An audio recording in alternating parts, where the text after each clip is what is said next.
Request, repay, repeat with Ariza's Flexi Credit Evergreen Loan Facility. Qualify for a Flexi Credit with limits up to $25,000 or use your home equity to qualify for more. Extra cash at your fingertips whenever you need it, accessed using your debit card and managed using Ariza's mobile internet experience app. Flexi Credit allows you the flexibility to top up to your approved limit any day, anytime. Already a member?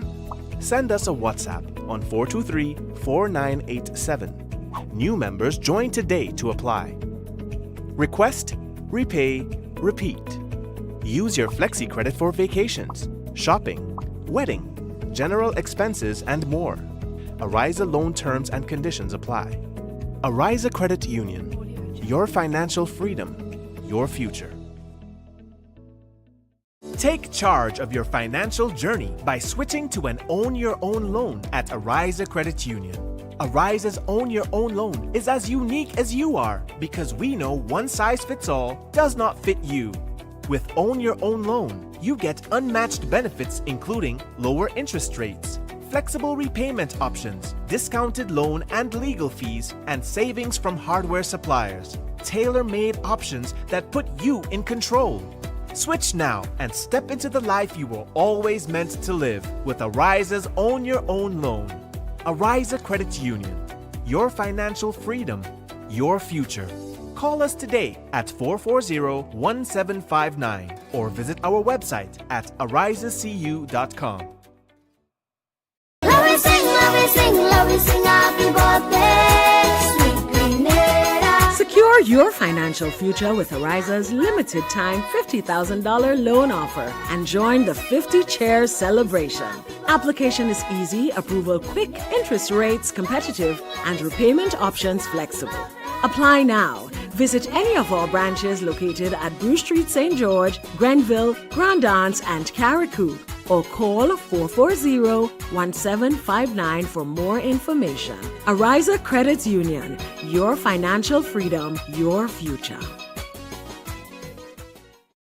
Request, repay, repeat with Ariza's Flexi Credit Evergreen Loan Facility. Qualify for a Flexi Credit with limits up to $25,000 or use your home equity to qualify for more. Extra cash at your fingertips whenever you need it, accessed using your debit card and managed using Ariza's mobile internet experience app. Flexi Credit allows you the flexibility to top up to your approved limit any day, anytime. Already a member? Send us a WhatsApp on 423-4987. New members join today to apply. Request, repay, repeat. Use your Flexi Credit for vacations, shopping, wedding, general expenses, and more. Ariza loan terms and conditions apply. Ariza Credit Union. Your financial freedom, your future.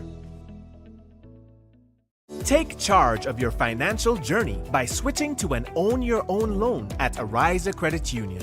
Ariza's Own Your Own loan is as unique as you are because we know one size fits all does not fit you.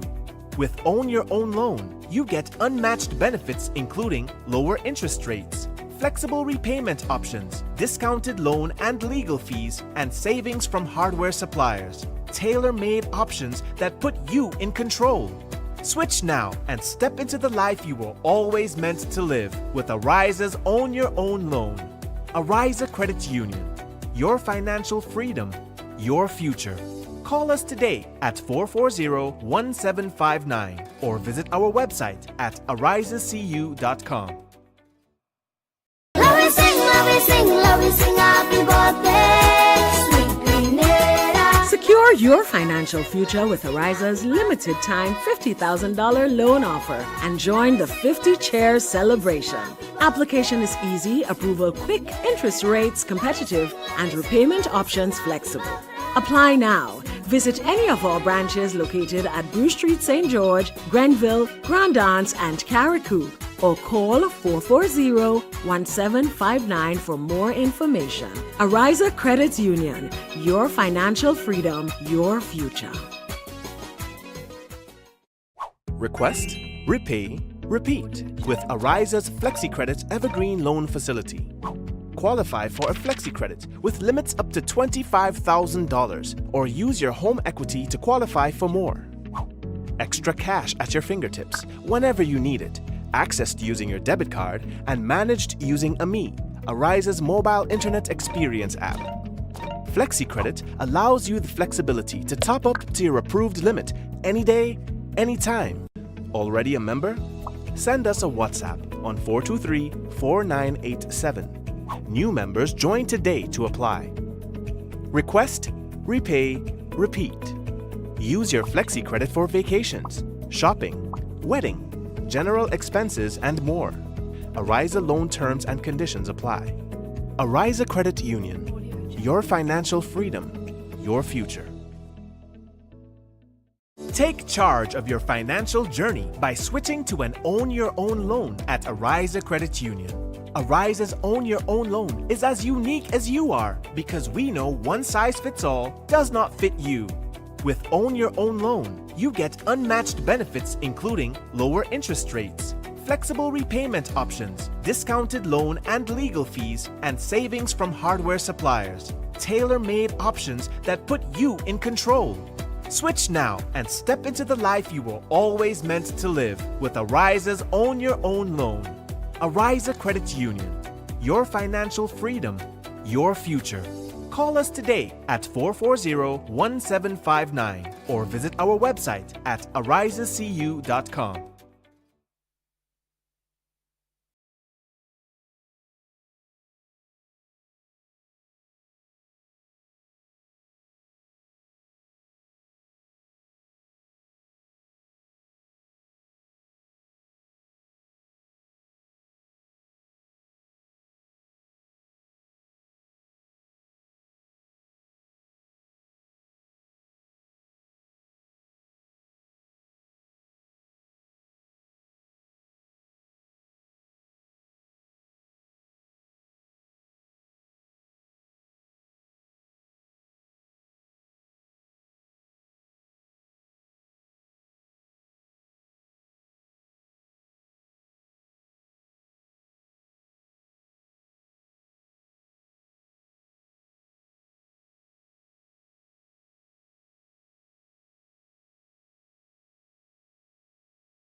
Denisha Scott, St. David Trailblazers, gracefully moving over hurdles as she powers to the end. Finish Line Sports Club, second and third. But this one goes to Denisha Scott, St. David Trailblazers.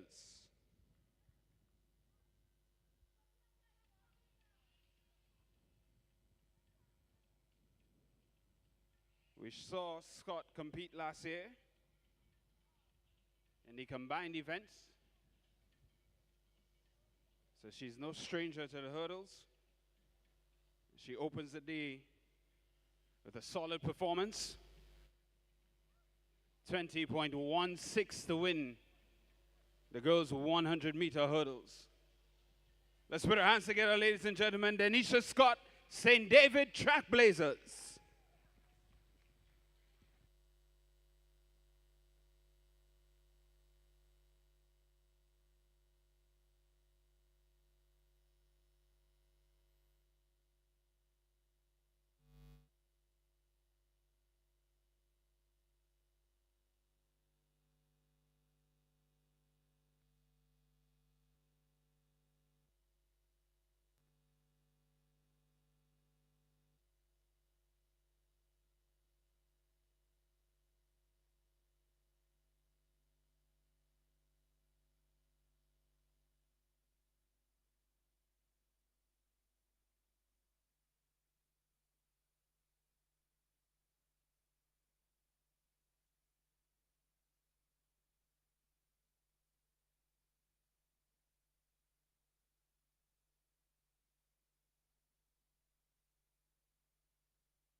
What you're seeing in the background basically is a view of an awesome cruise ship. That means we're in the midst of the tourist season. It is the cruise ship season and there are lots of visitors in Grenada. Now here's what's happening. While that is happening, we are here at the National Stadium for day 2 of the National Championship Games. Here's what's happening. We can break it down for you quickly. Yesterday we had a late start, but we went into the nighttime just a little bit after 8, closer to 9 o'clock, and we got through the day. The lighting, not too much of an issue because, of course, the National Stadium has lights, so we're good with that. What we're looking at today, however, is a more scheduled start. We've started already. Our broadcast is just starting, just to bring you up to speed on a number of things. We have officials coming in. We've got athletes already here. They've been here since very early this morning. We've been here very early this morning. And the track is already laid for the hurdles. We had 100-meter hurdles already, 110 hurdles actually, and the girls are heptathlon. We're going to get you the results on that. in the midst of all of that, we're set up for a really good day of athletics at the National Stadium. Day 2 of the National Championships. Hi everybody, my name is Jason Skeet. On the inside is Leslie Smith. Leslie Smith, he was missing in action yesterday. He had other obligations, but he's here with us today. Leslie, good morning and welcome. Good morning, Jason, and good morning to all of the viewers, wherever you are in Grenada, within the region, in the diaspora, on whatever media platform you're on. We welcome you to the Ariza National Champs at the Kiriani James Athletic Stadium. Stay tuned, it's going to be another day of very exciting competition, Jason, and a lot to look forward to. Yeah, well, I tell you this, our friends at the Met Office, when we checked this morning, did say that today we're going to max out to about 32 degrees, and it's going to feel like 36 outside in the middle. That's the bad news. The good news is things are going to get a little bit cooler as we go through the day, maybe closer to about 2, 3 o'clock, because we are expecting some intermittent showers, and that will cool things down. The athletes wouldn't mind that. It wouldn't be too much of an issue on the track, because this morning when we had the rains, one of the things that we realized is that within 5-10 minutes of the rain subsiding, the track was dry. That's because of the material that is used, of course, and the drainage system that has been improved on this surface. So the track drying out is not an issue at all. No settlement whatsoever, and everything looks nice and smooth. So the weather conditions are absolutely perfect for athletics, Leslie, and I'm anticipating another awesome day.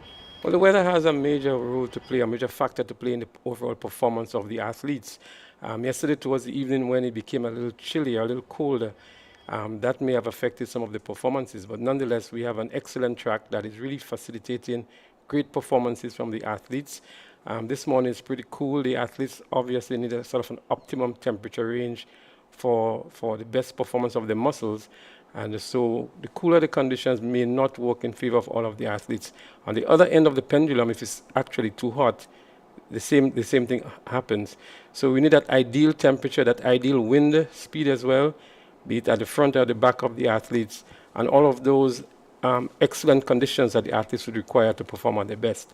But nonetheless, it's pristine conditions here, as you've been saying all day yesterday. It's a new track. The performances are excellent. And the stage is set for another exciting day of track and field right here at the National Stadium. Yeah, well, everybody's been talking about this new track that has been laid. That has been the talk of the town, so to speak, really. And we did a quick review on the track yesterday and brought people up to speed with what to expect from it.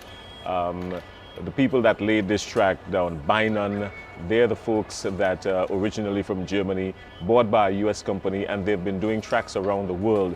They've got tracks laid in just about all parts of the USA, in Birmingham, in Germany. So even with American ownership, they've maintained the German technology in the manufacturing and the laying down of these tracks. Now, the track at the National Stadium, the original track, Leslie, has not been lifted. It's still there, but it now forms part of the surface.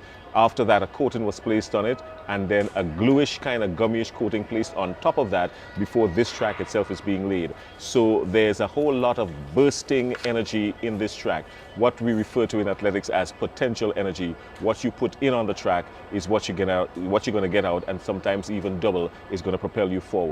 So that's the story behind this track. The athletes that stay on the ball of their feet are going to be propelled further, and for the longer distances, the athletes who run the longer distances, they've got a little bit more cushion to aid on the pressure and the pounding on the lower back. Leslie?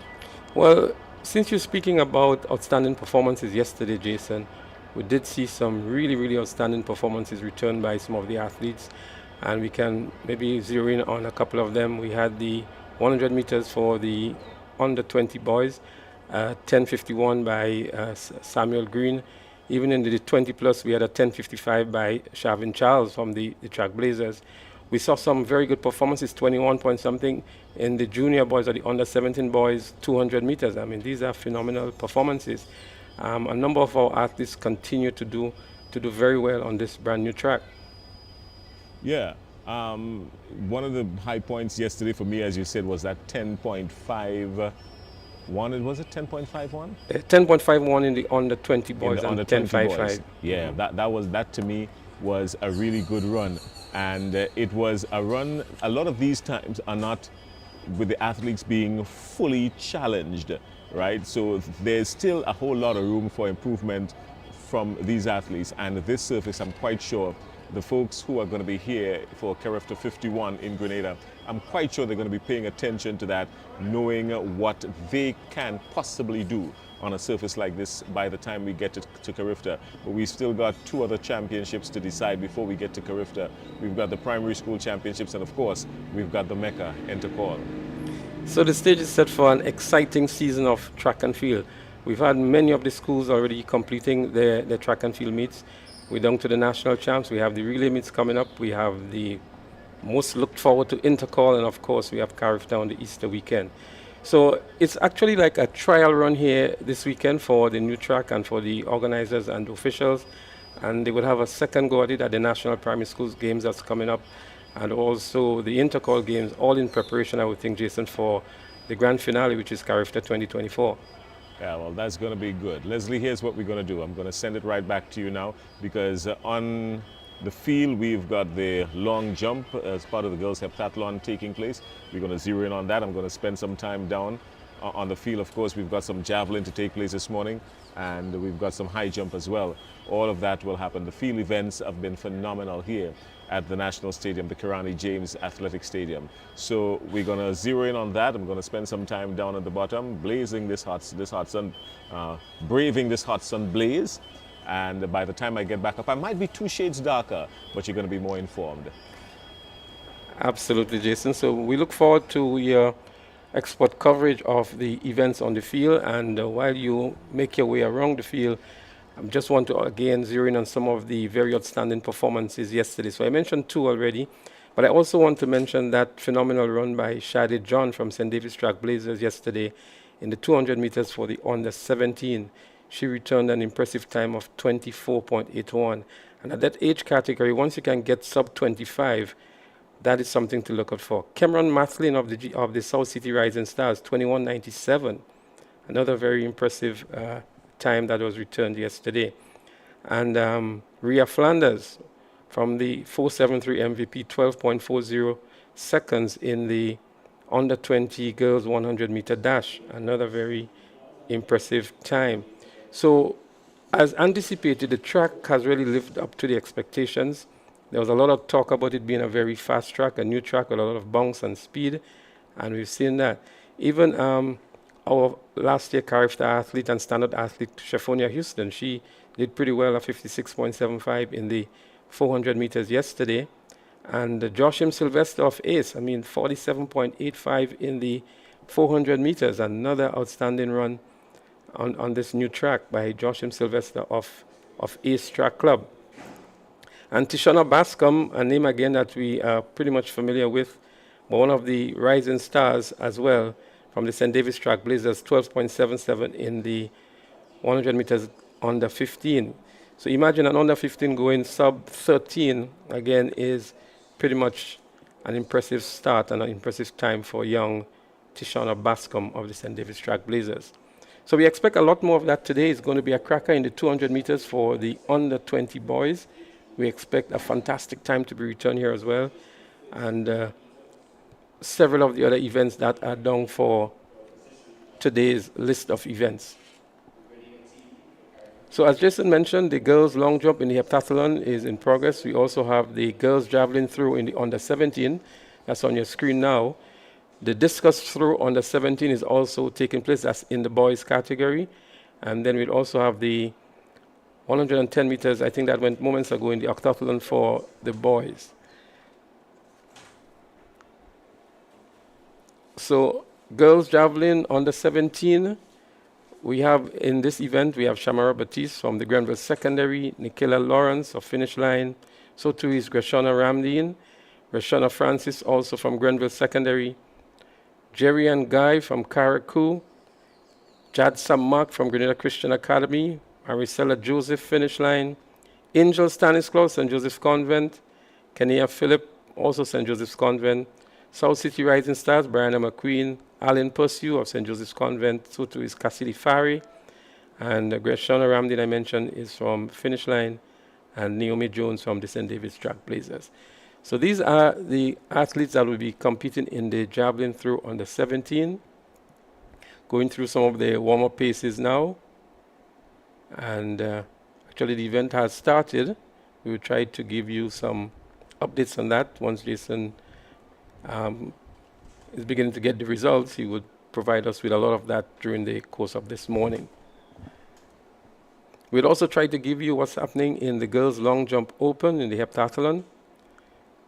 The athletes in the heptathlon: Destiny Langain, Malia Lambert, Azuri Isaac, Casey Walters, Rachel Etienne, Avia Fletcher, Kemia Alexander, Michaela Ramsey, Sophia Cox, and Thalia Dason.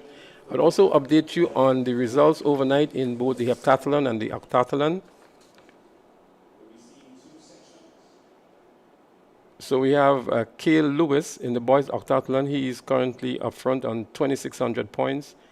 Akidon James, he is currently in second on 2,567 points.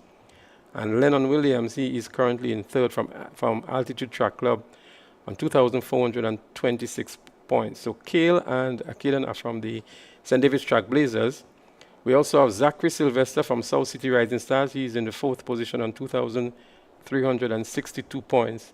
As we see the athletes for what looks like the 110-meter hurdles in the octathlon getting themselves ready. We'll confirm that with you in a short while. And yeah, so these are some of the results that we have in the Octathlon Open for boys.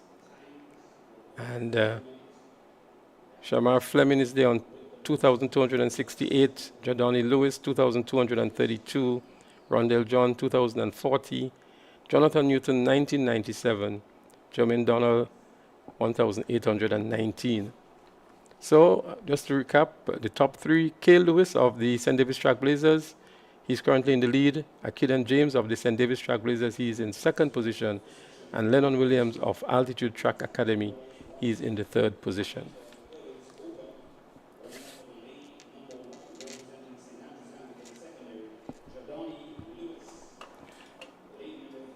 So the athletes who are currently on screen, these are the athletes that are in the Octathlon for boys 110-meter hurdles. Jordani Lewis of SAS, Rondell John of Finish Line, Cale Lewis of St. David's Track Blazers, the leader in the event, Lennon Williams of Altitude, Zachary Sylvester, South City Rising Stars, and Ronald St. Bernard of the Grenada Boys Secondary.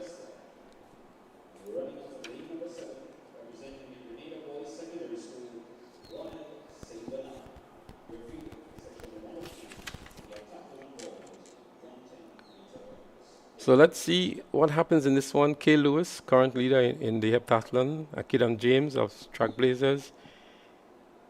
He is currently in the second position.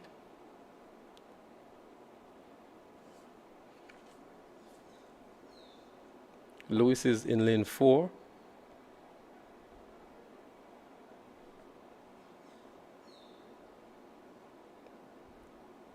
Jordani Lewis in 1. Philip in 2, John in 3, Lewis 4, Williams 5, Sylvester 6, and Bernard in 7.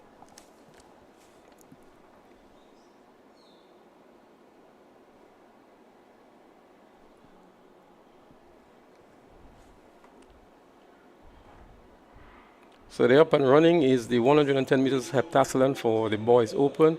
Already looking good is Lewis, that's Cale Lewis from the St. David's Track Blazers. He's the current leader in the octathlon, and he's going to win this one very, very easily, very comfortably indeed. And he's going to extend his lead over the rest of the field by winning the octathlon boys 110 meters hurdles.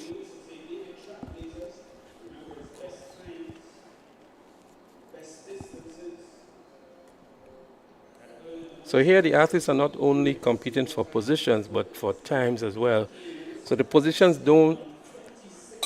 is not the most significant aspect of these races or events for the multidisciplinary athletes, but it's based on the times that they return, the distances, and the heights as well, for which points are allocated. So from the results of this last event, Cale Lewis, who was already in the lead, will extend his lead over the Akidon John and the Lennon Williams, who are in second and third position at the moment. So the results here: Cale Lewis in first in 16.04 seconds, Ronald St. Bernard of the GBSS second in 18.01 seconds, Jordani Lewis was third from SAS in 19.32. Zachary Sylvester of South City Rising Stars, 20.14.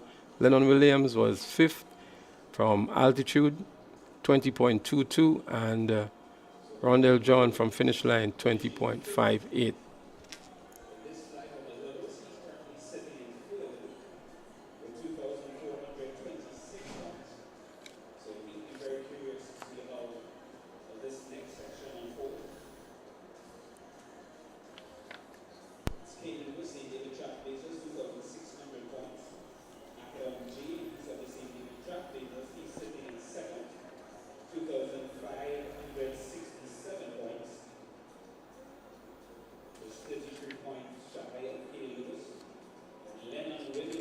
So the athletes on screen now are the second of the two finals for the Octathlon boys 110 meters hurdles open. And we will see here in lane one, Joshua Campbell of Finish Line. We would also see Jared Safford, Jumin Donald, Aviel Williams, Kidon James, Jonathan Newton, and Shimar Fleming.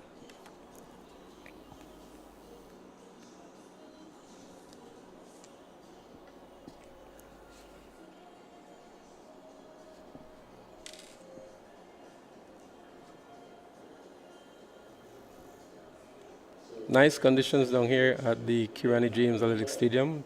We see quite some work still to be done on the infield in preparation for some of the major meets upcoming in the track and field season. And again, remind you, it's a brand new track, brand new surface, and excellent results have been returned on this new surface thus far. David Trackblazers currently sitting in second position, Akedon James.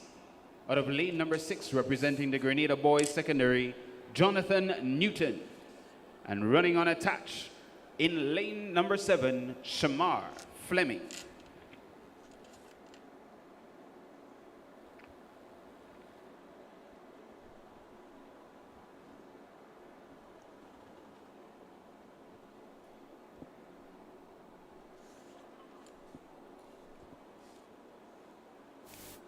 So today being the final day, we have quite a number of exciting events still remaining.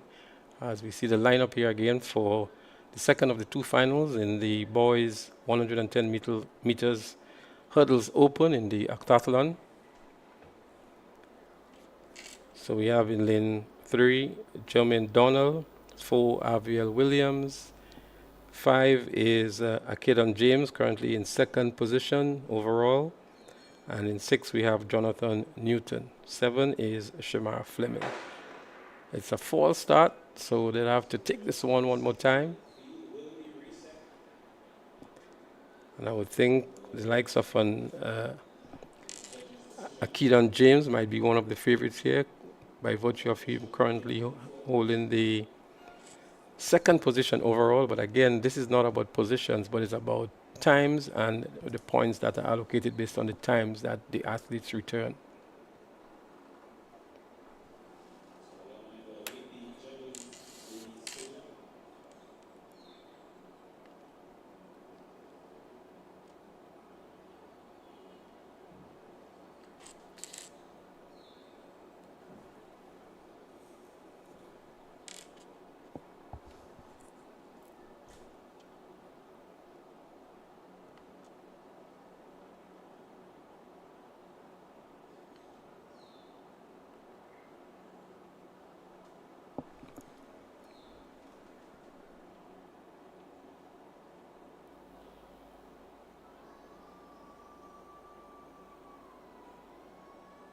So for those of you just joining us, we're here live at the Kirani James Athletic Stadium. It's the Ariza National Track and Field Championships, an event that is used to select various national teams. In particular on this occasion, the Carriacou team for Carriacou 2024, which is going to be happening right here at the Kirani James Athletic Stadium on the Easter weekend. And the event that is about to be started here is the second of the two finals for the boys 110 meters hurdles open in the Octathlon event.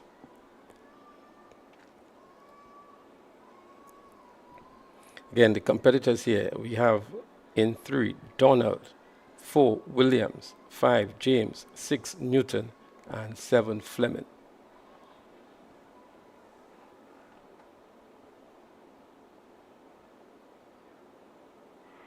They're up and running now. This time it's a nice clean start. Let's see who emerges over the hurdles first. It looks as though it's the athlete there in the middle of the track. It looks like Akidon James, who is currently in second position overall. Akidon James it is. Missing his stride there now and sprinting towards the finish line was the athlete closing in on him on the inside. That's Jermaine Donald. But I make it Akidon James would have been the overall winner of this event. We will let you know the time momentarily. But again, it's the Octathlon. It's not the specialized event. And we see a lot of improvements that are needed here in the techniques of these athletes. But nonetheless, Akidon James was the overall winner in 17.96. Aviel Williams was second from altitude in 18 seconds flat. Drummond Donald of Fusion was third in 19.25. Shimmer Fleming unattached, she was fourth in 19.73. Jonathan Newton of the GBSS 21.25 for the fifth position. These were the competitors in the event. So wind assisted here, 2.2 meters per second wind, outside of the allowable limit here, and a 17.96 return by Akidon James, who is currently in second position in this Octathlon event.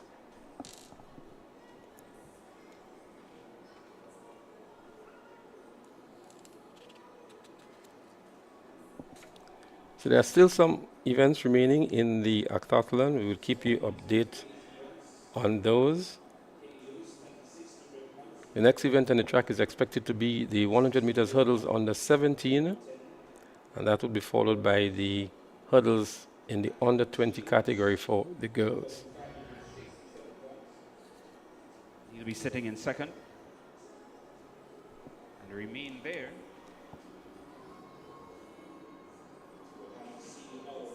Today's performances have impacted the third, fourth, fifth position. As a matter of fact, it's going to be the boys 110 meters hurdles.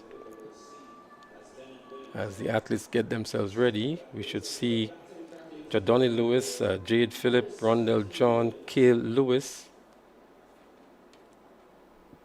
Sorry, we should see Vecchio Hines, Golden Joseph, Shimeon Phillip, Lyndon Gonzalez, Kazim Dubiset, Deshaun Ledlow, Keishon Charles, and Rishon Daniel. These are the athletes that are listed here for the 110 meters hurdles under 17 boys.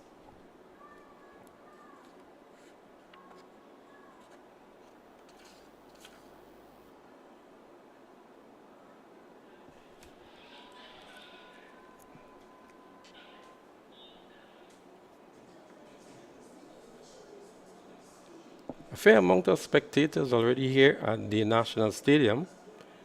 We see some sparse populations within the secondary pavilion to the east of the Kirene James Athletic Stadium. The main pavilion has quite a larger number of supporters and spectators, but we expect a lot more people to journey down here at the National Stadium. But if you're at home and you are viewing the broadcast, we welcome you to the broadcast as well. We know that there are some die-hard track and field fans throughout Grenada, the region and the diaspora that are always logged on if they're not able to make it here at the National Stadium. And so we welcome you to the broadcast. The boys 110 meter hurdles under 17. Introducing your field for this event. Running out of lane number 1, representing Top Flight Track Club, Vecchio Hines. Out of lane number 2, representing the Altitude Track Academy, Golden Joseph. Lane number 3, representing Classic Lighting Westerhall Secondary, Shaim Phillip. Lane number 4, representing Finish Line Sports Club, Lyndon Gonzalez. Lane number 5, representing Altitude Track Academy, Kazim Dubiset. And lane number 6, representing Finish Line Sports Club, Daishon Ledlow.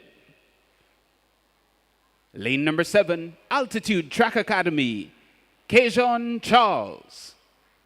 And rounding out your field, representing 473 MVP, Rishon Daniel. Your field For event number 83, the boys 110-meter hurdles under 17. So this is indeed a final event, the 110 meters hurdles under 17. And Jason, we know you somewhere down there on the track. Your expectations for this race, any outstanding athletes that you think we should look out for, or just your general expectations on this event? Well, Leslie, I tell you what, they had a very grueling time yesterday. These hurdles are not very friendly, especially to the younger boys, the under 17s and that kind of stuff. So it is going to take a lot from them. They're required to do a whole lot more, and you would understand why. I think it's going to come down to, they're all basically even Steven, if you're asking me.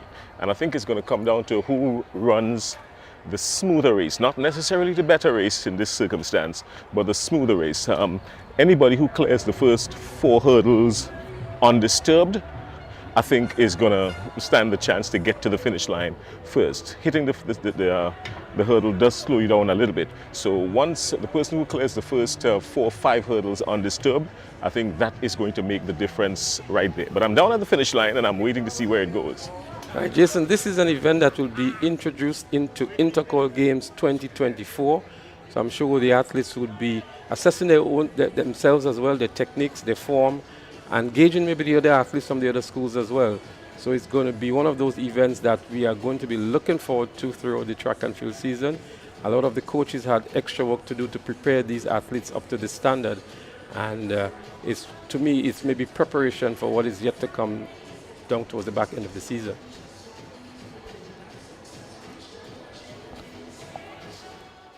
So again, the lineup here: Hines in 1, Joseph in 2, Philip in 3, Gonzalez 4, Dubisset 5, Ledlow 6, Charles 7, and Daniel 8.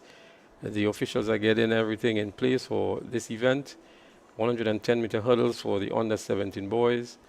And again, we're going to examine everything in this event: the technique, the poise, their form, as they battle here for the goal in this event. It's a finals event.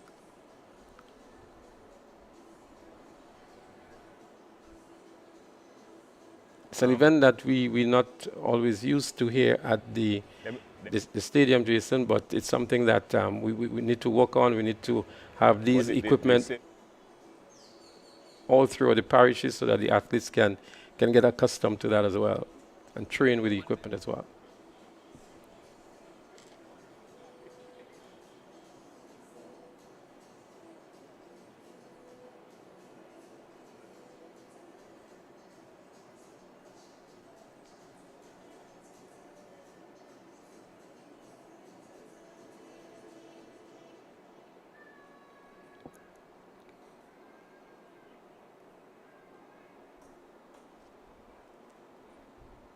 So the athletes are ready now. The officials has called them to order. They've taken to the track, and we're going to see the boys 110 meters hurdles in the under 17 category. Hines, Joseph, Philip, Gonzalez, Dubisset, Ledlow, Charles, and Daniel.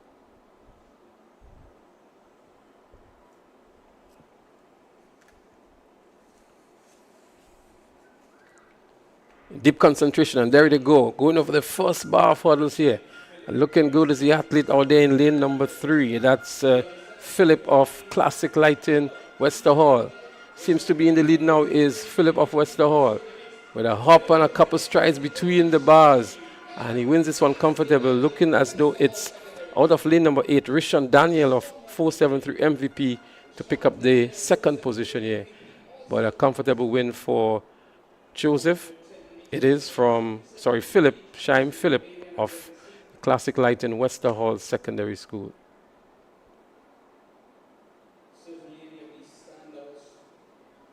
As we look back here again, a lot to be developed on the techniques of the athlete, the stride over the bars, and the 1, 2, 3 between the bars as well. So it's just a hop over the bar at the moment.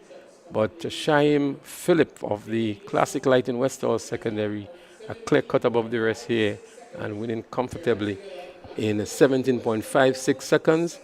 Vecchio Hines, who ran in lane 1 from top flight, he came in second with 18.70. Golden Joseph from altitude in third in 19.03. Cajun Charles of altitude in 19.86. And we had Deshaun Ledlow of finish line 20.06. Gonzalez 21.42.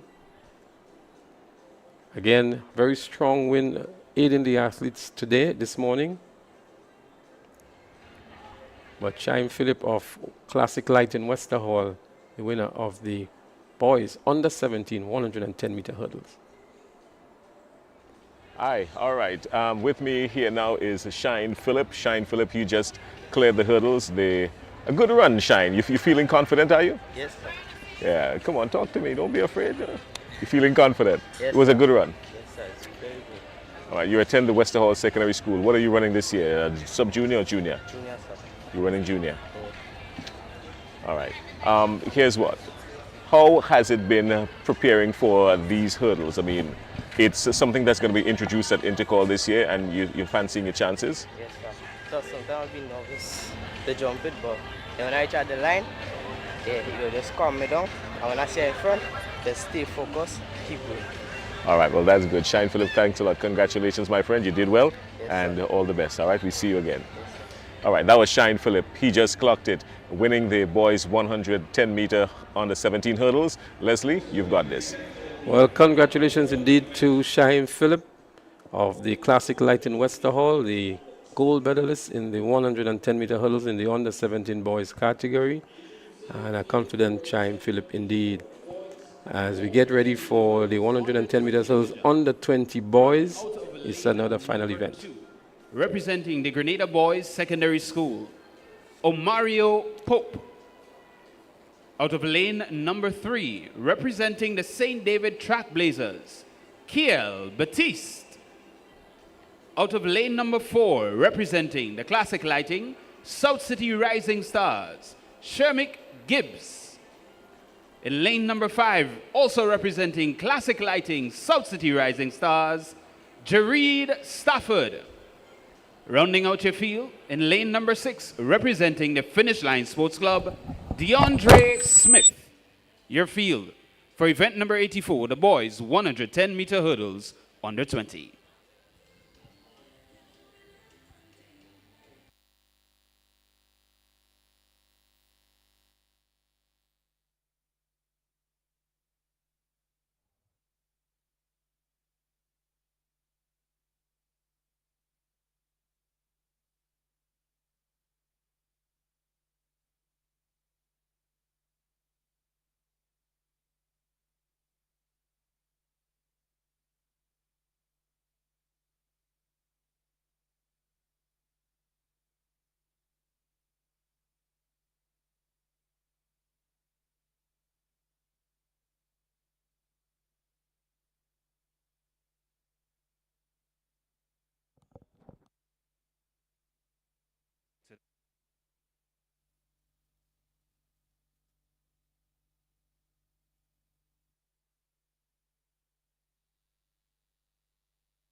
The on the starters orders, 110 meters hurdles under 20 boys.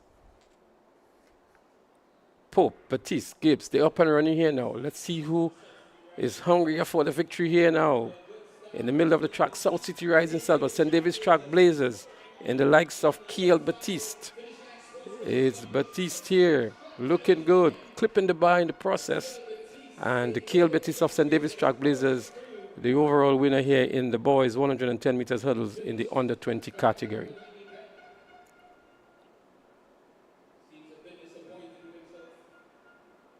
An athlete that maybe expected a lot more of himself, clipped a couple of the bars in the process as we look back here to see what went down in this event. From the go, he was in the lead and was able to maintain that lead throughout. Kiel Batiste from the St. David's Trackblazers. And on the outside, given some challenge too, was in lane 8, DeAndre Smith of Finish Line. But that clipping of the bar in that on that last hurdle here by Batiste maybe is what got him so upset. Jason, a good race indeed. So 16.09 by Batiste from the Track Blazers. DeAndre Smith out there in lane 8, he finished second in 16.66. And Jared Stafford of South City Rising Stars, he was third in 17.56. Well, we're here with Kyle.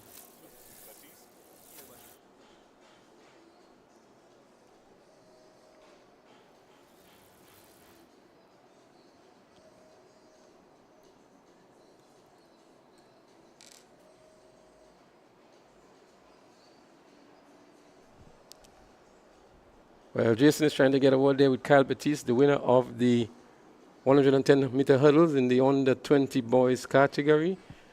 And to let you know that we still have the girls to run the hurdle events.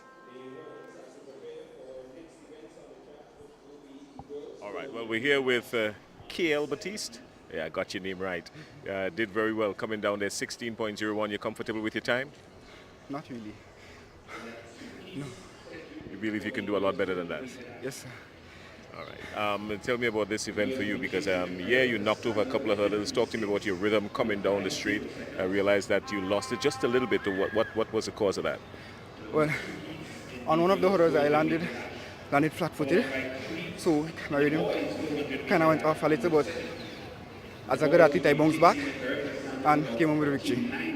All right, well, you just got yourself the gold medal, and want to wish you all the best and keep pushing forward. You're at the National College, so I can't say that we're going to see you for Intercourt, but I'm quite sure we're going to be seeing you in the future.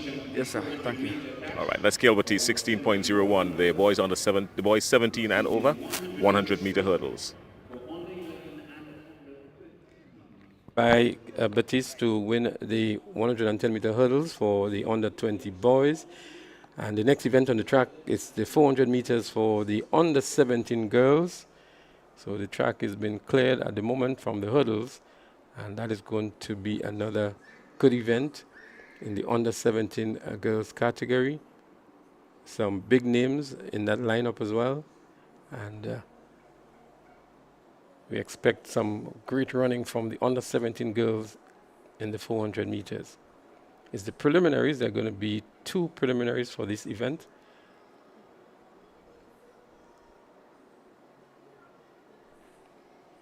We have some high jump going on at the moment as well.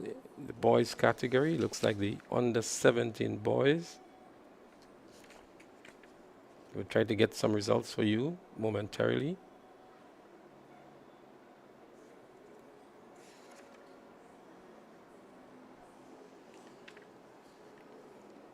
So we're off to a good start here on day 2 of the Ariza National Championships at the Kirani James Athletic Stadium. Notwithstanding we had a late start yesterday, today things are up and running smoothly. The officials, the athletes are all ready. And it's a good day to come on down and join us here at the Kirani James Athletic Stadium for exciting track and field. We know how much Grenadians love their track and field. A lot is happening internationally as well. We have the Indo Championships going on. We have some events throughout the region as well. So a very impressive performance yesterday from Julian Alfred out of St. Lucia, winning St. Lucia's first international gold medal. Time I think it was 6.95 seconds in the 60 meters. Another first was for Dominica, first gold medal in these events as well in the triple jump, 15.01 meters. That was recorded. So it was a bang bang, a 1-2 for the Eastern Caribbean at the World Indo Championships yesterday. And those athletes must be commended and congratulated for putting the OECS on the map, for putting their countries on the map, for putting the Caribbean on the map as far as the Indo World Championships are concerned. Julian Alfred, much was expected from her, and she delivered big on the day. And the whole of St. Lucia, I'm sure, is reeling in her success from yesterday and celebrating through the length and breadth of that island. The Caribbean is also celebrating because we've all been following Julian Alfred on the collegiate circuit last year. She had a very, very impressive season, world leading times, and also this year world leading times as well. And it augurs well for her in preparation for the Olympics, which is upcoming.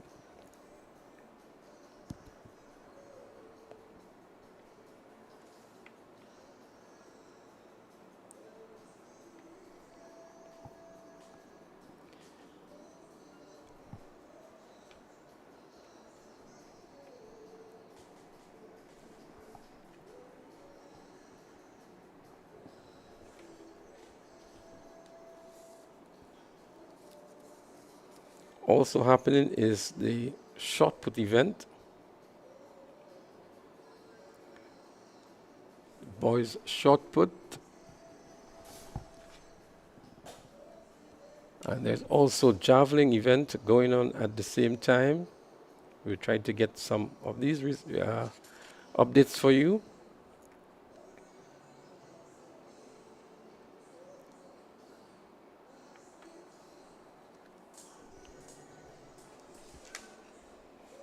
Well, the track has been prepared for the 400 meters dash in the under 17 girls. The character standard here is 56.50 seconds. The games record 55.50. Kashera George, many of us would remember her from the late 90s. That record was established actually in 1999. And the national record here, an impressive 50.64 seconds, established in 2007 by none other than Hazeland Regis.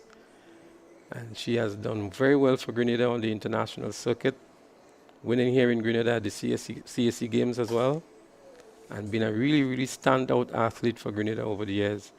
An impressive time of 50.64 seconds set in 2007.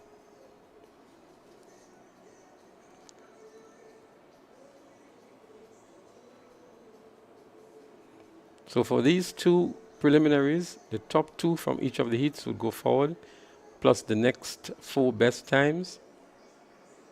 Remind you the character standard here, 56.50. It's going to be a real effort from any of these athletes to achieve that standard, but let's see what happens when they face each other on the track.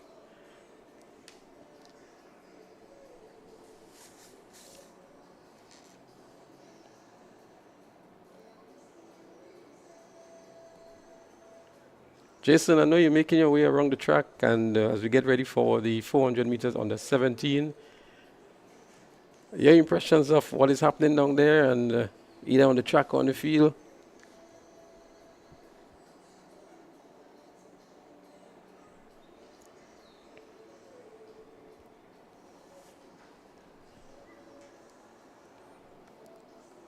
So while Jason is making his rounds, just to let you know that there are several events, both on the track and on the field, remaining on day 2. We have some exciting 200 meters in the under 20 boys category. We have some 400 meters also in the under 17 category. 100 meters in the under 13s. Also the under 11s. We saw some impressive running yesterday by these under 13s and under 11s. The boys long jump under 17. The girls 100 meters under 17, high jump open.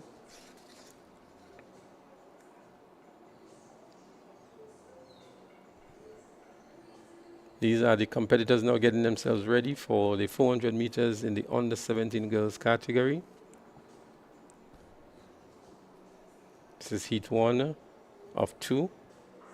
Top 2 would automatically qualify, and then the next 4 best times from the 2 preliminaries would join the top 2 finishers in each of the preliminaries. Number 45, the girls 400 meter dash under 17. This is heat number 1 of 2. Introducing your field for this event. Running out of lane number 1, representing the Finish Line Sports Club, Kayla McIntyre. Lane number 3, representing the Velocity Track Club, Arisa Regis. Running out of lane number 4, representing the 473 MVP, Denaya Modeste. Out of lane number 5, representing Finish Line Sports Club, Chadija Walcott. Running out of lane number 7, representing the Grenville Secondary School, Raquela Charles. And running out of lane number 8, representing Grenville Secondary, Antonia George. Your field for heat number 1 of 2 in the girls 400 meter dash under 17. Well, some interesting expressions on the faces of these athletes as they've been featured here on the camera and getting some international recognition, I would say, as well, as they get ready for the event, the first of two preliminaries in the 400 meters under 17 girls.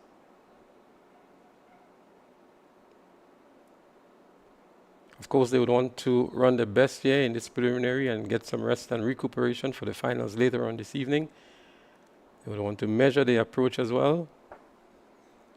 Two athletes here out of the Grenville Secondary School.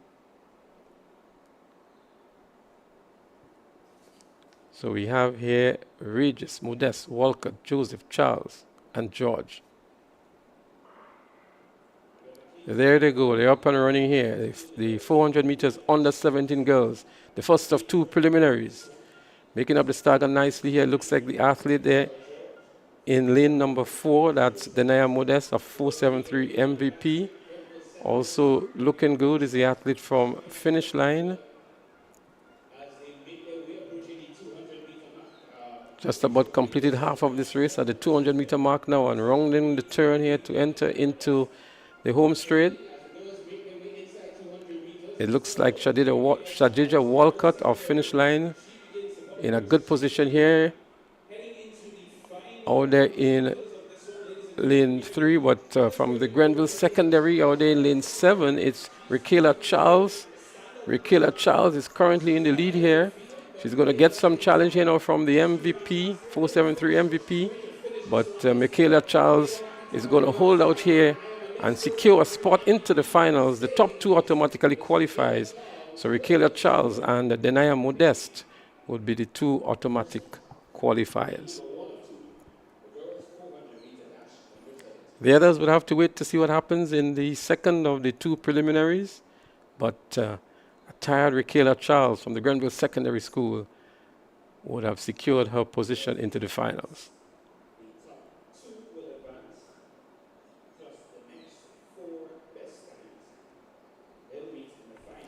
So the time here, 63.2 seconds by Rakela Charles and 63.5 seconds by Denaya Modeste of the 473 MVP, and Arisa Regis of Velocity came in third.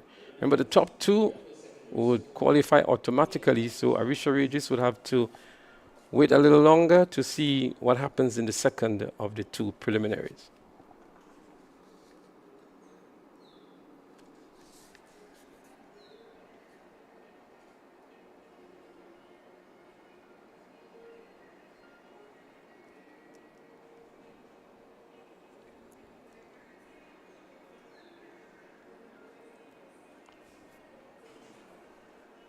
So Denaya Modeste, who placed second, obviously had a better time coming into this event. She came in with a 61.03. Today she ran 63.5. So let's see what she would do in the finals. She has qualified for the finals.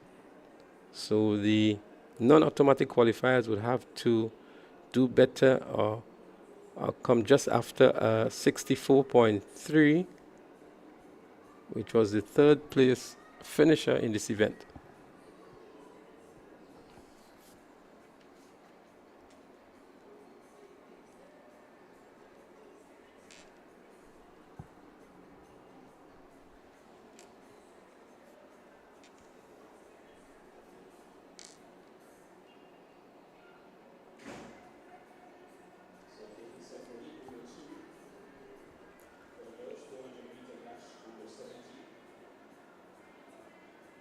As you see, the competitors for the second of the two preliminaries making their way onto the track now. And they will be assigned their lanes. They will take up their lanes and get ready for the second of the two preliminaries.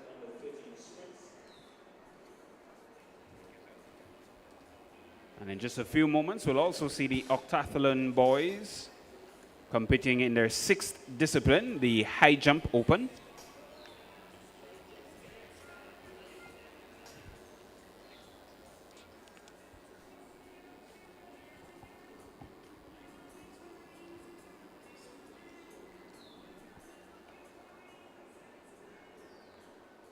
So we've seen some more athletes out of the Grenville Secondary School. Event number 45, the girls, 400 meter dash under 17. This is heat number 2.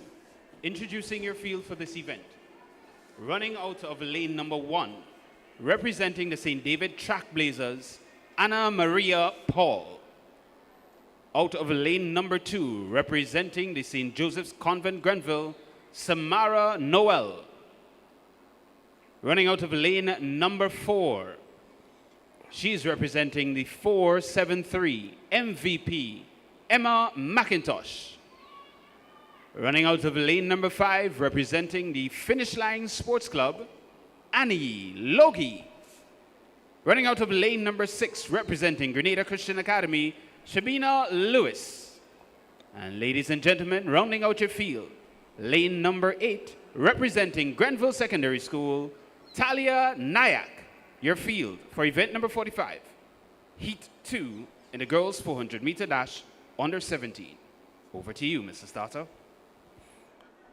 Well, the girls are here and they're ready for the preliminary event.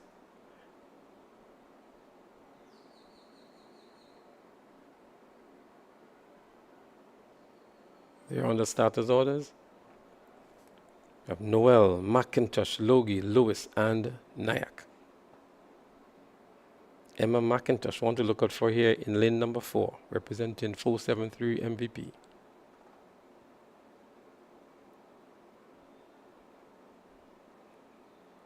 We know of the abilities of the McIntosh family. It's unfortunate we don't have an Aidan McIntosh with us here this year at the national championships.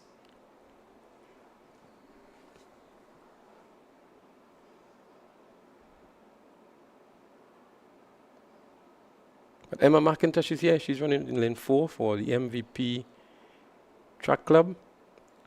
The back on the starters' orders.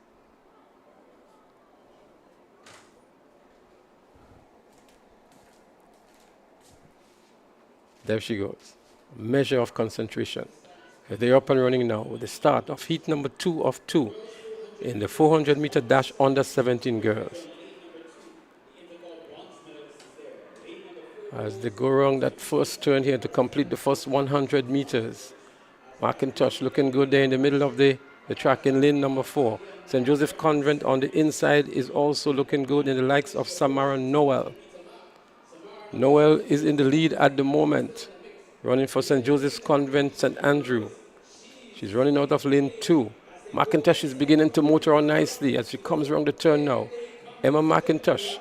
And she has St. Joseph's Convent to deal with on the inside, but St. Joseph's Convent Grenville is still in the lead here with about 80 meters to go. SJC Grenville, McIntosh of MVP.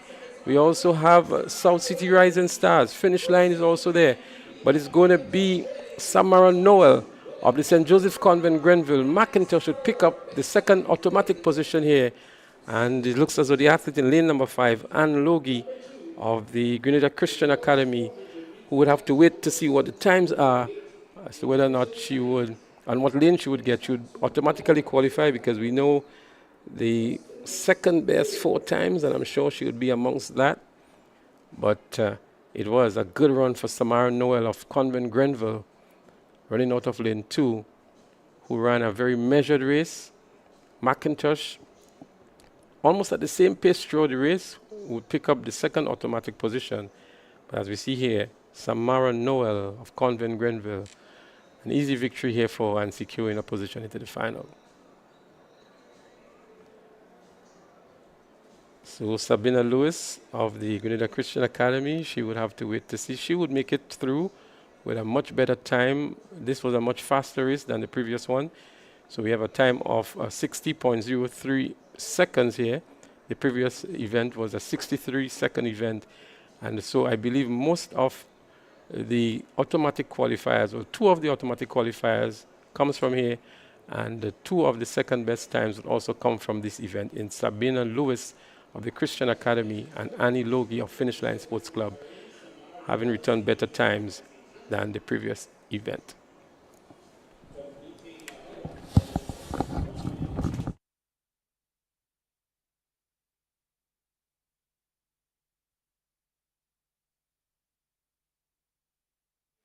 Just a second shy of that.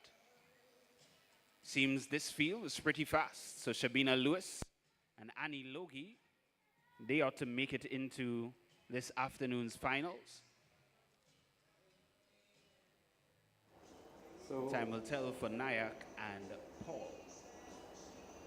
the next event on the track is expected to be the 400 meters in the under 17 boys category.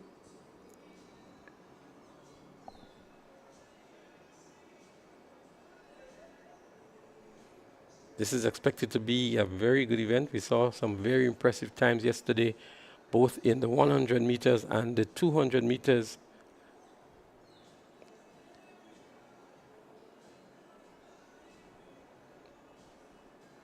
In the under 17 category.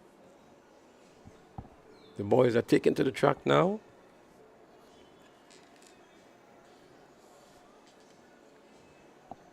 Have some well-known names in this event. Ethan Ogis of the Presentation Brothers College and Finish Line, he's there. So too is Mathlin of South City Rising Stars. Mathlin has been very impressive yesterday, In the 200 meters, 21.97 he did.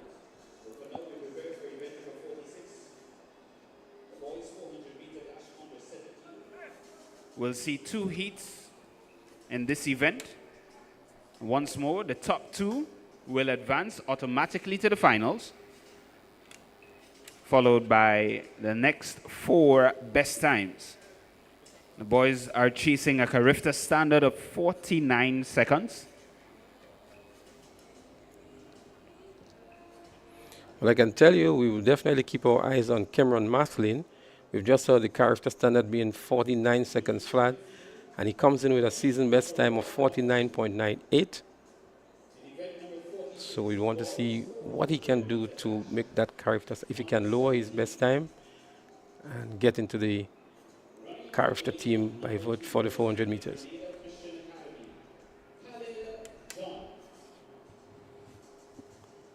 Running out of lane number 3, representing Grenada Christian Academy, Malton Lindsay. Running out of lane number 4, representing Classic Lighting South City Rising Stars, Cameron Mathlin. Out of lane number 6, representing the McDonald College, Tyreek Thomas. And rounding out your field, representing Fusion Athletics, running out of lane number 8, Caden McQueen. Your field for heat number 1 of the boys 400-meter dash under 17. Well, there you have it, the starting lineup.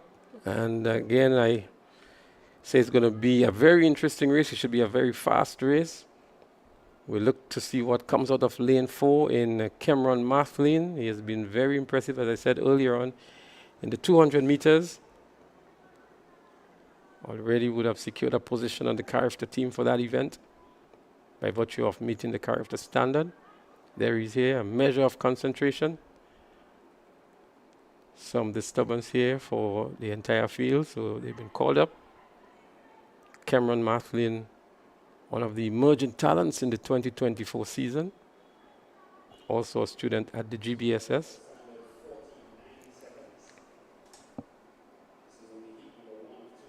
Ethan Ogis from Finish Line is also there. He's in lane 5.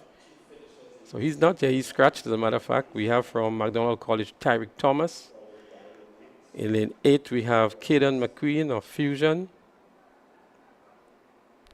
2 athletes from the Grenada Christian Academy, Khalil John and Marlon Lindsay.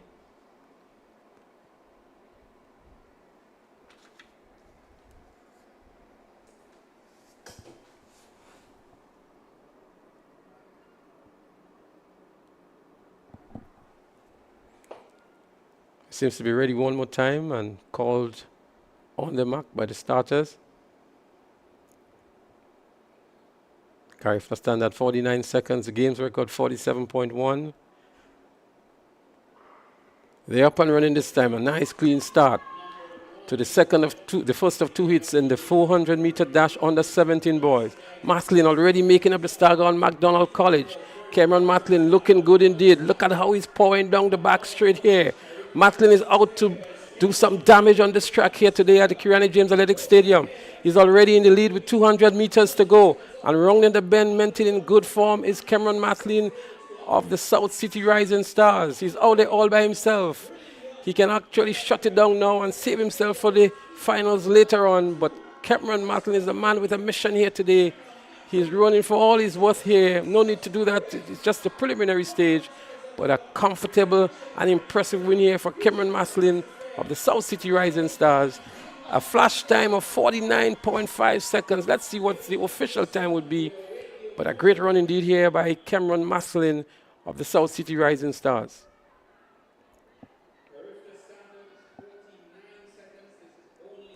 As we look back to the final 100 meters of this event here, Maslin rounding the turn all by himself here.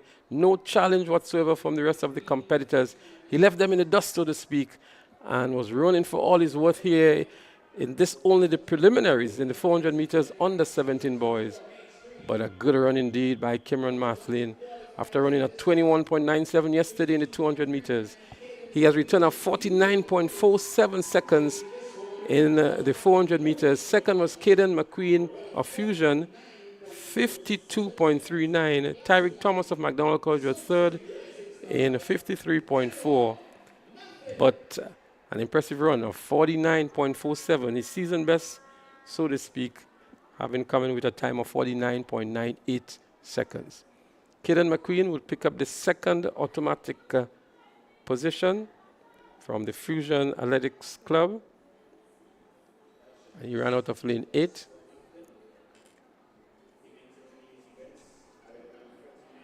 .39 for McQueen.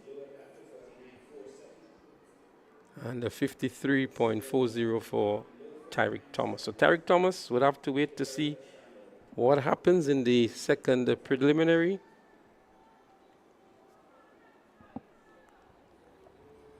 The athletes of the high jump for the Octathlon and getting themselves ready.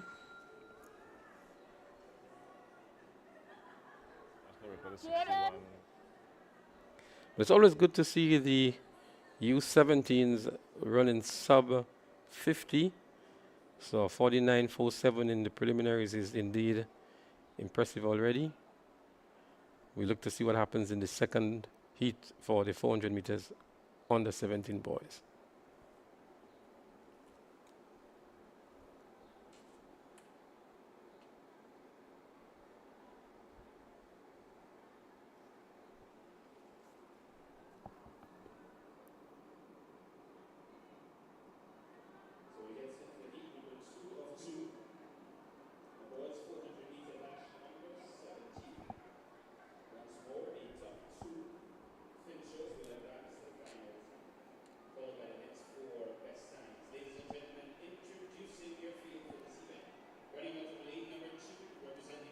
Track Club, Shamu. Andrew, running out of lane number 4, representing Classic Lighting, South City Rising Stars, Josh Thomas. Running out of lane number 6, representing the Grenville Secondary School, Dorel Daniel. Out of lane number 7, representing Grenada Christian Academy, Kimal Murray. And rounding out your field, lane number 8, representing the St. Andrews Anglican Secondary, Tevez Lewis. Your field for heat number 2 of 2 in the boys 400 meter dash under 17. So we have Andrew, Thomas, Daniel, Murray, Lewis. Lane 3 is scratched. So 2 is lane 5.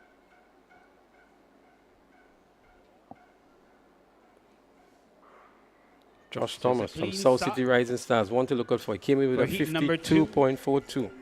Andrew of Top Flight, he's off to a good start. Josh so Thomas, there they go. South City Rising Stars. Josh Thomas is there. Well. As I said, he came with a 52.42. And he's running for the South City Rising Stars. We have an athlete from SAS, Tevez Lewis, out there in lane 8.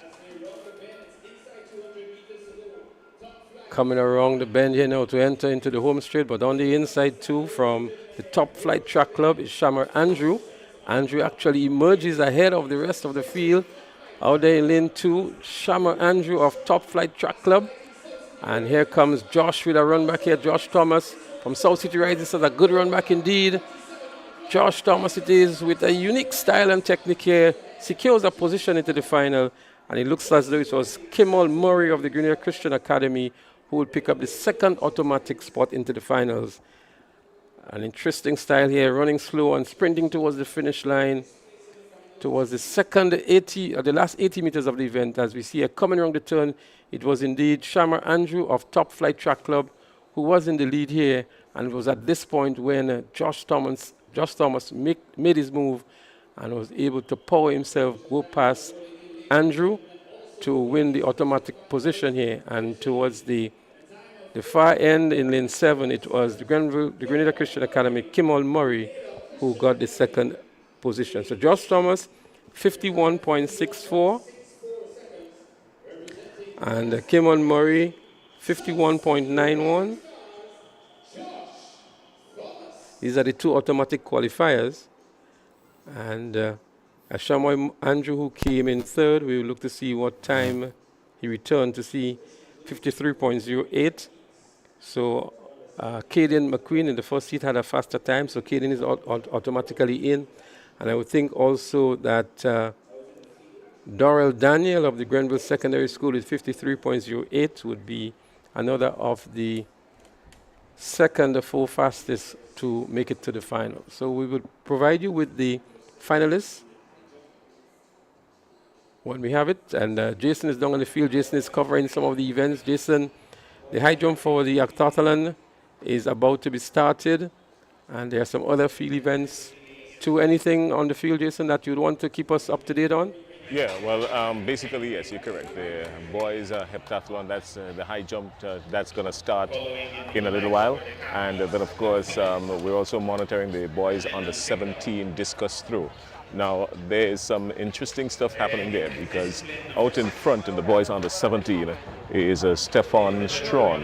He's a Form 4 student of the Presentation Brothers College. And his best throw was his third attempt that went for 33.76 meters. He forego his last attempt, didn't throw. So in the final round of throws, he still had the best throw of 33.76 meters, and that's going to get him the gold medal in this event. Coming in second with a best of 31.68 meters was Mikel Abraham of South City Rising Stars. By the way, Stefan Strawn is from 473 MVP. And coming in third was, with a distance of 29.86, was Amari Neal of the Bishop's College. So Neal of Bishop's College coming in third. In second, we had a good throw of 31.68 from Abraham, and Stefan Strawn 33.76, which he delivered on his second attempt. He's been a consistent 30s, this Stefan Strawn. Basically 31, 33, 33, thereabouts. So he has been consistent in his 33s. It doesn't get him to the character standard, which is just about 9 meters away, which is 44. But nonetheless, he has picked up the gold medal here today. So congratulations to him. That's the details in the boys javelin, the boys discus throw, sorry, under 17. Stefan Strawn winning with a distance of 33.76. Leslie? Thank you, Jason, for keeping us up to date on what's been happening out there in the field, and congratulations to Strawn of the MVP Track Club on winning this event. As we're getting ready for event number 47, the girls 100 meters under 11. And as soon as they're ready, we're going to call this one for you. But the preliminaries are going quite nicely. We're seeing some So the boys are going to be starting at a height good of races. 1.50 meters. And there's a lot more to come here at the Ariza National Championships, Track and Field Meet 2024. Very significant in the Grenada Athletics Association calendar of meets. This event is always a forerunner and an event where national athletes are selected for various events, including the Carriacou Games, although many would argue the Carriacou team, based on the deadlines that they have to meet, would have been submitted. And so this is really a test and a gauge for a lot of the athletes in terms of measuring themselves against each other, getting race ready, so to speak, for many of the other meets that are upcoming. And last year, Grenada continued with its impressive performances at Carriacou, and we expect much more this year. We're bringing it home. The games will be held right here at the Kirani James Athletic Stadium. And so our athletes have been in training for quite some time now. and we expect maybe one of our better performances in recent years on home soil at Carriacou Games 2024.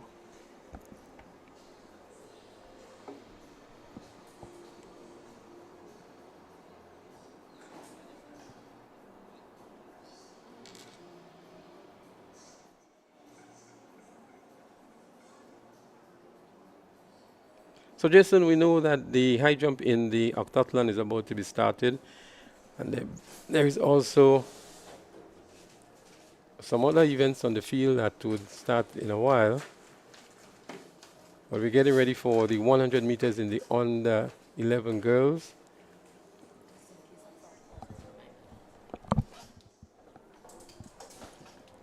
And we're also going to be speaking with some of the persons who are able to make the sports meet in 2024 possible, our proud sponsors. They're going to be here with us shortly to share with us some of the exciting news from their institution, as well as their commitment to the games and how satisfied they are with what has been happening. We're going to have a nice little chat with our proud sponsors momentarily while things are being organized.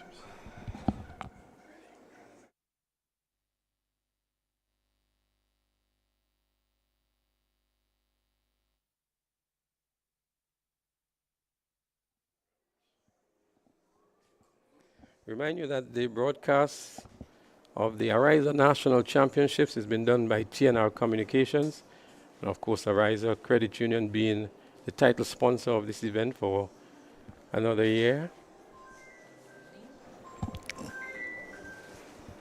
So what we're going to do now, while we wait for the events to start, and we're going to segue between the events and speaking with the distinguished representative from Ariza who has joined us here in the studio. I want to welcome to the microphones of TNR Communication, Ms. Josephine Walters, who is the Marketing and Communications Officer at the Ariza Credit Union. Ms. Walters, good afternoon and welcome to your games. Good afternoon, Mr. Smith, and thank you. My games, what a thing to see. Yeah, when I say your games, of course, our games, the Ariza National Championships 2024. So this is a commitment from Ariza, and first of all, I want to say how grateful I think the entire of Grenada is for the contribution that Ariza is making to track and field. But give us a sense from Ariza, why did you want to get involved in a championship like that? Well, this involvement this commitment started even before I started with Ariza. It is over a decade old. And when you look at what it does for the athletes, you can understand why Ariza would want to do this. Because Ariza prides itself on taking care of the communities in which we operate, on looking out for the holistic person, as opposed to just deposits and loans. It's not just about that, the products and services that we offer you. It's about the whole person. And what better way than sport? So I think it was a simple decision to make. Looking at the meet, though, having observed it, I know we're going to get into that, but you can understand even more so why. I am just thrilled with what I see. Now, I won't tell you which club.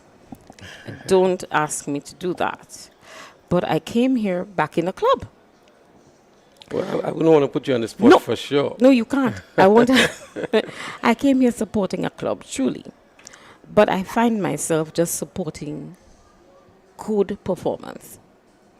I find myself just rooting for any and every athlete who I see making the effort, because I see it there, and it's beautiful. It says so much. And this whole event is reminding me of why we say it takes a village to raise a child. Because this goes way beyond the parents. The clubs must be applauded and commended for the work that they do with these young people. I was speaking earlier with Coach Denise Williams, who we know has given yeoman service to Grenada. She broke my heart a few times when St. David's ran away with the trophy, right? Leaving Tantine Bullets wondering what happened. But that's all right. We just like good performances. And to see these athletes move on. But I remember when Kirani James himself was involved with Speed Zone. That was his club at the time. And when he first had to travel, little young boy, he was supported by his club. Clubs play a pivotal role in the development of the athlete. And when you go beyond the school, because in other sports meets, I mean, you would look forward to intercall and so on, but that's the school. What happens after that? The feet are not weary, the hands are not tired, they can still do what they can do, and what forum is there for that? What's the platform for this? So we could sit back as corporate entities, and we can all complain maybe about what we see young people doing or not doing. But what are we doing to help them to do better is the question. And so this is part of what we're doing to help them to do better. Right, so we're going to come back to that, Ms. Walters, especially the impact that Ariza's contribution is making towards these young people. But we have an event that is about to be started, and I'm sure you may have a favorite there as well, which you would not disclose. No. But by virtue of what you said in the conversation you had with Ms. Williams, I think you may have given away your preference or your club that you are supporting. But I did not give away anything. But that's you're correct. You didn't say, but it's just my own synopsis of what you said. So, Ariza, we know, is an institution in financial circles, and you have chosen to put your money behind young people in sport. And of course, you would have expectations out of these meets for these young people. So we're going to come back to look at what Ariza's expectations are in terms of the quantum of money you've put behind these games and how it's going to impact these youngsters who are on track today. So we're going to go trackside now to look at the 100 meters in the under 11 category, the girls category. The youngsters are out there. They're on the big stage on a brand new track, so to speak. We have in lane 3, Jazzy and Johnson of Velocity. In 4, Jaden John of MVP. Lane 5, also from MVP Zaria. And Natalia McKnight of Classic out there as well. But there they go, the 100 meters, the first of 3 preliminaries. And looking good is the athlete Jazaya Johnson from Velocity Track Club. She qualifies automatically. And then we had in lane 4 from the MVP, Jaden John, who would have picked up the next automatic qualifying position. But Ms. Walters, before we go on to the contribution, it's good to see the youngsters on the big stage and making their mark as well. It is wonderful. In fact, I have a name here that I couldn't, this young man stole my heart yesterday. Wayne Clovey.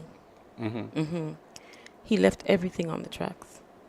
A young man who was competing amongst much bigger persons than he was. And he just gave it all out there. I have to meet him.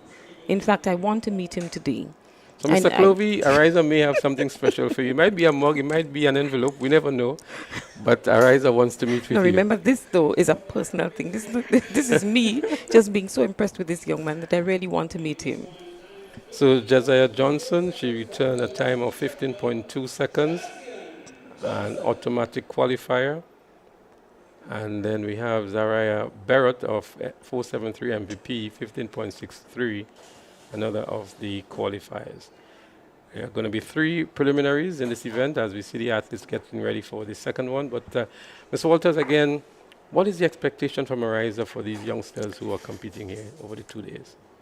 Do your best. Good sportsmanship, good camaraderie. Know that your feet can take you a very long way. Where sometimes academics can't, your legs and your arms can. And so we want them to take full advantage of the opportunity afforded them here. So that's a huge corporate responsibility that Ariza has for these young people. And I'm sure your encouragement would be for other corporate entities to do likewise. But we're going to get your response at the end of the race. As we see here, an almost a full lane here. We have in lane 2, Hamilton, in 3, Simon, in 4, Abraham, 5, Modest, 6, Gilbert, and 7, Derricks. Second of 3 preliminaries. There they go. The under 11 girls sprinting here in the middle of the track. It looks as though it's the athlete Zariah Abraham of Velocity Track Club, but she has good competition from MVP 473. They're going to be battling here now, but it looks as though it's Zariah Abraham of Velocity Track Club in lane 4. The two of them would be the automatic qualifiers, and she had good challenge from Tavia Modest of the 473 MVP. As we see here, nice good start to take them down the track, and they came out in a flash. They were very close to each other in lanes 4 and 5.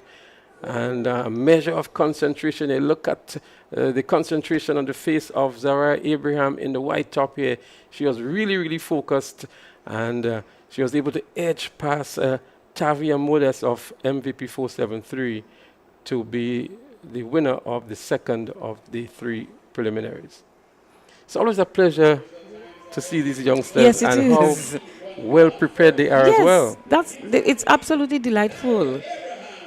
They're so focused. They're out for this win, and they're going for it with everything that they have. I'm loving it.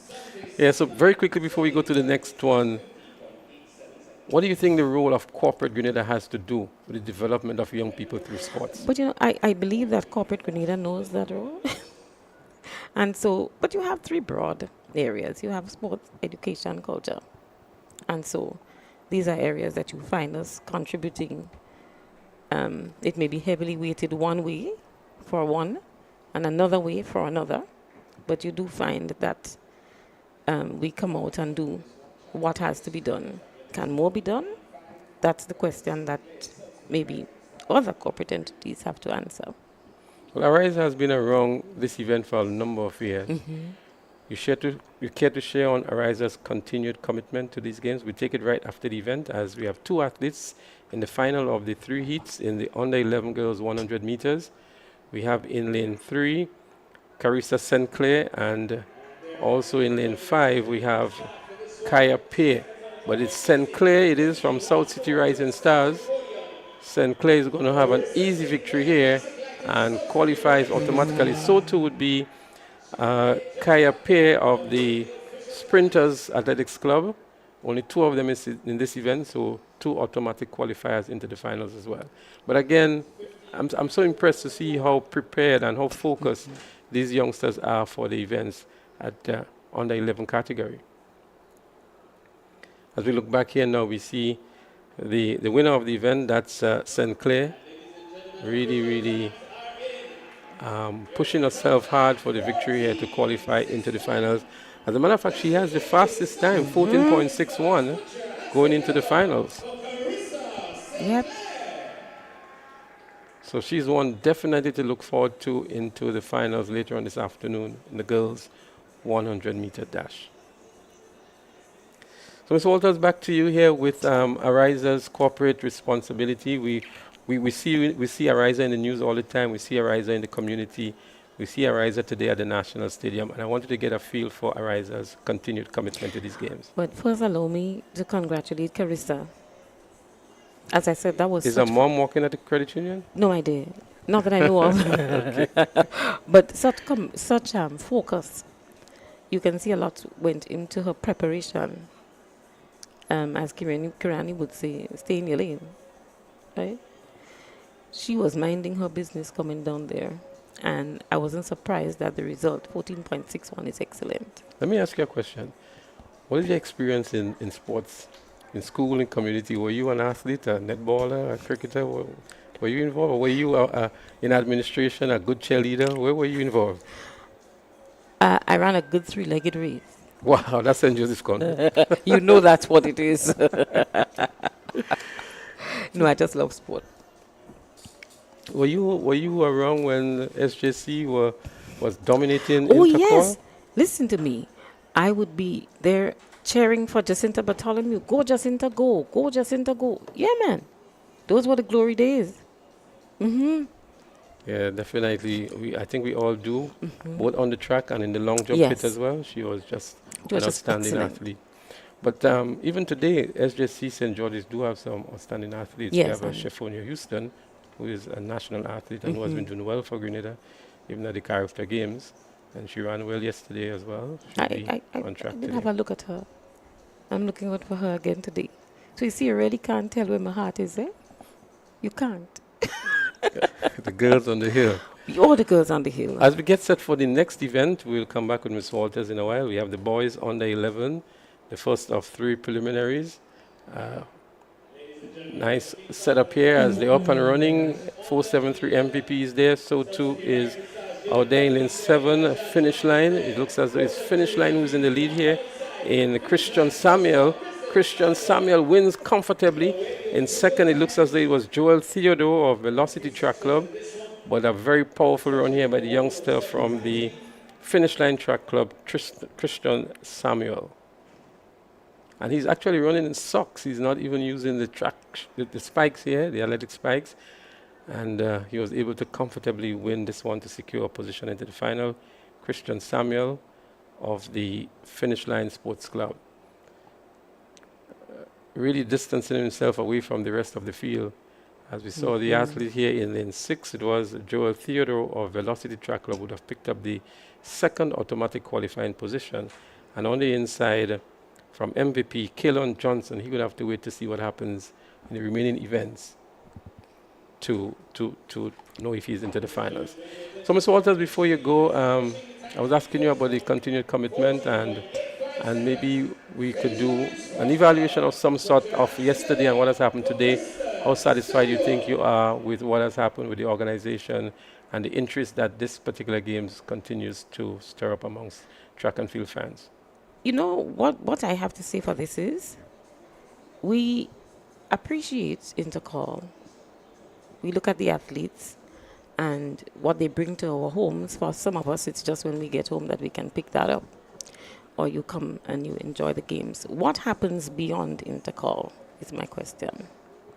And this is what happens beyond Intercall. And this is what happens in preparation for character. And so this sports meet is very important. It is so important to the athletes. If we understand it, I think we would come out even more and support them. I encountered a parent yesterday whose son is 20. He's running for the love of it. She was not going to be able to see her son run. He's not in secondary school anymore. What do they do when they move on to TAMCC, move out of the secondary school? It is the clubs that they depend on.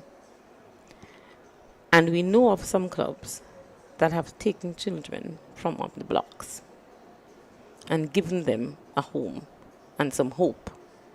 And if we could give you a home and a hope, and hope, why not? Indeed, and I quite agree with you. The club structure, especially in track and field, amongst all the sports, I think has been doing a fantastic job for these youngsters, both those who are in school and those who have left school. We know of the Ace Track Club in St. Andrews, for example, who most of their athletes are those who have left school. We have the 473 MVP in St. George's, the South City Rising Stars, who have quite a number of athletes, track blazers from St. David's as well. And so the birth or the rebirth of these clubs have really added a lot more for these track and field athletes to look forward to. The rebirth, and that is what we need to focus on. So we need to get out there, and we have to understand too that this is a lot of volunteerism. So it also means, so some of these athletes may not go on further. They may not go to a school in the US or further afield, Jamaica, but it means they can stay here and actually assist the younger ones to do even what they didn't do, to do better than they did. And so you can see the life of it. And I really have to applaud the clubs for this, because as I say, the secondary school, you have that discipline, you have your teachers, you have your sports mistress, sports master, like we had Miss Pilgrim and so pushing us, and you know, I was a good cheerleader. That was about it. I was in the choir, right? Call me to sing any day, and that was my thing. But I made up the songs, actually.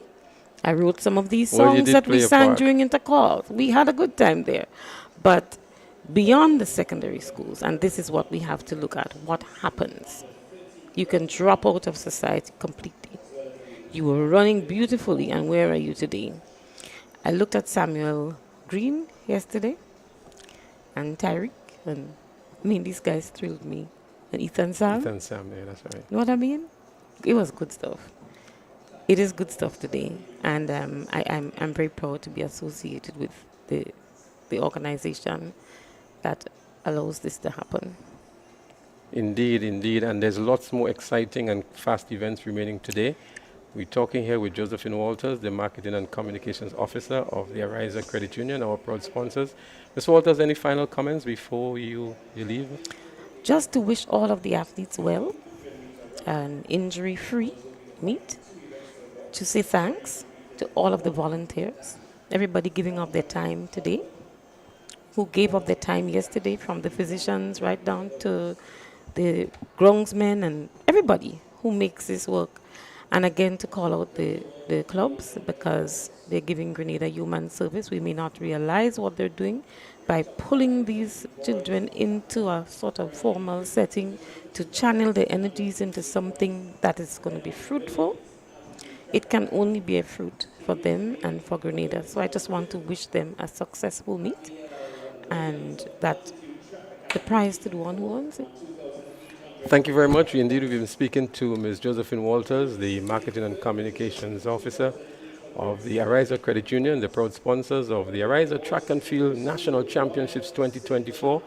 And we want to say a special thank you to Ariza for their continued support to these games, and wish them well and hope that they will remain with the games for as long as we can possibly envisage, and that their contributions continue to grow. Yes, sir. And thank you so much for having me. It's been my pleasure. And I think you were wondering where my knowledge of sports came from. Well, obviously, you've been following. Most Grenadians are avid fans and sports lovers. And it's good to know that you have been following over the years, to be able to call some of the athletes' names and to follow them as well. That's indeed impressive. So again, we want to thank you and say a special good evening to you, and hope you remain and enjoy the rest of the games today. Thank you, and same to you. I will remain. Thank you. So we move back to track side. We have some more events. We have the third of the three preliminaries in the under 11 category, 100 meters. The athletes are getting themselves ready, and any moment now we will see the start of this event. We expect from yesterday and new record holder in the 200 meter under 11 boys, Ronan Lessie. He's going to be competing in this section.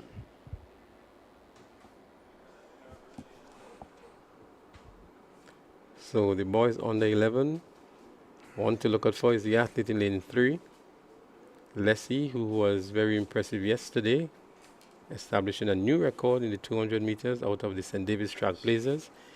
He comes from a family with a rich history in track and field, and is living up to expectations in 2024. Representing Classic Lighting, South St. George Government, Marlon Alexander. Lane number 2, also from Classic Lighting, South St. George Government School, Daquan Desant. Running out of lane number 3, representing the St. David Track Blazers, Ronan Lessie. Out of lane number 4, representing Velocity Track Club, Eric Antwine. Out of lane number 5, representing Classic Lighting, South City Rising Stars, Shady Belgrave. Lane number 6, representing Sprinters Athletics Club, Kimmall Hall. And running out of lane number 7, representing Classic Lighting, Wester Hall Secondary, Trevon Langdon. There you have it. For section 2 of 3 in the boys 100. Starting lineup for the second of the 3 finals in the 100 meters under 11 boys. And again, keep your eyes on the track and look out in lane 3. Very impressive youngster here. And one of the talking points, one of the names that have emerged from this Ariza track and field meet in 2024. He's about to do something special. He would indeed receive challenge from Alexander and Desant and Antwine and Belgrave and Hall and Langdon. But it's good to see the youngsters, especially those out of the primary schools, getting an opportunity on the big stage on a brand new track at the Kuriani James Athletic Stadium, amongst hundreds and thousands of fans, international coverage, as it's been brought to you by TNR Communications. And these youngsters would look back to that and show some appreciation to what the Grenada Athletics Association has been doing or has done for them. They can look back in future years and really, really have some appreciation of that.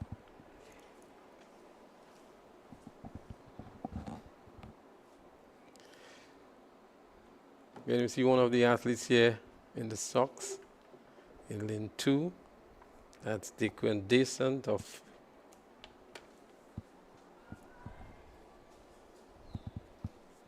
as they've been called by the starters. They're on the mark. And they're up and running.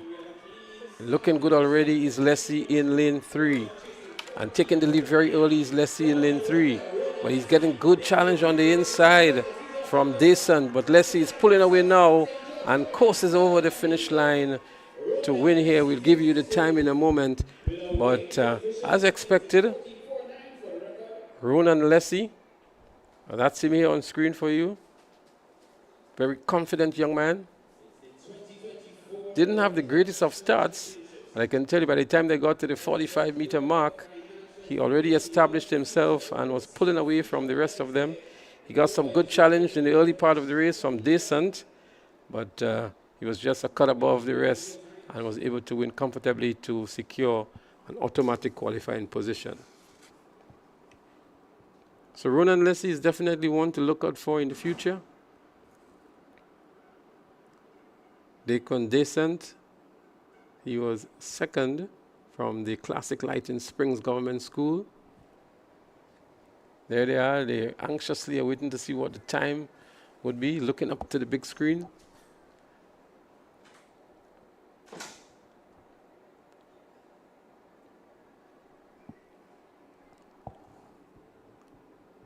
.49 seconds for Leslie.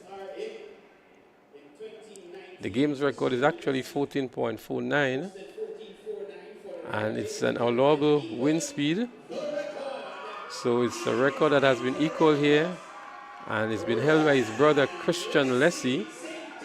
So that record remains in the same household. It just has been exchanged by tenants of the house. So congratulations. As a matter of fact, they should be joint holders of the record now, 14.49.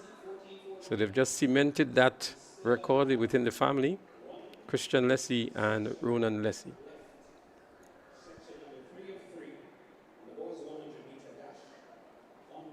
We'll try to get a word with the young man later on today, but definitely he's been one of the impressive athletes over the last day and a half. We're expecting to see another of the preliminaries, but we move to the girls 100 meters under 13. They're already on the track, and we should see another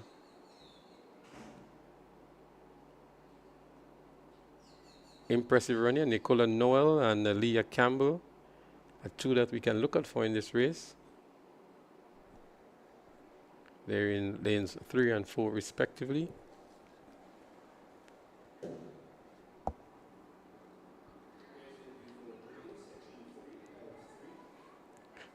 The record for the girls 100-meter dash is 12.87 seconds. Leah Lawrence in 2017. Leah Campbell has a good day today. She can come very close to that. 12.87 seconds set in 2017 by Leah Lawrence.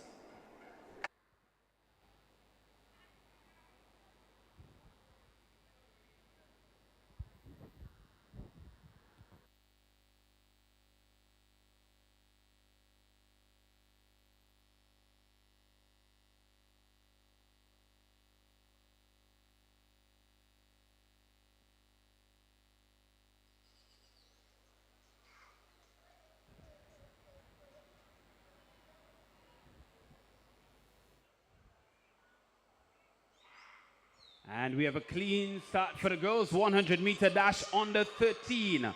473 MVP. Nicola Noel is there, but pulling ahead and a strong, confident run from Velocity Track Club. Leah Campbell. 12.87 is the record. Campbell looking strong. Well, we told you that Leah Campbell, if she's having a good day today, she can come very close to the record. She's already run 13.2 throughout the season, the record 12.87. She seems to have picked up a little niggle there. She's limping off the track. Let's hope it's not too serious and that she can recover well in time for the finals later on. But there she goes. She had a very good start, and very early at the 20-meter mark, she was already in the lead. We see the KT tape on the right thigh, so obviously she's had some issues coming into this event, but she really, really distanced herself from the rest of the field by the time they got to the 60-meter mark, and it was really a breeze going through to the finals. So she has run 13.59.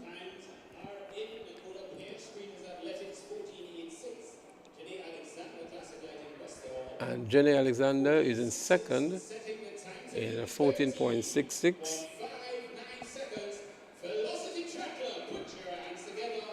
Nicola Pear, 15.24. So she'll have to wait to see what happens in the other three preliminaries. There are going to be 4 preliminaries in this event. And so the top 2 would automatically qualify onto the finals. So it's going to be a really, really tough one here for athletes placed in third. Top 2 would automatically qualify.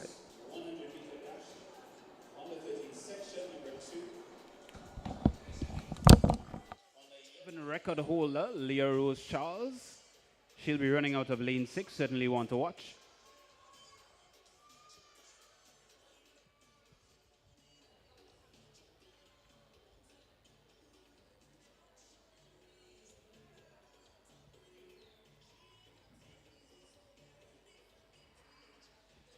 So will be Rena Hosford of Sprinters Athletics Club. She gave a strong showing of herself in the 200 meter under 13 on day 1. She'll be running out of lane number 1. Lamaya Francis of the St. David Track Blazers and Rihanna Greenidge of Velocity Track Club.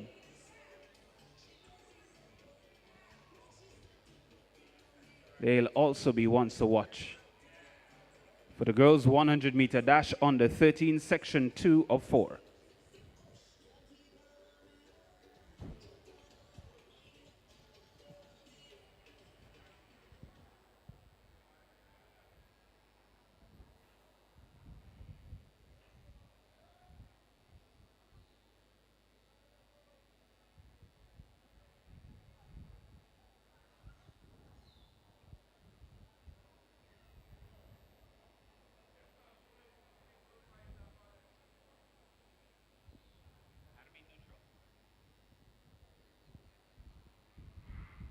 And they're off to a clean start. Rose Charles, lane number 6. She's off to a good start. Rena Hosford on the inside. Sprinters Athletics Club. She's doing well. Pouring down the track. Rihanna Greenidge, Velocity Track Club. But ladies and gentlemen, Leah Rose Charles. Classic Lighting South St. George Government School.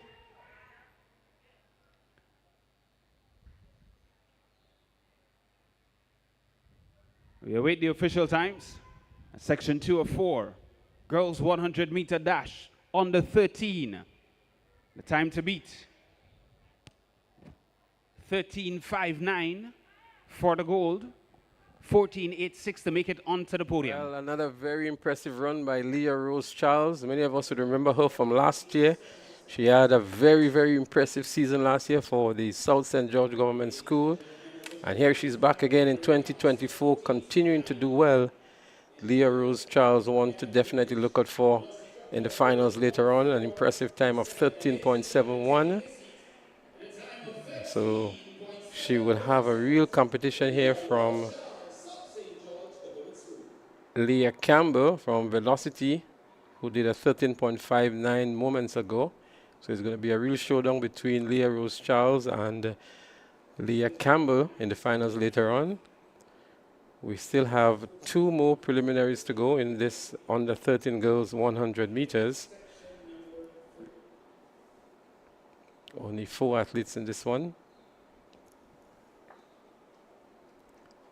So there they are. In lane 4 we have Ariel Alexander, lane 5 Jania Joseph, 6 Shania Lewis, 7 Naraya Celestine.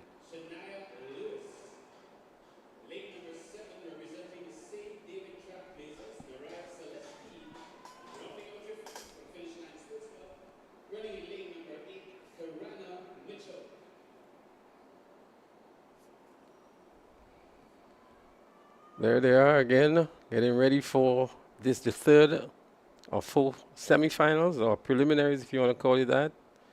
Girls 100 meters under 13. Good start this time here. These four athletes looking for a position into the finals. And looking good is the athlete in lane 5 here, Janaya Joseph of Runners Athletics Club. Janaya Joseph is going to win comfortably here. And in lane 7, it looks as though it was Neraya Celestine of St. David's Track Blazers who would pick up the second automatic qualifying position.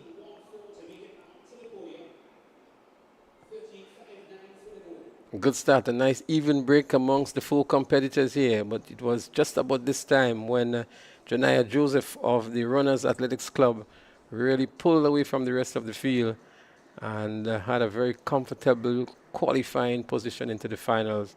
And then it was from the St. David's Track Club, Neraya Celestine, who picked up the second automatic position, 14.76, the winning time. Celestine 15.55. She would make it by virtue of placing second in the event.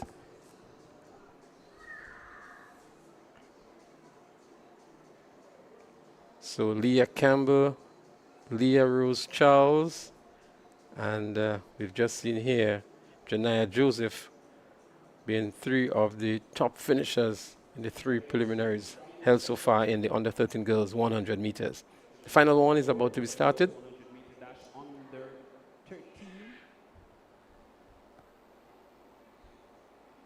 Running out of lane number 1 from St. Paul's Government School, Redeem Bristol. Lane number 3, Classic Lighting South City Rising Stars, Josiah Mitchell. Lane number 4, Top Flight Track Club, Jemiah John. Lane number 6, Classic Lighting South St. George Government School, Nikayla Foray. And rounding out your field from Classic Lighting Westerhall Secondary, Kasia Klein. There they are, the final of the four preliminaries in the under 13 girls 100 meter dash.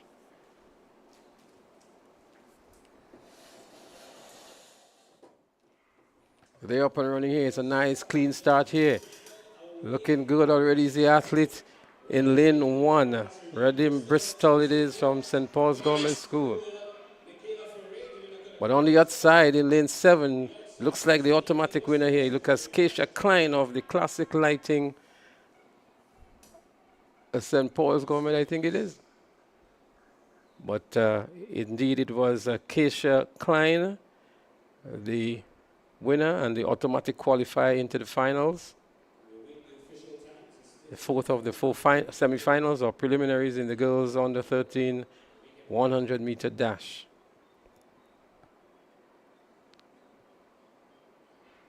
Didn't seem to be amongst the fastest of the preliminaries, and picking up the second position here, the second automatic qualifying position. It looks as though it was Jemiah John of Top Flight Track. So Kasia Klein 14.29 and Jemiah John of Top Flight 14.39 would be the two automatic qualifiers. There you see the entire results of that final preliminary in the girls under 13 100 meter dash. We're going to try to get a word in with the coordinator of sports in the Ministry of Sports in a while, Mr. Cullen Peters.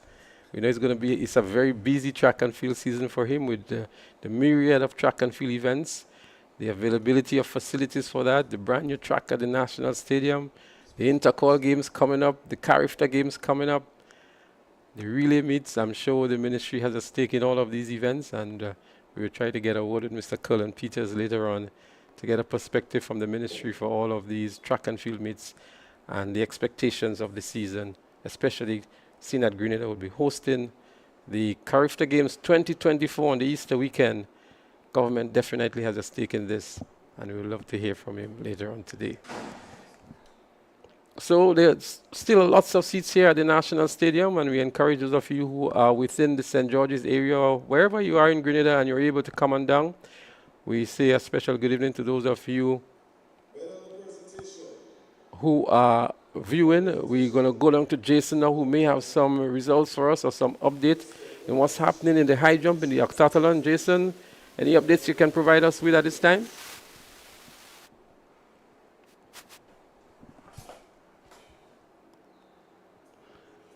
So in progress is the Octathlon for Boys Open. The high jump is currently in progress.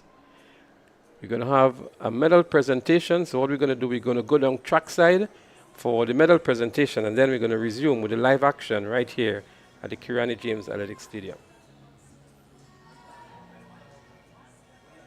Medal presentation for event 18, girls shot put under 17. Finishing in third position, Keisha Matthewin, Bishop's College, a distance of 9.65 meters.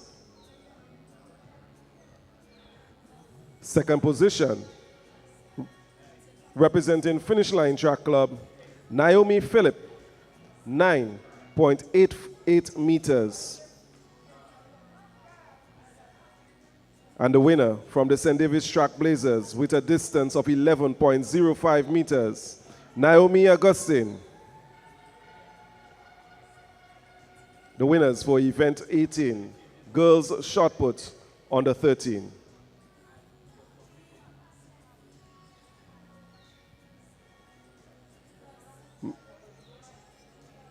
Medal presentation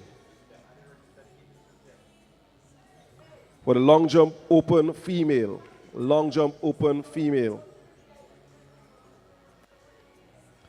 In third position, Denisha Scott, St. David's Track Blazers.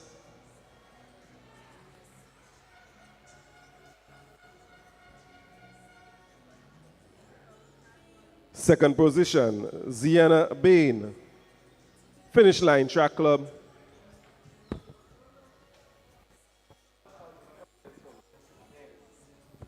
And your winner, representing Ace Track Club, Brunel Thomas.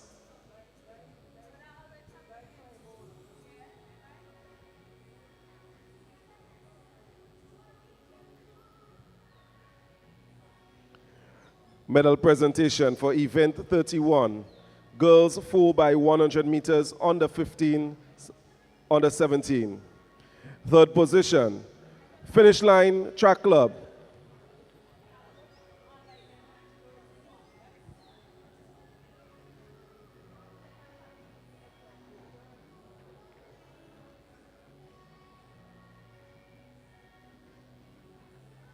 Second position, representing the St. David's Track Club, finishing a time of 51.82 seconds.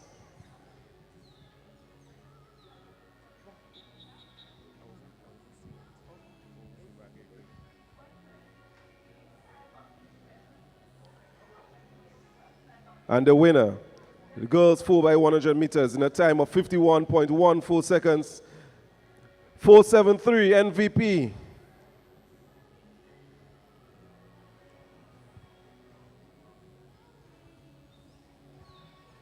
The winners for event 31, girls 4x100 meters under 15, 17. Medal presentation for event 32, boys 4x100 meters under 15, under 17. Third position, St. David's Track Blazers, a time of 48.05 seconds.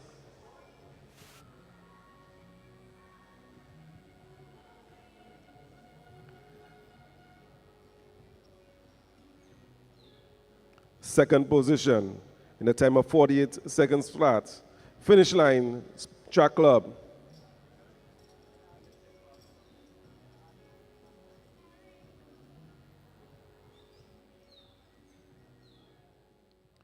And your winners, the team of Pierre, Thomas, Matheline, Granger, in a time of 45.26 seconds, South City Rising Stars. The winners were the boys 4x100 meters, under 15, under 17.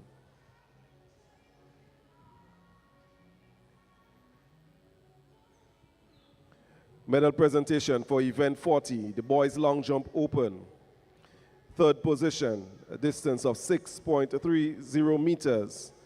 Shaquan Toussaint, Ace Track Club.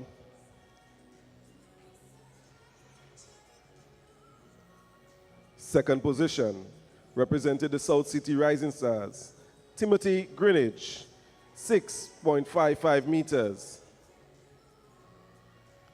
And your winner from the Grenada Boys Secondary School, Micah Campbell, a distance of 6.69 meters.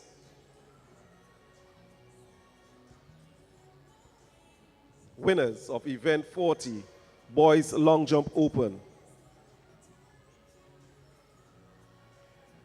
Medal presentation for the girls 800-meter run under 17. In third position, Alian Gidhari, St. David's Trailblazers, 2 minutes, 32 seconds.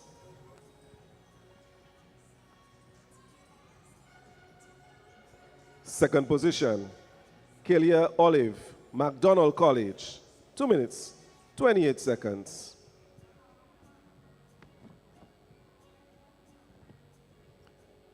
And your winner, Annalisa Brown, Finish Line Track Club, 2 minutes, 21 seconds.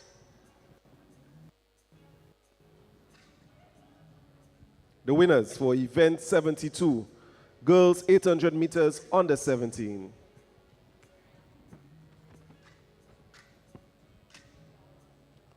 Medal presentation for Event 83, boys 100-meter hurdles under 17. Third position, Vicio Hines, Top Flight Track Club, a time of 18.70 seconds.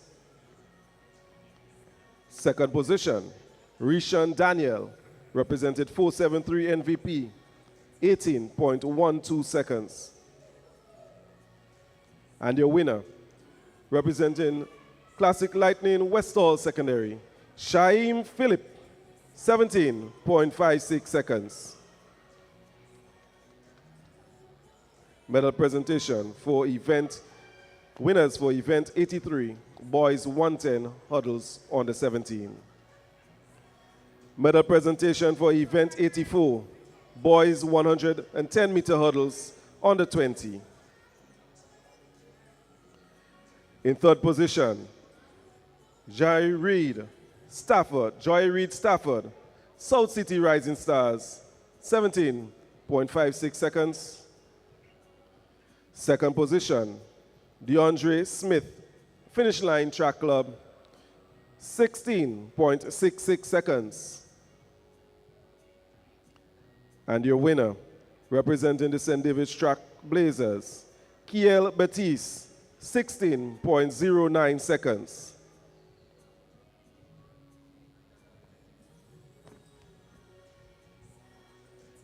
Medal presentation for Event 44, boys discus throw under 17.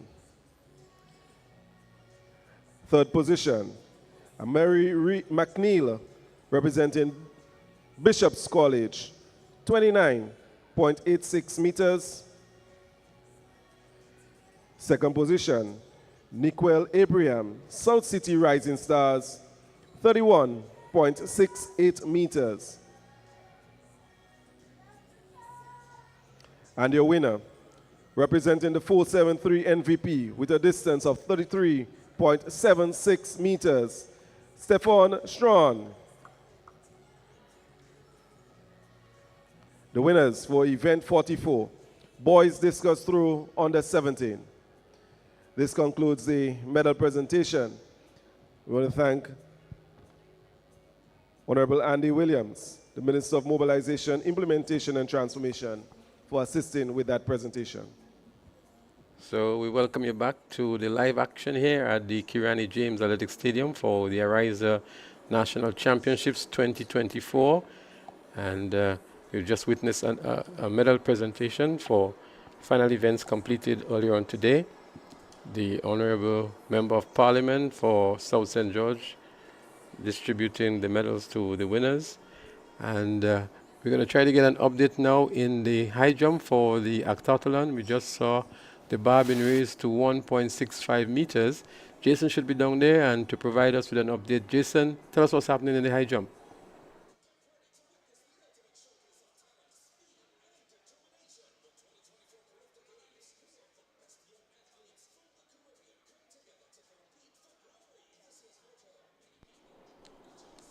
So we're going to take that update momentarily, but while we wait for the next set of events to start off, we have with us here the coordinator of sports in the Ministry of Sports, Mr. Cullen Peters.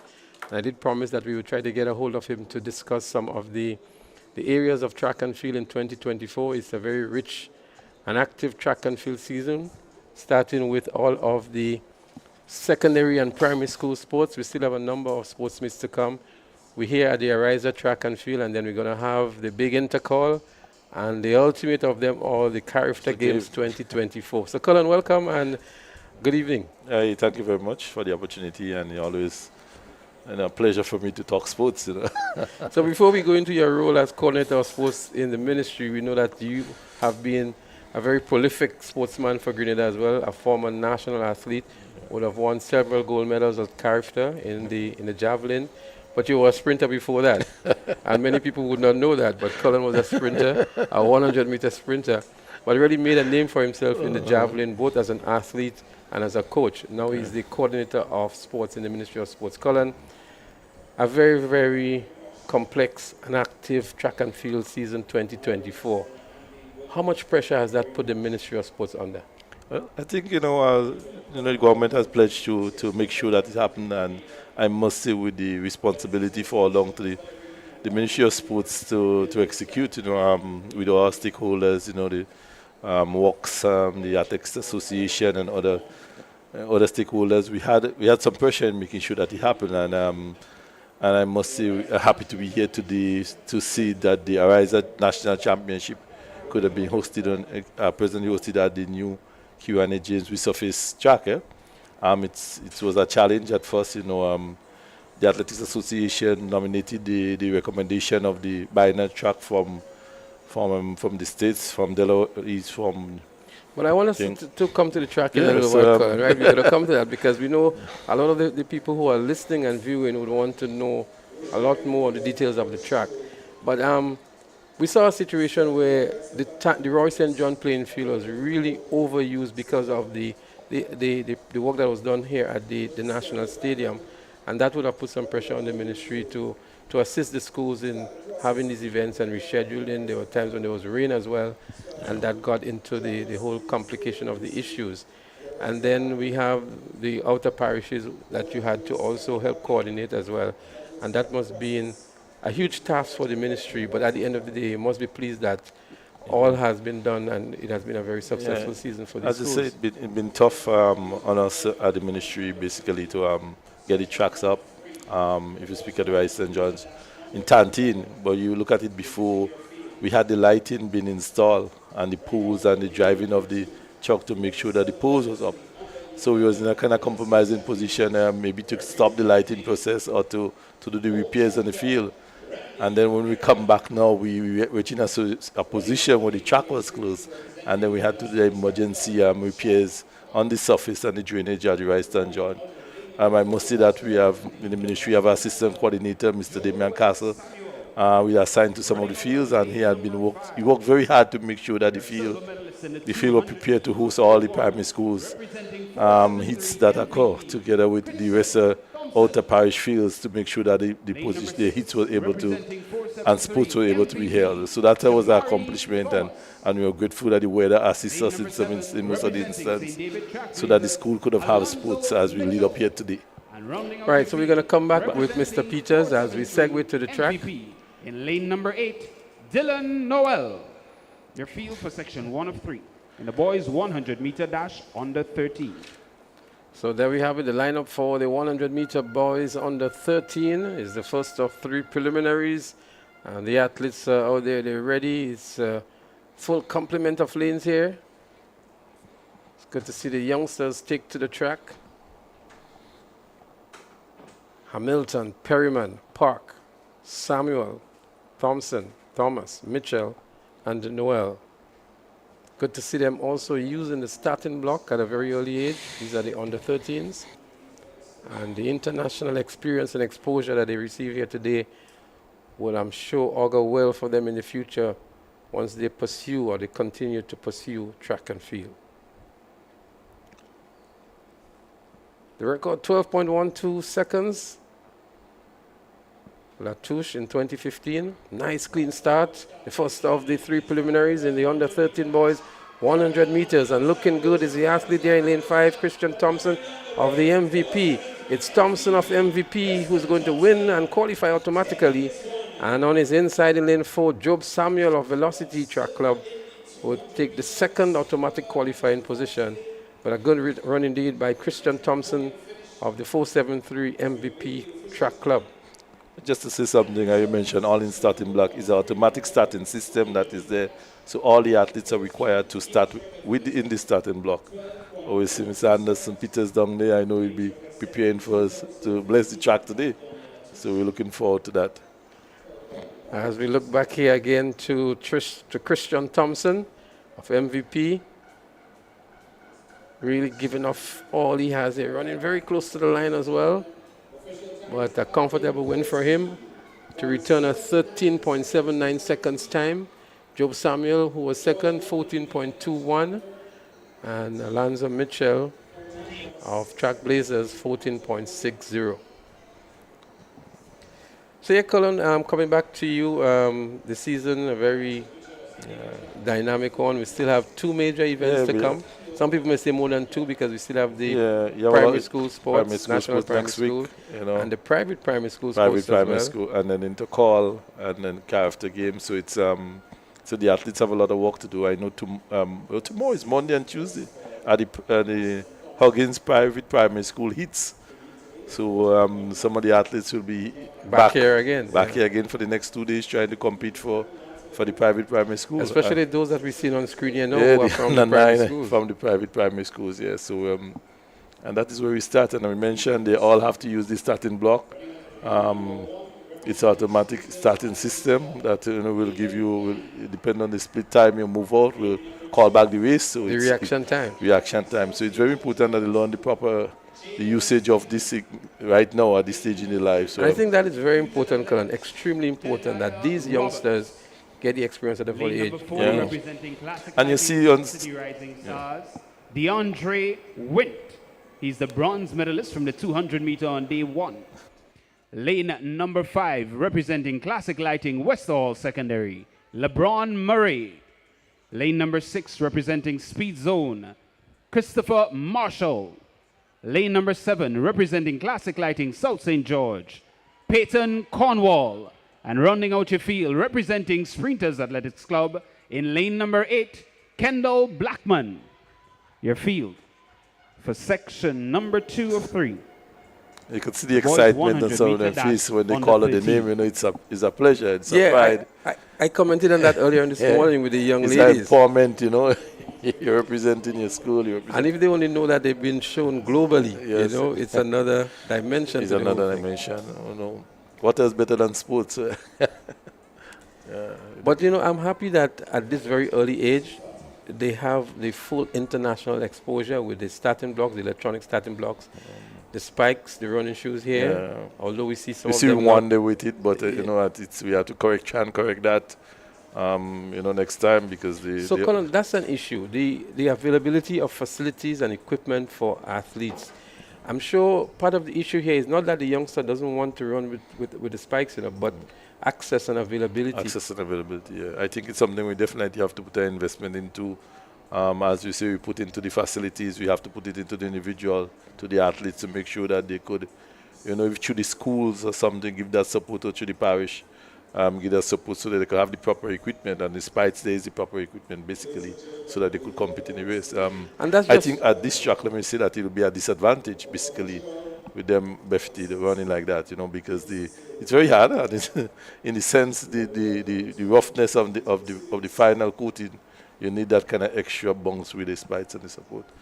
So let's hoping by the time primary school or intercall we could see that we hardly sit in intercall so much.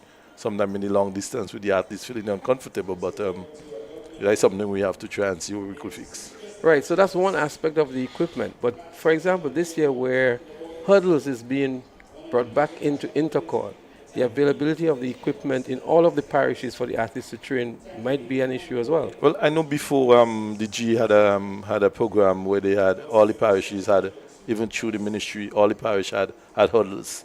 And when the hurdles are started, they also had the program with the gym. If you look at Progress Park, you look at Tantin, they had a gym program too, where they distribute gym equipments. So most of the field will definitely have to make sure that they get the hurdles and they use properly, because some area we see it as they use it for goalposts and it's very expensive. So we definitely have to go back to see how we could get some of the programs where we get the support for the equipment in outer parish. Right. So while they get ready for the next preliminary in the under 13, it seems as they're ready now. Immediately following this race, we will take an update from Jason on the high jump for the Octathlon that would have just been completed.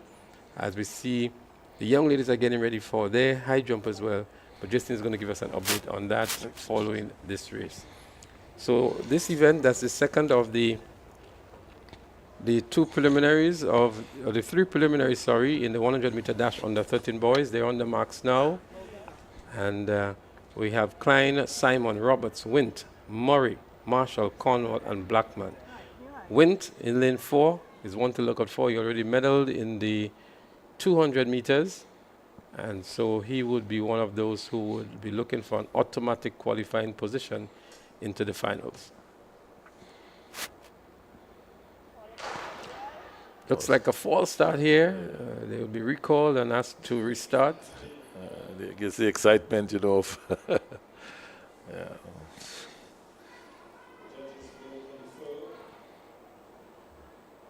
Let's see, there we see it. It would have been the athlete. Lane number 6.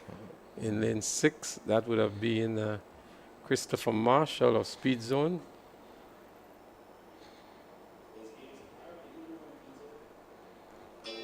That's the athlete here who would have been credited to the false start.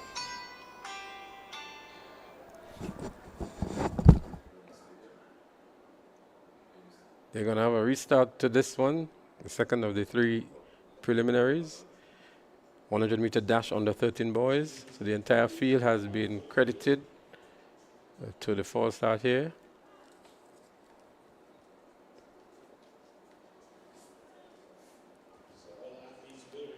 They're on the mark one more time. 100-meter dash under 13 boys. 2 of 3. Top 2 automatically qualifies into the final. A good start this time. And let's see what DeAndre Wint in lane 4 has to offer here from the South City Rising Stars. It's actually Wint is struggling a little bit. His Wint, you see the grimace on the face. He's limping a little bit here. Has some challenge on the outside in lane 6. It looks as though it was Christopher Marshall from Speed Zone. With a close one here as we see Wint in some bother here. Some trouble to the thigh. Not sure if he was really warmed up or must have been kept too long on the starting line. But we saw him limping from about the 50-meter mark. He appeared to be in some trouble very early in the event. As we see the grimace on the face there for Wint in 4. But a good run here by the athlete, Peyton Cornwall. Out there in lane 7, he was given good challenge on the outside. That's Cornwall. And Wint here limping to the finish line. May have still won the event. Yeah, he's been limping for over 20 meters, eh? But managed to complete. Let's hope it's not too serious and he can compete in the finals. So it'll be Wint and Cornwall, who will be the automatic qualifiers from this, the second of the 3 semi-finals, or preliminaries. Jason, we are about to get an update now for the Octathlon Javelin. Let us know what happened down there. All right, Leslie, hi. Yeah, here's what we can tell you happening down here at the Boys Octathlon. Now, we're into just about 1.70 meters, yes. It's not completed just yet. We started a few minutes ago with a height of 1.60, and that was cleared by a number of the athletes, jumping pretty well. But as it is now, they're jumping 1.7. But the interesting thing about this is that Cale Lewis, who is out in front in the event at 3,328 points going into this event, he is closely followed by that's a Kaden James. Now, the thing about it is that Kaden James is he's still in the high jump, but Lewis is out. He dropped out at 1.65. Now, the interesting thing to add here as well is that from Fusion Athletics, Jermaine Donald, he is down at the bottom as it relates to the points in the event, but he has been showing some really good form and some good technique in his high jump. So that might just be something for the coaches to look at here, because he seems to have that kind of technique. He has the height, he has the skill, and he has the zest to go with it as well. So something to look for there for him. But in the top three, I don't think the results coming out of the high jump is going to interfere with the top two or top three positions. We've got Kay Lewis, Kaylon James, and Ronell St. Bernard. It's 1, 2, 3. Who has cleared 170? Just Jermaine Dolan. Anybody else cleared 170 just yet? Yes. It looks like Jordan D. Lewis. He is from St. Andrews. And of course, Shamar Fleming, he's from the unattached. So those three, they've cleared 1.70 meters. And the high jump in the boys' octathlon continues. Thank you so much. And we're going to get some more details and come right back at you. Thank you very much, Jason, as we get ready for the third of the three preliminaries in the boys under 13 100-meter dash. A false start called here. Yeah, you look like lead number 2. Get up a little taller, you could have sitting for me. Christian Niles of the St. David's Track Blazers. So I guess they will go the same role, you know, they will just credit the entire field. Yeah, it's mean that anyone after that will be disqualified. Yeah. They will get a red card.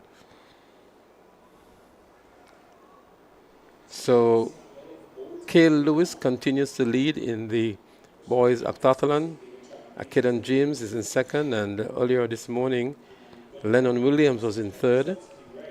So at the completion of the high jump, we will try to update you on the point standing in the boys' octathlon and also in the girls' pentathlon. We'll try to get some updates on the point standing for you in those two events. The under 13 boys, they're going to have another go at it in the third preliminary. Top 2 automatically goes through to the finals, and then the next 2 best times will be selected to join them.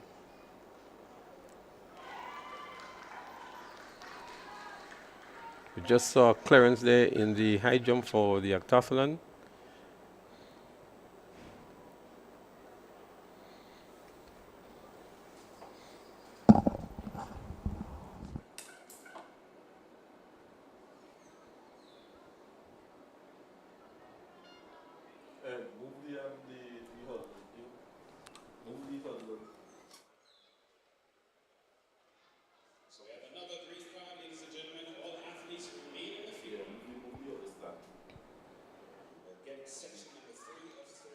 So they're going to have another go. We just saw the starters issuing the green card to the entire field.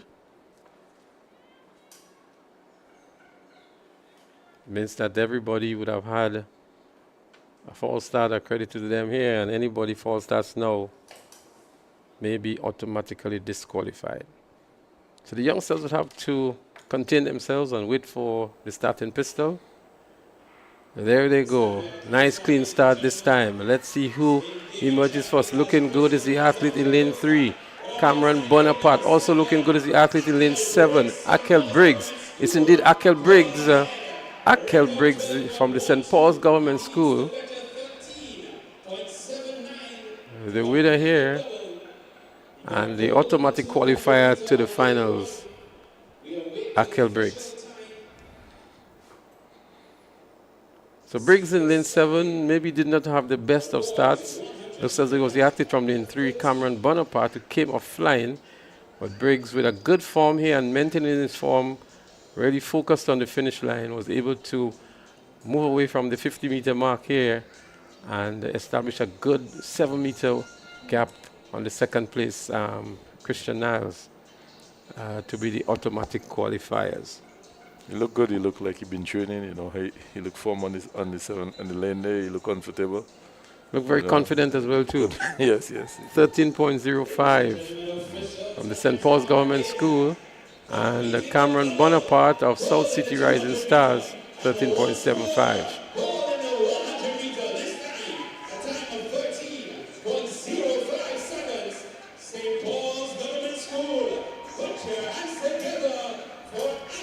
So, Mr. Peters, let's look forward now to some of the events coming up.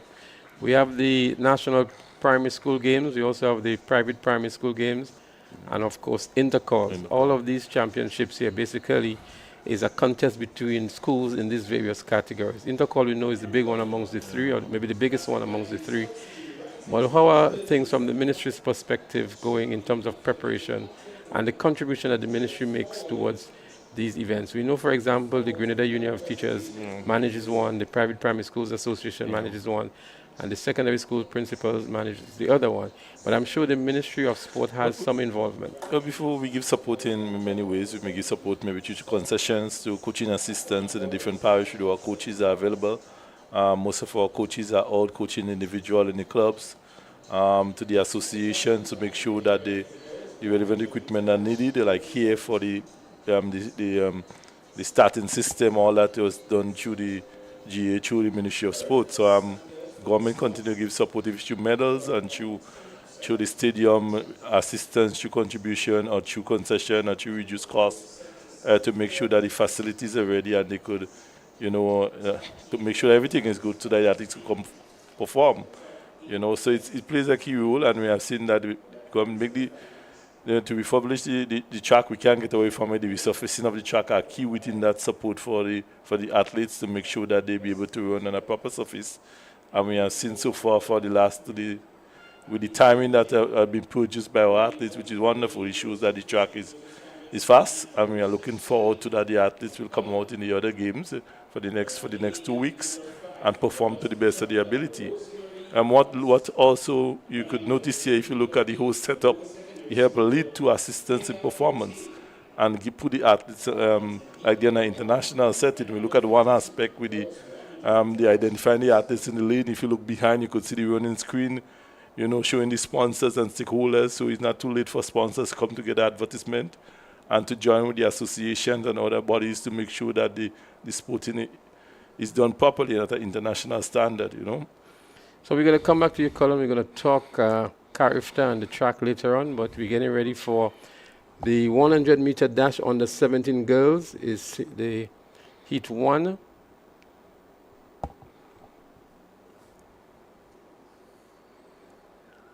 And only 3 athletes in this one here. We have St. Joseph Convent St. Andrew.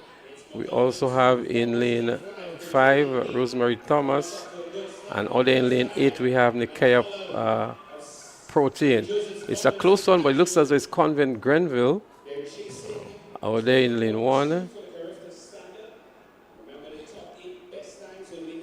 They were looking to make a 12.2. I don't think they look like that. But St. Joseph Convent St. Andrews, Sashade McCullum, the unofficial winner in lane 1. So holding on to her hip at the end of the event. So McCullum was there, Rosemary Thomas from Velocity was there, and also Nikaya Protein out there in lane 8 from Boca Secondary School. So it's under 17 girls. As we saw her leaning forward here, maybe a little bit too early. Yeah. But the girls, we must say that for the last day, yesterday and today, the girls really look good. And I saw, yeah, indeed, some very impressive times. It's very good to see the ladies come out and they look really, really good. They look, you could see they look as the athlete that they're representing. You could see that they have been training.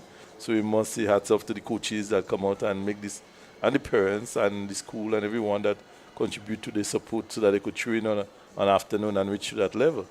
Well, we saw Shaffonia Houston, maybe not at the best yesterday, but we saw a very impressive run in the 800 meters, a sub 2 minutes time. There is no Shanti Augustine this time around. She's nursing a slight injury, and she's unable to compete. But these are some of the better known names in the female circuit. And all that what you see is you see the number of them, a large number of them. So then you have to pick really teams, and which are very important. And as you say, leading up to KFT games and other school meet, you want to see the teams also. So it's the large number of them today, so we'll see the benefits. As we get set for heat number 2 or 4.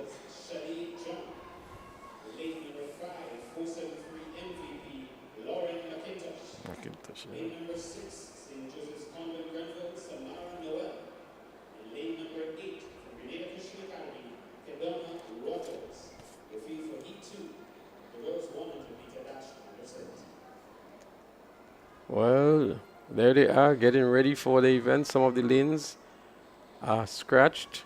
Lane 1, lane 3, lane 7. 6. And lane 6 as well.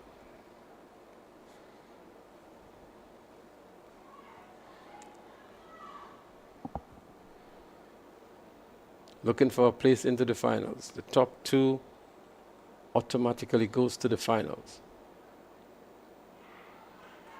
Well, a fair enough start here. Let's see who comes out early. Looks as though the athlete in lane 4 here, Shade John of the St. David's Track Blazers. Indeed, it's Shade John who's going to win this one easily over Lauren McIntosh of MVP. But Shade John, again, one of our standout athletes coming from the St. David's Track Blazers, and she's looking in ripping form this year as well. Yesterday she looked very good in 200 meters, and she come out today, There we see Shade John from the St. David's Track Blazers in lane 4. McIntosh picking up the 2nd position and the automatic qualifying position to the finals.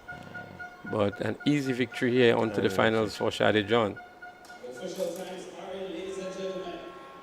12.34 Cullen under 17 girls, not a bad time. Not a bad time at all, not a bad time. And this is hits, so you expect them to do much better when you come on to the final with with some more competition. And I can tell you the character standard is 12.2, so she's just outside. She's just outside, yeah. So let's see what happens in the final. I'm sure she would know what time she did in the semis and look to better that to make the qualifying mark to the Carifta Games. Colin, I'm just trying to talk about the Carifta standard. Someone called me this morning to say, Mr. Peters, what's happening with the athletes if they don't make the standard? And they were, they was thinking this Carifta standard is set down by the Carifta committee, but it's a local standard, and we most time we select the standard because we are traveling, and you want to make sure that the athletes that you select get. But when we are home, we try to get the best athletes from all other categories so that you could give them the opportunity to compete against the best of the Caribbean. So, Colin, this is a very important clarification that you're making here, because many people would believe that the Carifta standard that we are calling has been set down by Carifta as a pre-qualification to the Games. But this is the Grenada National Carifta Standards. And you made another point which is very important. Because we have in the Games here, it means that we can afford much more athletes because of the cost. The avoidance of cost to travel. To travel, yeah. So we could, they could get, and the exposure with competing against better athletes, more athletes, different countries, it tends to help in your performance and give you additional motivation for the previous year. And some athletes are just big on the big day. On the big day, yeah. With a home crowd behind them. Yeah. And the big stage, that's when they bring the A game, so to speak, as we get ready for the 3rd preliminary. Riel Alexis, and in lane number 4, from 473 MVP, Egypt Regis Benjamin. Well, Egypt Regis Benjamin is one of the athletes that we want to look out for. It's a familiar name in the track and field circle here. From the MVP Track Club, she comes in with an impressive 12.57 seconds. We saw 12.4, I think it was 12.34. 12.34 moments ago. So these two would have their eyes set on the podium into the finals, definitely. And Egypt Regis and Shade John. But here, Regis is coming up against Ariel Alexis. Yes. There they go. Egypt already in the lead here and pulling away, looking good, maintaining good form as well. Is Egypt Regis Benjamin. And we'll look to see what time she returns, but it'll be a good competitive time as what we saw from Shade John moments ago. And you're set up for a wonderful final, yeah. Yeah, she looks well prepared for the season as well, Colin. Yeah, she looked fit, she looked, she looked the role. Yeah? And look at the level of confidence on her face as well, Yeah. Egypt Regis Benjamin want to definitely look out for into the finals. She have the character and the physics of an international athlete already. See, they set up a time of 12.54 seconds. So she's definitely didn't run fast as the previous athlete, but you have seen without competition there. So we expect that, So the stage is set for an interesting finals that will feature likes of Ashadi John and Egypt Benjamin, and we still have another preliminary to go, where we will see an Amaya Chandler, who looked good yesterday as well. Brandy Taylor is also going to be there, Kashanti Mitchell, and others as well who will be featured in the next preliminary. But Colin, very quickly if we can, a new track has been laid down. We've seen some impressive times. We anticipated that.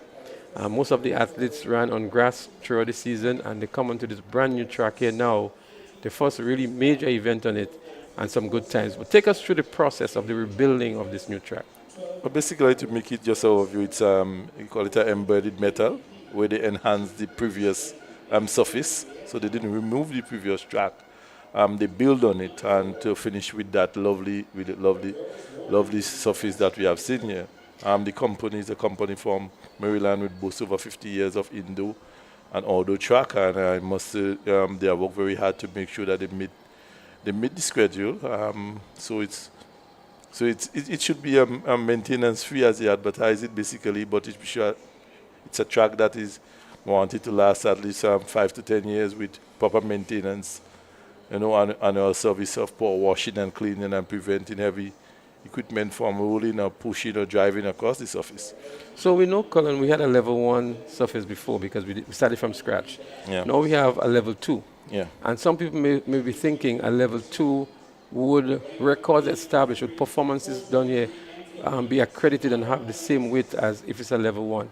Help us to explain that. Well, basically, as I mentioned, it's an embedded metal, so it is not a new surface. It's not a new track. It's a new surface, but it's not a new track, So that's why the reason for, and other factors that we can discuss. Boca Secondary School, Kashanti Mitchell. And rounding out your field, lane number 8 from the Classic Lighting South City Rising Stars, Janelle Griffith. Your field for Heat 4 of the girls' 100-meter dash under 17.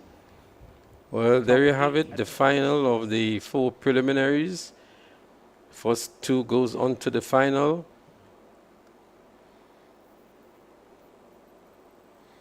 Samara Alexis in 3. Chandler in 4. Taylor in 5. In 6 we have Mitchell. And in 8 we have Griffith. Ready for battle, looking for a position into the finals. Nice clean start here. Let's see who comes out first. Looking good is the athlete in number 3, Alexis. But it's Amaya Chandler of Samara Alexis. And Chandler, the eventual winner here, as we suspected, athlete 201. And she's ready to see what time she would have returned. She would have seen the times of the previous winners. And Chandler is just as eager to see the time she would have done. But she came off the blocks nicely, a very short drive phase. She was up and running and not receiving much competition on her shoulders from the rest of the field, but she was very concentrated indeed, focusing on the finish line and looking for a good time into the finals. Chandler, automatic qualifier. That's Chandler from the Finish Line Sports Club. 12.53 Colin, very competitive. We had a 12.54 from Regis Benjamin and a 12.34 from Shadi John. Yeah, so these 3 surely set up. But someone was asking why they had 2 persons running when they had spare lane. But when you precede the athletes by timing, so you try to get a fast person each of the heats. All that is done to the computer system, to the timing system, finish line system. So it's and then athletes pull out from the events for whatever reason. It's better you will have to take too long to go change it over, because I want it to be able to set up like that. So we're using the meet manager here, and everything is pre-programmed. Pre-programmed, yes. So even if athletes drop out, you have to continue as it is. You have to continue as it is because you already set it. So that's something, people may want to know why, you don't look good, as they mentioned, the person mentioned, but it's something, it's just how it have to be, yeah. We were talking about the track. So the track should last longer with that color, it should be more durable, with the system that apply in setting it down, with the pre-coated and the sealant to make sure that the water don't remain on the track, you know, and it's so we are very satisfied with the company and with the track.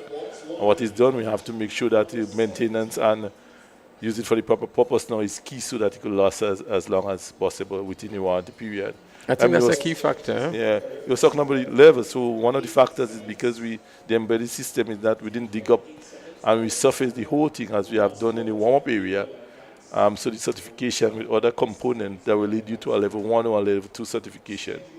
And if you look at this one with the Mondo track, which was a level 1, we go back to representing the St. David Trailblazers, Andre Fletcher.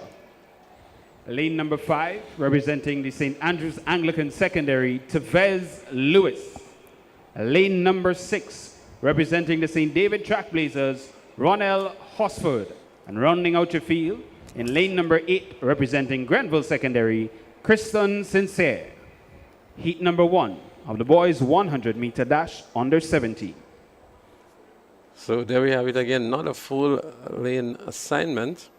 Lanes 1 and 2 are scratched here, but we have Andre Fletcher, a familiar name for us in the cricketing circles. Also out of St. David's, he's in lane 3. Tevez Lewis from SAS in 5. In 6, we have Ronald Hosford from Trailblazers. And Christian Sincere from the Grenville Secondary is in 8. So the character time here, qualifying time 10.8. Games record 10.62. And guess who? Anderson Peters. Yeah. Together with the national record held by, I think, Nazir John now. Used to be Sean Lambert. Well, there they go. The first of the preliminaries here in the under 17 boys, 100 meters. The athlete here from SAS, that's Tevez Lewis. Tevez Lewis is going to qualify onto the finals here. And I think Andre Fletcher from St. David's Trailblazers would pick up the next automatic qualifying position.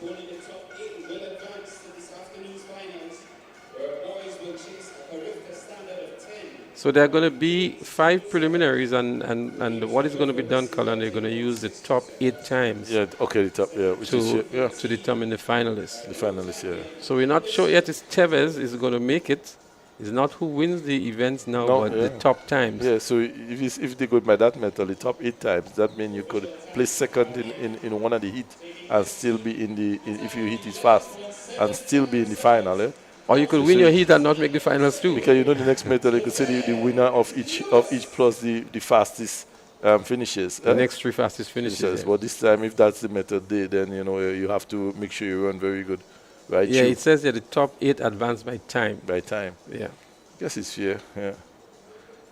But so you come back to the same thing, basically, because if you are second place there in a race that is very fast, you will still automatically, and if you, so. Right, so quickly, Colin, because we know we want to bring the events to the spectators. The Carifta Games back in Grenada. The last time Carifta was here, Grenada had a very impressive performance, maybe one of our best performances. Yeah, and I remember that I had Josh Butang, like my last athletes, man. I had Josh Butang and you and Jeremiah in the short put and the discus, you know, respectively. So and we need to create another set of Botangs and Jeremiahs and so on, because we're on home soil and the expectation is great. Yeah. The locals are expecting a phenomenal performance from our athletes. We saw Ethan Sam last year. Yeah. We saw that quartet with Telemac and Sam and the others, and we're looking to see how we can build those kind of teams. The juniors, the under-17s look very good for a relay team. The boys are now at 1.5 and I'm not sure how much you are aware, because I know that's an event of the GAA, but what is the level of preparation that has been going on for athletes for Carifta Games? Well, I know that the athletes have been working with the respective coaches in a different area. I also know from experience is that with the preparation and the resurfacing of the track definitely affect the level of training and competition that are needed to go on to be at the Carifta Games, because they're one of the factors. We also, so the athletes have been doing the best, and the coaches have been working hard with them to make sure that they prepare them as much as possible. We have 2 other competition prior to that will give them the additional competition that is needed to pick for Carifta. So we give all the support, you know, from the ministry, from the government to the government, to the athletes, to make sure that the coaches and the facilities and everything that are required are ready for them to go out and represent us properly. You know? Lane 4, Deron Sincere, St. Andrews Anglican Secondary. Lane 5, South City Rising Stars, LeBron Granger. Lane 6, Top Flight Track Club, Jaden Knight. Lane 7, Kareen Sampson of Western Rockets. And Lane 8, Boca Secondary, Jareem Bartholomew. So we're getting ready for the second of the 5 preliminaries. Athletes again looking for position into the finals. Full complement of lanes here, except for lane 1.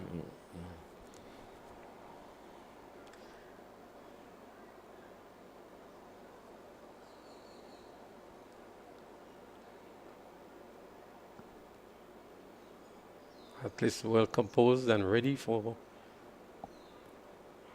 Looks like a nice clean start here, but somebody may have just jumped out here from the point of view of the starters, and they call back here for a restart. And the reaction to the starting block, you just basically, you can't forget it. You will set up on the system that you move or you. Yeah, the reaction time is under consideration here, so it's not just about the visual impact from the starters, but also the reaction time from the electronic starting devices that these athletes have to compete with. As we see the starters confer here to have a look to see what actually happened. Looks as though the athlete out of 7 color, in my opinion, Karim Sampson from Western Rock. Finally sit back, I didn't find any. So we wait on the verdict from the starters in terms of who the false start would be credited to. We want to say a special good afternoon to Michael Bascom, who is enjoying the broadcast, Cullen. Afternoon, Mr. Bascom, what are you doing? And to all those in the diaspora as well. I'm happy to see that he been advertising and been putting up to his medium some of our standing performance yesterday. And that's the way to go, give the athletes additional support as they prepare for CAF Games. So absolutely, and it's not only this year Bascom has been doing that, but for over the years he has been. Man, my first guy after Bascom was a journalist. So his history. So Bascom is playing his part as well. But Colin, we saw some outstanding performances also from Caribbean athletes at the World Indoor Championship. Yeah, saw St. Lucia there. Julian Alfred, 6.75 I think it was, and we saw the athlete in the triple jump from Dominica, 15.01.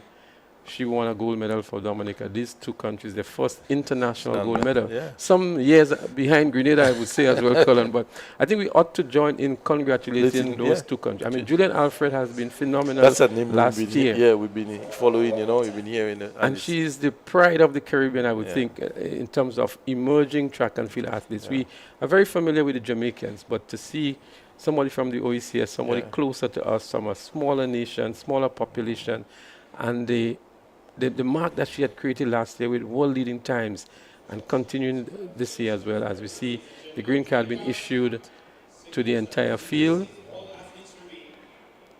But it's I good, think it's good to see the other, and CAF will be a great example to see the other countries pick up, because they all be coming with the team and all. They love Grenada, which is a wonderful place to host such international games. And I know that the talent and the timing and performance will be great, and it will help motivate our athletes to perform, as we prepare for perform much better in previous years to come. So we're looking at the future talent there. As they get ready one more time, it's going to be Lewis, Francis, Sincere, Granger, Jaden, Sampson, and Bartholomew.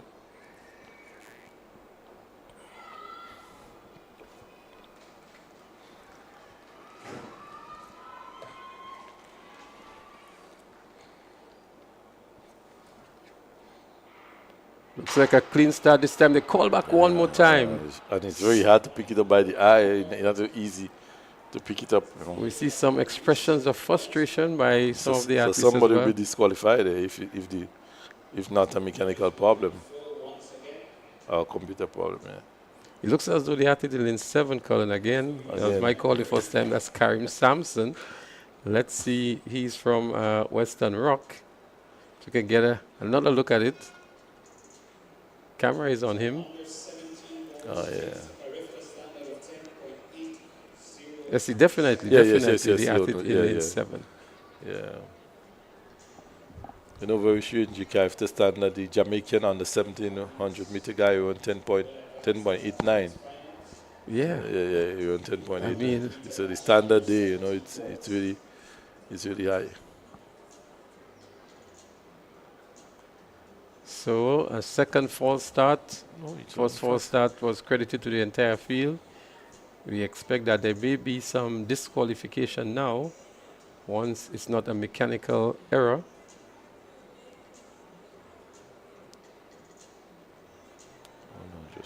You see the red card comes out now and has been issued to the athlete in lane 7. Indeed, Western it's Shire. Karim Sampson of Western Rock. Or Western Rockets, maybe. Yes, indeed, it's Western Rockets, and must feel a little bit disappointed. I've been trained for this event and come here to perform well, but that's the nature of the games, that's the rules of the game. That is what helps build character. You have to wit.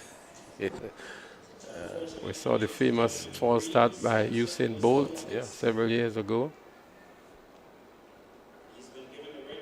Only last year we saw Elisha Williams with a false start too. So give you opportunity, the coach should go back and work on it. You know that definitely he most likely look at it that he had 2 false starts in the sense, but if you give you opportunity to look at the athlete and make corrections for future meet. So we're going to take another update from Jason at the end of this event with what's happening in the field. It's been taking quite a while for this event to be run off, but let's hope they can get it right this time. There they go. This time it looks like a nice clean start. The second of the 5 preliminaries, under 17 boys, 100 meters. It's a close one to call here now, but on the outside, it looks as though the athlete in lane number 6, that's Knight Jaden of the Top Flight Track Club, and the athlete from SAS, Diron Sincere, would have taken the second position. Again, remind you that the top 8 times will go through to the finals, not necessarily the winners, but the top 8 times. As we look back here again, it was an even run from the beginning of the race. But Knight Jaden from Top Flight Track Club, just about maybe the 80-meter mark, really pulling away from Sincere from SAS, and Knight, the winner of the second preliminary. So Jason is somewhere down on the track, and we're going to segue to Jason now for an update as to what's happening on the track. All right, hi Leslie. All right, keep this name in your mind, Jadani Lewis. Don't forget that name. He's up now. Look at this. Now, the reason why he's in play is because Jadani Lewis, he has just won the long jump in the boys Octathlon. He cleared 1.80 meters, just edging out Donald. That's Jermaine Donald, representing Fusion Athletics, a presentation by the Scottish student.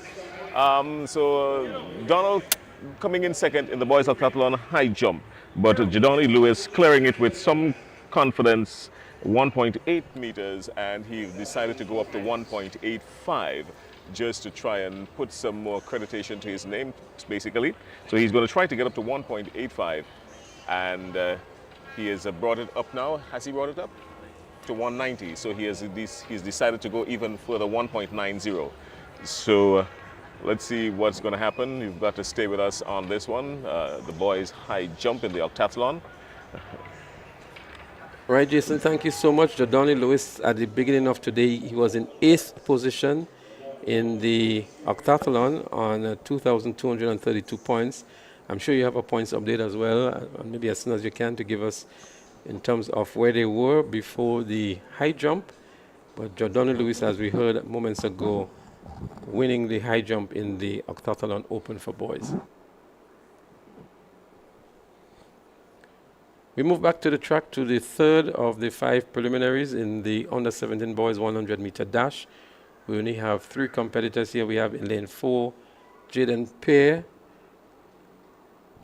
We also have in lane 6, Jevo Lewis. And in lane 8, we have Omarion Richardson.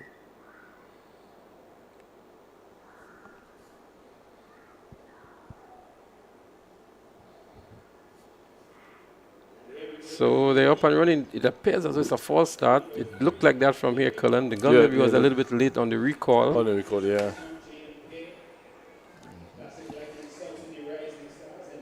Let's look at it again.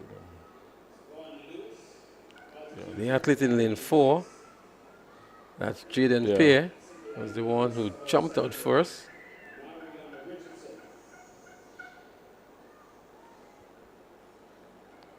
So they're going to have a restart here.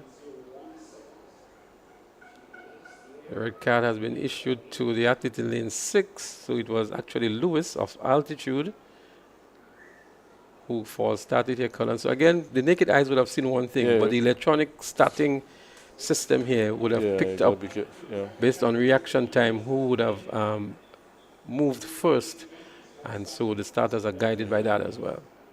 So Lewis has been DQ'd, and so we're down to 2 athletes in this preliminary. That's Jaden Pear and Omarion Richardson.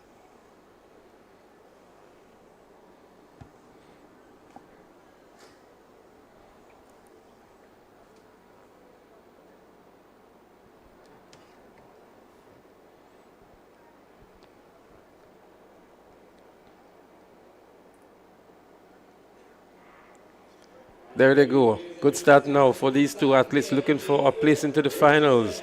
Jaden Pear and Omari Richardson. Pear on the inside, but it's Richardson on the outside who's going to win this one in lane 8. And we look to see what time he returns, but he's looking for a top 8 qualifying time into the finals. Omarion Richardson, and he's running for Classic Lighting Westerhall Secondary.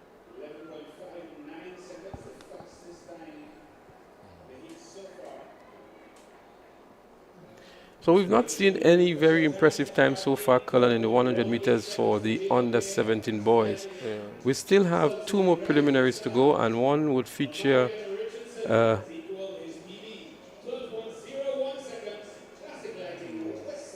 Xavier Williams, Rishon Daniel, Terrell Williams, etc., Jaron Phillip, Joshua Lewis, Ethan David, still to come. But we're seeing like 11.5, 11.6 thereabout for some of these athletes. I mean, at under 17, we expect much faster times. And at 17, you expect faster time, you definitely have to go to 11.1, 11.2 around there, even 10.8 something. Colin, let me ask you this question. As I look on the screen to see the athletes preparing the starting blocks, how available are these blocks for them for training purposes, not just to come into the finals at the stadium? Are these starting blocks made available for training purposes? No, I think, well, most schools, they should have starting block. It's not a new thing with the starting block. It's just here. I think... But I mean, interfacing with the electronic system. With the coaching, with the interface with the electronic system, no, only here you will see that, basically. But it's the same procedure in preparation and execution in the start. You wait on the gun. Definitely, but there are starting block in all the centers, basically. Most of the schools have even individual athletes. It's not something that is scarce on the island. The others may be a little more, you may say that, I'm not all field, but the starting block is available, basically. And it's pretty much standard in all sports now. Even on the grass track, you need the additional support to the starter, So it's basically will come down to training and preparation. But as I said earlier, this is the first time they have been for the last 4 months on this track. So it's kind of maybe a little practice. Maybe they've been using it at Tantine or in Grenville or in carriacou to practice. But coming here now is a whole different setting. Colin, I want to go back to carriacou because I know you've been involved with the Athletics Association. A lot of the times we know that the team has been chosen. And then we have intercall, and some new athletes emerge with impressive times. And people say, well, how come this athlete is not on the carriacou team and they've done so well at intercall? Walk us through the submission of names and selection of teams and deadlines for which athletes have to be submitted, etc. Well, I know that the GA definitely have their mini meets. So it's not only at this meet you get to be selected at carriacou games. At the standard, they had developmental meets from all years, October, November, which you get the opportunity. So definitely we'll see the rise in talent from there. But in all saying that intercall time, you will see someone that come out outstanding and they will not present or perform well at the national championship. But I think the allocation have been made because I know for Rayburn of McDonald College. Let's look at the race. And we'll continue on the yes, So there they are. They're on the starters orders. Kanik Nixon is there from Fusion. He's definitely one to look out for. He's in lane 2. The Presentation Brothers College too. He was very impressive throughout the season so far. Ethan David, Joshua Lewis, Jaron Phillip, Aiden Samuel, Riley Forrester, and Raheem Reuben. Nice clean start here. So it seems again, but again the electronic system is just having me to eat up my words with a clean start, Colin. Yeah, and then someone right there, they see that previous race that nobody, the team didn't get a yellow card. You know, and it's so I didn't want to comment on that, Colin, but we saw some green cards. Some, you know, so we saw some green cards being issued. Let's look at what happened here. Number 6, lane 6, looked a little bit early. That's Aiden Samuel. Right, so what we could say maybe with the thing, if the system show up more than one person, and you can then you give the green card to the whole field, or if it's the problem is from the system, but the previous two maybe it was a open false start. It was clear. It was a clear false start. So most likely if they decided that more than one person had actually react within the time, they might give the whole fleet a warning. A green card, or so let's see what happens on this occasion. And I must say they just come out from training. And if you look at it, you'll see the man with them. He's the facilitator for the training, so they give the whole fleet we just the same fear, you know. But the coach and the trainer, the instructor is there, so I guess he's guiding the process. He guides in the process, So maybe so it's maybe one or two persons or more than one that actually within that reaction time to the deem illegal. So they're gonna have another attempt at it. Anybody who falls that now would be disqualified.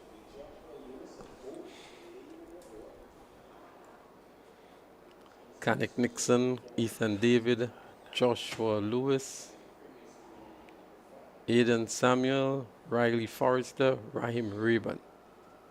McDonald College, Reuben.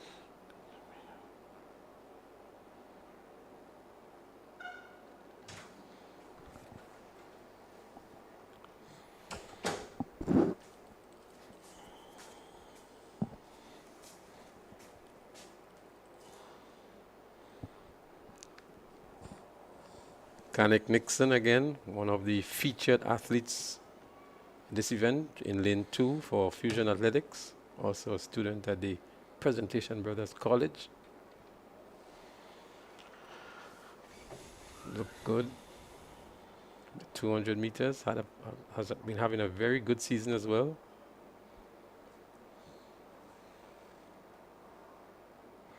Well, they're up and running this time here. Let's see what Nixon does in lane 2. Up already and moving good is Nixon in lane 2. Kanik Nixon wins this one easily, and I'm sure he would have returned an impressive time to get that automatic qualifying mark to the finals. We saw a best so far of 11.59. I'm sure Kanik Nixon would have done slightly better than that. We saw him easing down to the tape as well, but getting up very quickly from the dry phase. Very high knee action as well. Was a 200 meter. 11.58 Cullen, still just marginally better than previously, 100 of a second. Previous to that, we had 11.57, but 11.58 by Kanik Nixon. That will take him into the final. Some information before I leave. Just the project manager for the resurfacing of the stadium, Mr. Gott Bailey, had returned to his home place, but he's here in the stadium now. He come back because we still have to complete the warm-up track prior to KFT, and so he's in the stadium. So once I do get him, maybe you could have an opportunity to say hi to him. Well, I think that's important because actually seeing a live performance and being here to see the surface that he has put on and how he's reacting to the athletes and how the athletes are. So it's good to see that he's back. I know he's back for the warm-up track preparation, but to be here in time to see that, so that's good. So thank you, Colin. We really appreciate what you have done. We know that we would have loved for you to stay on to help us with the comments and so on. But the information that you've provided in terms of the ministry's responsibility, your expertise as a coach and as a former national athlete has been invaluable. And we thank you for being with us here with TNR Communications at the Ariza 2024 National Championships. Thank you very much. Anytime, man. Okay. So, folks, I'm sure you enjoyed Running the out of lane number expert 3, comments that Colin was representing providing. Altitude Track Academy, Delron John. Lane number 4, representing 473 MVP, Xavier Williams. Lane number 5, representing 473 MVP, Rashawn Daniel. Lane number 6, representing Classic Lighting South City Rising Stars, Terrell Williams. Lane number 7, representing 473 MVP, Theo Street. And running unattached, lane number 8, Ethan Frederick. So there we have it, the final heat. Lineup Heat number of 5 of 5. the competitors The boys in 100-meter dash. the 5th preliminary. Looking for a position into the finals. The top 8 times would gain position into the finals. So it's not necessarily who wins the respective heats, but who returns the fastest times. This is the under 17 category.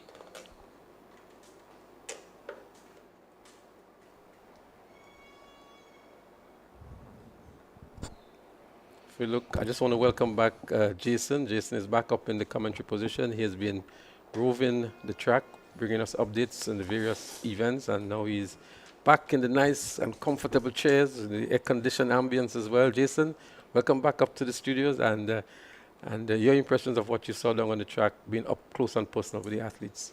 Ask me if I want to go back down again. I would think for the finals you may. Keep thinking. It's nothing short of blistering outside there. It does feel like about 36 degrees, and with the sun blaring down on the open skies, a UV index of 10, 11, that's nothing short of unhealthy.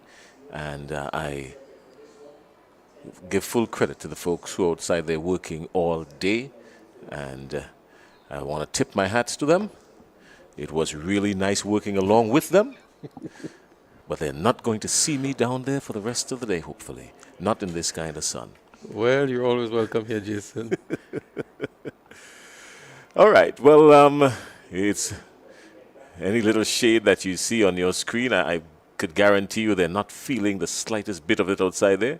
It's open air, hot sunshine, and a whole lot of speed in these heats. It's I've been particularly impressed with the previous run there by Canik Nixon, with about, what, 80 meters completed. He sort of like locked in cruise control and then went into full compression gear after that. So he's looked good. He's looked confident. Good form on the ball of his feet, and he's allowing the track to do the work. I'm glad you mentioned that, because as we said yesterday, the track is going to be fruitful to those who are technically sound. Absolutely so, absolutely. Jason, I want to draw your attention to the athlete here in lane number 3, Delron John. He was the intercol champ at the sub-junior category last year, so he's actually a first-year junior in the under-17 category. Yesterday, he was involved in the javelin. So he's not been having the best of seasons as a first-year junior, but he has an opportunity now to go on to the finals from this preliminary and maybe reassert himself. Well, that's generally the case unless you find something extra special. That's generally the case when an athlete moves up, because you've moved up into a different category, so you've moved up with the bigger boys, so to speak. And you can understand why he may not be having the very best of seasons. But this could be a good run for him, Delron John. He's out quick, out good, looking good, coming down straight. He's ahead of this one. Maybe he heard the commentary, maybe he heard our comments, maybe he heard Leslie. And Delron John, in his good form, has decided to lock in compression gear when he got to 85 meters, and he crossed the finish line, and he looked nothing short of magnificent. So Delron John running here today for Altitude Track Club. Really showing some experience to Jason by shutting it down and saving some for the finals. He was out in a flash and really left the rest of the field in the dust by 50 meters.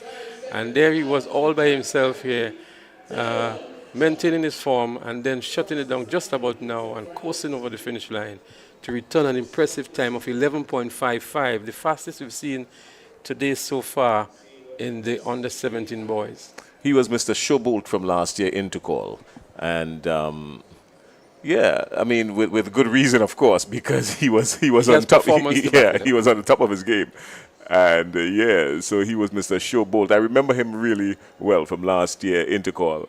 And he's done pretty well so far in this event. Yeah, he had a rough day yesterday. But I think that had to do with the fact that, you know, as we said, he's coming up to the bigger boys. So he's realizing, you know what, I need to put some pep into this step now. So he's done pretty well. I like his stride. He reminds me a lot of Justin Gatlin when he's on the straightaway. He goes chest up first and allows the momentum to pull him forward. He's always gripping and pulling, and I like that about him. Yeah, so Delron John with the fastest time from the preliminaries, 11.55. We saw an 11.59 and 11.58. And so he would be expected to be among maybe the podium finishers in the finals later on this evening. So the spectators have journeyed here to the stadium, the ardent followers of track and field. And we know there are some who are home who are maybe contemplating coming on down here to the National Stadium. Jason, we can tell them that the stage is set for some very exciting finals later on this evening. Oh, of course it is. Let me tell you something. I'm particularly looking forward to a couple of the relays. If I check my schedule, I would tell you that there are a couple of events I'm looking forward to this afternoon. One of them, of course, is the 4x100 meter relay open boys and the girls, the 4x4 100 meter open boys. I'm looking forward to that.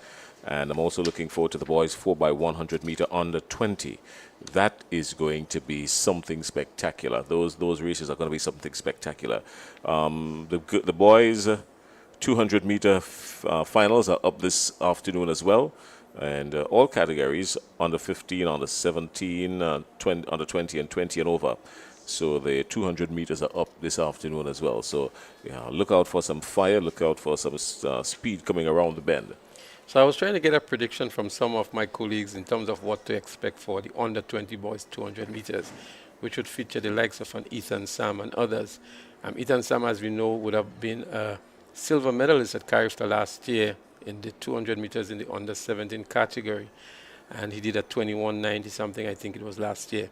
He's in much better form this year, and so the expectation is that he will lower that mark in 2024.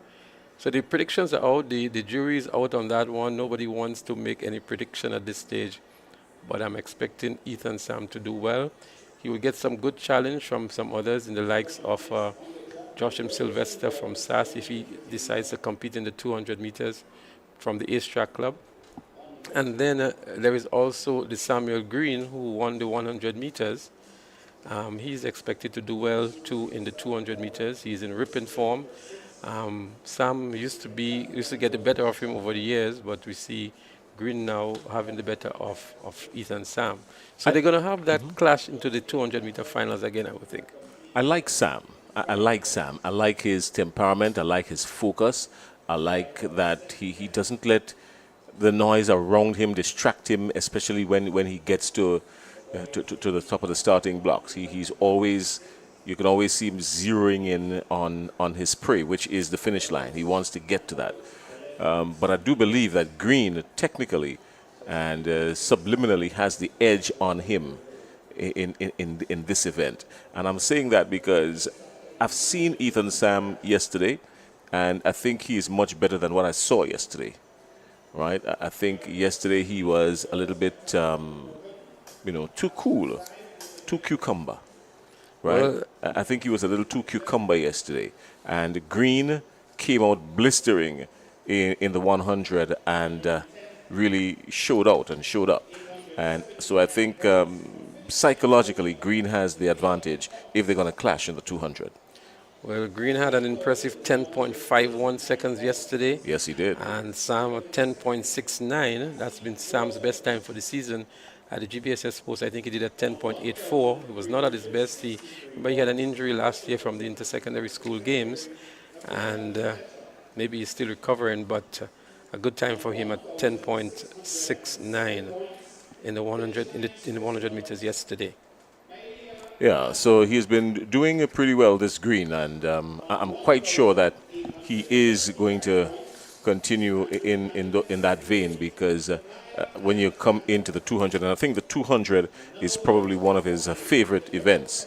Well, that's the one he placed second at Carriacou last year. Yeah. So he was third in the 100 meters and second in the 200 meters. So maybe it's indeed his better event. Let's wait and see this afternoon. All right. Well, we've got a break coming up, which they're going to take in just a little bit. I think it's going to come in a few minutes. If we look at the schedule will give us the details. We've got the girls 150 under 9 happening now, and it's a final event, the girls 150.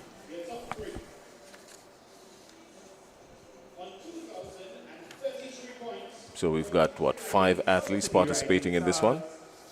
Leslie, do you know any of them? Tiana Gibbs, that name rings a bell to you at all?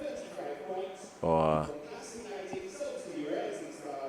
Louison, Esme Wilson Louison. Not quite familiar with these youngsters. 2,433 points. St. David Trailblazers. These under 9s yesterday, Leslie, when I saw them, both girls and boys, when I saw them yesterday, I think myself and Rondell John was here yesterday, and we both agreed instantly on one thing, that the future for athletics looks awesome. I mean, and I say this with no disrespect to anyone, when you look at some of the techniques from the younger ones, especially the male athletes, they were running with the right form, the right technique. They're very coachable at that age. So they're like sponges. Yeah, and so they lap it up, and you could have seen the evidence of them lapping up, that soaking up what was given to them. You could have seen that yesterday. So credit to the coaches who are working with these under 9s. You've been doing a great job. Well, Colin and I commented on that this morning. We saw the focused attention. We saw the techniques. We saw them in the spikes. We saw them with the blocks, and they were all well prepared and eager to go. As we see, the first of the 2 finals for the 150 meters under 9 girls about to be started. So it's going to be a timed finals. The 2 events are going to be compared, and the fastest times would emerge as the winners. So let's see what happens in this first of the 2 finals. They're up and running here now, 150 meters under 9 girls. And we have Houston, Joseph, Gibbs, Wilson, Louison, and Charles here. But it looks as though it's Tamaya Gibbs of sprinters. It's Gibbs from sprinters. Look at how the arms are pumping here. She is very, very focused. She's going to win this one here. She's going to wait for the time in the second one to know if she's the overall winner. But a good run by Tamaya Gibbs. In second, looks as though Janaya Charles of one of the classic lighting teams here. But Jason, Tamaya Gibbs of sprinters, comfortable winner here. I have absolutely nothing to add to what you've just said. Absolutely nothing. Take us back through the race. Yeah, well, I mean, clearly, from the time she came off the curve, she was in front. Notice she's not looking to her left, she's not looking to her right. She's got one thing in focus, the finish line. Pumping, you can see look at her arms, you can see all the tension there, and she's pulling herself forward. Even with that kind of distance, she knew she was ahead of the pack, but her head never moved to the left or to the right. She stayed focused, crossed the finish line, and then look at the determination on her face. Even after she won the race, she was like still ready to go another 50 meters. Well, Tamaya Gibbs has set the bar very high here, and she would wait to see what happens. She just delivered just over 21 seconds in that event, and she would wait to see what the second finals bring to know if she's the overall winner. But I love how she maintained her form throughout, and she was so focused, very consistent in her strides and her arms, and really, really ran through the finish line in that manner. The National Athletic Championship, look for that name as you go through the years, because I'm quite sure she's going to be around for some time.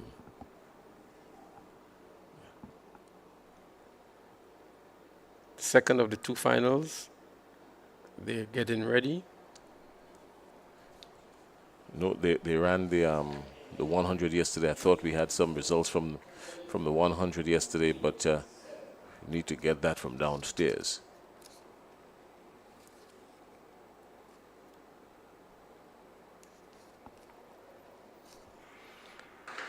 It's a false start to the second of the two finals for the girls' 150-meter dash on the 9.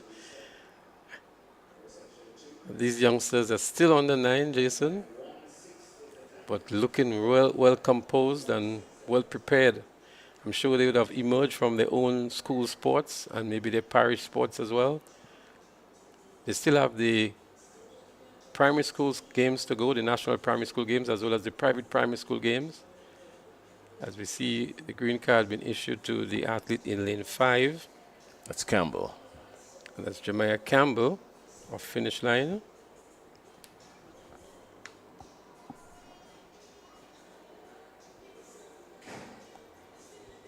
Look how concentrated they are. The athlete in lane 3, Anaya McIntyre, South City Rising Stars. They're going to have another go at it. They have a good start this time and go up and running. Amaya McIntyre of South City Rising Stars coming around the turn in the lead here. It's McIntyre of South City Rising Stars. Amaya McIntyre. She's looking good. She's maintaining her consistency and stride here. She's all by herself, running for a good time to win this gold medal in this event, running against the clock, so to speak. Amaya McIntyre wins it, and we'll wait to see what time she has returned. She will want to beat a 21.16 to get a gold medal, but a great run indeed by Amaya McIntyre from South City Rising Stars. Yeah, she came off the curve ahead of everybody. I mean, she was ahead of them even on the curve. And again, look at the focus. Not drifting, not swaying, head staying focused. That's one of the major things you've got to do as a sprinter. Your head has got to remain steady. And she has kept a steady head and lunged herself forward. Nice stride being maintained, not slowing down, and going all the way over the finish line, and then she locks it down. That is the making of a superb athlete. 25.16. It doesn't get her the gold medal. I'm not sure if it got her to the podium at all, because that's some time here. When they do the calculations, of course, we're going to know. But she's going to be encouraged by the race that she just ran. I just want to recognize at this point, Jason, the efforts of Lee Coffey, who is the coach of the South City Rising Stars. Over the years, we've seen this club grown and produce great athletes, and they continue to do well at the national circuit, even at the Carriacou Games. And we ought to show a lot more recognition for the efforts of Lee Coffey and others, and the whole rebirth of the club structure within Grenada. For example, St. George's have quite a number of clubs now. We see a second club emerging out of St. Andrew, but we come back to that as we go trackside for the boys under 9, 150 meters.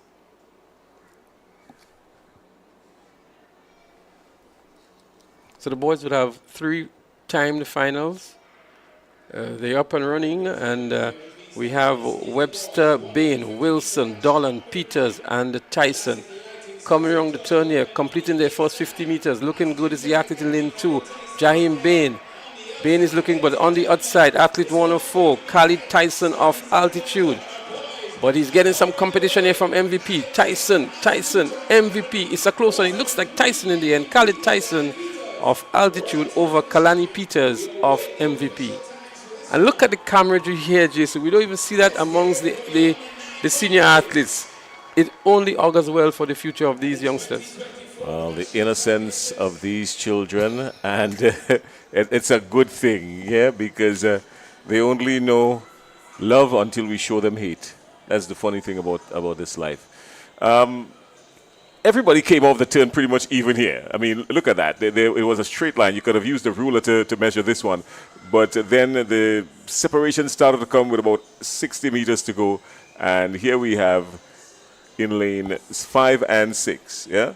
That was the close one right here. Even when it got to the wire, you got to pause it, and we've got to do some serious photo finishing work here, because even with the replay slowing it down, we still can't tell. Maybe our friends over in production, they're going to bring us almost to the edge of the tape so we can at least get some kind of clarification on it. But even with the close finish, they didn't mind that. All they knew is that, hey, we made it, we did well, a hug, and now let's wait.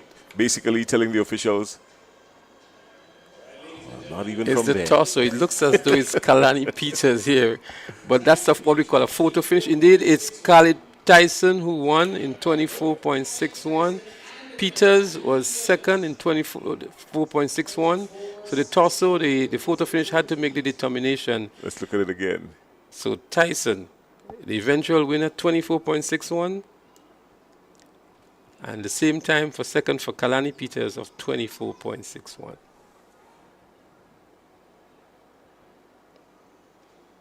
So it's being judged by the torso. And the photo finish is not the same camera that you're seeing, so we could use that as our yardstick, but the photo finish camera is obviously a different camera.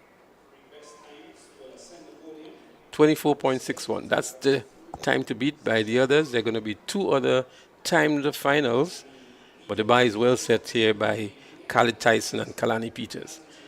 And they knew they were joint winners, they hugged each other at the end. Well, just at the bottom of your screen, you're seeing the boys under 17 getting ready for their short put throw. The picture on your screen there, Stefan Strawn. He won the boys discus by some distance earlier on this afternoon. So we're getting ready for the short put now. And of course, Strawn of the MVP track club going into this one as the favorite. So the under 9 boys are getting ready for the second of finals out of their 3, 150 meters. Occasion modest. And they're up and running here. Let's see, it's only 4 of them in this one. Coming around the turn here. It looks as though it's Mitchell, Jace Mitchell here. Jace Mitchell indeed it is from the St. Andrews Holy Innocents, I think it is, but Jace Mitchell looking around for the competition. He has to keep his concentration. It's going to be another photo finish. But I think Jace Mitchell may have just edged out to Winston Church of the South City Rising Stars. But again, Jason, very competitive indeed from the under 9 boys. They're taking us down to the wire. Who would have thought that the under 9 boys would have given us the thrill that we've been looking for all day? Look at that. I mean, Jace, he knew he was under pressure. And was he fighting? Yeah, he was fighting. I think he lost a little bit of focus when he started to look around him. But in the meantime, the athlete right next to him, that looks like Wilson Church. Wilson Church. He never let up. He never let up. And he's lucky that it's a 150, because had it been a 151, we would have been singing a different song. So I think just got the better of him there with the dip. I think Church may have dipped a little bit too early. But this is good competition. This is great competition, as a matter of fact, to see these youngsters battling for the finish line like that. Yeah, well, the officials in the photo finish room and the timers, they've got some work to do. They're finally getting the work for their day's pay. So I don't envy them. I'm not envying them. Finish, not this time. Jace Mitchell, 24.53.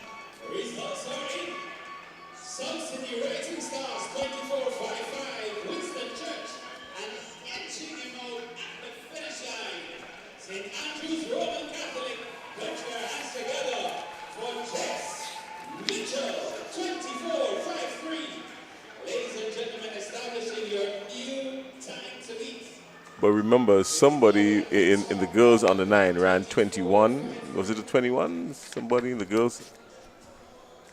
Yeah, so that was obviously a mistake. It was like a 26. Or 26. So 24.51 has been registered, 24.53, 24.61, 24.55. It's going to take another photo finish.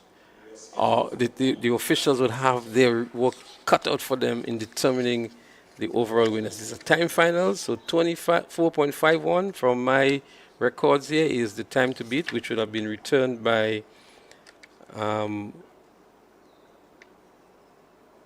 Dorland of finish line. So we're down to the third finals.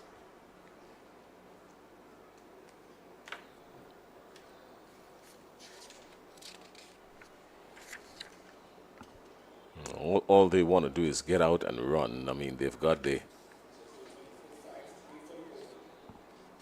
support of just about everyone here. And all they want to do is get out and run and have a good time. Let's see if we get another photo finish. That would make it a hat trick of photo finishes. They're up and running now again. A nice, good start here. Looking good on the inside is Tevon Joseph of Runners Athletic, but on the outside is Holden Batiste of Sprinters. Holden Batiste of Sprinters in the lead at the moment. There they go. He's grimacing. He's giving it all he's got. He's running for a good time. He's looking for the gold medal. Batiste of Sprinters wins it now. We await the time. The second position would have been Abraham Clark of Classic Lighting. Yeah, I think he just did it. I believe he just did it. It looked like an early 24 to me, and I think he just propelled himself to the top. Well, just he didn't have that kind of competition that we saw in the other two events, but he was out there all by himself. I don't think I hold a contrary view to you. I thought the other two were quicker, but we will see momentarily when the time is posted on the screen. Well, we're holding our breaths here. If there's ever a tense moment, this is it now. I mean, would you believe these on the nines are giving us this? 25.05. So that would not give him a medal position. We've had at least 4 times that were 24, sub 25, but a good run indeed by Holden Batiste of Sprinters Athletics Club. And so these youngsters have really delivered on the day, Jason. They came to the stadium, they delivered, they entertained us, and they provided great competition.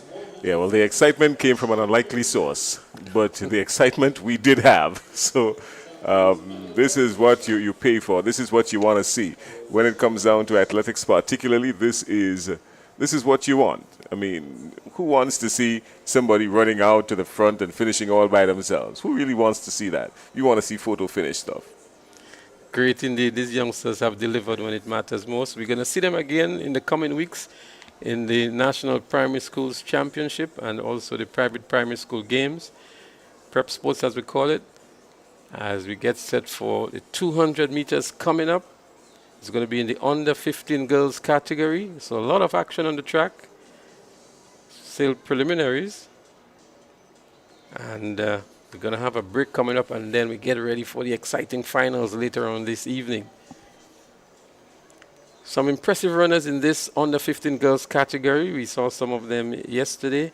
Tishona Bascom is in the upcoming preliminary from the St. David's Track Blazers. She's one to look out for.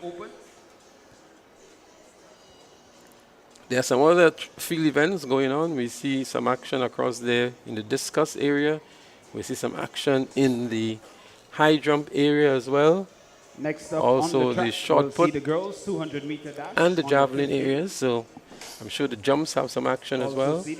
Yeah, well, we have some results that we need to share. We're just waiting on them to bring it up from the boys Octathlon and the girls heptathlon, because there were 2 events completed while we were down on the field bringing you some updates. So we've got that coming in just a little bit.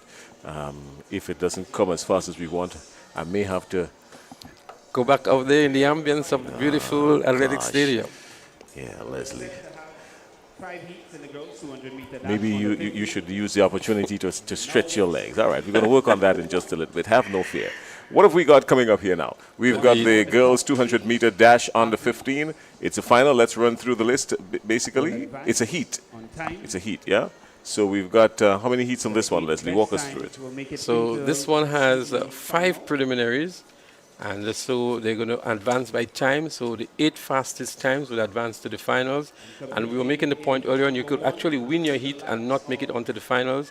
Or you can place 3rd or 4th in your heat and still make it onto the finals, because the best times will be used for determining the finalists. You've got to pay attention to the clock while you're running. It's not just to play running for positions, it's running with the clock in mind as well. So slowing down for the tip might not be under consideration. Lane number 4, St. David Track Blazers, Tishona Bascom. Lane number 5, St. Joseph's Convent, St. George, Carriacou Gibson. Lane number 6, Top Flight Track Club, Micaiah Frederick. Your field for heat number 1, the girls 200 meter dash under 15. So there we have it, the starting lineup for the first of the 5 preliminaries.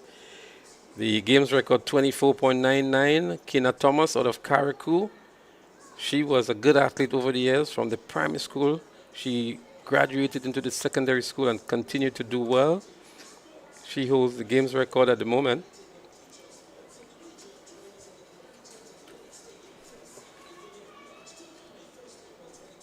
So you're going to see Smart, Liquish, McIntosh, Bascom, Gibson, Frederick, Nelson, and Welsh. Tishana Bascom of the St. David's Trailblazers in lane 4. She is one to look out for in this event. One of the up and emerging stars out of St. David's.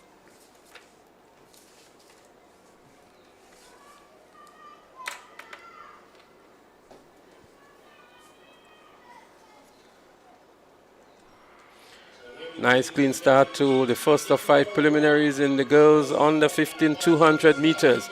Already making a mark is Tishana Bascom of St. David's Trailblazers in lane 4. She runs the turn in the lead here and heading into the home straight. Tishana Bascom stamping her authority on this one here. She has to pour all the way to the finish line because the fastest time will determine the overall winner. But Tishana Bascom is going to win this one comfortable and stake a claim for the gold medal as well. What a great run indeed by Tishana Bascom. Yeah, I like the way she ran. I mean, she never let up on her stride. As a matter of fact, at some points her stride even got a little bit longer. And that shows confidence to me. Here she came around. When she came around the curve, she was ahead of everybody. Daylight.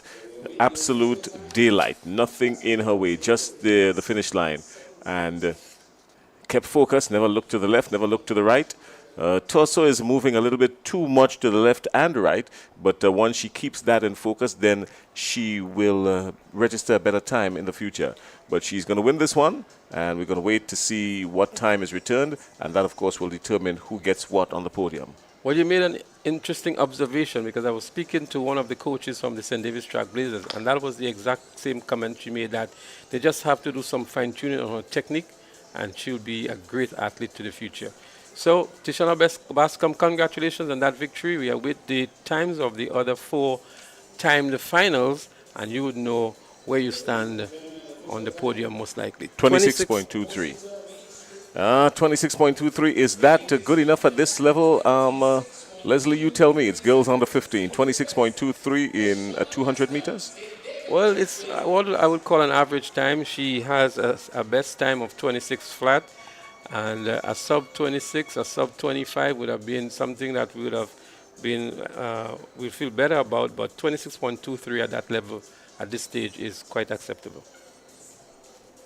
And after that, nothing to write home about. 28.01 by Angel Lewis. 28.01 would require something really slow after this, some really slow stuff after this to get it to the podium. Lighting, Western Hall Secondary, Anaya Cumberbatch. Lane number 3, Velocity Track Club, Ariella Henry. Lane 5, from Classic Lighting, South City Rising Stars, Kylie Williams. Lane number 7, Boca Secondary School, Sarana Hall. And in lane number 8, from the St. David Trailblazers, Michaela Phillip. Your field for Heat 2, 200 meter dash under 15. Who are you looking for in this one, Leslie? We've got 27 flat from Brianna Charles and 28.77 from Kylie Williams. Those are the 2 times that we have registered here. I'm not sure if anybody did better than 27, but that is what we've got here. And they're in the middle of the pack, so it means that when you've got 27 and 28 and 4 and 5, it means that anything on the outside of that is generally higher. What are your thoughts? Well, I'm going to wait for the end of the race, Jason, because I really have not analyzed them properly yet. So let's see what happens here.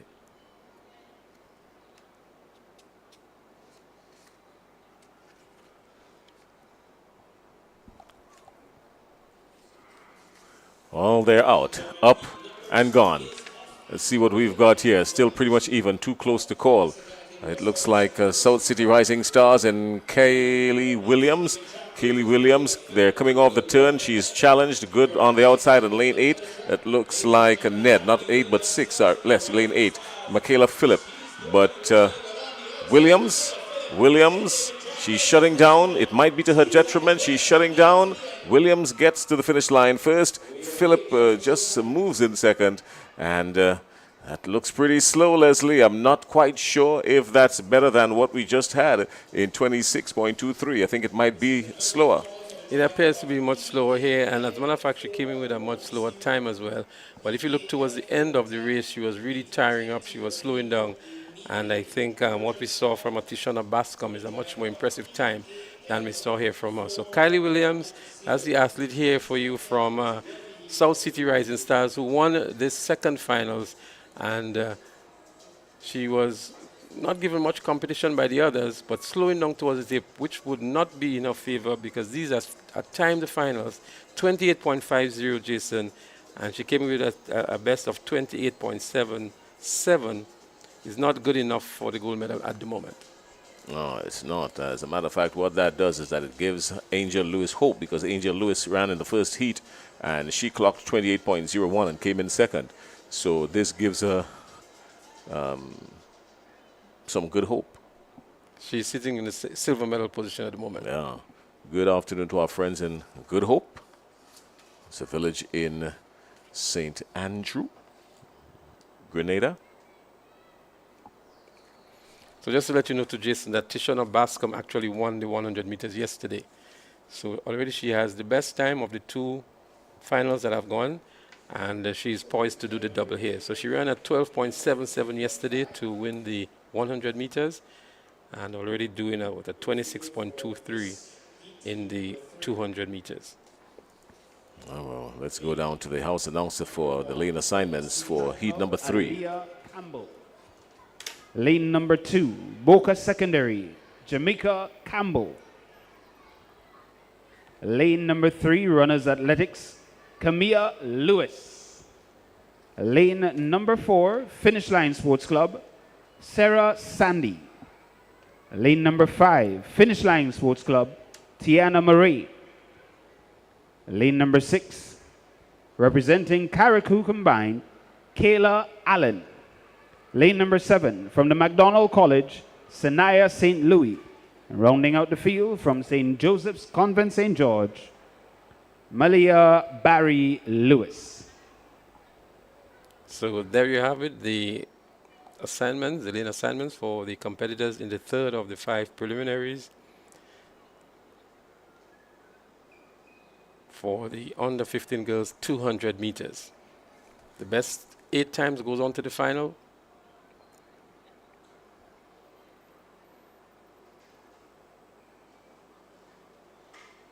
Issues there with the starting block, it seems, and the lane markers.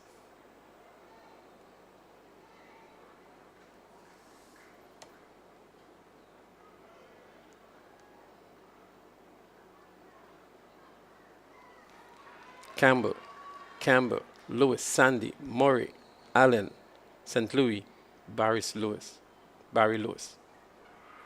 This time they have a nice clean start here. Let's see who emerges nicely. Lane 2 is looking good in Jamaica Campbell of Boca Secondary. I'm sure the Boca fans in the audience here will be thrilled by that. But look at for the athlete in lane number 6. It looks as though it's Kayla Allen from carriacou in lane 6. Indeed, but also in lane 1 and looking good is Aliyah Campbell from Velocity Track. But Kayla from carriacou is going to win this one. It's indeed from carriacou, Kayla Allen in blue. We are with the official result on that, but carriacou's in the house, and she did a good job here representing and winning this preliminary. Once she's in the top 8 times, she'll go on to the final and contest for a medal. Jason. Well, she ran a smart race. Right? She didn't put away too much too soon. And coming down the straightaway, there still was no clear indication, but she's got physical strength. And I think that's where she edged out Aliyah Campbell based on physical strength, because you saw her knees lifting a little higher as opposed to Campbell's knees, who was a lot lower in this one. And by the time she got to about 10, 15 meters to go, she was clearly ahead. And I think she shut down just a little bit. I'm not quite sure if that's going to work in her favor. Is it faster than 26? I think it's 26 something. It was a competitive one, but what's interesting, she's actually running with a knee brace. So she's nursing some kind of injury as well. And to come out here and do so good, I think hats up. She did a 27.6. That's Kayla Allen. Yeah, so 27.6 for Kayla Allen, and Sanaya St. Louis of McDonald College 28.44, and Sarah Sandy Finish Line Sports Club 28.53. 27.60. That's the one to look at, 27.60. I think that could take her to the finals, definitely. It's a faster time that we saw for Kylie Williams of South City Rising Stars, who won the previous preliminary. But still with the best time is Tishona Bascom of the St. David's Catholic, of the St. David's Trailblazers. Oh, 27.60 gets her into second position already. So she can't get up to the gold medal. That's Tishona Bascom still has one hand on the medal. Well, they have to go to the finals. That's just to take them to the finals. So it's a woman v. woman in the finals, and whoever brings the A game. But definitely Tishona Bascom is an obvious favorite. All right, patrons, don't forget when you come to the National Stadium, our friends at Ariza, they're inviting you to scan the barcode. There are barcodes posted on the wall as you go through the stadium. Scan the barcode and you'll open the door to your financial freedom, your future. Finish Line Sports Club, Michaela Patrick. And rounding out your field, in lane number 5 from the Classic Lighting, South City Rising Stars, Rihanna Thomas. Well, Jason, I can tell you Rihanna Thomas, who is in lane 5, she would be one to look out for in this particular preliminary. She was actually second in the 100-meter finals, 13.05 yesterday, and now she's up looking for a place into the finals of the 200 meters. All right, we're going to keep our eyes on her. She's in the middle of the pack in lane number 5. There they go, the fourth of the 5 preliminaries. And up front already is Rihanna Thomas of South City Rising Stars out there in lane 5, very close to us here on the screen. Coming around the turn, she's maintained her lead on this one, and into the home straight now, it's Rihanna Thomas of South City Rising Stars. No challenge whatsoever coming from the rest of the field, and she's running for a good time and a good lane into the finals as well. Rihanna Thomas, South City Rising Stars, wins this one very comfortably indeed. Now, this one has to be closer to 26. This one has to be a lot closer to 26 than the previous one. She was out like a rocket from the start, never let up. She led from the beginning. She made up the stagger very early. And even when they were approaching the bend, not even coming off the bend, even when they were approaching the bend, you knew she had it. 27.90, that's what she's just recorded. 27.90 seconds. That's what she's just recorded. Well, she came in with a 27.14. She has the 3rd fastest time so far. So Kayla Allen from Carriacou did have a better time than her as well. Michaela Patrick of Finish Line placed 2nd with 29.86. And Deja Charles of Convent St. Andrew with 30.02.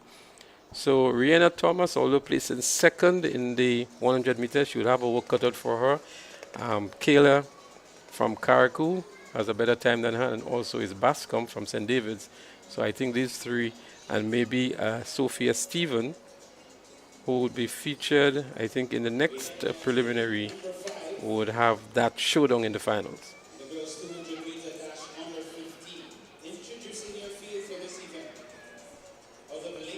Sophia Stephen is not in this one.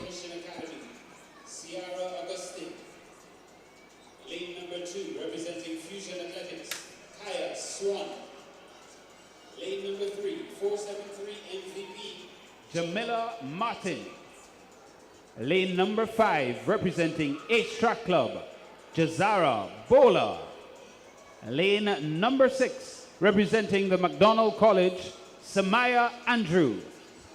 Lane number 7, representing Grenada Christian Academy, Rishana Charles. And in lane number 8, representing the St. David Trailblazers, Eliza Rose Benjamin. Your field for heat number 5 of the girls 200-meter dash under 15. So there you have it, the lineup as they've been called on the marks by the starters.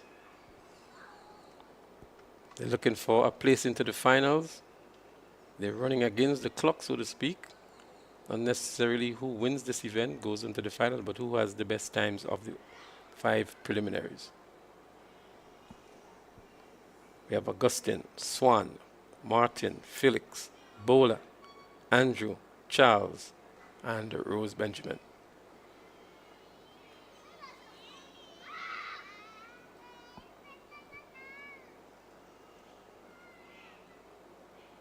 Events are going fast and furious now. The officials are really caught up with things and progressing in a very organized manner now. Athletes are all been marshaled expertly, on time. And there's no need to blink, no need to get away from your screens. You're going to miss some real action.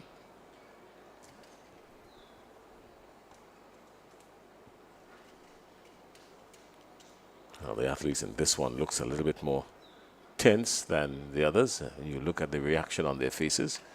They seem to be a little bit more cautious. Everybody's looking over their shoulder.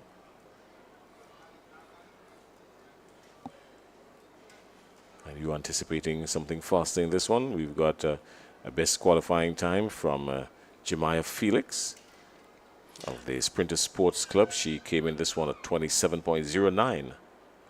So I don't think so. None of the athletes here were into the finals of the 100 meters, so I'm not expecting a faster time. So there they go. It's the start of the final preliminary in the girls under 15 200 meters. And let's see who comes up the turn here. Looking good is the athlete out there in lane 7, who is Rishana Charles. Rishana Charles in lane 8. We have Rose Benjamin. Rose Benjamin from St. David's in lane 8 is in the lead at the moment. And she's going to win this preliminary here. We're going to see what time she returns. It looks as though McDonald College would pick up the 2nd position. But Rose Benjamin of the St. David's Trailblazers, the unofficial winner. Yeah, well, Rose Benjamin ran a strong race more than anything else. It required a lot of power from her. Look at the athlete in the middle of the pack. That looks like the athlete in lane 5. Is it Bola of Ace? She came out of the blocks very sharp, picked up the stagger very quickly on the athlete in front of her, but still wasn't able to power through. She lost away. But in the meantime, look at lane number 8, Rose Benjamin, showing comfort, looking strong, lifting her knees and striding forward and pulling away from the pack. What time has she registered? That is going to be the determining factor here now to get into the finals. So just as everybody else, we await the time that Rose Benjamin would have returned. And to know 27.62 for Rose Benjamin. That would take her to the finals as well.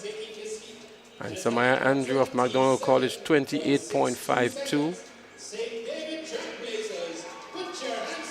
So Eliza Rose Benjamin would join her teammate, that's Tishona Bascom, into the finals.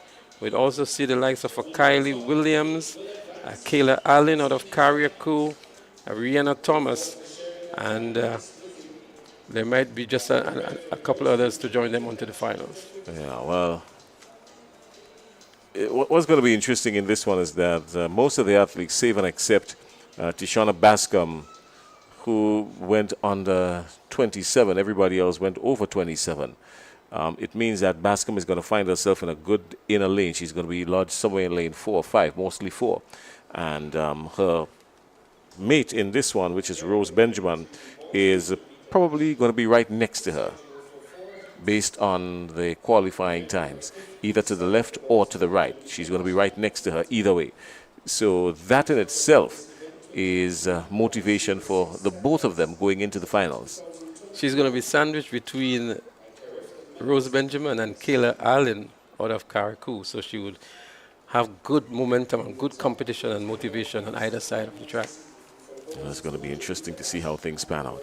All right, well, we're just bordering on 25 minutes before 4 o'clock local time, and it's a hot, sunshiny Sunday. We were expecting a little drizzle, according to our friends at the meteorological office. We were expecting a little drizzle between 3 and 4 to cool things down, but that didn't happen. It's more sunshine. Let's go outside on the track for the lane assignments.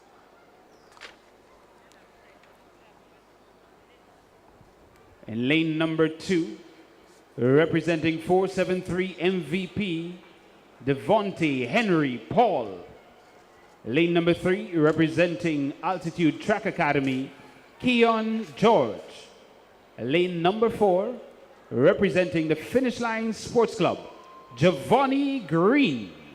And rounding out your field, lane number 5, St. Andrew's Anglican Secondary, Philip Mitchell. Your field for Heat 1 for the boys, 200-meter dash under 15. So there are going to be 4 preliminaries in this category. And again, they're going to be selected based on best times to the finals. The top 8 advance by time. So we see Alexander, Henry Paul, George, Green, and Mitchell.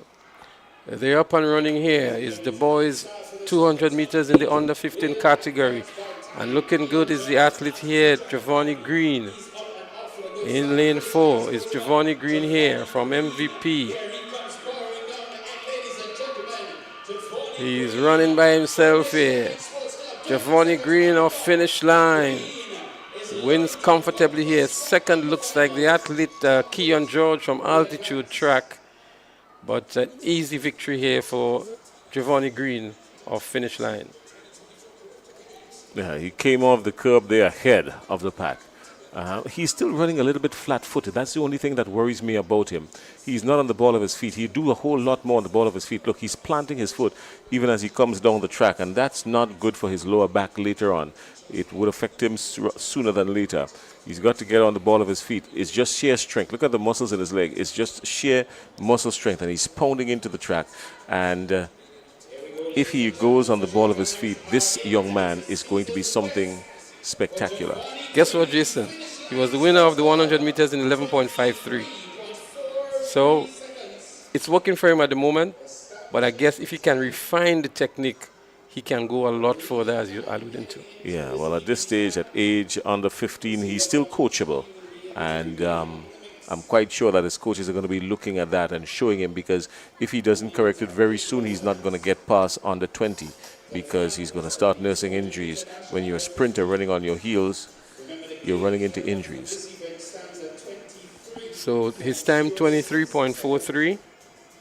Giovanni Green.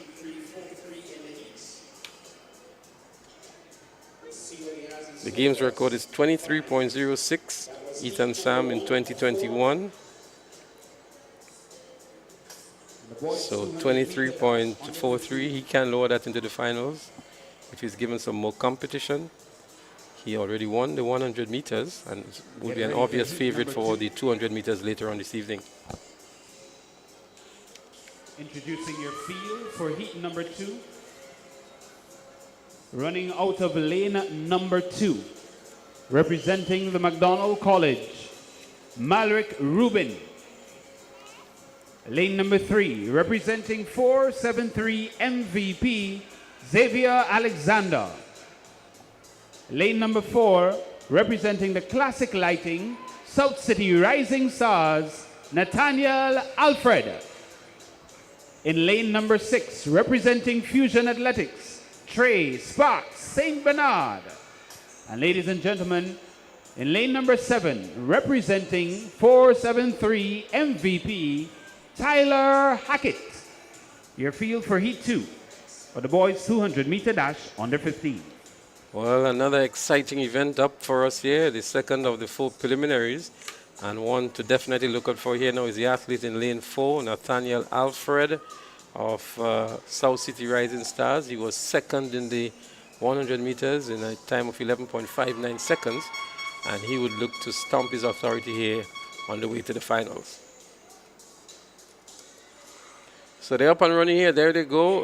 The start of the second of 4 preliminaries in the boys 200 meters on the 15. And already Nathaniel Alfred making his mark here and emerging ahead of the pack as they run the turn and enter into the home straight. It's Nathaniel Alfred of South City Rising Stars looking for a good time and to get a good lane as well into the finals. Nathaniel Alfred of South City Rising Stars wins this one. It looks as though in lane 2 is McDonald's College Malric Rubin. But a good run indeed by Nathaniel Alfred of South City Rising Stars. Yeah, I like his run. I like his run. Full of energy, never letting up. I mean, he was ahead of the pack early. There was no doubt in it. Well, the name Alfred continues to stir a lot of emotions in the Caribbean. Julian Alfred of St. Lucia winning gold medal in the 60 meters in the Indo World Championships yesterday. 6.95, I think it was. St. Lucia's first international goal. And now we see Nathaniel Alfred, and Alfred of a different sort, I must add as well, winning the heat here in a time of 23.83 seconds. Oh, that's not a bad time. 23.83. That's a good time for him because he came into this event clocking 24.07. So he's lowered his season's best by just about a second. And we saw the winner of the previous heat running 23.43. That's Giovanni Green. So that's a showdown already for the finals, Jason. Giovanni Green. Keep your eyes and your ears on him. This young man means business. Well, it's an event for the Greens, it seems. We have Samuel Green in the under-20 boys who did an impressive 10.51 yesterday. And Giovanni Green doing 11.53 yesterday as well in the 100 meters. This time in the under-15 category. Samson Phillip. Lane number 3, representing Finish Line Sports Club, Jazani Bartholomew. Lane number 4, representing the St. Andrews Anglican Secondary, Delron Dumont. Lane number 5, representing the Grenada Boys Secondary School, Kendon Worm. Lane number 6, representing the Classic Lighting, South City Rising Stars, Alion James. Lane number 7, representing Classic Lighting, Westerhall Secondary, Antonel Daniel. And rounding out the field, representing the MacDonald College in lane number 8, Michael Aberdeen. Your field for Heat 3 in the boys 200-meter dash under 15 division. Well, in this particular heat, Delron Dumont comes in with the fastest time of 25.0 seconds. And some 2 seconds or maybe 1.5 seconds away from what we saw being returned. So let's see what Delron Dumont can do in this one. Looks like a false start. Indeed, it's a false start. Seems as though the athlete in lane 5, Kendon Worm, I make it from my eye shot here. And what we've noticed is that they're using these electronic blocks that monitors not only what we see from the naked eyes here, but the reaction time from the starting blocks as well. Yeah, if you're moving up, you've got to do so with zest and style. As a good friend of mine would say, it can't be low-tech in high-tech time. Good afternoon to our friends over in the VIP lounge. Our sponsors are over in the VIP lounge taking in the commentary on the games. They're doing that, and at the same time, seeing... Indeed, it was the athlete Jason in lane 5 from the GBSS who has been disqualified. So my eyes did not deceive me here. You've got an extra pair. That's Kendon Worm. So disappointment for Worm. Obviously, you can see it on his face. He's not happy. So Kendon Worm has to depart the field. And funny enough, we were looking at him as one of the favorites to win this one because he's clocked 25.30 coming into this one. He's a whole lot better than 25.30. That much we know. But it has left the door wide open now for Delron Dumont to run with less pressure and register something fantastic here on the clock. Well, time will tell. In the next 25 seconds or so, we will surely know as the event, the third preliminary has started here. And Delron Dumont of Stars emerging on the turn in the lead here. He has some competition on the outside from lane 7 from Antonel Daniel of Boca Secondary. He's tying up now, he's slowing up. It's going to be the athlete in lane 7, Daniel, who wins it. And Delron Dumont slowing up to the finish line, having to settle for second. We look to see what time Antonel Daniel have done, but he was the winner of this preliminary. Yeah, well, Dumont came off the curb ahead of everybody, but tenacity was the driving force there from Aberdeen.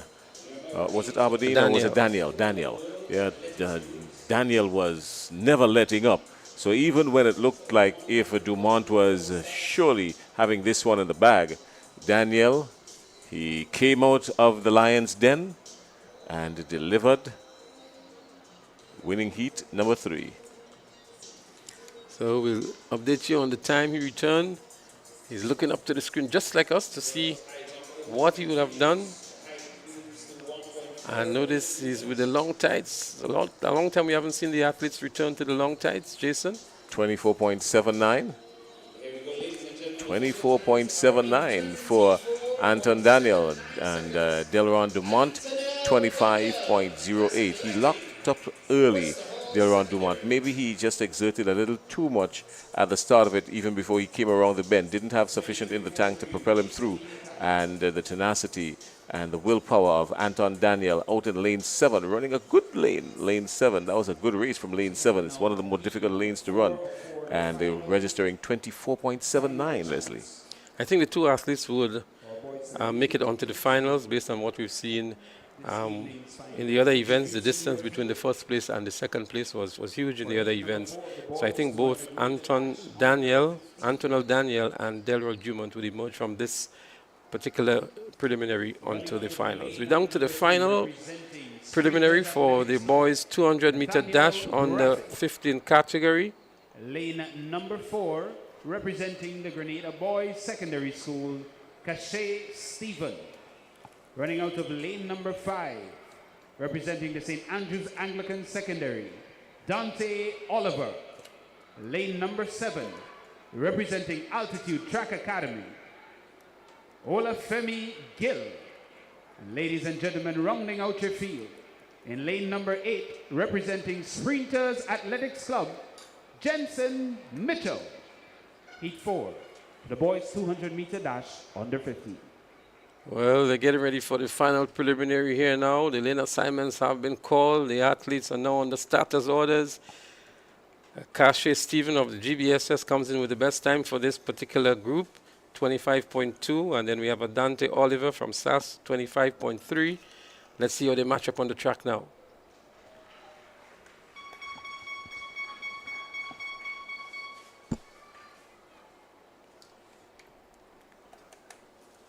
The atmosphere continues to be electrifying, and we can only get better later on in the afternoon when we get down to the final events on the track. It would have made for so much more excitement if Wormer did not get himself DQ'd in the previous one. But it's going to open up the door here for this one. This one is Dante Oliver. He is registered the best time coming into this one. Is it Cache Stephen? Cache Stephen, 25.20. There's some spaces in the field. There's some spaces in the field. Your pick on this one, Leslie, who you're thinking looks to be more... It's going to be a very close one between Cache Stephen and Dante Oliver. I saw Dante Oliver at the school sports. He looked pretty good. If he has improved on what he did at school sports, he could eventually be the winner in this particular preliminary. See an interesting style here by the athlete in lane number 7, Jason. On the set, he has his arms way up. Normally, we see both hands on the track. But I want you to look again at Olafemi Gill from Altitude, I think, who's running out there in lane 7, and his unique style for the set position. Yeah, well, I think what is going to be happening is that he was actually asking them to hold up, yeah. Okay. Well, there they go this time here. Dante Oliver looking good. He's been chased down here by Stephen from the GBSS. The both of them are going to lead this pack here. Coming into the straightaways, Dante Oliver and Cache Stephen. Oliver on the outside, Stephen on the inside. GBSS SAS. Cache Stephen moves into the lead. He's going to win this one over Dante Oliver and looking to secure a position into the finals as well. Cache Stephen, GBSS, Dante Oliver, SAS, the two top finishers in this preliminary. Yeah, well, you predicted that right. But what's more interesting about this one, Leslie, is that it came across as if we were into like a hype semi-final kind of thing here, because, I mean, these two athletes, they went at it as if we were like the final spot available for the semi-finals, and that brought the excitement. The only excitement we've seen so far was from the under-9s. Well, let me tell you, let me make it even nicer for you. Cache Stephen is actually the son of one of the production crew. Yeah. So Yeah, he's Gary, right here. Gary Stephen, he was smiling from ear to ear when he saw that. So as you rightly call it, Jason, it was almost a final between these two athletes. And we know the rivalry between these two schools as well. And they really took it out on the track here moments ago. Yeah, well, I remember Cassius Stephen being, even at the prep level, he has come through and has been consistent even at the prep level. He went to the first choice junior school, I think it is. Yeah, so he has maintained his athletic form over the years. So great things in store for him as well. So a lot of support from the family as well. Yeah, friends in St. Paul's and St. David's, they're going to be liking this. So 24.83 would get him into the finals as well. Maybe with the fourth best time, I would think.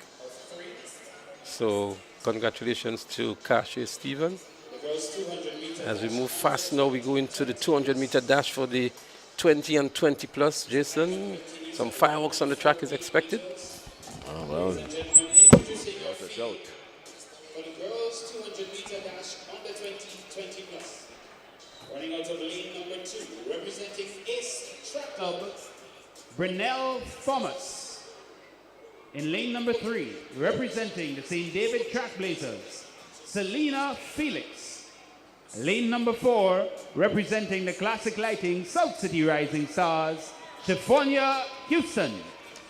Lane number 5, representing Finish Line Sports Club, Cassidy Mitchell. In lane number 7, representing the Finish Line Sports Club, Kajina Joseph. And rounding out your field, in lane number 8, representing the St. Joseph's Convent Grenville, Jadine Batiste. Your field for heat number 1 of 3 in the girls 200-meter dash under 20 plus. Yeah, well, the girls 200-meter dash under 20 plus, immediately Shiffonia Houston, she comes to mind outside there from the South City Rising Club, 24.68. Any other competition that will come from her will probably come from Jadine Batiste, even though Batiste is out in lane 8. And Selena Felix, of course, is in lane 3. But in my mind, it looks like Houston is running out of lane 4. Immediately, Houston from lane 4. She's caught everybody. Look at Houston in lane 4. She's out like a rocket. This is a business, all business by Shiffonia Houston. This is all business. All business from Shiffonia Houston. She has something up her sleeve. She's locking it down now. She's going to slow it down, lock in the compression gear. And Shiffonia Houston has sent a warning to the rest of the field. Well, Shiffonia Houston is a national athlete. She was on the carriacou team last year. The flash time, 24.5. We are with the official time on this one. But she was in a race by herself here, coming off the turn. There was only some competition coming out there from lane 2. But Shiffonia Houston here, not maybe in top form yet, but getting there. And another impressive performance from her. Let's see what the clock says. It's about to come up now, Shiffonia Houston. The clock is about to come up now. She goes at 25.05. 25.05 for Shiffonia Houston. She has run faster for the season already. Her best for the season at 24.68. But she's one of those phenomenal athletes with great willpower, great determination, great strength, and the sky's the limit for her, really.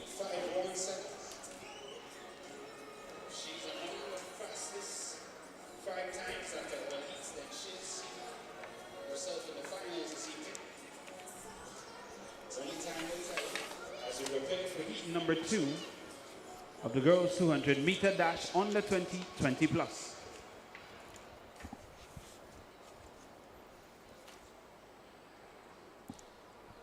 So there are going to be 3 preliminaries. So we're scheduled to have 3 heats. The winner of each heat But will emerge to the 200-meter finals, dash and then the under next 20 5 plus. best times.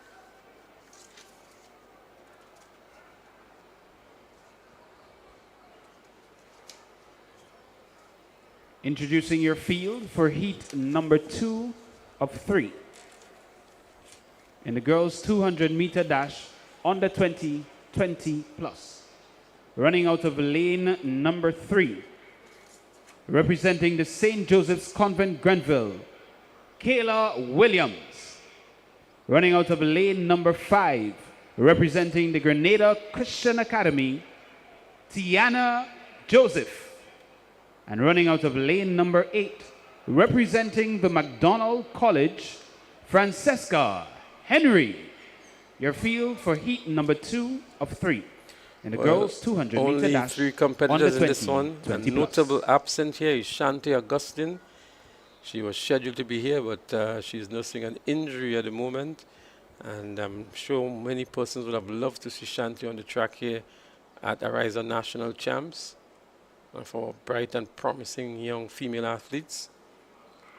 But there they go, the second of 3 preliminaries, 20 and 20 plus girls. There they go. McDonald College looking good on the outside. In Francesca Henry. It's Francesca Henry from McDonald College, the folks in the north, Crown City. Here is your girl. She makes her way onto the finals as an automatic qualifier. Convent Grenville picks up the second, and Kayla Williams. And I think it was Tiana Joseph of Grenada Christian Academy who picks up the 3rd position. Yeah, well, she was out even from out in lane 8 and never let up.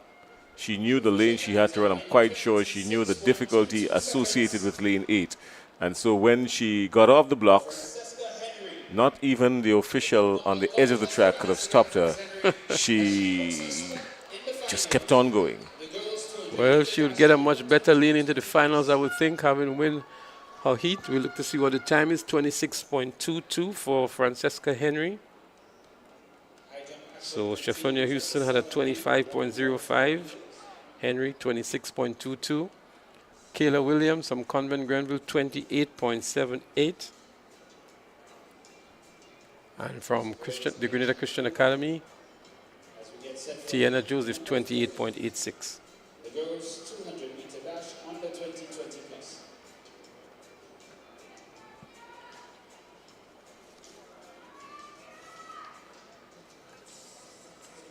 These young ladies are showing good signs, good Declared competitive 1.5. signs. Ladies and gentlemen, St. David track, please. As you prepare for heat number 3 in the girls 200 meter dash, introducing your field for this event. Running out of lane number 3, representing the St. David Track Blazers, Kishona Phillip. Out of lane number 4, representing 473 MVP, Elena Dicoto. In lane number 5, representing 473 MVP, Ria Flanders. Lane number 6, representing the McDonald College, Peaches Panchu. Lane number 7, representing Top Flight Track Club, Keontae Williams. Rounding out your field in lane number 8, representing the St. David Track Blazers, Rihanna Frederick. So Aliana Dicoto is in lane number 4. And I think that's where we've got to look at. Well, we also have to look at the Rihanna Frederick here. She was 5th in the 100 meters, but Dicoto, and I'm sure Leon Dicoto there in St. John's would be beaming here and on the edge of his seat if he's not here in the stadium. That's his daughter. She was on the carriacou team last year as well, so she's a favorite in this particular preliminary. And let's see what time she returns to get a good lane going into the finals. She has 50% of the speed that Leon had in his day. Please don't remind me. Please don't remind me. I've been a victim of Leon Dicoto's speed. Please, no reminders. I'm still so were you in that race with Ashton McSween and Leon Dicoto? I'm still traumatized. I'm still traumatized. That was a huge one. Ashton McSween, Leon Dicoto, Leon Francis. Win Redhead. Oh, my goodness. Please don't remind me.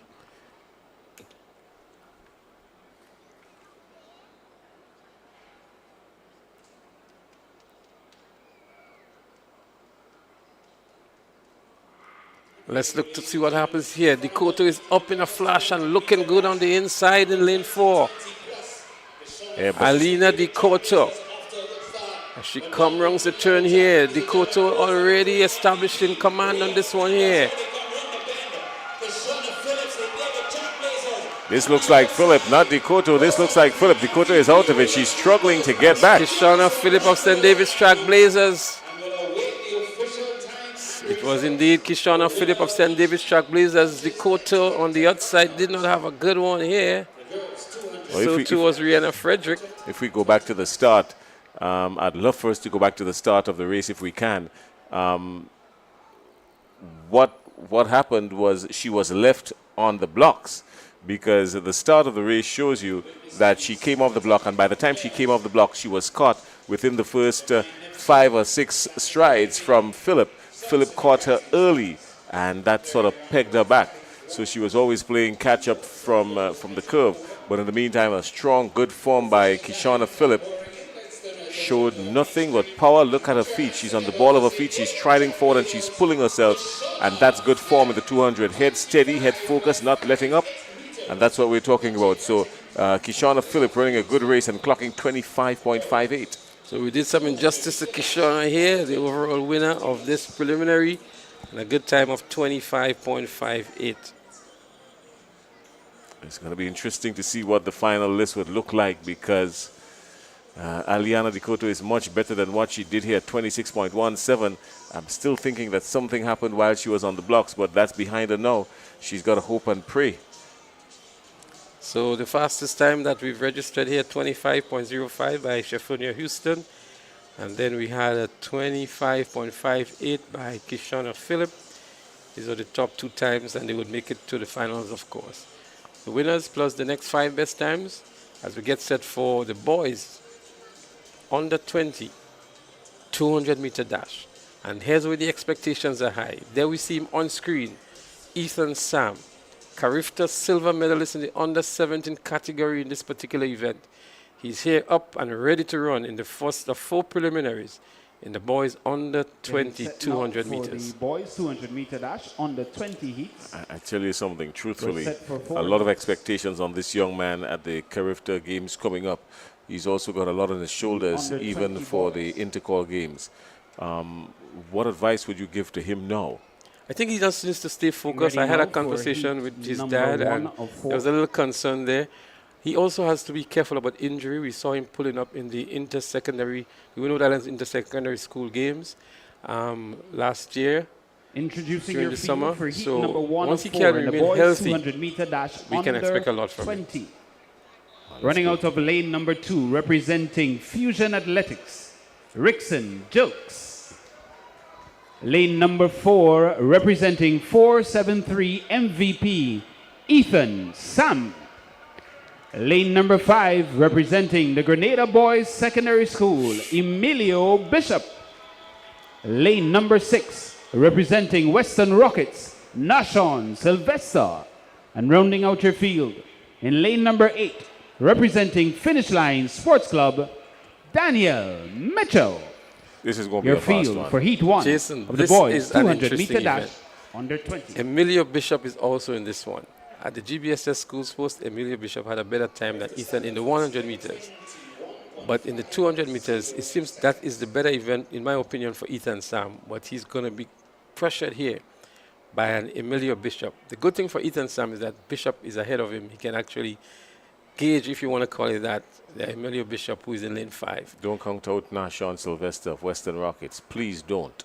And we also have Tyreek McSween of ACE. And Tyreek McSween. So this is actually a finals before the finals. Oh, let's see what and they advance by time into the finals. They're on the starters' orders.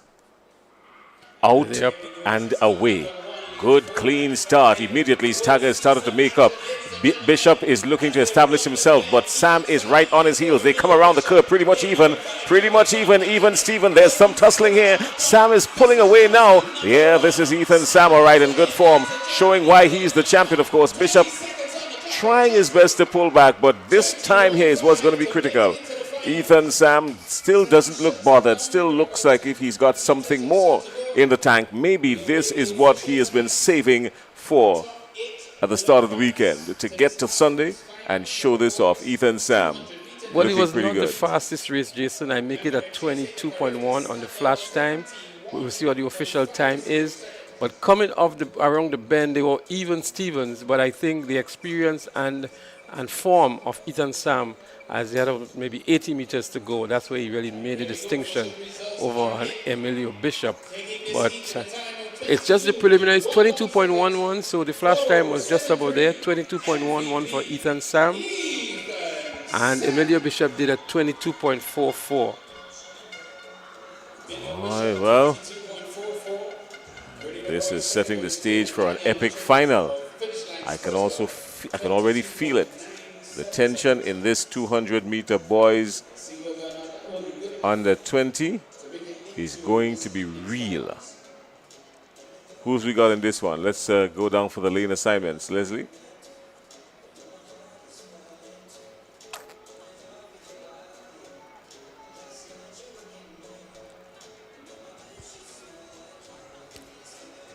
So the second of That the was 4 heat preliminaries. number 1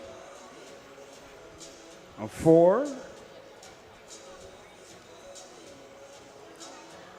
We're going to see the likes of Michael Redhead from St. David's.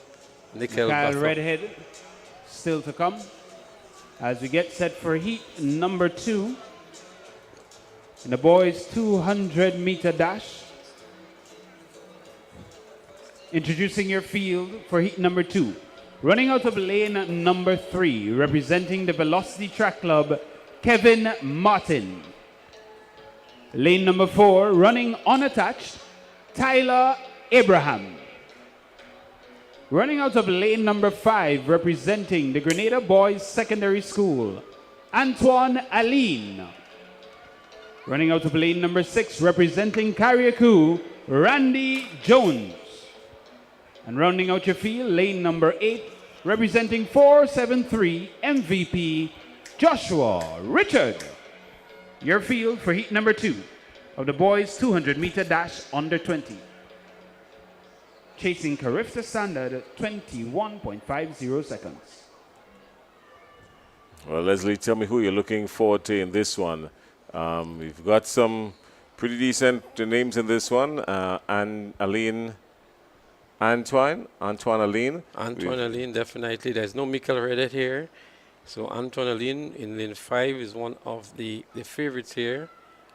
Talk to me about Randy Jones. And here we go. Heat They're number out, 2 is out off. and running. Ladies and gentlemen, well, immediately, this looks like Aline from Tyler GBSS. This looks like Aline from GBSS. It looks like they're coming around. Aline is starting to lose ground. Randy Jones from Carriacou. This is a tough one. Right there, here comes Tyler Abraham. It's Abraham and Jones. Where is it going to go? I don't even know where it's going to go. Who's going to call this one? Well, that was what we call a nail biter right on the tape. Leslie? Well, another photo finish seemingly between Randy Jones from Carriacou and Antoine Aline from GBSS. As we look back here now, coming off the bend, it was even Stevens, we can see here. Randy Jones from Carriacou looking good here with the white headband and the blue T-shirt. And then we saw a move being made here by the athlete from the GBSS, and also there was Tyler Abraham. It was actually Abraham and not Aline. Tyler Abraham unattached here, chasing down Randy Jones from Carriacou. As we look back here now, it's going to be a very close one. But it looks as though it was Carriacou here with the torso just ahead of Tyler Abraham. A good run here for Randy Jones from Carriacou for advancing to the finals by virtue of winning this event. 22.44. That's the time he registered. 22.44. So good one there for Randy Jones out of Carriacou. And Tyler Abraham coming in right after unattached. 22.45. Pretty close one. So by the time we get to the finals, well, it's going to be a showdown. We've still got one more to go. But as we're getting ready for that heat, of course, we've got Conrad Francis, the president of the Grenada Athletic Association. He is the man in the hot seat right now, and with a whole lot of things taking place, a whole lot of things happening in the world of track and field here in Grenada. Who's the better person to have in the hot seat right now? He's going to get us 21 questions from Leslie Smith. So, Leslie, you've got Conrad in the hot chair. Make him sweat. Thank you, Jason, and we welcome Conrad. We're going to chat with Conrad momentarily. The events are going off in quick order now and rapid succession, so we have to keep up with that. We're getting ready for the third of the 4 preliminaries in the under 20 boys 200 meters. We've seen some crackers so far, and this one is going to be just as fast. We have the likes of a Kyle Ned from ACE. He's going to be featured here. But we go trackside for the lane assignments. Number 3, representing ACE Track Club, Kyle Ned. Lane number 4, representing Fusion Athletics, Samuel Green. Lane number 5, representing Grenville Secondary School, Junior Alexander. And in lane number 6, representing both Track Club, Joshua Greenwich. Your field for Heat 3 of the boys 200 meter dash under 20. Well, definitely keep your eyes on the track. And lane number 4, we have there the likes of Samuel Green. Had a very impressive time of 10.51 seconds in the 100 meters to win the gold medal. And here he's coming up for the 200 meters. We just saw a throw there by Anderson Peters. He's actually competing here today in the javelin event. And we're going to touch a little bit more on that with Conrad momentarily. But we go trackside for the 3rd preliminary in the under 20 boys 200 meters. Simon Green is there. Kyle Ned from SAS is also there, running for ACE today. They're up and running here. Let's see what Simon Green can return here. Samuel Green running for Fusion Athletics Club. Coming around the turn. It is indeed Green. Kyle Ned on the inside is not going to catch him. Samuel Green coursing over the finish line and securing a spot into the finals. It looks as though Junior Alexander from Grenville Secondary would have picked up the 2nd position, but an easy effort here for Samuel Green to secure a position into the finals. We're going to give you the official time momentarily, but Conrad is here. What a way to introduce Conrad to the microphones of TNR Communication to witness a phenomenal athlete in 2024. At 10.51 in the 100 meters and looking very composed in the 200 meters, Conrad. Welcome. Well, thanks very much, Leslie. So we get to the questions now, Conrad, yeah. But again, I just want to look back to Samuel Green, 22.19, and slowing down for the tape as well. So we expect maybe a 21.7 thereabout, maybe if he gives the full effort later on in the finals. But 22.19. A comfortable win for the finals. He has run 21.78 before, and it looks as though we can get that maybe into the finals. My prediction is a little bit lower than that when he matches up with Ethan, Sam, and the others, but time will tell. So again, I want to welcome Conrad Francis, the president of the Grenada Athletics Association, the man not in the hot seat, but the man who is responsible for the games today from the GAA, and who has a very pivotal role to play also with the Carriacou games and the readiness of the Grenada team as well. Conrad, a very condensed and compact track season with all of the schools the meet here today. I'm sure you have some other meets coming up as well, the relays. And then you have Intercall. I'm sure the association has a part to play. And then the big one, Carriacou games. How prepared is the association and how has things been going in terms of the preparation for all of these meets throughout the season? Yeah, well, this year, as I said, is a very intense one. A lot of activities, and if I may also say that this year we are celebrating our 100th year anniversary. This is no easy feat for a federation, so it shows that we have the mettle in which to organize these big games, and this year is no different.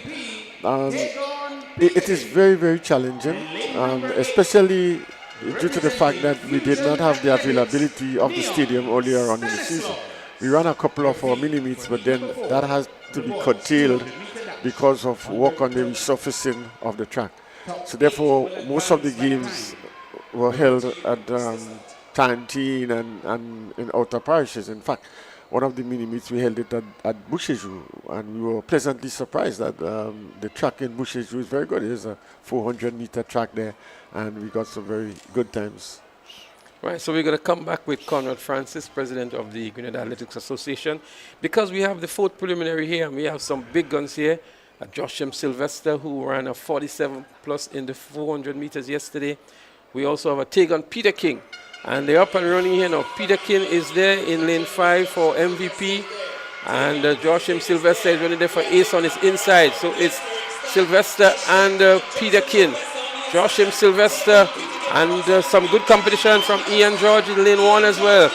But Peter King and Sylvester, Peter King getting the better of Sylvester. Tegan Peter King, Josham Sylvester for second. And again, these under 20 boys are really putting on everything on the track. And the finals is going to be an awesome one, an electrifying one later on, Conrad. It looks good for a good team effort from these under 20 boys. Tegan Peter King no longer in the secondary school circuit, but no doubt a force to be reckoned with still. Josham Sylvester had his work cut out here for him as they come around the bend and head into the home straight. It was stride for stride between the two of them. Maybe a little more experience and strength from Peter King got him past Josham Sylvester. 21.92 by Tegan Peter King. And that's the best performance he's had for the season. 22.03 by Sylvester. Sylvester did 22 flat at his school sports to equal the record earlier on this year.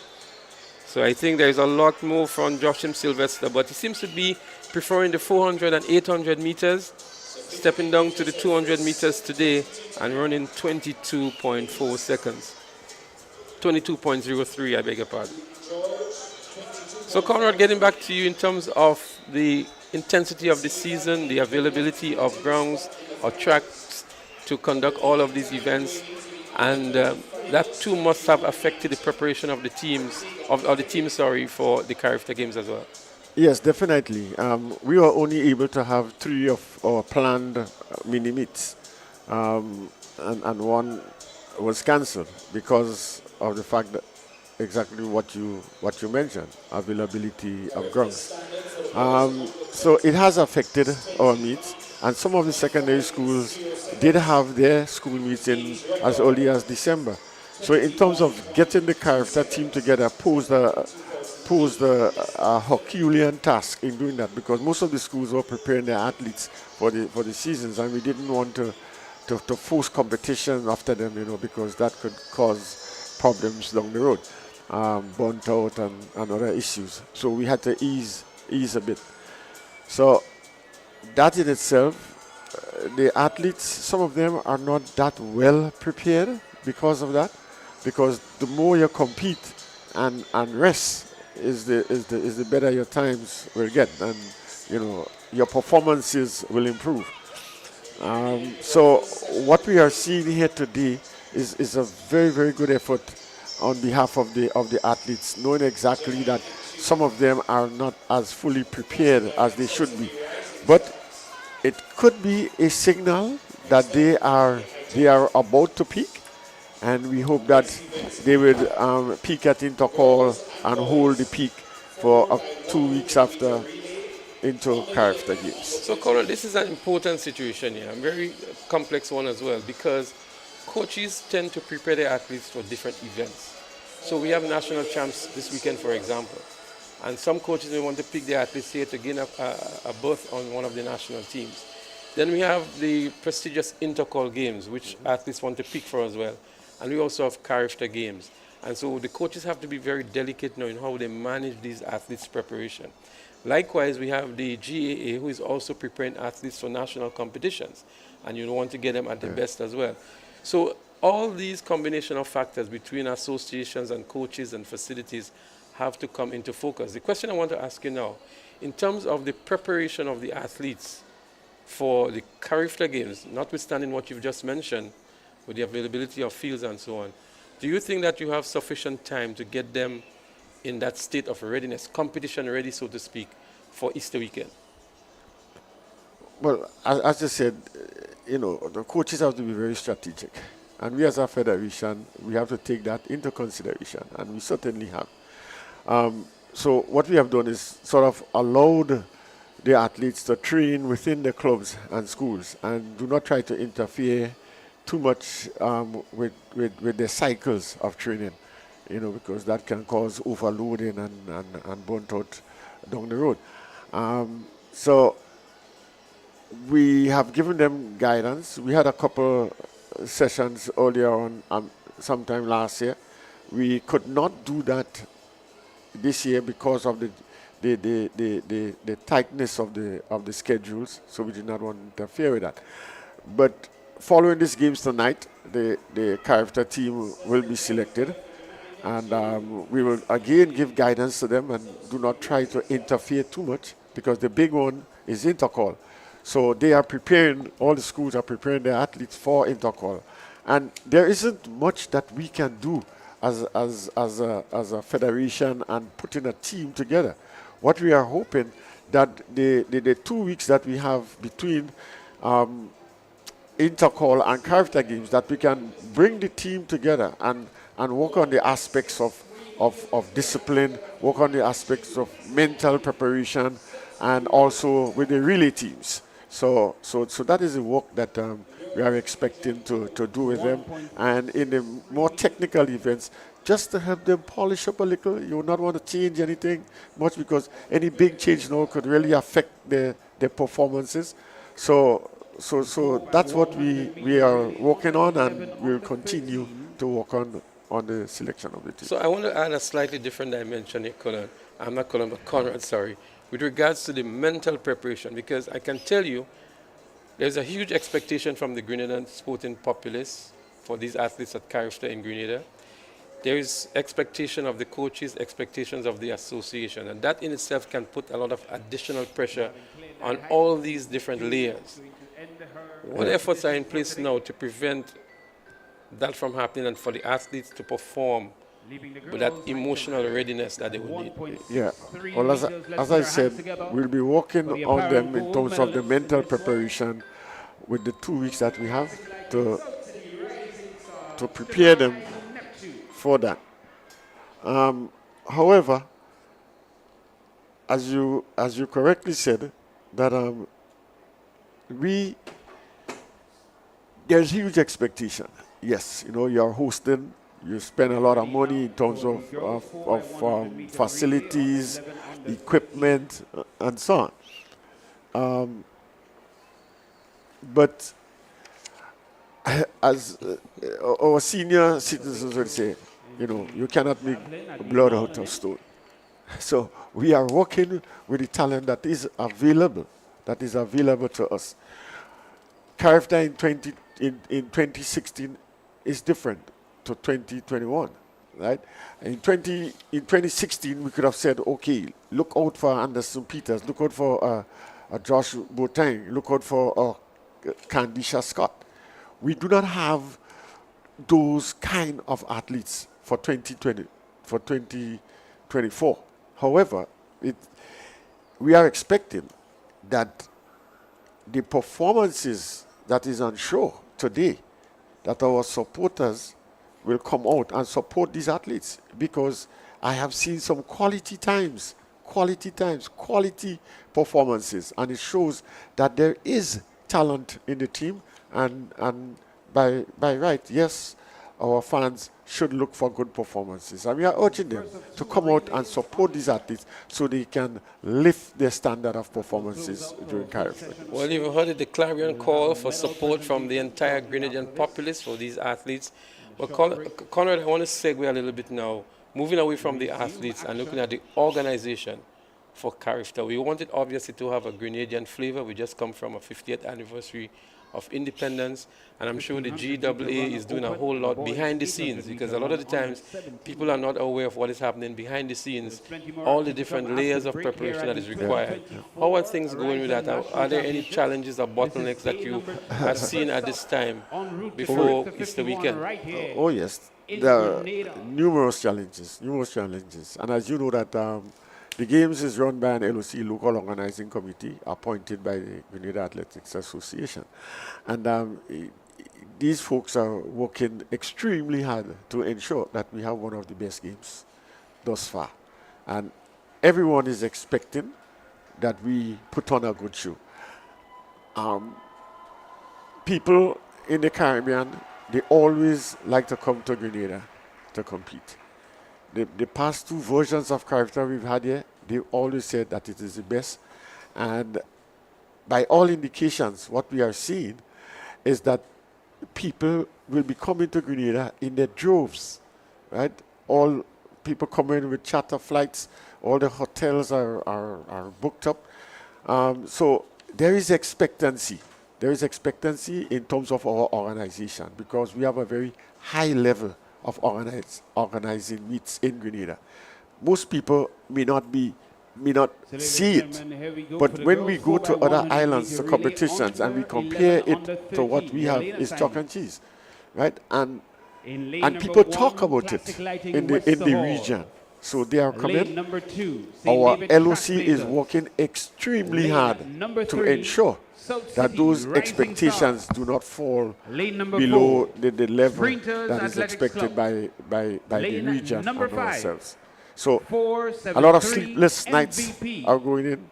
I mean, daily meetings, and in lane number 7, classic lighting. So I can understand the pressures you guys are under. That is happening. And the rest of the region and the world is looking to see what Grenada can deliver on that big stage. So I know that the pressures are there. But we're going to come back to that, Conrad. We have a 4x100 meter relay about to start. It's a finals event in the under 13 category. We have Westerhall Secondary, St. David's Trailblazers, South City Rising Stars, Sprinters Athletics Club. Will ascend the podium. We also have MVP, the order in lane 5, and Velocity Track Club in 6. We're going to talk about the track as well. Conrad, you mentioned some impressive times have been returned. We heard a lot about the surface and the bounce and the speed it can deliver. And we've seen some manifestations of that already. We have the Intercall Games coming up, the Carriacou Games, and that in itself can set the tone for what could happen down the road with this particular track. Velocity Track Club in 6. This seems not to be ready yet for the event, Conrad, but maybe we could just talk about the track a moment. Colin gave us a full scope in terms of how it was laid down, how it was prepared, and all of the processes involved. But from what you've seen in its outlook, its makeup, the results so far, your overall impressions. Well, I just want to see that from the very outset, the Grenada Athletic Association was very clear that this is the track that we want, and we made the recommendations. We brought in the company, and we were able to convince the government through Ministry of Sports that this is the best option. This is the best option for us, and so far we are not disappointed. We've always been in contact with the company, and they assured us that they will give us a very fast track. And from what we are seeing presently, it definitely is a fast track. Because in fact, this is the same surface that has been laid in Oregon, where the World Championships was held 2 years ago. And if you follow track and field, you know that we had some very, very good times there. The same track that has been laid in Birmingham, but I see we are getting ready to start there 4x1. Yeah, so we'll come back to you, Conrad, as we look at the start of the finals in the girls 4x100 meters, under 11 and under 13. So it's a combined event here for the under 11s and under 13s. Making the first handover now. It's difficult to tell you who was handover first, but it looks as though it's out there up front. It looks as though it's the Velocity Track Club out there in lane 6. Not a smooth battle exchange here by all of the exchanges, but it looks as though it's Velocity Track Club and MVP who are really challenging. MVP on the outside, Velocity on the inside in lane 7s and 6 respectively. The final handover. Let's see who is hungrier for it here. Velocity Track Club is looking good here in lane 6. MVP is also there. And on the inside too, it looks as though it's Sprinters, but it is Velocity Track Club. Velocity is it who wins it. And the MVP looks like picking up the second position. Relays are always exciting, but again, the transition of the batter around the track is very important. I was not too very much impressed by the youngsters here, actually standing up and looking back for it. But it was a good and keen rivalry, a battle between these two clubs. Velocity Track Club looking for the goal here. In the end, it was Velocity Track Club that won the 4x100 meters for the under 13 girls championship. So going back to you, Conrad, yeah, we were talking about the performances, the track. It has been done internationally, and so far we've seen some very good timings here. We just saw a 21:90 something a while ago in a preliminary, and the stage is set for intercall, and now Carriacou to return good times. We must ensure that the athletes are well prepared. We must ensure that the organization level is good, and we must ensure that the promotion of the event is good as well. I'm sure there is some overseas support and ministerial support that is provided. Mr. Peters was here earlier on and he mentioned some support provided by the ministry. But how satisfied are you with the level of support received from other bodies and agencies in ensuring that we have a top Carriacou Games here on Easter weekend? Well, I would say that we've had good responses from everyone. I mean, from government to the business sector. People are supporting us. In some instances, it could be more, but I think a lot of people are on board, and they are aware that the Carriacou Games, the significance of Carriacou Games, and they are giving us the necessary support. It doesn't mean to say that we are totally satisfied, but I think we are getting there. We still have some weeks to go. So we are encouraging those of the business places and so on who have not come on board. It's not too late. It's not too late to do so. Number 3, Velocity Track Club. In terms of performances and meets to come and so on, yes, the intercall is a very crucial game where the athletes would polish up their art and to see exactly how fast they can go, how far they can throw, how long they can jump. But I just want to admonish here that this is the games where we select the Carriacou team and not intercall. Right, so I wanted to come to that, Conrad, because a lot of people don't understand what is required and how it's done. Yeah. So this weekend here would be the basis for selecting the national team for the Carriacou Games. Yes. Because people often, and Colin and I, we had the discussion, think that an athlete who performs well at intercall should automatically be selected as well. And then Colin also mentioned some of your development meets, you also use that to gauge and to look at athletes for selection. But we come back to that as the race is about. It was a false start here from lane 2. The race has been called back. So guide us through the process. We know this is going to be used. Give us like an idea of the deadlines in which you have to submit these names to the body that is organizing the Carriacou Games, and what changes can be made, if any at all, along the process. Okay, so I will start from the deadline, right? And the deadline for final entries is on the 18th of March, right? So we have to submit our final entries. If you go to that, then before that we have intercall. Intercall is just a matter of about 3 weeks after that. That's not sufficient time for us to process all our entries and to deal with the preparation of our team. So the national championships is used for the selection of the team. This is our meet. This is the meet run by the federation, where we put out all our stocks, all our technology is involved in these games, and we will come to that. I will specify to you some of the new technologies we have on show here today. All right. Then we have the mini meets, which took place before. So we are looking at the performances of these athletes from our mini meets. As I said before, we only had 3. We were supposed to have 4. All right. And so the times and distances thrown in those meets, we are sure that these are valid because we again use all our technology in that meet. Right, so we're going to come back with Conrad. We have some interesting developments happening in the javelin. We have Anderson Peters, our Commonwealth champion or world champion. He's here participating. So we go over to Jason, who's going to give us a quick update before we go into the relay event. Jason? All right, Leslie, well, I'm going to give you this one really quick because we're speaking here now about the boys' javelin throw open. And yeah, we've got some big names in this one because Anderson Peters is here. He's using it as his warm-up, he says, for greater things to come. His first throw, which was a huge one here in the National Stadium, went for 79.48. And well, that was the warm-up because he went to 80.69 directly after that. So he has gone over 80 already, and that's just the warm-up. Elvis Graham from Jamaica, he went for 65.10, and of course after that we had someone showing over 60, I think it was. Yeah, it was Rayvon Telesford. He threw over 60 and he went to 62.22, and 62 is above the character standard, so he's inside. That's the details from the javelin down here.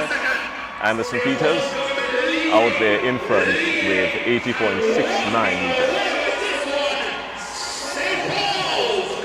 Well, we just witnessed here a victory for St. Paul's Government School in the 4x100 meters under 11 and under 13 categories. We also saw a good performance from the South St. George Government School out there in lane 2. But our winner here is St. Paul's Government School, doing a good job here and winning the 4x100 meters for the under 11, under 13 category. South St. George was second, it seems, and St. David's Trailblazers in third. But an easy victory here for St. Paul's Government School. Trailblazers actually picked up the silver medal, and the South St. George placed in third.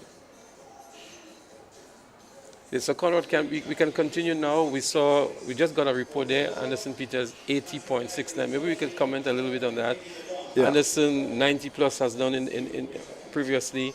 Seems to be struggling now. The last few international meets he was in the 80s, and here today a sort of a demonstration event for him, I would think. 80.69. Yeah, well, I think that's a good start for him for the season. Open up with 80 meters is a good start, and it seems that it's a good indication of what is to come. So I will think that he can build upon that, and we probably will see some bigger distances for him as the season progresses. What is the real value of Anderson Peters coming back and competing amongst secondary school students and other athletes in the javelin here? Just not only for the performance, but what added value do we get from that? Yeah, but that is huge. That is huge because our athletes have the opportunity to compete among a world-class, together with a world-class athlete, double world champion. You know, they can use him as a role model and really try to lift their performances also. It also has the effect of encouraging other people, other athletes to get into the sport of throwing a javelin. So it is huge. And it also speaks of the humility of the individual, because he could opt to say, I'm a professional now, I'm big, I'm mighty, I don't have to come here and compete among these youngsters. Yeah. And if my memory serves me correct, this is the second consecutive year that he's participating. He was here last year as well. And you see him having conversations with the other competitors. You see, I'm sure he's offering advice. I'm sure he's sharing his experience with them. So that too is immeasurable and invaluable that he's able to impart amongst the youngsters. But I think it shows a lot of humility. A lot of professionals wouldn't want to come back and be amongst, people of maybe lesser ability. And he's here, a world champion, competing at the national champs, which is great, This is exceptional, and part of that too is because we can consider him a homegrown athlete. As we witness another throw here from Anderson Peters, world champion javelin event. The crowd is showing a lot of appreciation for what they've seen from him. I think he's opted to take a no throw on this one.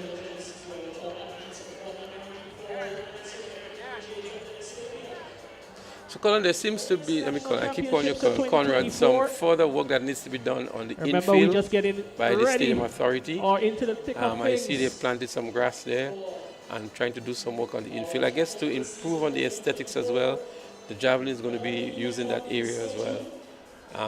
But that part of the field, over the last couple of weeks, it has shown tremendous improvement.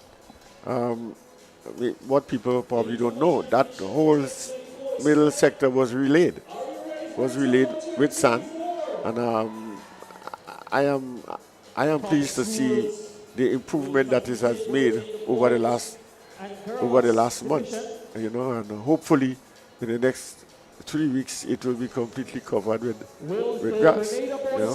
So we are hoping that, you know, the good conditions and good preparation will see it significantly improve come Carriacou Games. Let's touch, Conrad, another area that you mentioned moments ago in terms of the technology and the innovations that we will see for Intercall and for Carriacou Games in terms of equipment and whatever else goes with it. Bring us up to date on what's going to be happening.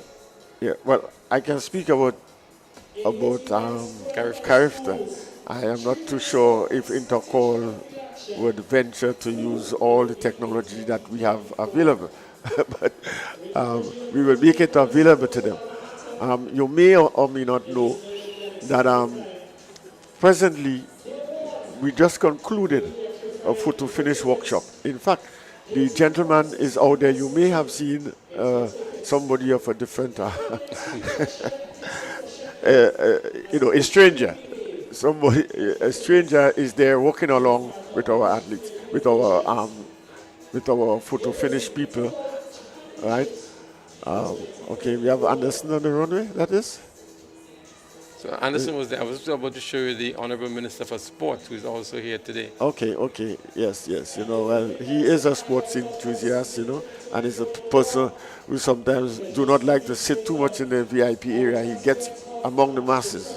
I recall when he was principal of the Hartfield Secondary School, he was that involved as well. Yeah, that's the kind of person he is, you know. And just to mention, he got that initial training from the Boca Secondary School, where the love for sports started there. Yeah. Okay, so... okay, we want to go down to Jason Skeet, who is on the ground, to give us an update on that last throw from Anderson Peters and what else has been happening in the javelin. Jason?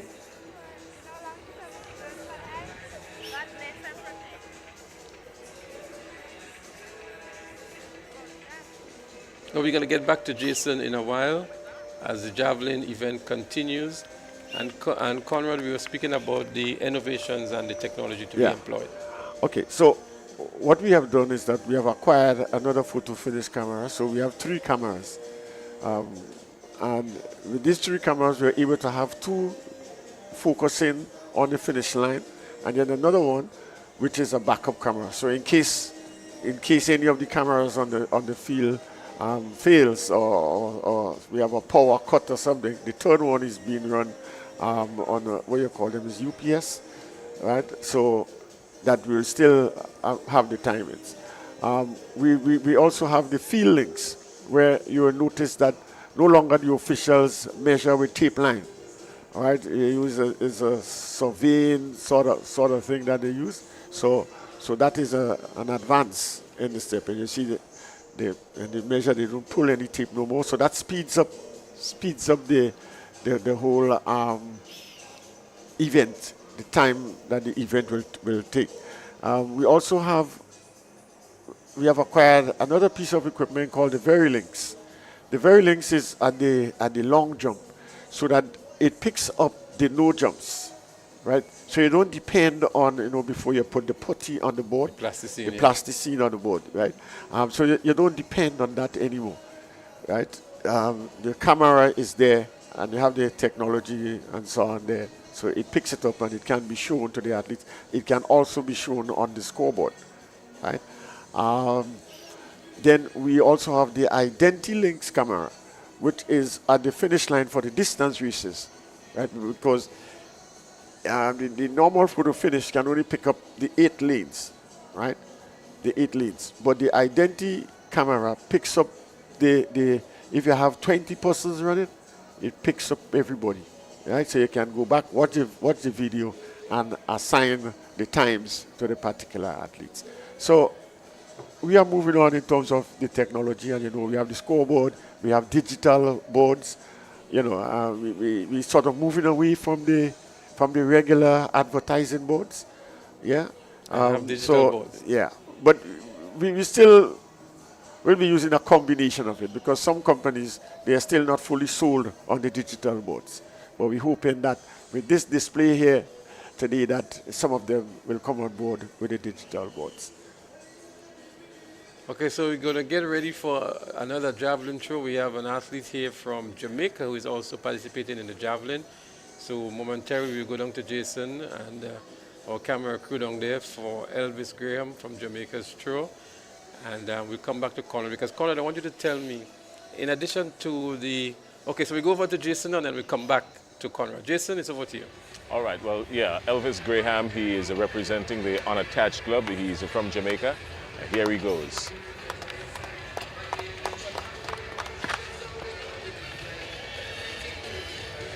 And that was massive. As he crossed 60, his best throw was 65.10. Let's see where he's gone now this time. Oh no, it was a foul throw. He just stepped over. Momentum taking him over the line. Unfortunately, but that was huge. But as we said, his best distance was 65.10 meters. Went down to 63, but he's providing good encouragement and good support for all the younger ones here. And this javelin is really taking off here, especially at the Kirani James Athletic National Stadium. Anderson Peters is out in front. He's done with his segment for the first part. He has a distance of 80.69, so that's going to propel him into first position, leading the event going into the final round. The top 8 will come out, and when they choose the top 8, then of course we're going to come back at you and bring you up to speed when we get to the final 3 throws in this, the men's javelin open. Leslie?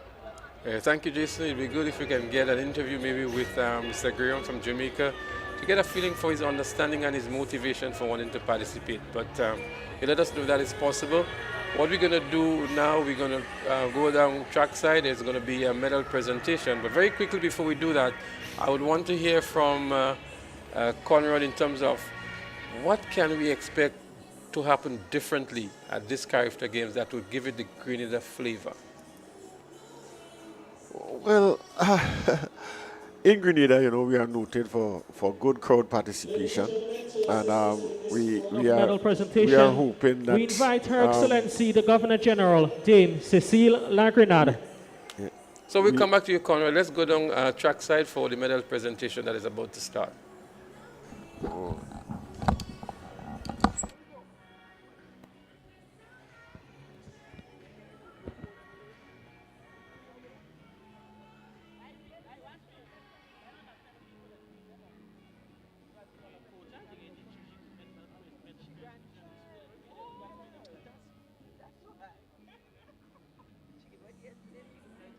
Ladies and gentlemen, we start with event number 47, the girls 100 meters dash under 11.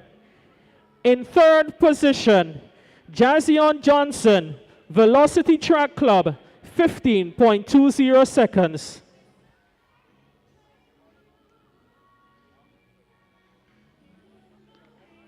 In second position, Zaria Abraham, Velocity Track Club, 15.14 seconds.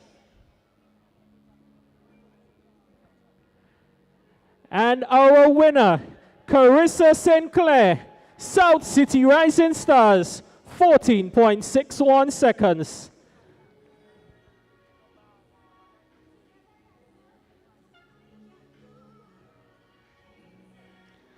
Well done, ladies. We move on to event number 48. The boys, 100 meters dash under 11. In third position, Dequan Desant, Classic Lighting, South St. George Government School.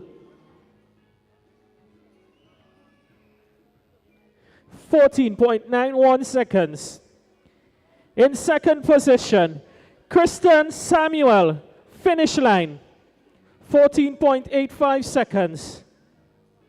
And our winner, Ronan Lessie, St. David's Track Blazers, 14.49 seconds.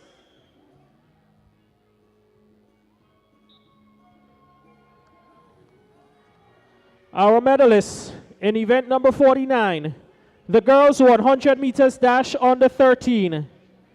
In third position, Rihanna Greenwich, Velocity Track Club.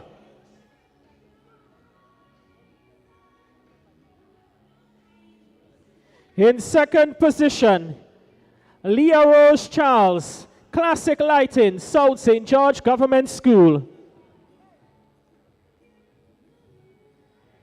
And our winner, Leah Campbell, Velocity Track Club, in a time of 13.59 seconds.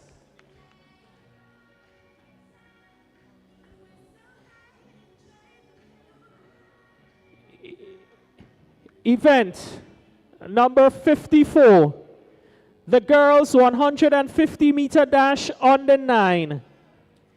In third position, Janaya Charles, Classic Lighting, South St. George Government.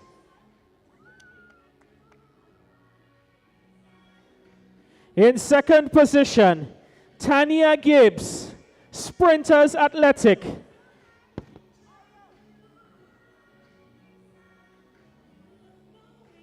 And our winner, Amia McIntyre, South City Rising Stars.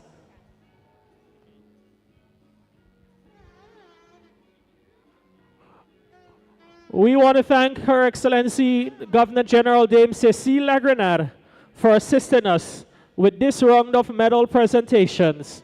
Congratulations to all our medalists.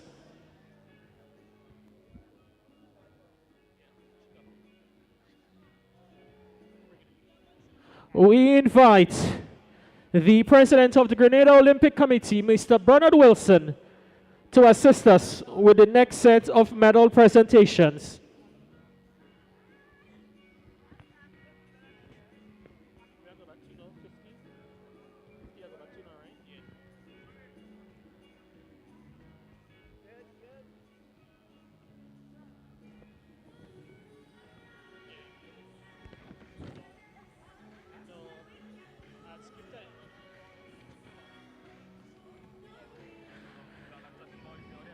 Boys 100 meters dash under 13.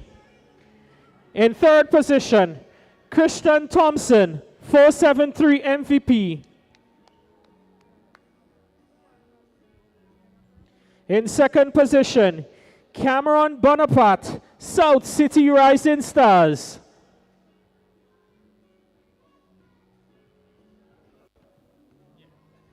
And our winner, Akel Briggs, St. Paul's Government.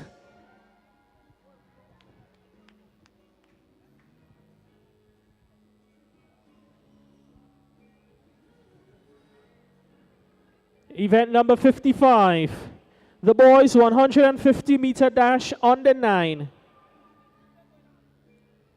In third position, we have a tie for third between Khalid Tyson of Altitude Track Club and Kalani Peters of 473 MVP.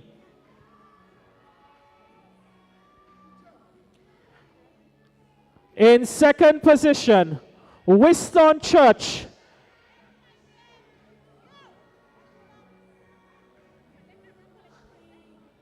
Winston Church, South City Rising Stars.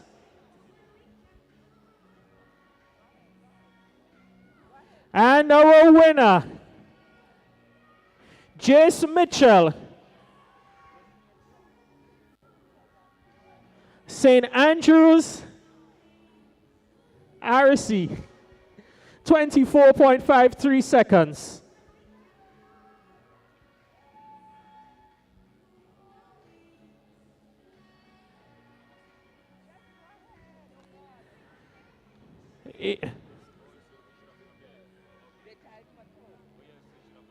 Event 63, the boys shot put, under 17.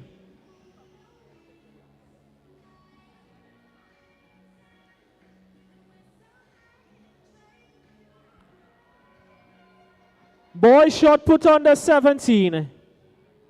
In third position, Ilian Roberts, finish line.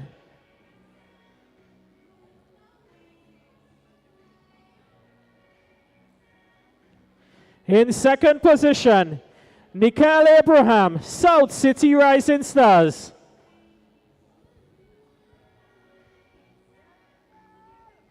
And our winner, Stefan Strawn, 473 MVP, 11.97 meters.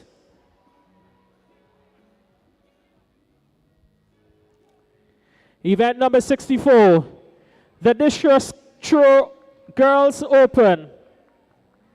In third position, Tabitha Francis, St. David's Trailblazers.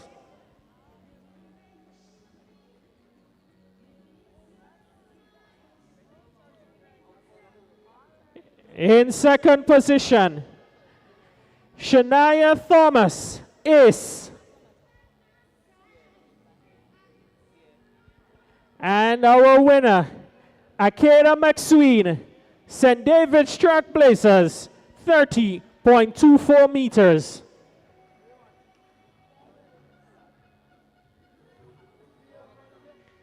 Event number 66. The girls 4x100 meter relay under 11, under 13. In third position, Sprinters Athletic Club.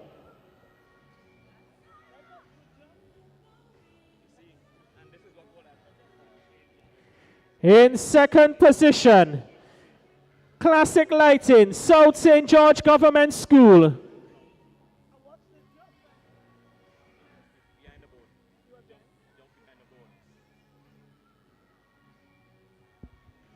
Our champions, Velocity Track Club.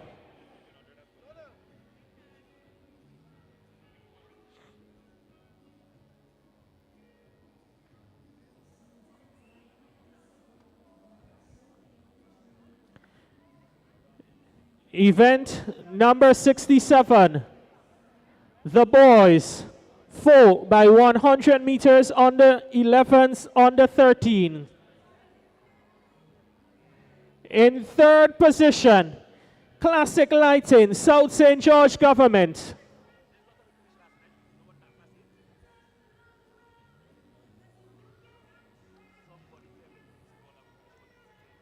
In second position, St. David's Trailblazers.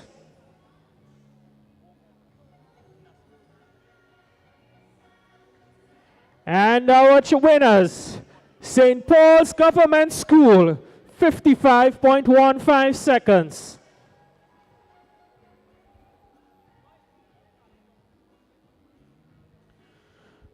Congratulations to all our medalists. And we say thank you to the president of the Grenada Olympic Committee, Mr. Bernard Wilson, for assisting us with the medal presentations.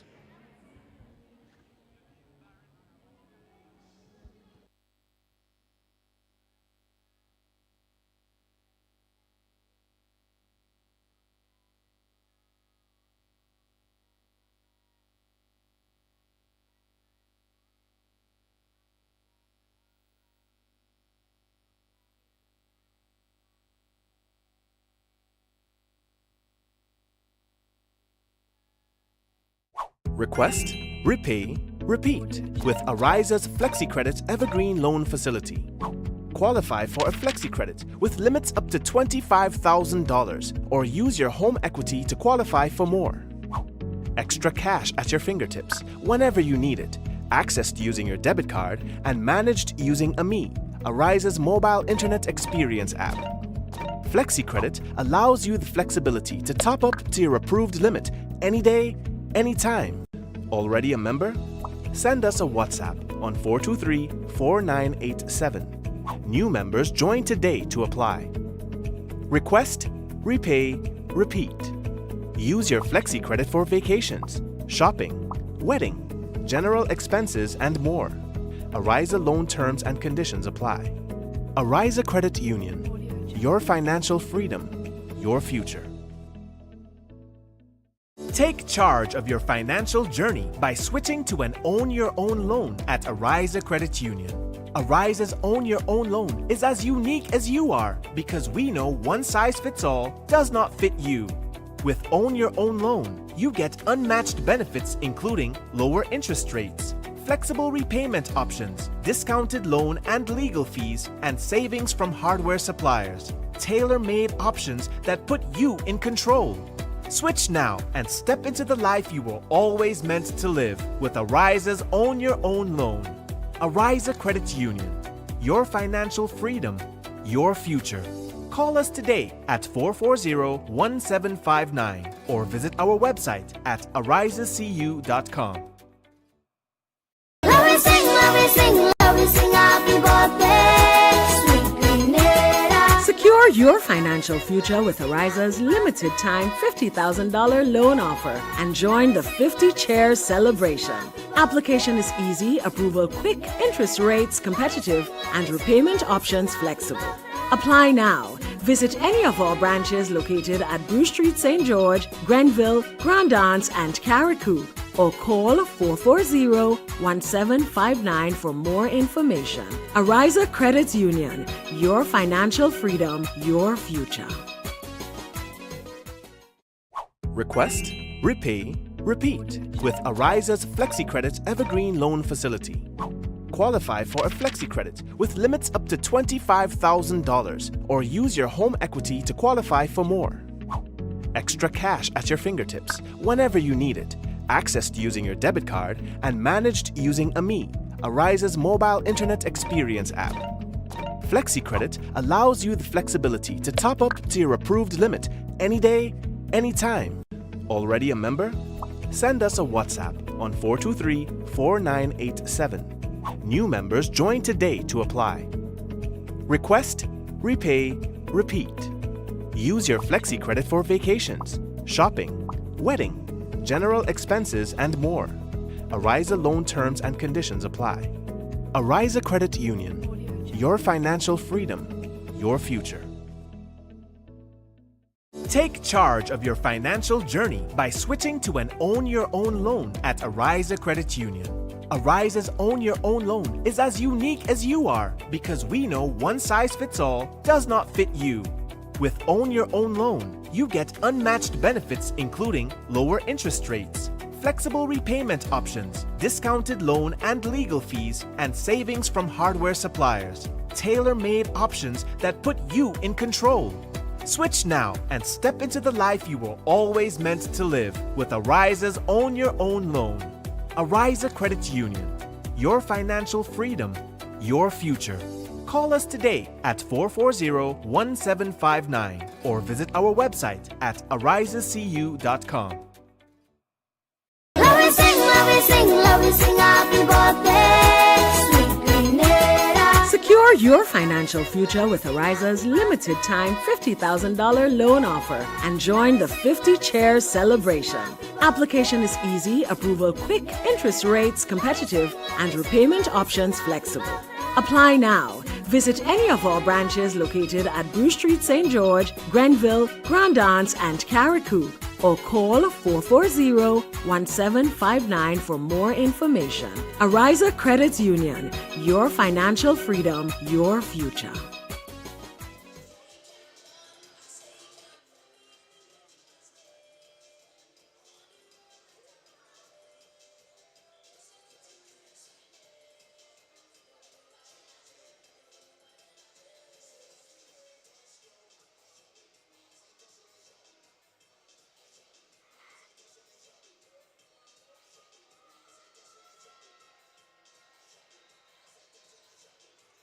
So it's a clean start in event 71. Girls 1500 meter run open.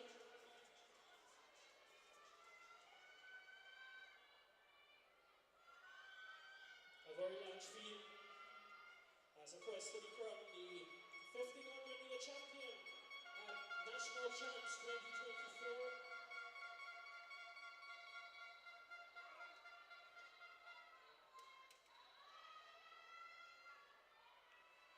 We'll obviously keep our eyes open in this one for Arisa.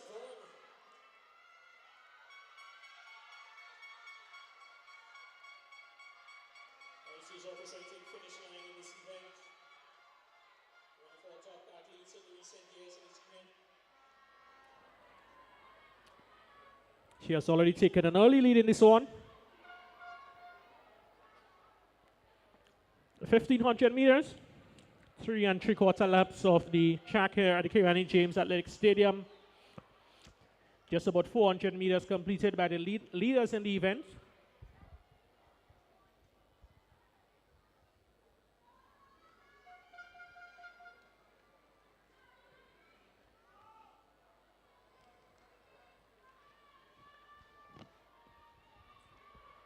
Just to give you some historical data on this event, the games record 5 minutes 1.47 seconds, set in 2019 by Kenisha Pascal.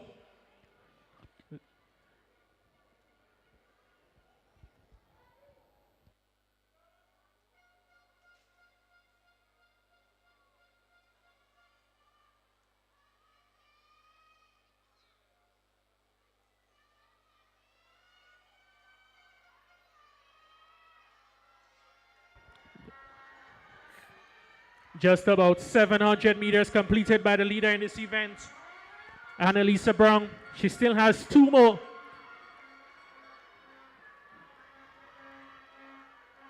2 more laps to go for the leader in this event. She'll be one of the athletes that we're looking for at Intercall Games 2024.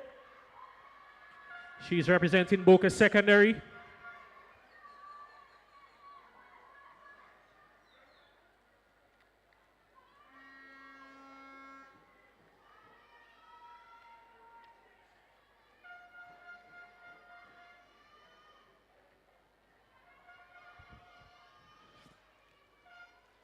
It's all Annalisa Brown out front. She has just about 600 meters left in this event.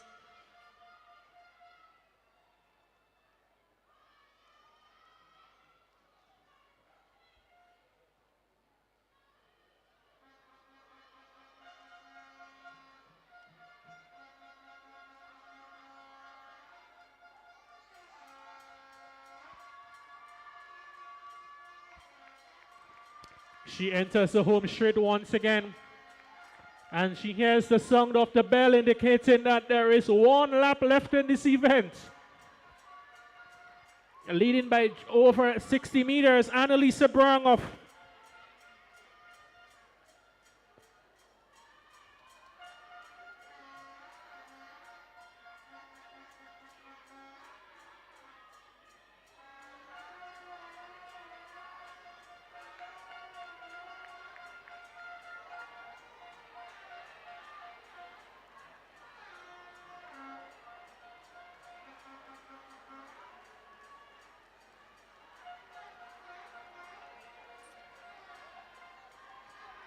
and she extends the lead as she storms on the back straight for the final time in this event.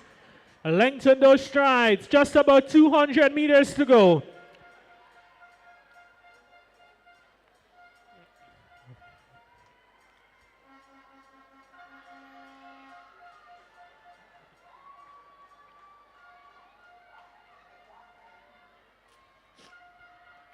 National Stadium, Kirani James Athletic Stadium. Let us welcome home our 2024 Ariza National Champs, Event 71, 1,500 meters champion, Annalisa Brown.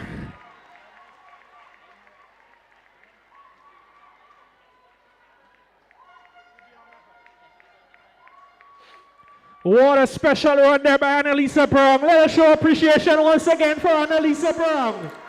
All right, well, there you had it. There's no surprise there. Annalisa Brown in 4 minutes, 58.25 seconds. No surprise there. She annihilated the field, and she did exactly what she was supposed to do. The girls' 1,500 meter open. Annalisa Brown. Ariana James coming in second of Fusion, but the afternoon belonged to the Finish Line Sports Club in Annalisa Brown, doing very well here, 4 minutes 59.25 seconds, and picking up the gold medal. All right, well, we had the coordinator for youth and sports in the Ministry of Sports, Curlin Peters. We spoke with him. We also had the President of the Grenada Athletic Association, Conrad Francis. But the afternoon and the proceedings, the activities here over the last 2 days would not be complete if we didn't have the Minister for Youth and Sports with us. And of course, the Honorable Jonathan Lecret, Senator the Honorable Jonathan Lecret, the Minister for Sport. Mr. Minister, welcome to the commentary booth and good afternoon. Thank you very much for having me, sir. Much appreciated. We've been having some long hours over the last couple of days, of course, but the good thing about that is athletics is winning. Are you pleased with what you've seen thus far? Oh yes, I'm extremely pleased. We must ensure that even with the development of youth and the development of sport, we must also have simultaneously the development and the upgrading of our sporting facilities. You've made the transition from Minister for Health into the Ministry of Youth. Now, health goes with youth and living a longer life and sports. Wellness, yes. So there's a combination there. There is. You still feel at home in the Ministry of Sports as you felt in health? Oh, most assuredly. Would have rather stayed in health, but nevertheless that ship has sailed. But as I did allude to in the reassigning activity that we had, that I am in my niche where youth and sports is concerned. I'm no stranger to intercall, no stranger to secondary school sports, no stranger to youth, because I have worked with the Ministry of Youth and Sports before, prior, and I'm extremely pleased to be at this particular place when it comes to the development of our youth in Grenada, Carriacou, and Petit Martinique. Yes. Absolutely fantastic. Now, we've got the national champs taking place, and of course we've seen some fantastic runs, but more importantly, everybody's speaking about this new track that has been laid down. And I know you've been monitoring this from the very start, because I've seen all the photos, even when the folks are working and they're doing the checks and all of that. Talk to us about the process dealing with BGH'n. Is it BGH'n, the name of the organization? Yes. Well, from a leadership perspective, I believe that you just don't only tell, you also have to show some degree or some semblance of action as well. So I always want to be on the ground, even though my technical team, they would report and report well. At times you have to be on the ground with them to show them that they're valued and to give them the necessary support as a leader. So I always ensure that I am on the ground. I want to see firsthand, I want to shake the contractor's hand firsthand, get his perspective and point of view as it relates to time frame that we're going to be completed, etc. And they have been extremely professional. In fact, that particular company in question has been relaying tracks for over 50, 60 years. And as a result of that, their track record in the region and internationally did lead us to them so that we will contract them to do our tracks. And they completed in time because we wanted to ensure that we were able to run off national champs on the new tracks and also be ready for national primary school games next week, intercall, and thereafter Carifta. And we're still, as you can see, working on the warm-up track so that we can get that complete for Carifta 2024. So we were really pleased with the work that was done, and I believe their level of professionalism speaks to their craft. Is there an assessment that has to be done by the folks involving Carifta, and if that assessment has to be done, how are things progressing in readiness for that? Oh, well, they have been looking, because for the pictures that we have been posting on our Ministry of Youth and Sports Facebook page, you will see some comments by certain persons in the region and certain ministers for sports across the region, etc. So they are monitoring, and they know that Grenada is definitely in full gear preparation mood for Carifta 2024, and they're extremely pleased about that. So I think that we're looking forward to an excellent level of sportsmanship being displayed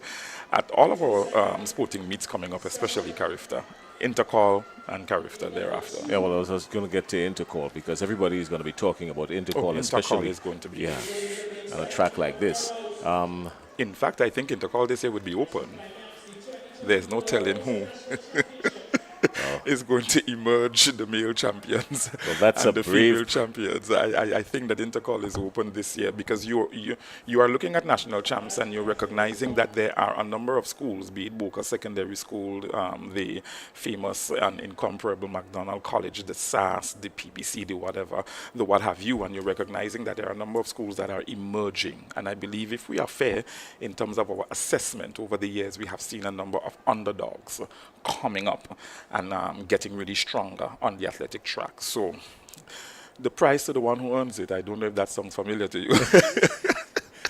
Well, I still wear my PVC ring after 30 years, but I could understand where you're going with that. However, you did mention a couple of underdogs coming up, and one of the things that we noticed last year, coming out of Intercall particularly, is that, while we see it, we pay attention to the school that came first and second in both categories. Boca Secondary School in particular was very good in the field events, and they placed fourth, I think, in the boys and fifth in the girls, and or something national along champs that. now they have a few athletes that are really performing very well. I'm looking forward being a past Boca Secondary School. You didn't know that, did you? I didn't know that. I couldn't tell. I didn't know. But and if I had known that, I wasn't going to make that comment because I didn't want you to have an easy time in the chair. I actually led you to the trap, so it's good that you are you are very honest in your assessment. So. Yeah. But they have been doing pretty well, especially last year. I think was one of their best showings. Correct. Yeah. Talk to us now about additional facilities, because one of the things that folks mention is that even with a facility like this at the National Stadium, it would be a great thing in the not too distant future to have a mirror almost of the National Stadium, because if you're going to attract more international games, of course you need to have the facilities to do it without interrupting the flow of what we do here to produce what we've been producing, the Anderson Peters, the Kirani James, the Rondell Bartholomew's, and on and on and on. So there needs to be some sort of additional facilities that should be brought up to standard, so at least we can, get to the next level. What are your thoughts? It's funny you should mention that, because this week, I believe it was Friday, I met with all the presidents of the various federations, various sporting federations. I believe there were about 25, 26 of them in the room, and I felt it necessary to meet with them because sometimes you kind of recognize federations compete for space, and federations, they compete for budgetary allocation as well. And in order to curb that, you want to be able to bring them together in one room. And if you have a strategic direction for the Ministry of Youth and Sport, you want them to be able to be part of that strategic direction moving forward as it relates to the development of sports, as well as the outfitting of facilities that would lead to the development of our athletes. And one of the things that came up is that one of the mandates, because I asked them at the ending of the meeting, what are 3 mandates that you will give me as the minister, the permanent secretary is sitting here, the coordinator of youth and sports? What are 3 mandates that you would give us out of this meeting that we can go back to the drawing board from a strategic perspective to see how best we can more collaborate with you as federations so that we can raise the standard of our athletes as well as our sporting facilities? And the number one thing was a multi-purpose sporting center. Yeah, so we have to go back to the drawing board and see where we can find land. Maybe the possibility exists, as one suggestion came to the fore, is the current youth center where it is, and the land at the back thereafter you demolish and then you reconstruct, because Paralympic want their space. They want their athletes to be able to train. Swimming would like to have their own national general pool, because the one at Good Hope is not really. It's just a private pool that's, right. that is being used, but it's not really a national pool with a national space. And as a result of that, the dialogue was extremely fruitful. And we will go back to the drawing board. We promised them. Let's see what happens for our next budget cycle, whether or not we can find space by then and budget for such a facility, so that cycling would like to have their own space. And sometimes you have all these non-traditional sporting activities coming to the fore, and you recognize that there are a lot of things we can do from a sports tourism perspective. But if the facility is not there to develop the athlete, then we're always going to stick with the traditional sporting facilities. And as not just the traditional sporting activities, but the traditional sports. And as a result of that, as Youth and Sports Minister, you want to be fair across the board and be equitable. And as a result of that, I listened. I gave my brief remarks, and I made a commitment to let's see how we can work together to see that come into fruition. Fantastic. Yeah. One of the things hot on the agenda now is the introduction of the sports policy and the parish councils and the national executive. Correct. Talk to us about your enthusiasm about that, because that's going to be huge for sports and sports development in general. Extremely enthused. When I came in, I had a page-to-page, cover-to-cover read of the sports policy, there were some things that I flagged with the team and that I asked to be amended, etc. Because as a policy person myself, coming from a policy background, I wanted the policy to be at a very high standard, because we will not be the only ones reading it. You will have persons in the region as well as internationally. And when someone in the region or internationally picks up the policy, you want them to be able to say, wow, Grenada really knows what they're doing as it relates to sports development. Or we can take a page from it. Of course, or we can take a page from what Grenada is doing, because the policy is forward-thinking, it's relevant, it's on the cutting edge. And I've sent the team back to the drawing board. I believe that they're almost finished with that. And we are in March, so as soon as most of the major sporting activities are out of the way, we're going to start the parish nomination for the presidents to be able to, the various presidents that will be nominated from the parish perspective to sit on the council. The team is extremely excited because we know that this council is really going to be the engineering team behind sports development and sports empowerment in Grenada.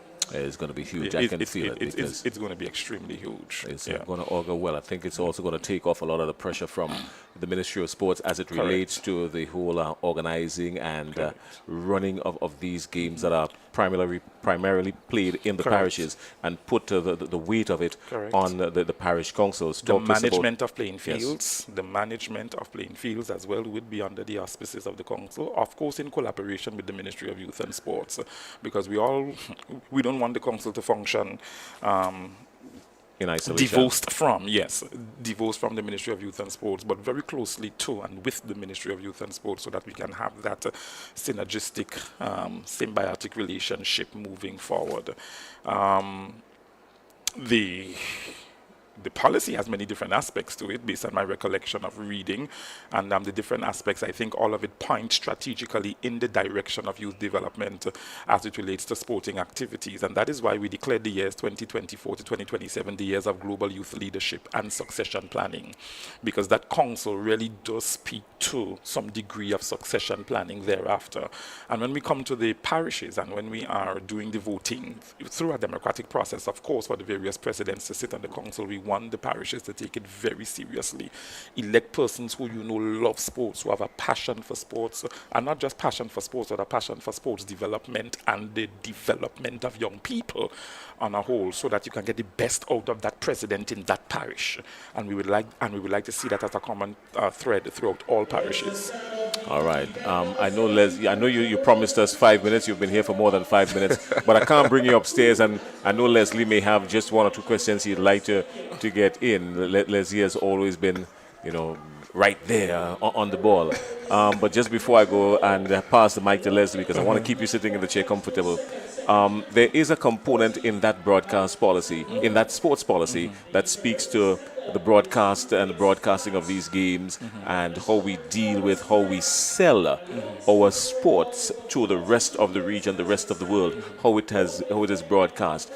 We've moved from just running around with one camera and sending details to now having an outfit like TNR Communication that does that with a high level of broadcast. We want to be able to know how we can improve that kind of broadcast, improve that kind of coverage, and what role does the broadcast, does the policy play as it relates to the general broadcast of our games?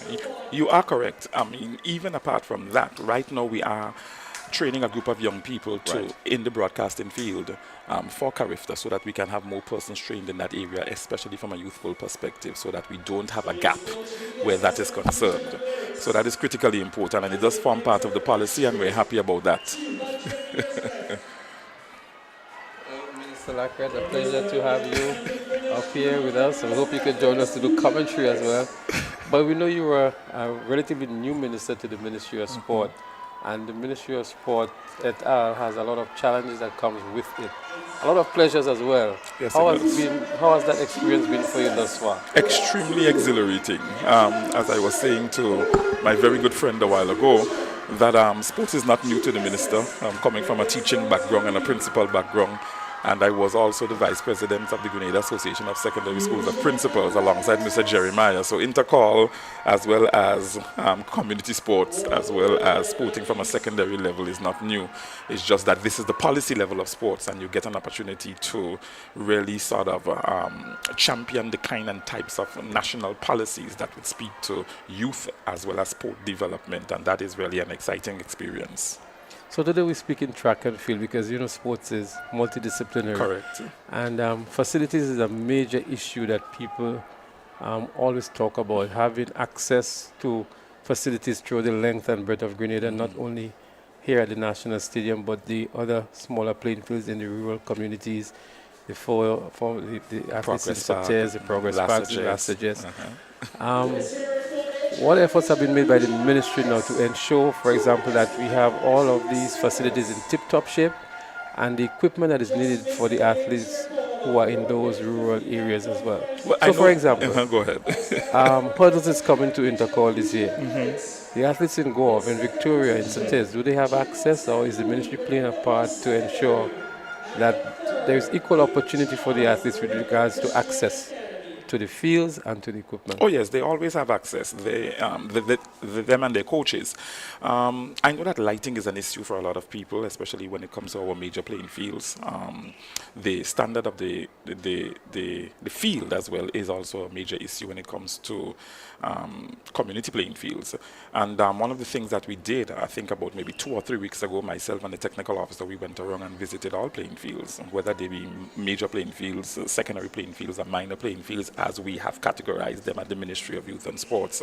And from a policy perspective, we are prioritizing right now all our major playing fields, because these are the playing fields that are consistently and constantly used by communities that surround them for cricket, football, netball, if there's a court close by, etc. Ensuring that all the lights are properly working, ensuring that the field is up to standard and it's not substandard, ensuring that when it needs to be fenced, it's fenced, etc.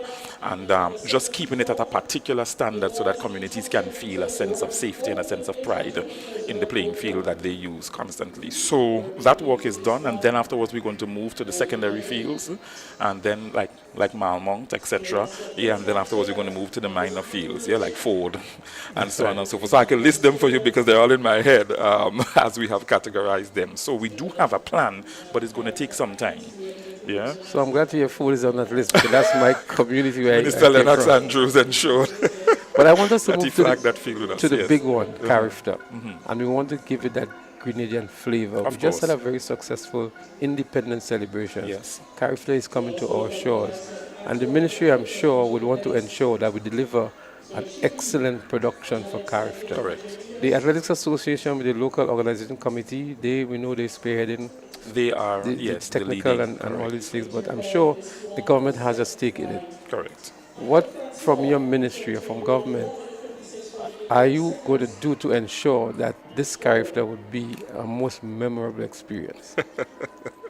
Well, you do know that Carifta is under the auspices of GAA, right? We, as a Ministry of Youth and Sports, we provide the technical assistance for them, really. So wherever they need all of our coaches, we ensure that they are readily available, and they assist in whatever way GAA may need them.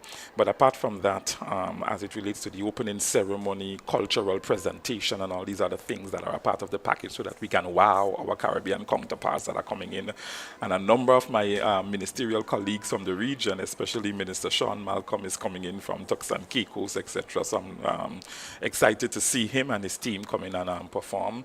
And as a result of that, we're partnering. And I just think it's a holistic as well as a multi-sectoral partnership that is taking place at this particular point in time to ensure that Grenada is not just put on show, but we give the Caribbean a memorable Carifta to remember.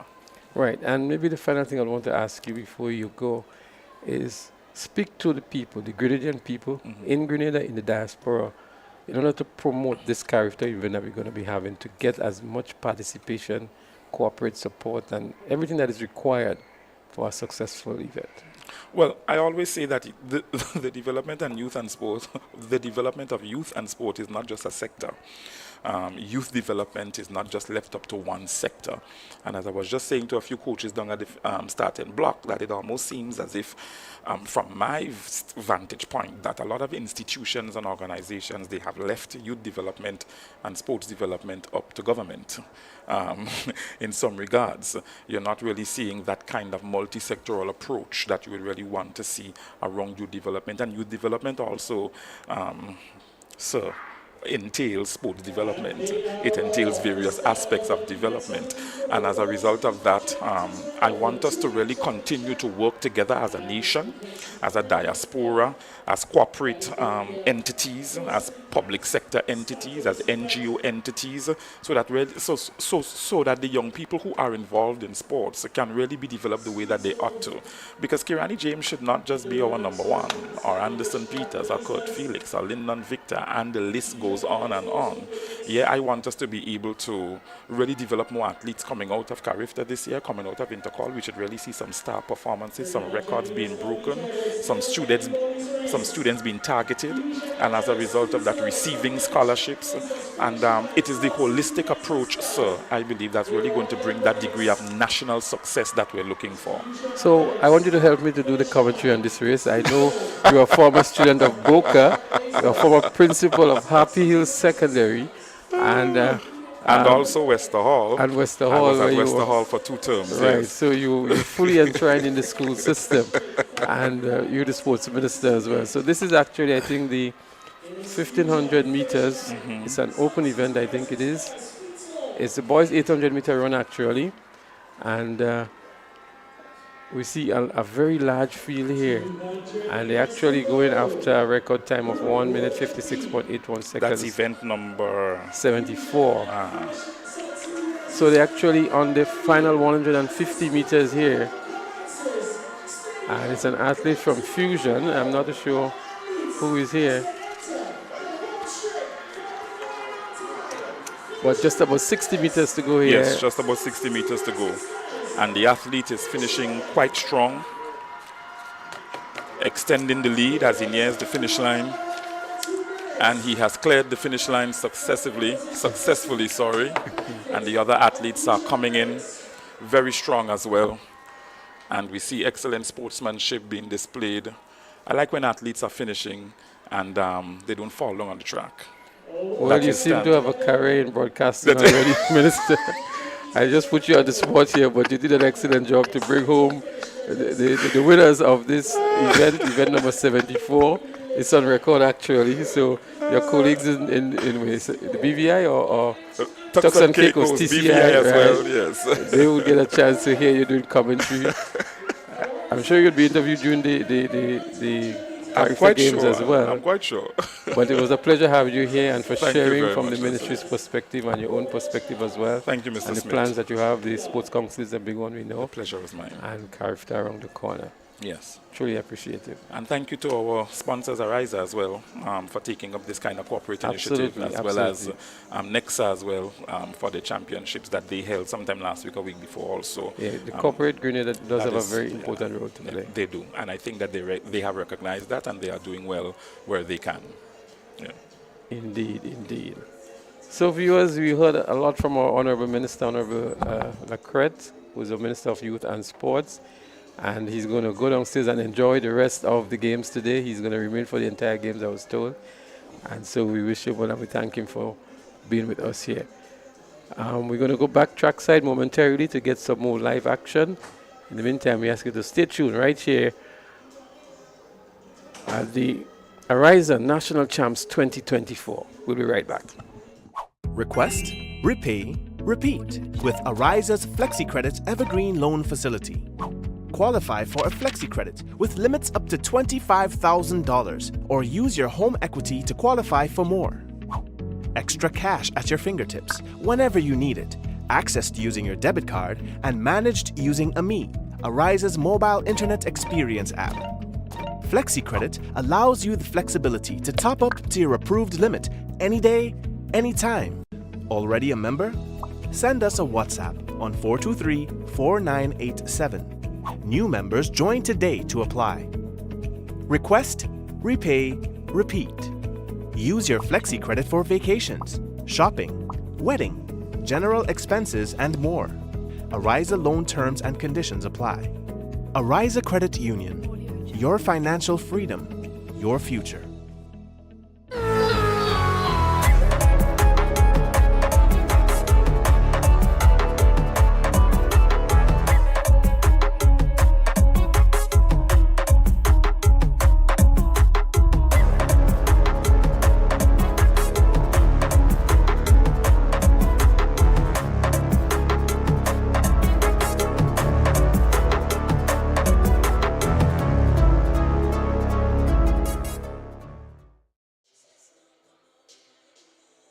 Of the Ariza National Championships right here at the Carriacou James Athletic Stadium, downtown Spice Capital, St. George's. Pristine conditions indeed for track and field. Quite an appreciable crowd has built up here to witness this national championship, an event that will be used to select Grenada's carriacou team for the carriacou games on the Easter weekend. We've seen some fantastic performances. Moments ago, we saw a record-breaking performance by Annalisa Brown in the 800 meters open, and she continues to do well. We saw how impressive she was yesterday, and no doubt she'll be on that carriacou team vying for a medal come Easter weekend. There has been a slight lull in the proceedings as we see some of the athletes warming up for one of the javelin events that will be coming up later on this afternoon into the late evening. A number of the final events are also going to be taking place. The sprint events, we're going to see a number of 100-meter events. The triple jump open for boys will also take place. The girls 800-meter dash open for the heptathlon. The boys 200-meter dash finals for the 20+. The Octathlon boys 1500 meters, that's their final event. The girls 4x100 meters relay. The boys 4x100 meter relay. The 3,000 meter run is also scheduled for later on this evening, as well as the 5,000 meters. And then we have the exciting 4x400 meter relays to bring an end to the proceedings later on this afternoon. We can tell you we've seen some very, very good times from the boys in the under 17 category. It's going to be a real showdown when they come to the finals later on. So too are the boys in the under 20 category, who will be running the 200 meters later on today, and that is going to be something you won't really want to miss later on this evening. So what we're going to do, we're going to take a short break again because there is nothing really happening on the track or on the field at the moment, and as soon as the action resumes, we'll be back to bring you more live track and field action here at the Carriacou James Athletic Stadium for the Ariza National Championships 2024. Request, repay, repeat with Ariza's Flexi Credit Evergreen Loan Facility. Qualify for a Flexi Credit with limits up to $25,000 or use your home equity to qualify for more. Extra cash at your fingertips whenever you need it, accessed using your debit card and managed using AMI, Ariza's mobile internet experience app. Flexi Credit allows you the flexibility to top up to your approved limit any day, anytime. Already a member? Send us a WhatsApp on 423-4987. New members join today to apply. Request, repay, repeat. Use your Flexi Credit for vacations, shopping, wedding, general expenses, and more. Ariza loan terms and conditions apply. Ariza Credit Union. Your financial freedom, your future. Take charge of your financial journey by switching to an Own Your Own loan at Ariza Credit Union. Ariza's Own Your Own loan is as unique as you are because we know one size fits all does not fit you. With Own Your Own loan, you get unmatched benefits including lower interest rates, flexible repayment options, discounted loan and legal fees, and savings from hardware suppliers. Tailor-made options that put you in control. Switch now and step into the life you were always meant to live with Ariza's Own Your Own loan. Ariza Credit Union. Your financial freedom, your future. Call us today at 440-1759 or visit our website at arizacu.com. Love we sing, love we sing happy birthday, sweet Grenada. Secure your financial future with Ariza's limited time $50,000 loan offer and join the 50 Chairs celebration. Application is easy, approval quick, interest rates competitive, and repayment options flexible. Apply now. Visit any of our branches located at Bruce Street, St. George, Grenville, Grand Anse, and Carriacou, or call 440-1759 for more information. Ariza Credit Union, your financial freedom, your future. Coming back to the Kirani James Athletic Stadium for the evening session of the Ariza National Championships 2024. It's going to be a number of 100-meter events, 200-meter events, 400-meter events, and relay events.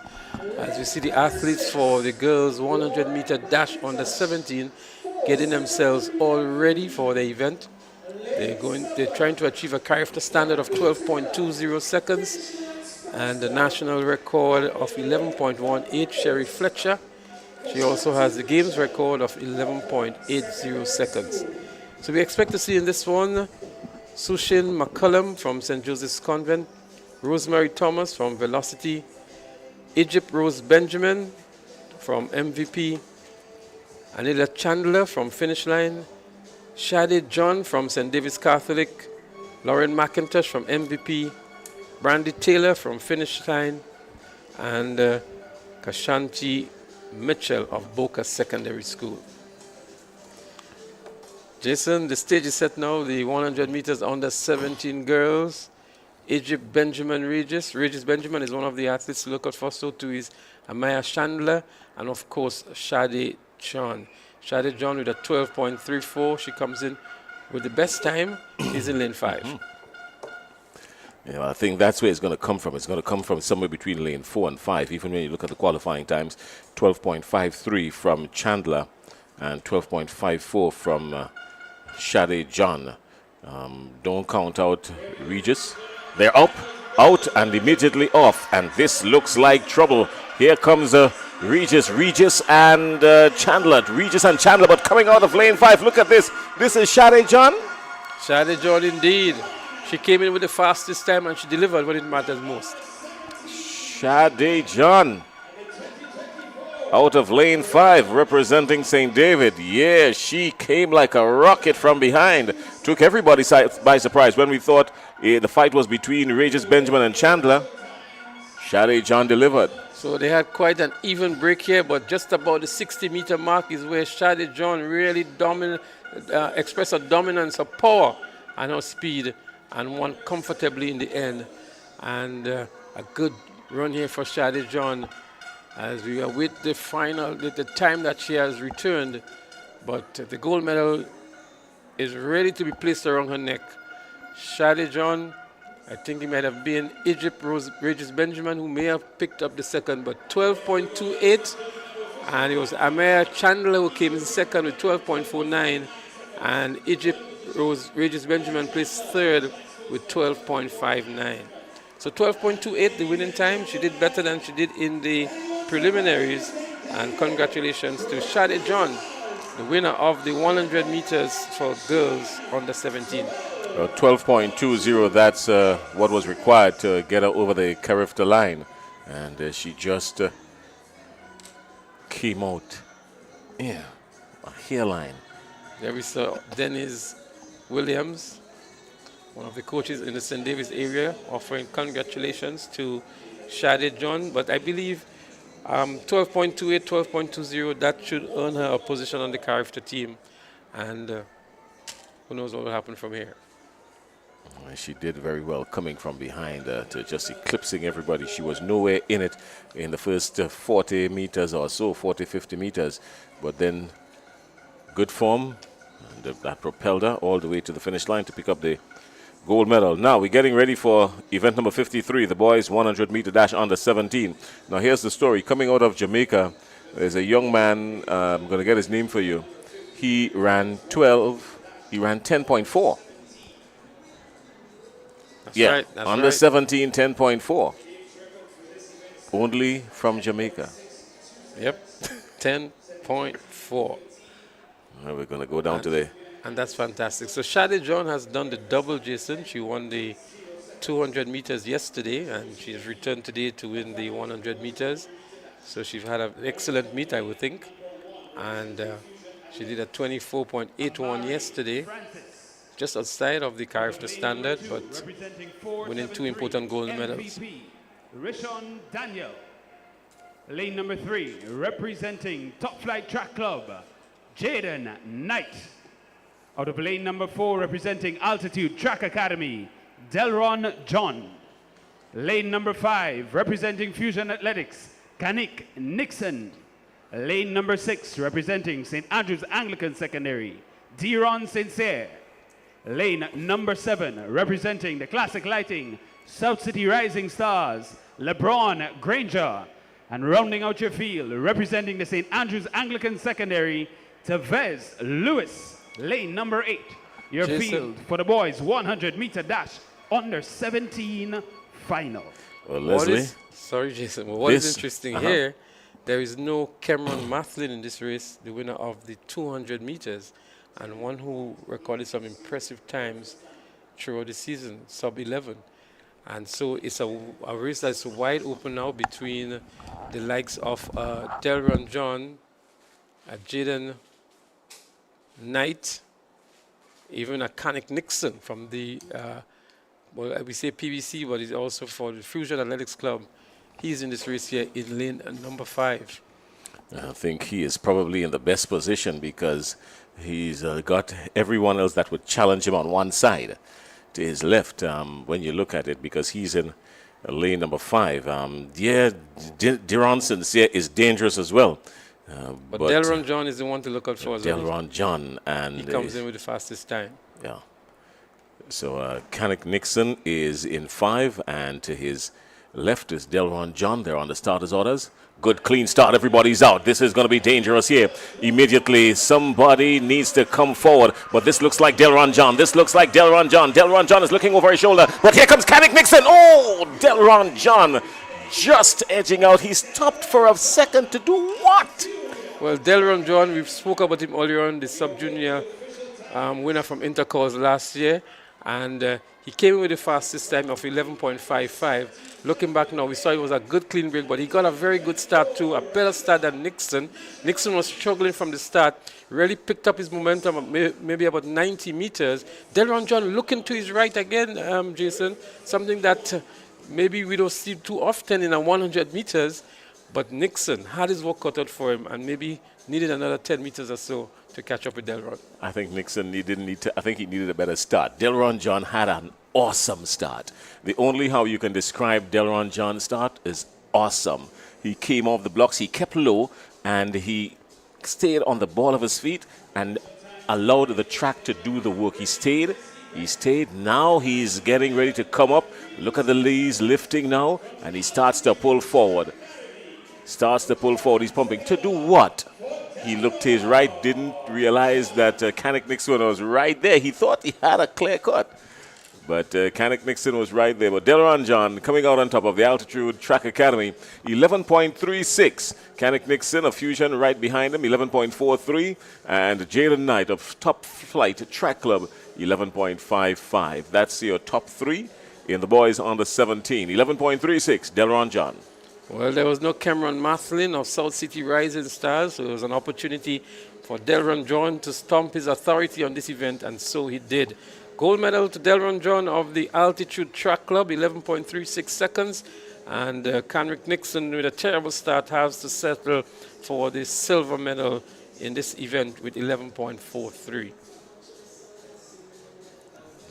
Well, the girls' 400-meter dash under 17 is the next event on the track, and we're getting ready for that. But the excitement continues here with some great final events, which has started in the evening session of the Ariza National Championships 2024.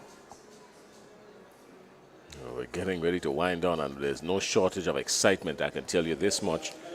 The girls' 400-meter dash. That's coming up. The boys' 400-meter dash is on the corner as well. And then we go to the 200, boys and girls under 15. So we've got the 400 meters under 17, male and female, boys and girls coming up. I'm telling you, don't move a muscle, don't go anywhere. These are going to be very fast and exciting events. We've heard Mr. Conrad Francis talk about the track earlier on today, and the level of performances that the athletes are returning. He's not surprised by it. The track is quick indeed, and the athletes have really lived up to expectations. And those boys in the under 17 and under 20 categories are so competitive that anybody who brings the A game into the finals can win. These are events that can go anyway. It's just who bring the A game. A while ago we saw a terrible start by Kanik Nixon, and that allowed him to have to settle for a second position, not taking away anything from Delron John, but a great start should give you a good race, should be able to give you a good medal position as well. We spoke about Delron John and his showbolting, and maybe it's just in him. It might just be the next, Bolt, or something close to, because he's a show-off, isn't he? He has the talent to back it up, mind you. Yeah, we saw him last year at Intercol, maybe with 80 meters to go, already thumping the chest and so on. And we can see some of the comments coming in from some of the viewers, asking for somebody to talk to him about the showbolting, because he can do much better if he focus on his race and showbolt afterwards, Until he gets the penalty for showbolting in the middle of the race. He's going to keep on doing it until somebody comes from out of nowhere and decides, hey, you know what, I'm going to teach you a lesson on the track. Until he learns a lesson on the track, he's going to continue doing it, and why not? So we're going to continue, as you mentioned, Jason, with the 400 meters for the under 17 girls. And this one should be a good one again. We have the likes of Samara Noel, Emma McIntosh, Rikalia Charles, Denaya Modest, Annie Logie, Shabina Lewis, Kaylin McIntyre, and Talia Nayak, all competing in this event. It's been a day, Jason, in my opinion, that we've seen very good competition, very good rivalry, very good camaraderie between some of the athletes, especially the smaller kids. We've seen the hugs and so after the events, and it augurs well for what is going to happen down the road with these athletes, because there would come a point in time where they would be on the same team, either representing their parish, either representing the country, and so they would have to relate and interact, and we see a lot of that coming out from the games today. Yeah, kudos to them. I think the rivalry back in the day, yes, we had some camaraderie and all of that, but I think 20 years ago we were more fierce competitors. That would not have happened. We were more fierce competitors. I couldn't see that happening. When we're talking intercall and we get to a certain, there's a window of communication. 2 weeks before intercall, we are not friends. We're going to talk Not after. Just now, I want to go back to an event we were talking about briefly earlier on, that era of the Leon DeCoto, Ashton McSween, Wayne Wagiti Redhead, Jeffrey Neptune, and you call your name as well, Jason. But I don't think many people would remember if you were in that race. But certainly the Leon DeCotos, the Ashton McSweens, Neptune, etc. I had my run-ins with these guys. Let me tell you something. I had my run-ins with these guys, and I suffered the pain of losing to these guys. I suffered the humiliation of losing to these guys. And as I say, it was so fierce that at one point, even though it never did, you would have thought that it was going to come to blows. We were so like, hey, listen, we're not friends, die, don't talk to me. It was that fierce. But at the end of the day, I mean, we still met, when intercall is over and done. We lick our wounds, and after about a week or so, everything is back to normal until the next year. I can still see vividly in my mind Leon DeCoto with a bald head, with his shorts tucked into his underwear, with some massive legs. Massive thighs. And massive thighs. On that starting line. Oh, my goodness. Yeah, I mean, those days, it was huge. I also Leon recall, Francis. Yeah, that's Ding. That's Ding. That's right. McSween, as you said, the tall figure of McSween. McSween was a little bit taller than the rest, but let me tell you something. This guy was smooth. His leg turnover time was was impeccable. And then you had Jeffrey Neptune. I was about to call Jeffrey Neptune. I recall him pulling up in that event. Some people believe that that's the fastest they've seen an athlete take off, and that's why he had to pop a hamstring in that race. But Jeffrey Neptune was just as good. Yeah, I mean, we've had, and the funny thing about all of this that we want our younger viewers to know now is that all of this was taking place on grass. Not the synthetic tracks. At the nostalgic Queen's Park. At the nostalgic Queen's Park, where the bleachers would have been broken down, and I mean, only the grace of God would prevent someone from getting like seriously hurt. But sometimes we didn't even care. We didn't even see that. When the high school would come full to support GBSS, when Convent was supporting PPC and vice versa, and SAS, and when GBSS lost to SAS, then the girls from high school will say, well, don't worry, even though GBSS lose, high school win because SAS win. I mean, it was innocent, but it was fun.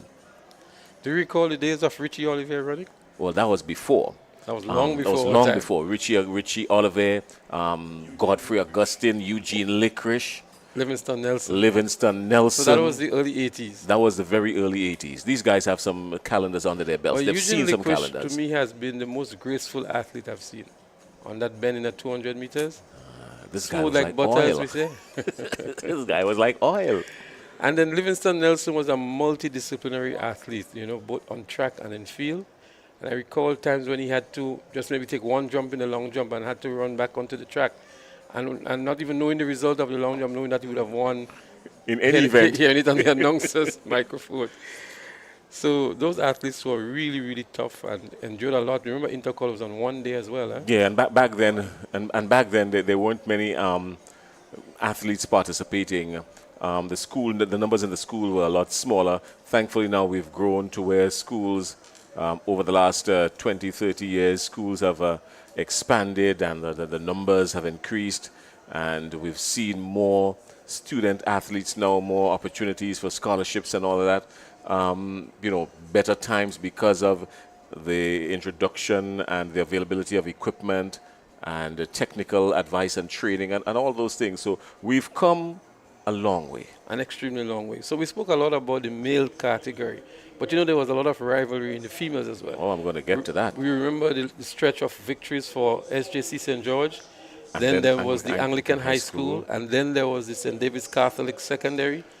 And the St. David's Catholic Secondary would have had maybe the longest stretch of victories because they had these phenomenal athletes. Well, St. Joseph's Convent had a stretch of about 10. It was 7, 8, 8 we may have to refer to the books, but St. David's Catholic But St. David's Catholic Secondary had a stretch. And that's the thing about these female schools. When they win in blocks. It's not like you're going to win today and this year and then next year somebody else is going to win. And that shows that there's a plan, maybe, and a plan that drops off maybe every 5 years or so. So that's something to look and try to rectify, because what you're finding is that the competition is tight for 1 year, and then after that everybody runs out. Let's go down to the house announcer. He's got the lane assignments for the girls under 17 Convent Grenville, 400. your intercall bronze medalist Samara Noel. Lane number 4, representing 473 MVP. She's the 2023 Ariza National Championships bronze medalist Emma McIntosh. In lane number 5, representing Grenville Secondary, Rakayla Charles. Lane number 6, representing 473 MVP, Denaya Modeste. In lane number 7, representing Finish Line Sports Club, Annie Logie. Well, there you have it, the lineup for the 400 meter under 17. And the athlete coming in with the best time here is Samara Noel of the St. Joseph's Convent, St. Andrews, I beg your pardon. She is in lane 3. Samara Noel. Emma McIntosh is one to also look out for. She came in with the second best time. And then we have Rakayla Charles of Grenville Secondary with the third best time. So lanes 3, 4, 5, that's where the real competition will come from. And the seeded number 1 for this event is the athlete from the St. Joseph's Convent, Grenville, Samara Noel. Yeah, well, Samara Noel has a lot resting on her shoulders. A lot is expected from her. She's in lane 3. Here's McIntosh in 4. They're up, out and running. Gone immediately. McIntosh has made up the stagger. She's caught 1, 2. Is she pushing out too much too soon? Let's wait and see. But she's coming around and still looking strong. With about just over 200 meters to go, she's already established herself. Starting to fade off just a little bit now because this looks like Samara Noel now that's starting to advance on her. That's Noel and McIntosh. Noel and McIntosh out there in front. Here they come now on the final straight, coming around the final curb. Here they are on the final straight. And Noel is pulling away. This is Noel, Samara Noel. Samara Noel of St. Joseph's Convent. Samara Noel is going to win this one easy, comfortably. McIntosh is going to have to settle for second. But the afternoon in the 400 meters belongs to Samara Noel. And a comfortable run for her. I was expecting a little bit more, Leslie. What are your thoughts? So Emma McIntosh would obviously be where the competition would have come from. And I think she held her own for most of it, maybe just for the last 70 meters or so. No one was able to pull away from her. But it's an impressive time, I think, that would have been returned. I'm thinking that would be a sub 60 seconds time from Samara Noel from SJC Grenville. But even up to this point here, with 80 meters to go, they were going stride for stride. But as though Samara Noel changed again just about the 60-meter mark and then pulled away from McIntosh to win comfortably in the end. And a good win for St. Joseph Convent Grenville, stomping the dominance on the 400 meters in the under-17 girls category. I believe whatever time is returned, she could have done a whole lot better, even with some more competition. Maybe McIntosh went out a little bit too early, too soon. She made up the stagger and was ahead of everybody, even with just completing about 175 meters. She was way out in front of everybody and then started to lose her stride around 200, 250 meters complete. And then by the time they got to the final curb heading to the straightaway, it was all over because the energy that she was hoping for, she couldn't find. What was also instructive is that Noel was running behind McIntosh, so she really gauged McIntosh well for maybe the first 200 meters. And then she went alongside her, didn't opt to pass her. It was maintained stride for stride. And I guess she knew her strength down the home straight and really pulled away just with about 60 meters to go. So a good run indeed by Samara Noel from SJC Grenville. Well, the time has not been posted just yet, but we're getting ready for the next event, event number 46, the boys 400 meters under 17. And that's coming up. That too is going to, we're expecting something spectacular in that one, Leslie. Yeah, these events are all going to be exciting events. In the under 17 category, the under 20 category, even the 20 plus categories, because these are all final events, and we've really took out the creme de la creme, so to speak, and put them together in 8 lanes and put them to battle against each other for that gold, silver, and bronze medal. All right, well, still have to say good evening to our friends tuned in around the world, viewing this on social media, the Partygrenada platform, the TNR Communications, the Facebook and YouTube channels, also on the Grenada Athletic Association's Facebook page, and wherever else is streaming. Hello, good evening, and welcome to the National Champs Grenada. Leslie, we've got times now on the scoreboard. So Samara Noel won in a time of 60.41. 60.41 seconds, yeah. Emma McIntosh, 61.93. And Talia Nayak from Grenville Secondary was third in 62.77.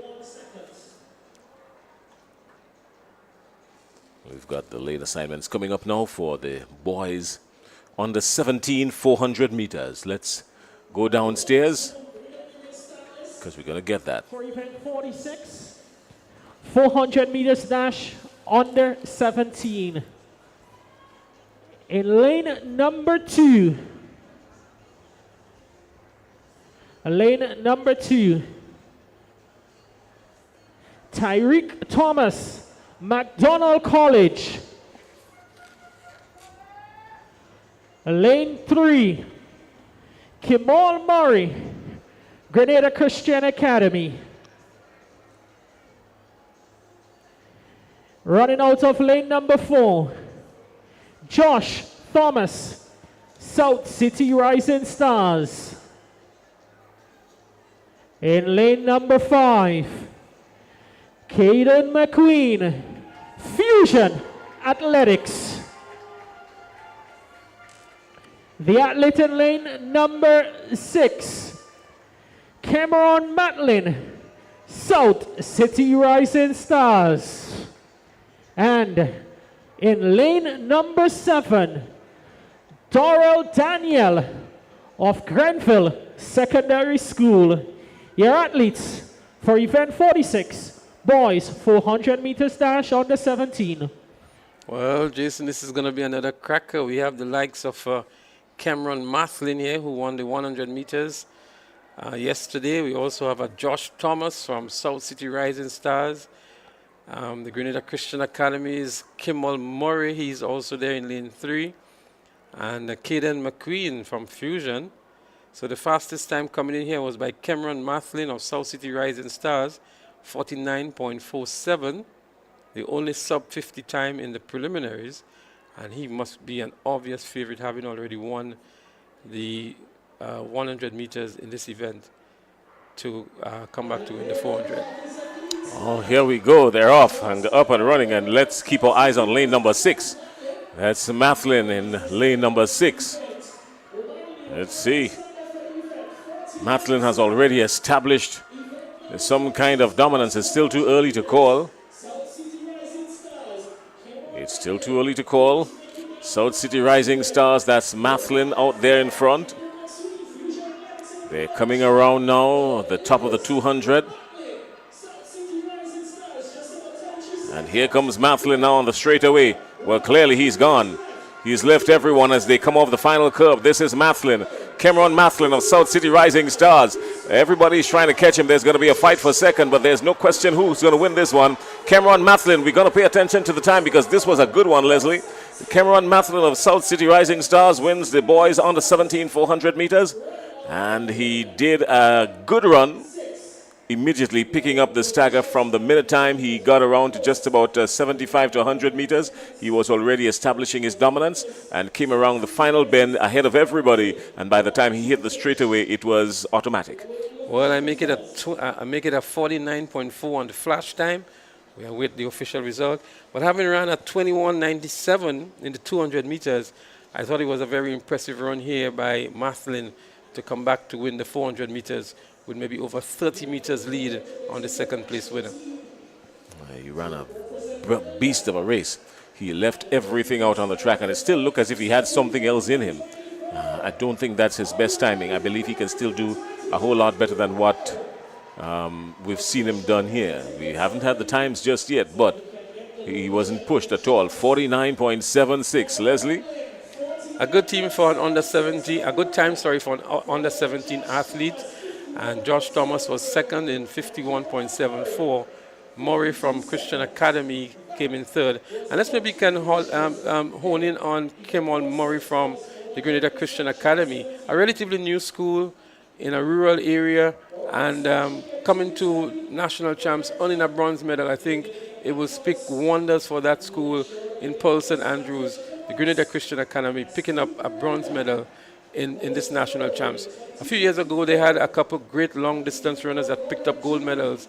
But for Kimmel Murray to pick up a bronze medal here with 52 seconds flat, I'm thinking that the people of the Grenada Christian Academy must be extremely proud of this achievement. Oh, they've got to be. I mean, he ran a brilliant race. It's just that he was up against it with Thomas and Mathlin, but he ran a good race. So the excitement continues to build up here at the Kirani James Athletic Stadium. It's the Ariza National Championships 2024. We're getting ready now for the 200-meter events, some more exciting events, and that's going to resume in the under 15 girls category.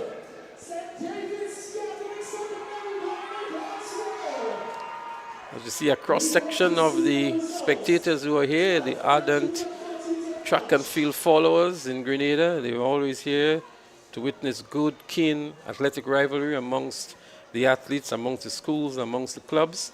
And they've turned up in the numbers here this afternoon. A Sunday afternoon, as a matter of fact, at the Kirini James Athletic Stadium.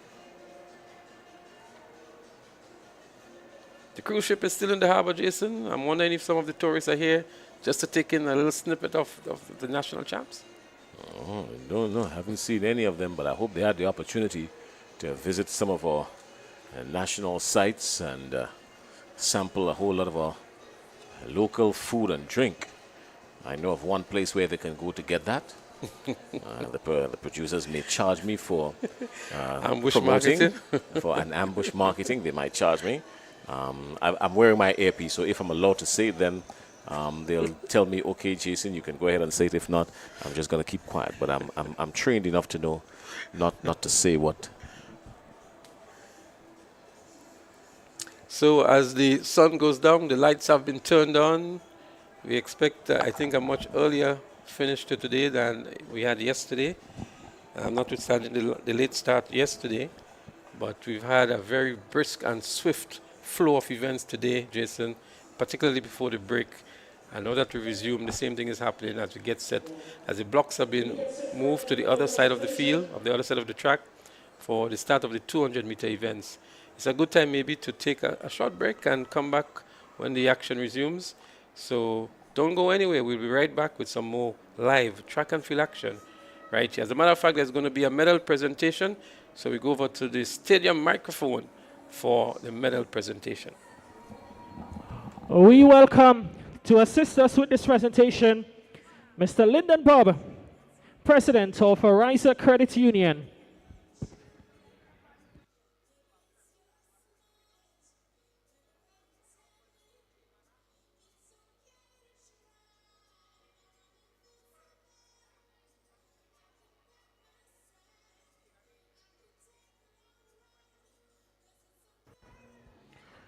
We begin with event 51, the boys long jump under 17. In third position, Jaden Pierre, South City Rising Stars.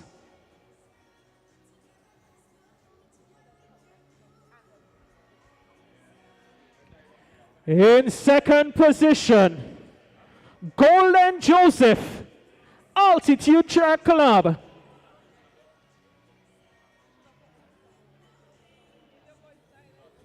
And their champion, Christophe Calise of St. Andrew Anglican Secondary in a distance of 6.23 meters.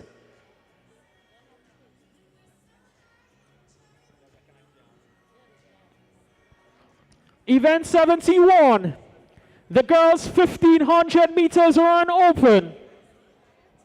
In third position, Annie Logie, finish line.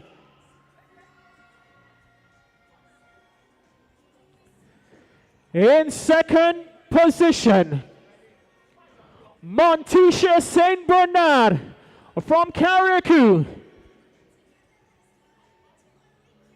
And our champion in a championship record, Annalisa Brown, finish line, 4 minutes, 59.25 seconds.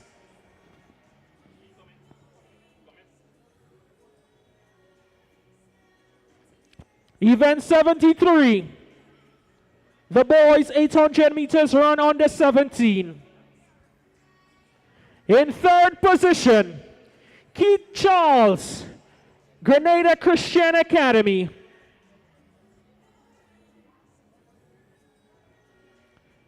In second position, Jaylon St. Louis, Grenada Boys Secondary School. And our champion, Adriel Mitchell, Fusion Athletics, 2 minutes, 0.5 seconds.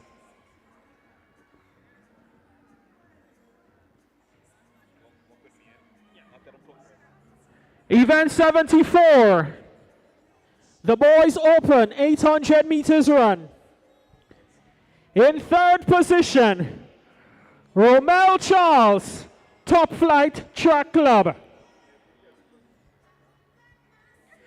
In second position, Kyle Victor, South City Rising Stars. And our champion, Antoine Blackett, Fusion Athletics, 1 minute, 57.9 seconds.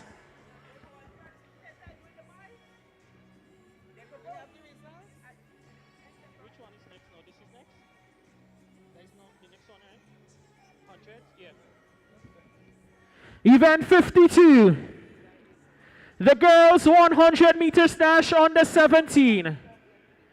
In third position, Egypt, Regis Benjamin, 473 MVP. In second position, Amaya Chandler, finish line. And our national champion in the under 17 girls 100 meters, Sade John, St. David's Chalk Blazers.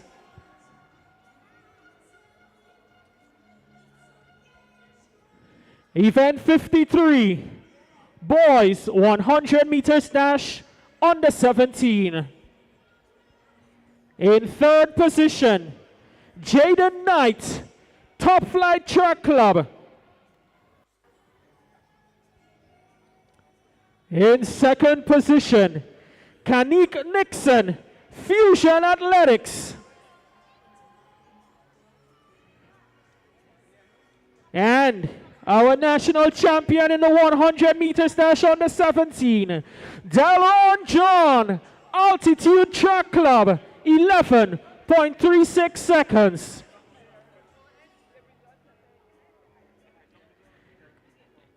Event number 70, boys javelin throw open. In third position, Rayvon Telesford, St. David's Track Blazers.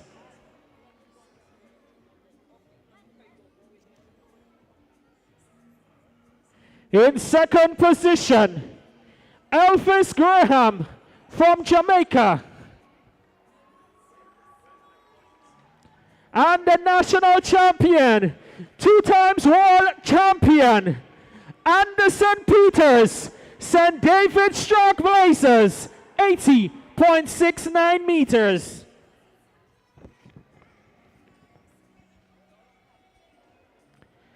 Event number 75, the boys triple jump open. In third position, Golden Joseph, Altitude Track Club.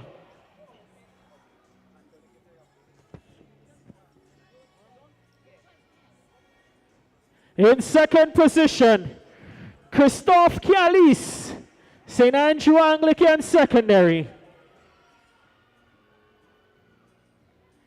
And your national champion in the boys triple jump open, Shaquan Toussaint, is 13.5 meters.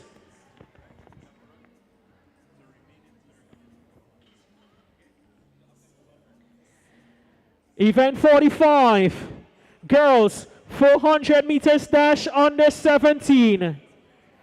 In third position, Talia Nayak, Granville Secondary School. In second position, Emma McIntosh, 473 MVP. And your national champ in the 400 meters dash under 17, Samara Noel, St. Joseph's Convent, Granville, 1 minute, 0.41 second.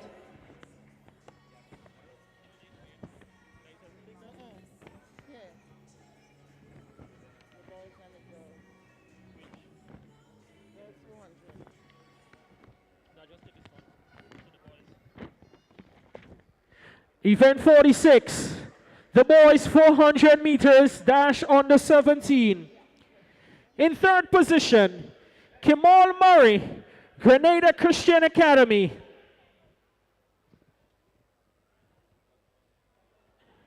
In second position, Josh Thomas, South City Rising Stars. And our national champion in the 400 meters under 17 boys, Cameron Matlin, South City Rising Stars, 49.76 seconds. Congratulations to all our medalists, and thank you to Mr. Lyndon Bob, President of Ariza, for assisting us with the medal presentations.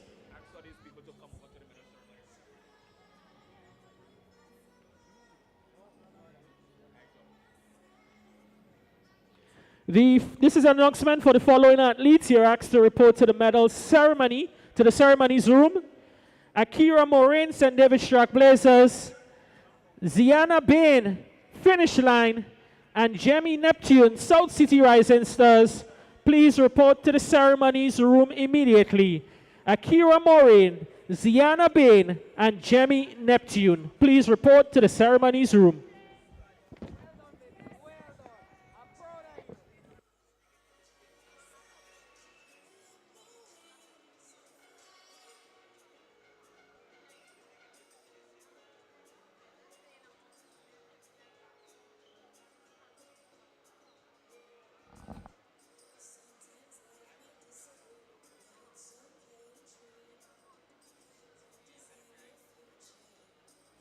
Viewers, we welcome you back to the Kirani James Athletic Stadium, downtown St. George's. It's the Ariza National Championships 2024. We've just had a medal presentation, and we're getting ready for the remaining final events that are going to be taking place this afternoon. We see you already getting themselves in place. The athletes in the 200 meters for the under 17, for the under 15 girls. And any moment now we will see the start of that event. The games record 24.99, Kina Thomas carriacou. She holds that record, a record she established in 2017.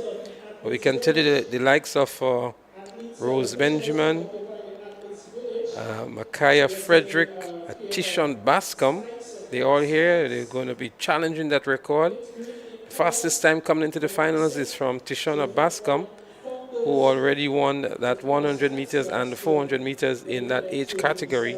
And she came in with a time of 26.23. Next best time was 27.60 by Kayla Allen of carriacou. And then we had 27.62 by Eliza Rose Benjamin from St. David's Trailblazers. So it's going to be a close one, especially for second and third. I think that Tishona Bascom would win this one by virtue of the form that she has and the victories she's had so far. With the knee brace there is the athlete from carriacou, that's Kayla Allen, and she was impressive in her preliminaries as well. She would really love to break her own carriacou counterpart record, Kina Thomas, but she would require a huge effort today. Her best time some way away from that record. And then Eliza Rose Benjamin is there as well to give very, very good challenge. Lane number 4, representing the St. David Trailblazers, Eliza Rose Benjamin. In lane number 5, representing Top Flight Track Club, Makaya Frederick. Lane number 6, she comes in with the fastest time today, representing the St. David Trailblazers, Tishona Bascom. Running out of lane number 7, representing the Boca Secondary School, Angel Lewis. And running out of lane number 8, your national champs, 2023 bronze medalists, representing Classic Lighting, South City Rising Stars, Rihanna Thomas. Your field for the girls 200 meter dash under 15 final. What's your pick in this one, Leslie? I hear you calling names. So my pick obviously would be a Tishona Bascom of the St. David's Trailblazers. Not only because she came in with the best time, but she has been in ripping form. We commented on her this morning, just a little bit of work on her technique. and she can become a very great athlete. And she's in lane number 6. All right, well, they're on the starters' orders. Out and away they go. And immediately, Tishana Bascom has picked up the stagger. She's running out of lane 6. Look at her right there in the purple right in front of you. And here she comes on the final straightaway, coming around the curve. She's ahead of everybody here now. And she's got some work cut out for her because guess what? Somebody is coming at her in lane 2. This looks like Rose, but not enough. Here we go. Tishana Bascom, St. David's Trailblazers, comfortably with a whole lot of daylight, winning the girls 200 meters under 15. Well, after doing a 12.77 in the 100 meters to earn gold, she has returned to win the 200 meters with a very impressive run, with no real competition on the home straight, running all by herself against the clock, looking for a good time. Tishana Bascom of the St. David's Trailblazers doing the double here, 100 and 200 meters. She was clearly the superior athlete in the bunch here, Tishana Bascom. Let's see what kind of time she's going to return, because she's running and winning these races without anyone on her shoulder. Well, there was always going to be also a battle for second and third, but we saw Kayla Allen really fading towards the end and may eventually have picked up the 4th position because she really didn't sustain all the way to the tape. No. Tishana Bascom, 26.38. She had a better time in the preliminaries. Eliza Rose Benjamin picked up the silver medal and Rihanna Thomas the bronze. Kayla eventually came 3rd, as I suggested moments ago. But a good run again by Tishana Bascom of St. David's Trailblazers. Some work to be done on the technique. The arms are not yet well coordinated, Jason. They're not moving high up as she may want to. But again, it's her own style, and that's what she's comfortable doing, and that is bringing great success to her at the moment. You know, they're going to have to work on it because, look, she's still flat-footed. Even when she comes around the bend, she's still flat-footed. That's where you want to leap forward a little bit. So once they work on her technical stuff, she's going to be awesome. I mean, she's got the stride, and her stride doesn't get any shorter, if you notice. She maintains that stride, and the turnover on her stride speed is very consistent. So yeah, the rhythm and form is good with the legs. I think the arms just need to be worked on a little more. Not using the arms allows the upper body to move in all different directions, and you don't want to do that. You want your arms to guide you. So once they work on that, she's going to be all right. Let's go down to the lane assignments now because we're getting ready for the big boys. Delron Dumont. Lane number 2, representing the McDonald College, Malric Rubin. In lane number 3, representing the Finish Line Sports Club, Giovanni Green. Running out of lane number 4, representing the Classic Lighting, South City Rising Stars, Nathaniel Alfred. Out of lane number 5, representing Classic Lighting, Westerhall Secondary, Antonel Daniel. Running out of lane number 6, representing the Grenada Boys Secondary School, Cache Stephen. Out of lane number 7, representing the St. Andrews Anglican Secondary, Philip Mitchell. And rounding out your field, in lane number 8, representing the Altitude Track Academy, Keon George. Your field for the finals of the boys 200-meter dash under 15. Well, Jason, Giovanni Green is in there. He was the winner in the 100 meters in 11.53 seconds. He's here also with the fastest time, 23.43 seconds. He's in lane 3. He would get good competition in lane 4 from Nathaniel Alfred from South City Rising Stars, and of course from an Antonel Daniel of Classic Lighting. But the race has begun. Let's see who wants it more. Nathaniel Alfred is there. Giovanni Green. Giovanni Green is already looking good there for South City Rising Stars in lane 4. There seems to be some mix-up on the other there. And on the inside is Malric Rubin. But here comes Giovanni Green. Giovanni Green for South City Rising Stars. Our finish line, I beg your pardon. The eventual winner, the favorite in this race here, Giovanni Green. Well, they was up in good form, and take a look at this because Daniel got out, Nathaniel Alfred got out nice and quick. But Giovanni Green now, if we go back a little bit, you'd realize that he was somewhere on the line at one point. So I'm quite sure that that's going to be an issue. They're going to pick that up. He did step on the line from what we can see here. Whether or not the officials will pick that up, well, then that's a different story. But they've been pretty good at this. So just maybe he has stepped himself out of the gold medal. What is interesting is that both Giovanni Green and Nathaniel Alfred, who came in 1 and 2, stepped on the line. If you look at Nathaniel Alfred, he's actually trying to regain his balance when you recognize he was going over into the other lane. Let's take it again. Let's take it again. Maybe another look would confirm just that for us. Look at Nathaniel Daniel. Maybe it was just before that. We may have to go back just a little bit more. But there we saw Green on the line moments ago. There goes Nathaniel now. So both athletes may be penalized once they were not impeding the other. So that's another consideration that has to be taken, whether or not they would have affected the performance of the other athletes in the lane. But on the inside, once you encroach on the inside, you can be disqualified because it's an unfair advantage. Spend all your time. 23.23, the time for Giovanni Green. And as we look back here, our producer really wants us to zero in on that. There we see Green is on the line 1, 2, 3 times, 4 times. Actually, 5. He's in the other lane. That's a disqualification 6. In my honest opinion. So 6. Green has to be careful about that. Several strides were on the line and on the inside lane as well. And so too was Nathaniel Alfred. We saw him even trying to regain his balance when he was encroaching. So let's see what the final decision will be made by the officials. Lane 5, Kishona Phillip, St. David's Trailblazers.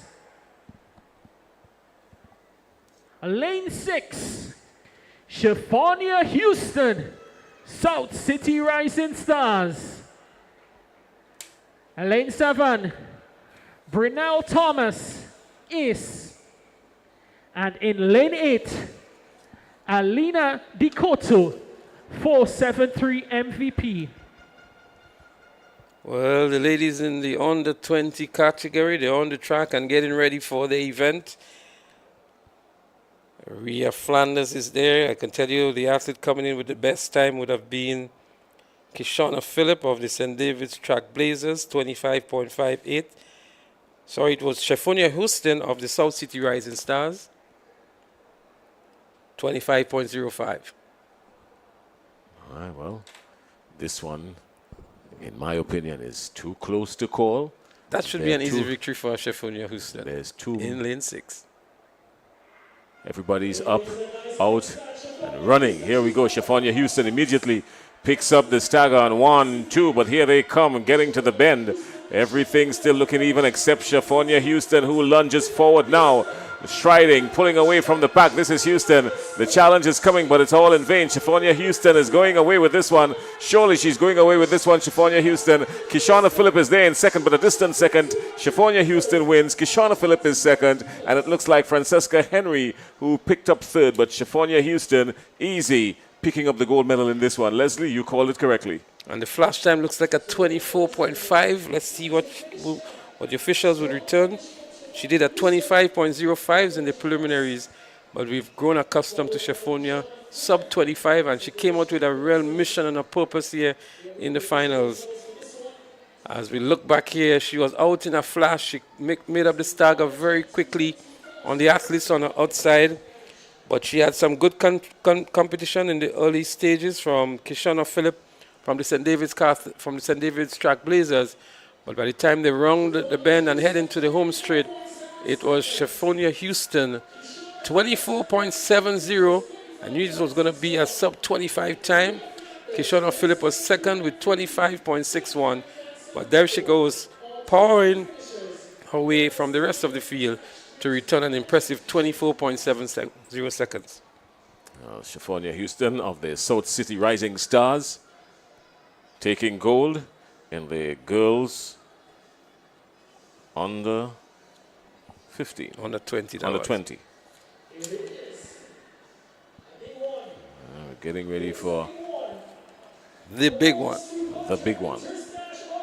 I have my own predictions on that, Jason. We saw Tegan Peterkin with the most impressive time in the preliminaries. But inside of this 8 athletes, we have Samuel Green and another name by Ethan Sam. Ethan Sam, a silver medalist at the Carriacou in the under 17 category. Samuel Green has had the better of him throughout the season. And we saw an impressive run by Tegan Peterkin in the preliminaries, 21.92. Here's what I want to find out. Tegan Peterkin came into this one with the best time, 21.92, but he's out there in lane 6. Yeah, I've seen that happen in a few of the previous races, the best time getting lane 6. There must be a reason for that. But Ethan Sam has ran sub 22 this season already. He has been doing that since last year. And Samuel Green has also ran sub 22. So we saw Samuel Green really easing up in the preliminaries to conserve some energy for the finals. And I believe it's going to be a real showdown between the athletes in lanes 3, 4, 5, and 6. Because Joshim Sylvester of ACE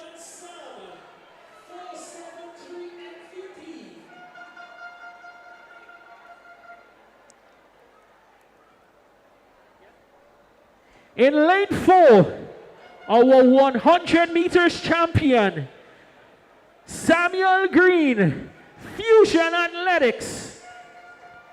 Lane 5, Joshim Sylvester, Ace. Lane 6, Tajon Peterkin, 473 MVP. Lane 7, Randy Jones, carriacou. And in lane 8, Emilio Bishop, Grenada Boys Secondary School. The fastest time coming into the event, Tajon Peterkin, 21.92 seconds. Jason, this is going to be an extremely fast race. We ask the viewers to don't blink, because we have here the winner of the 400 in 47 plus. Although he was beaten by Tegan Peterkin in the preliminaries, he's there. The winner of the 100 meters is there. The Carriacou silver medalist is there. So too is not Joshim Sylvester, but Emilio Bishop, who has beaten Ethan Sam late last year. Let's see what happens. Out, clean start. Everybody's gone. This is the boys' 200 meters under 20. Here we go. They come around at the top. This is going to be a quick one. Everybody, look at this. The 100-meter champion is out. That's Green. Green is out, but Tegan Peterkin is coming. Peterkin is coming, but Green is going. Green is going. Surely he's going to get this one. Green is going. Green is going. The challenge comes to Peterkin. Oh, this is a bullet of a race, everybody. What a run. Tegan Peterkin was on a tear.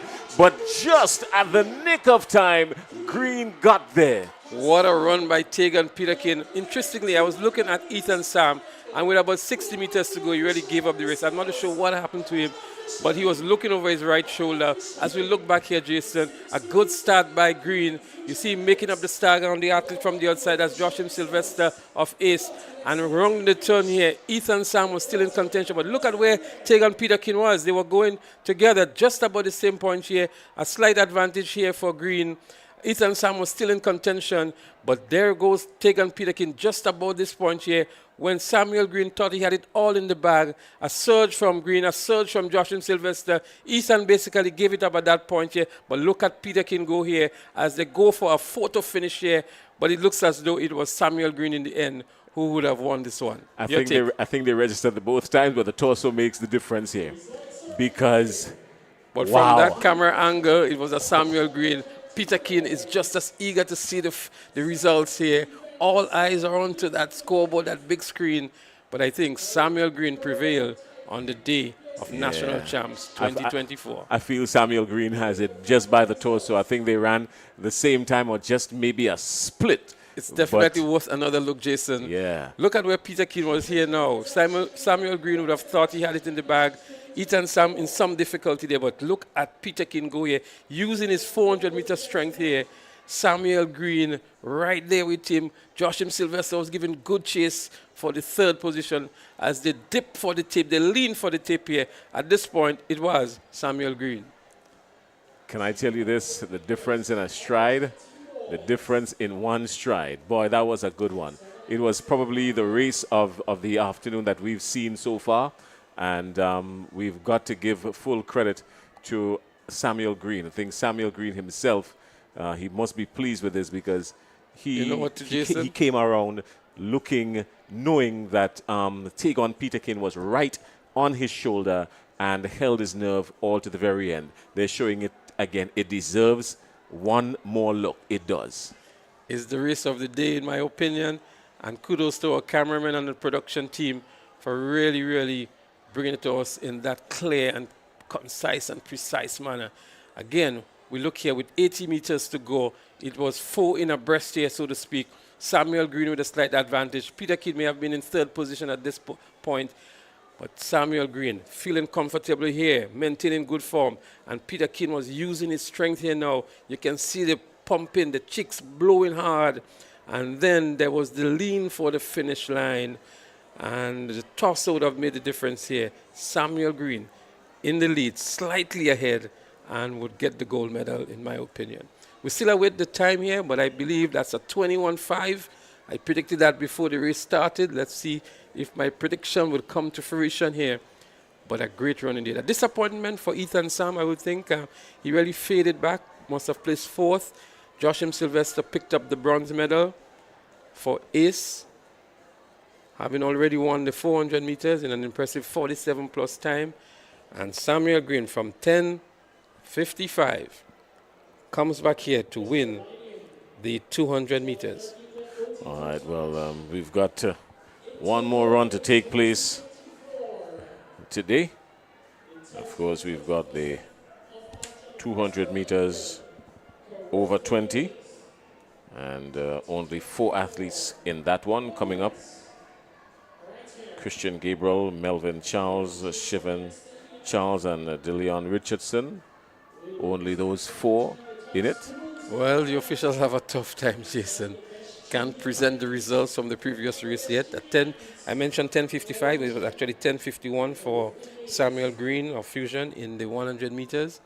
All eyes are really onto that big screen, awaiting the results of that 200 meters under 20 boys. And that sets the tone for Carifta Games and even Intercol Games later on this month. Grenada should really feel a good 4x100 meters in the under 20 boys category, and maybe a 4x4 as well. I'm not saying a gold medal team, but a team that can challenge anybody on home soil, the Grenada Carifta team 2024. All right, well, a special thanks to all our sponsors. We're getting ready to wind up the broadcast. Obviously, a lot has happened over the last 48 hours. And our sponsors are Ariza. They're sponsors for this game for the last 11 years. And with the Grenada Athletic Association celebrating 100 years, it's one of the best national champs that we've seen as it relates to times and that kind of competitiveness combined. Yes, there have been quicker times, but when you look at the combination of it, it really augurs well, especially on this newly laid surface. That in itself is something to talk about, something to write home about. Absolutely, as we still await the results for that 200 meters under 20 boys. I'm sure the first and second is causing some issues here for the officials. Third was clear. Samuel Green, 21.64, just outside my prediction of 21.5. What a good run by Samuel Green, 21.64 to win the gold medal. Which you see now, Tegan Peterkin being moved up to second position. And that might be a 21.65, 21.67, Tegan Peterkin. And I would say a 22 flat maybe for Joshim Sylvester.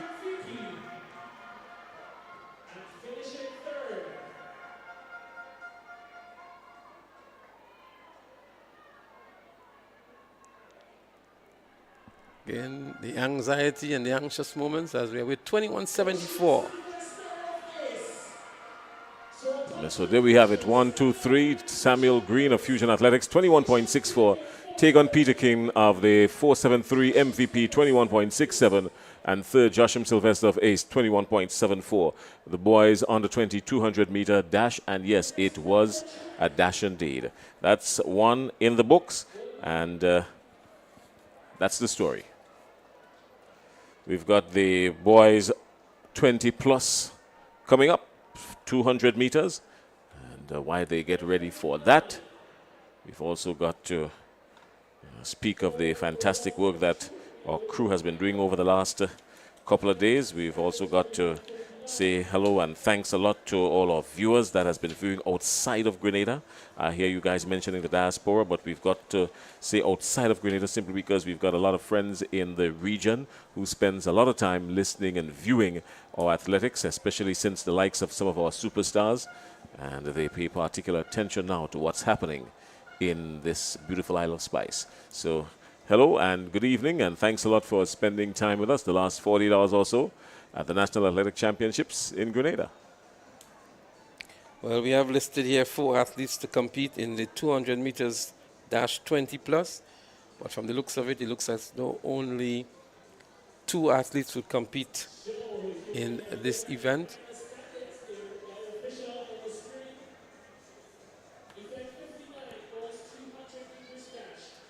Under 20.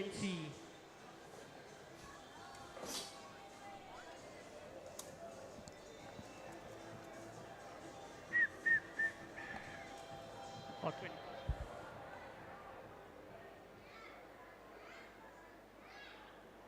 So the stands have been settled one more time. It was really pandemonium in the stands moments ago with the finish, that close finish in the 200 meters for the under 20 boys. And now they're all back to normal, so to speak, getting ready for the 200 meters 20 plus boys. I know we spoke earlier on, Leslie, of the Anderson Peters participating in this national event, and his javelin counterpart from Jamaica. I had the opportunity of speaking with both of them, actually, and I'm just trying to remember his name. Was it Graham?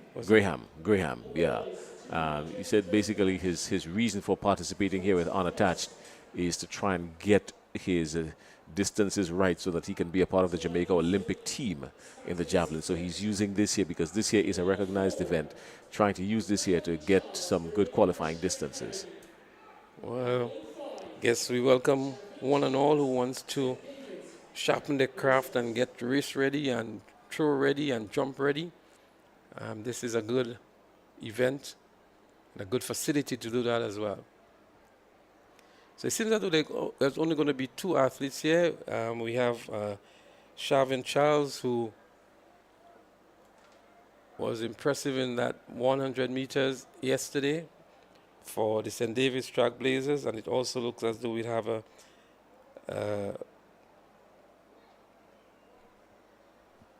Christian Gabriel, I think, from St. David's Trailblazers as well.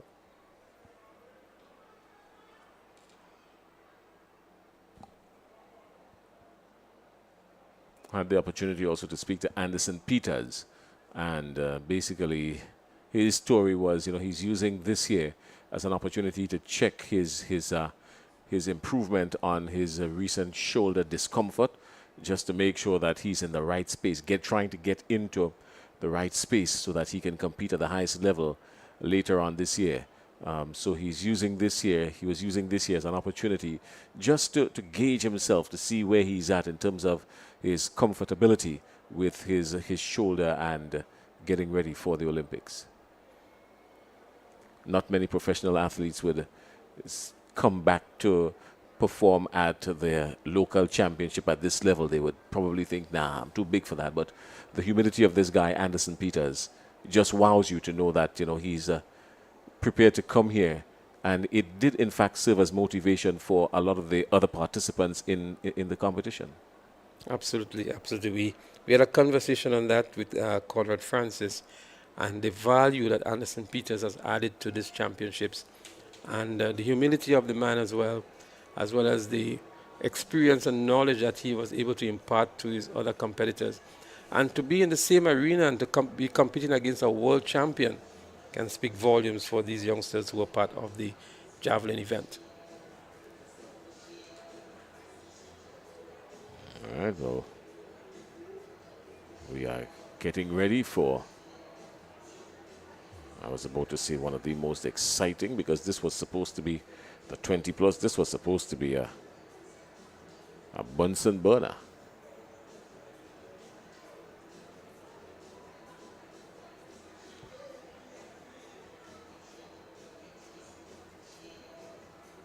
So I'm not sure what is the issue here, Jason, for the hold up in this particular event.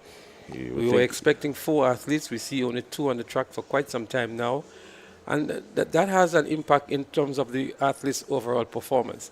I mean, if you want to take it scientifically, athletes know what time they are performing, and they go through certain rituals and race readiness for that time. And when you start the race maybe several minutes after that, they're out there, they're not being kept warm. We had to look at the ambient temperature as well. Sometimes they pick up injury because of that. The performance is affected. And even the emotional and mental stability of the athletes comes into compromise here when they're uncertain as to what is actually happening. Well, it's only 2 of them, for crying out loud. Couldn't get much easier than that. So it's going to be Christian Gabriel and Shavin Charles, both of the St. David's Track Blazers. Shavin Charles had an impressive 10.55 in the 100 meters, and the Christian Gabriel 10.64. They came in 1 and 2 in the 100 meters for the 20-plus athletes. There is no Neil Peters here. He is the current record holder, the game's record.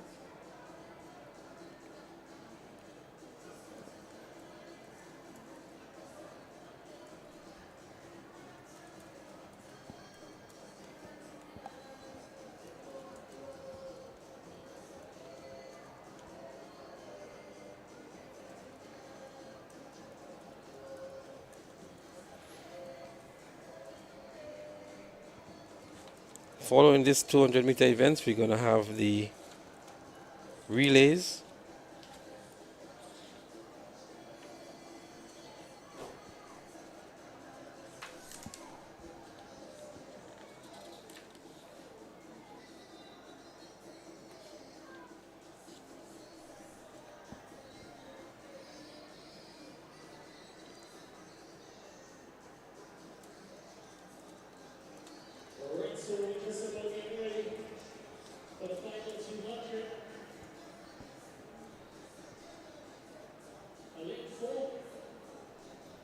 Christian Gabriel, St. David's Track Blazers. And lane 5, Shavin Charles, St. David's Track Blazers. One thing that is good for sure is to see these athletes after they finish school still continuing to train and still continuing to do impressive times. I mean, 10.55 could virtually have been a 10.3 by Shavin Charles. That's what we may have expected at this stage. But nonetheless, it's good to still see them keeping fit and keeping in good shape and still competing at the national level. Likewise, Christian Gabriel at 10.69 is not a bad time for him as well. And let's see what they can do here in the 200 meters. Well, that's my issue. My issue is after an athlete would have come through the secondary school system, basically there's 1, maybe 2 events at best that can allow that athlete to showcase something. So there's nothing to train for, really. And then after that, outside of your family having the financial resources or you getting a scholarship, your athletic career basically goes south. And that is one of the main reasons why I feel we lose a lot of potential superstars, because there's nothing there to propel them after the secondary school system. So hence the reason for the importance of the club structure and the support for the clubs who can really absorb these athletes post secondary and tertiary schools and keep them there and get them organized, get them training still and competing whenever these meets come up, national champs, relay meets, etc., and even maybe some overseas meets as well within neighboring Caribbean countries. But it's a shame to see the talent that we've wasted over the years when athletes finish school and there doesn't have any competition for them. There seems to be some technical issue down there. We see a lot of action around the starting point with one of the overseas consultants that is here assisting the starters. So it looks as though some of the equipment may be malfunctioning at this point in time. We see some actions down there that is suggesting that they're testing some of the equipment, and that may be the reason why we have not yet seen the start of the 200 meters for the 20-plus boys. But we see some of the athletes now for the relay events making their way onto the track, and that is good. It means that we are going to see some exciting relays coming up shortly. Seems as if they've gotten it correct now, and the athletes are on their mark. It's a nice clean start here between two athletes here, Shavin Charles and Christian Gabriel, both from the same club. But Shavin Charles making up the starter nicely here as they round the turn and get into the home stretch. Shavin Charles continues to pump, maintaining good form to Christian Gabriel. Is giving him good competition and motivation as well. But Shavin Charles is going to win this one easily and make it a 21-4 on the flash time. We are with the official result, but a good run indeed here by Shavin Charles. Already winning the 100 meters in 10.55 and coming back to win the 200 meters. Shavin and Christian, I mean, this was almost elementary for them. They didn't, you could have seen that they didn't put too much into it. It's a psychological thing, I suppose. But I'm thinking that both of them are capable of doing a whole lot better. If the field is stacked, then we're going to see something different, something more spectacular from these two. Well, 21.54 by Shavin Charles of St. David's Trailblazers and 21.65 by Christian Gabriel. And you made a point, Jason, had we had a full complement of lanes here, it could have maybe resulted in a much faster time for Shavin Charles. Nonetheless, an impressive 21.55, coming back from a 10.55, and Christian Gabriel 21.66 after running at 10.64 in the 100 meters. Well, he's got a whole lot of work to do, whether or not he's going to continue in this system, move on to something else. But Shavin Charles does have a lot of potential. As you said, he won the 100 meters, and he did that powering his way through. So he's got the form, he's got the technique, he's got the power. He just needs the opportunities now to go with it, and he's going to carry very far. But that's only if it's been afforded to him. So what we're going to do, Jason, we're going to take a quick short break and come back with the relay events when action resumes on the track.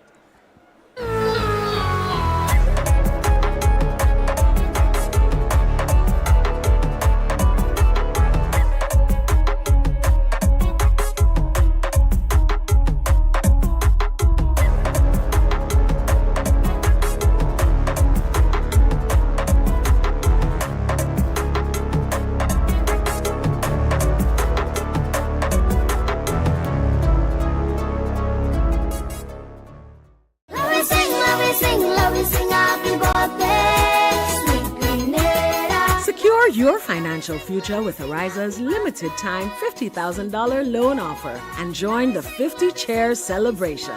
Application is easy, approval quick, interest rates competitive, and repayment options flexible. Apply now. Visit any of our branches located at Bruce Street, St. George, Grenville, Grand Anse, and Carriacou, or call 440-1759 for more information. Ariza Credit Union, your financial freedom, your future.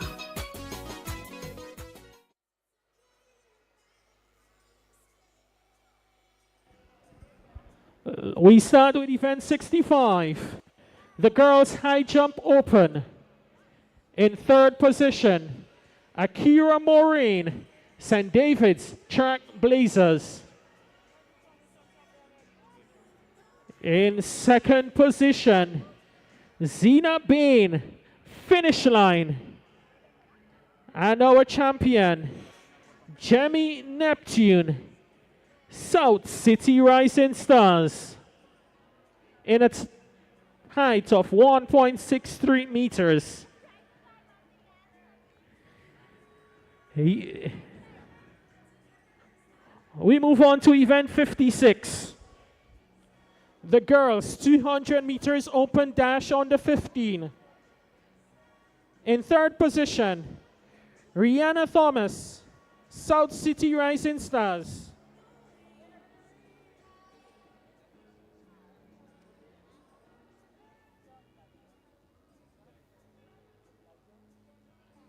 In second position, Eliza Rose Benjamin, St. David's Trailblazers.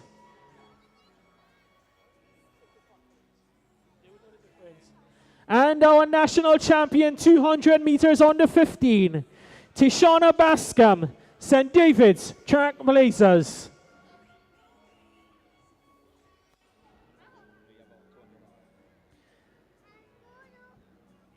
Event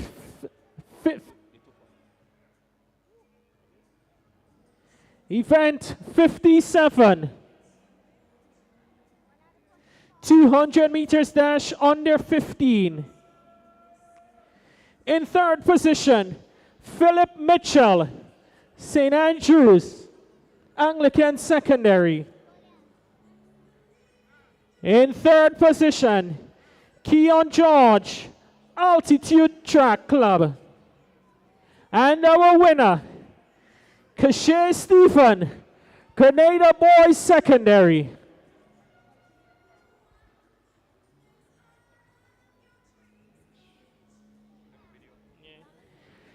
Event 43. Girls Javelin Throw under 17. Third position, Rishona Francis, Grenville Secondary School.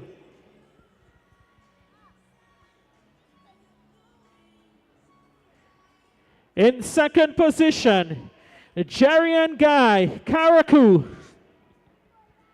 And our winner, under 17 champion, Naomi Jones, St. David's Trailblazers.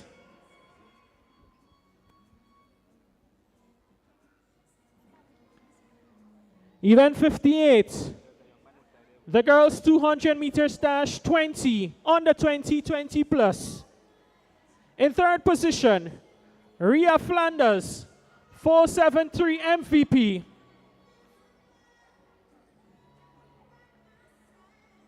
In second position, Kishona Phillip, St. David's Trailblazers. And our national champion in the 200 meters under 20, 20 plus, Shafania Houston, South City Rising Stars, 24.70 seconds.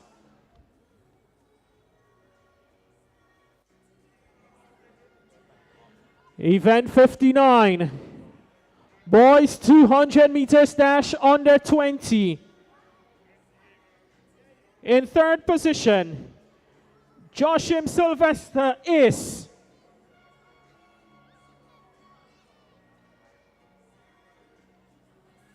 In second position, Tajon Pitterkin, 473 MVP.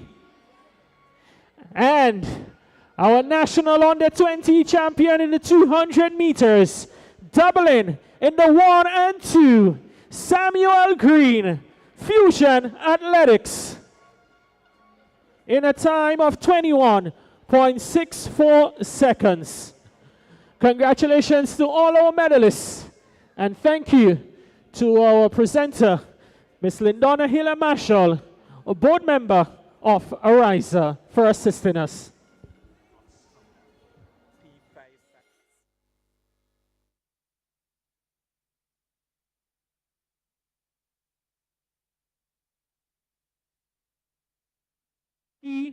E5590-5590. You're asked to report to if your vehicle, you're impeding patron from exiting the venue. P5590 driver, please attend to your vehicle immediately. Thank you.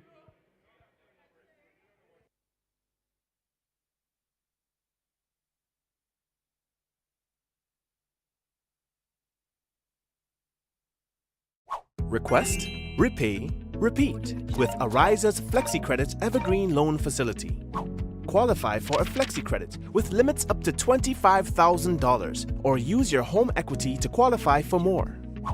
Extra cash at your fingertips whenever you need it, accessed using your debit card and managed using AMI, Ariza's mobile internet experience app. Flexi Credit allows you the flexibility to top up to your approved limit any day, anytime. Already a member? Send us a WhatsApp on 423-4987. New members join today to apply. Request, repay, repeat.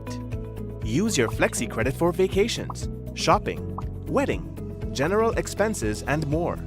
Ariza loan terms and conditions apply. Ariza Credit Union. Your financial freedom, your future. Take charge of your financial journey by switching to an Own Your Own loan at Ariza Credit Union. Ariza's Own Your Own loan is as unique as you are because we know one size fits all does not fit you. With Own Your Own loan, you get unmatched benefits including lower interest rates, flexible repayment options, discounted loan and legal fees, and savings from hardware suppliers. Tailor-made options that put you in control. Switch now and step into the life you were always meant to live with Ariza's Own Your Own loan. Ariza Credit Union. Your financial freedom, your future. Call us today at 440-1759 or visit our website at arizacu.com. Love we sing happy birthday, sweet Grenada. Secure your financial future with Ariza's limited time $50,000 loan offer and join the 50 Chairs celebration. Application is easy, approval quick, interest rates competitive, and repayment options flexible. Apply now. Visit any of our branches located at Bruce Street, St. George, Grenville, Grand Anse, and Carriacou, or call 440-1759 for more information. Ariza Credit Union. Your financial freedom, your future. Request, repay, repeat with Ariza's Flexi Credit Evergreen Loan Facility. Qualify for a Flexi Credit with limits up to $25,000 or use your home equity to qualify for more.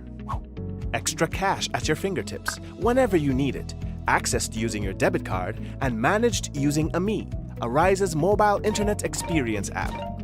Flexi Credit allows you the flexibility to top up to your approved limit any day, anytime. Already a member? Send us a WhatsApp on 423-4987. New members join today to apply. Request, repay, repeat. Use your Flexi Credit for vacations, shopping, wedding, general expenses, and more. Ariza loan terms and conditions apply. Ariza Credit Union. Your financial freedom, your future. Take charge of your financial journey by switching to an Own Your Own loan at Ariza Credit Union. Ariza's Own Your Own loan is as unique as you are because we know one size fits all does not fit you. With Own Your Own loan, you get unmatched benefits including lower interest rates, flexible repayment options, discounted loan and legal fees, and savings from hardware suppliers. Tailor-made options that put you in control. Switch now and step into the life you were always meant to live with Ariza's Own Your Own loan. Ariza Credit Union. Your financial freedom, your future. Call us today at 440-1759 or visit our website at arizacu.com. Love we sing happy birthday, sweet Grenada. Secure your financial future with Ariza's limited time $50,000 loan offer and join the 50 Chairs celebration. Application is easy, approval quick, interest rates competitive, and repayment options flexible. Apply now. Visit any of our branches located at Bruce Street, St. George, Grenville, Grand Anse, and Carriacou, or call 440-1759 for more information. Ariza Credit Union, your financial freedom, your future. Secondary school. Your field for the girls, 4 by 100 meter relay open final. So the relay events about to be started. We saw some finals this morning in the under 9 and under 11 categories. And now we get into the girls 4 by 100 meter relay open. And we have 5 teams competing in this one. We have Finish Line, MVP, St. Joseph's Convent, and Velocity, and of course St. David's Trailblazers. Trailblazers, they are there in lane 6. Velocity in 5. Matter of fact, Velocity's lane is scratched. We have in 3 MVP and in 2 Finish Line. Well, Leslie, I'm thinking here that surely MVP would think that they're the favorites in this one. Look at their lineup. They're starting with that's Dakota, I think it looks like. Dakota on the first leg for MVP. They've got some pretty strong. They have Egypt Bridges Benjamin there too, Rhea Flanders and Lauren McIntosh. But the lineup for St. David's Catholic Secondary is just as impressive. Kishana Phillip, Kurdian Phillip, Rihanna Frederick, and Kamaya Telesford.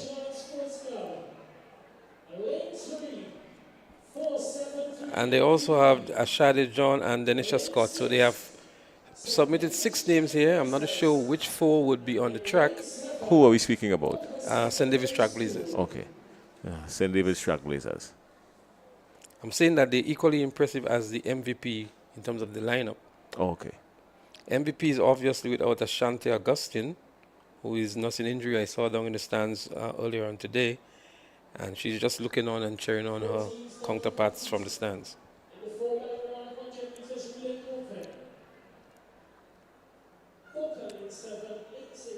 Trailblazers, lane 3, 473 MVP, and in lane 2, Finish Line Sports Club.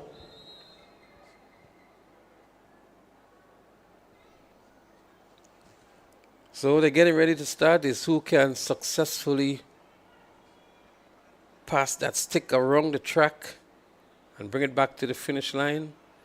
The batter transition is a key aspect of the relay event. And these teams would have been going through a lot of routine, practicing for days to ensure synchronization and a smooth transition of the baton.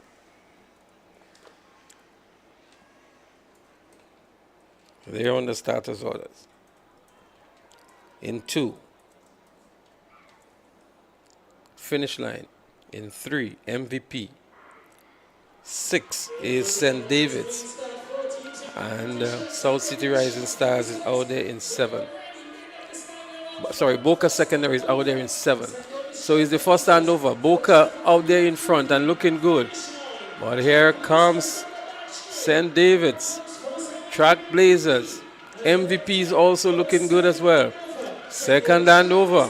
Let's see who comes out good. Trailblazers is looking good here on the inside. MVP in 3 is also looking good. MVP struggling with the batter passing here. It's going to be a close one between MVP and the Trailblazers. Shade John has a work cut out for her. Is she going to catch up with her? Shade John is giving good chase. She stumbles in the process. And that misstep here really threw her off. Could have picked up an injury at the same time, Shade John. She's clutching to the hamstring on the track here now. It looks as though it's a hamstring injury for Shade John. She was really trying to catch up there with the athlete from MVP. But in the end, MVP prevailed. A good run by the quartet from MVP. In the absence of Ashanti Augustine, they still managed to pull the goal for their club. You know, Ashanti Augustine would have definitely made a huge difference here, but a gold medal is a gold medal. What was even more concerning is that they almost fumbled the baton, and that sort of opened up the door for the athlete in lane 5 that was coming in. What's her name again? Shade John. Shade John. It opened up the door for Shade John, giving Shade John just a glimmer of hope. And you're thinking that had she not pulled up there with an injury, maybe clutching a hamstring, things would have been slightly different. But 473 MVP, I think their quartet was well-oiled, well-rounded, save and except for the little fumble that they had on the final handover. Definitely so. A bad sight here for St. David's Trailblazers. Shade John had to be stretched out of the track. We see the fumble in the battle here. The miss actually by MVP, whereas it was a much smooth transition for St. David's Trailblazers. But it was a very, very tough one for Shade John. And having to exert so much, he really pulled that hamstring just about here. You will see the mistride here, right about there it happened. And that really, really prevented her from picking up any further momentum to catch MVP. In the end, she had to be stretched off the track. Not a good sight indeed. All right, well, that one is in the books. MVP has got that part of it covered. Now MVP is in the 4x100 meter under 20 boys. And this is going to be a scorcher as well. Let's go down for the lane assignments.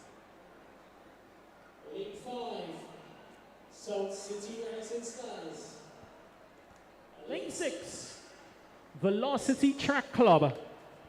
And in lane 7, St. David's Track Blazers. Teams done to compete in event 69, the 4x100 meters relay under 20 boys. Well, only 4 teams are going to take to the track. We have MVP with a Tegan Peterkin, Nathan Hiller, Joshua Richard, Devonnie Ferguson. Jelani Franklin is also listed there, so too is Ethan Sam. I'm doubtful that Ethan Sam would actually run. Seem to have picked up an injury. And Jelani Franklin is also there. We also have in lane 5, South City Rising Stars. And in 6, we have Velocity Track Club. Because Peterkin has just ran the 200, you think they're going to let him rest, or you think they need him to win this? Quite frankly, I don't think they need Peterkin to run this. Jelani Franklin can come in here. They have listed 6 athletes. They can actually leave out a Peterkin and a Ethan Sam and run Nathan Hiller, Joshua Richards, Devonnie Ferguson, Jelani Franklin. Track Blazers is in 7, and they have Jonathan Regis, Michael Redhead, Killon Moses, and Cale Lewis. That's the quartet for the St. David's Track Blazers. Don't write them off, because that's a good quartet. Those guys in St. David's, they've been working pretty hard over the last couple of days, and they've seen the results. So St. David's Track Blazers in with a good chance as well. An even chance, if you ask me. I've not seen Michael Redhead on the track today, so I'm not sure if he has been saved for the relay or if he has an injury of some sort. But Cale Lewis was there in the Octathlon, and Cullen Moses, we know of his abilities as well. Jonathan Regis is also there. So they're gonna pose some good challenge for MVP. But I think the real contest here is between Track Blazers and MVP, in the absence of well, South City Rising Stars is also there. We can't really rule them out. Samuel Green is part of their quartet as well. So you really can't rule out South City Rising Stars in this relay championship.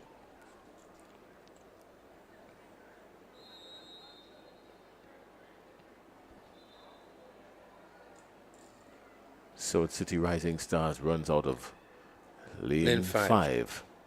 Well, we've seen now Altitude has joined them on the track. Altitude is running out of lane 4. And we should see amongst them here Aviel Williams, Christian Joseph, Golden Joseph, and Delron John. They also have in the lineup Duron Sincere and Kazim Dubiset as the 6 athletes that have registered for this 4x100 meter event.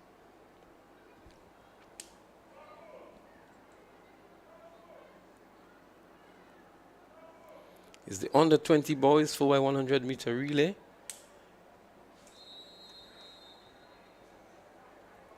There we see the teams on screen getting just about ready now.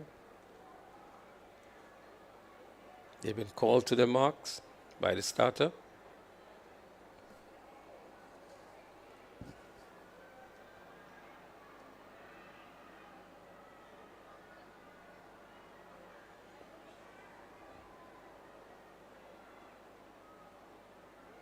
Not a capacity crowd at the stadium, but this audience here will be thrilled. And immediately we've got drama to start this one. A second pop of the gun means that that's danger. Somebody's in trouble. Somebody is in trouble. It's still too close to call there. Let's see. Where will it come from? Oh, that looks like lane 4. It looks like lane 4. Who's in lane 4? Altitude Track Academy. Lane 4, Altitude Track Academy. It looks like lane 4. Are they going to be exited, or will the field be cautioned? What do they do here, Leslie? Well, the expectation is that if there is a false start, whoever creates the false start should be disqualified unless it's an equipment malfunction. But let's look back again to see where this may have come from. We can take it back a little further, that we can see here.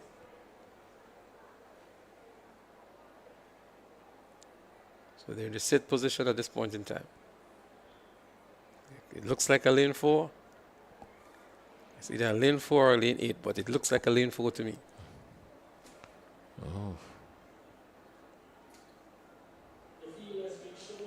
So the green card has been issued to the entire field.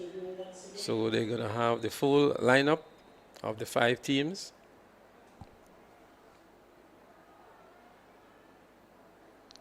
The electronic starting mechanism is in place, so I guess they will be reviewing that all the time to ensure who will be credited to the false start or whether or not it's an equipment malfunction.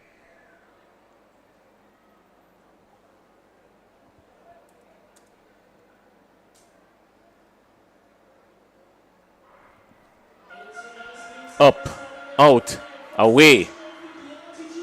MVP is gone. South City Rising Stars, the first handover. What have we got here? Well, this looks like danger. South City Rising Stars trying to do some catching up. Still too close to call to see who's in this one. MVP is clearly out of it. They're not in this one at all now. Here we go, the second handover.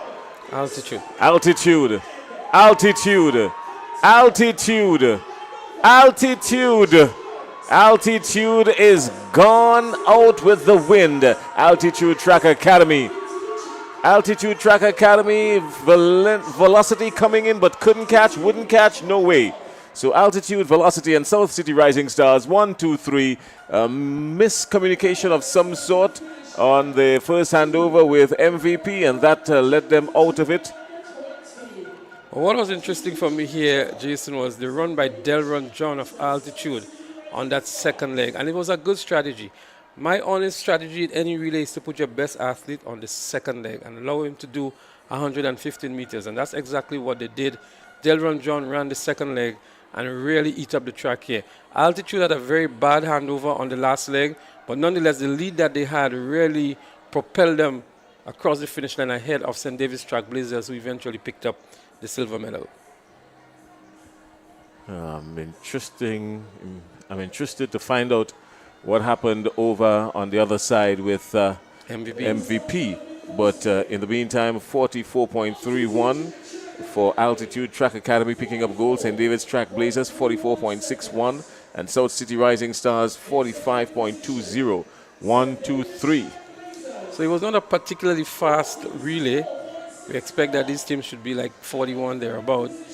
But Altitude Track Academy,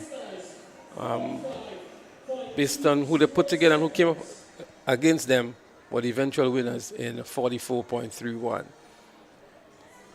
So following this event, we're going to have a very grueling event, the 3,000 meters for the under 17 boys, and then that will be followed by the 5,000 meters for the boys open. So we have 2 very long races coming up next, and so we ask you to stay tuned. We're asking those of you who are viewing the broadcast on Facebook to kindly refresh your Facebook feed because we've expired the time allowed for any one length of broadcast.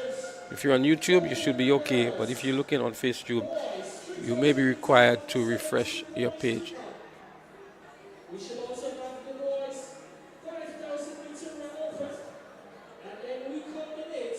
A lot of the work that you've experienced over the last 48 hours had a lot to do with the kind of commitment and hard work and dedication put in by our entire team here.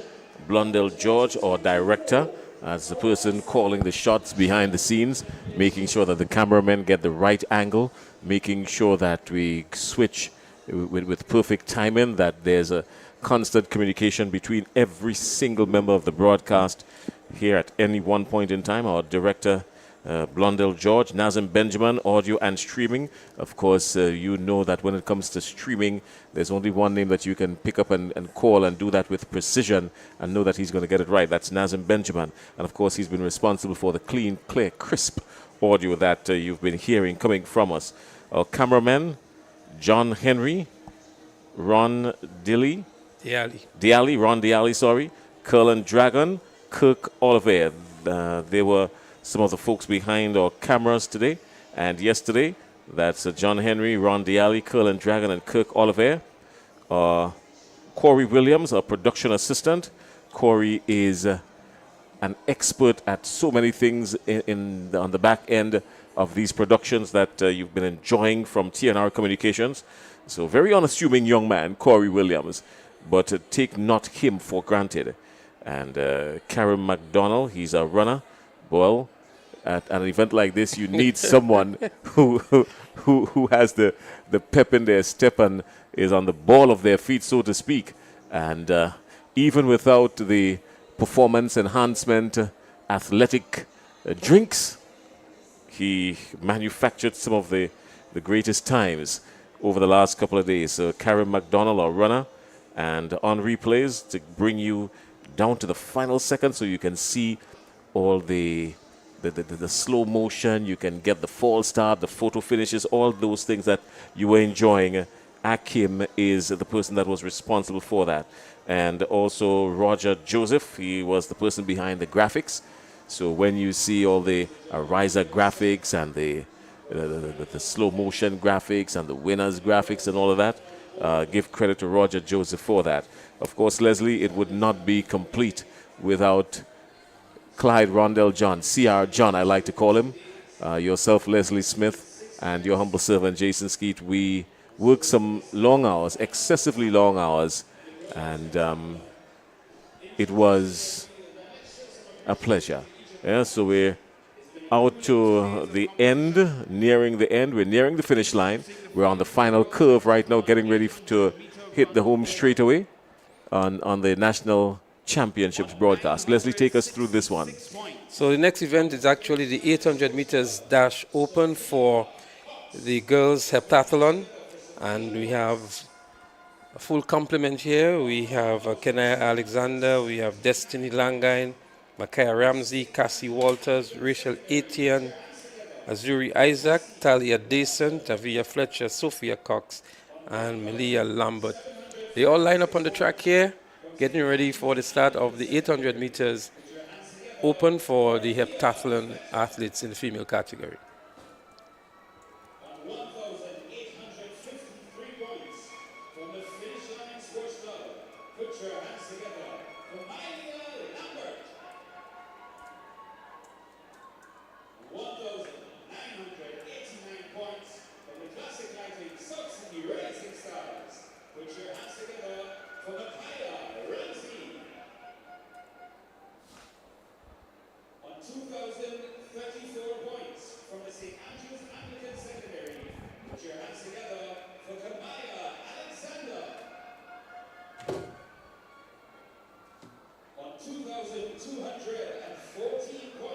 From the St. Joseph's Convent, St. George, put your hands together for Azuri Isaac.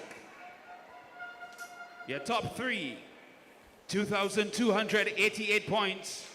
From the Classic Lighting South City Rising Stars, Rachel Etienne.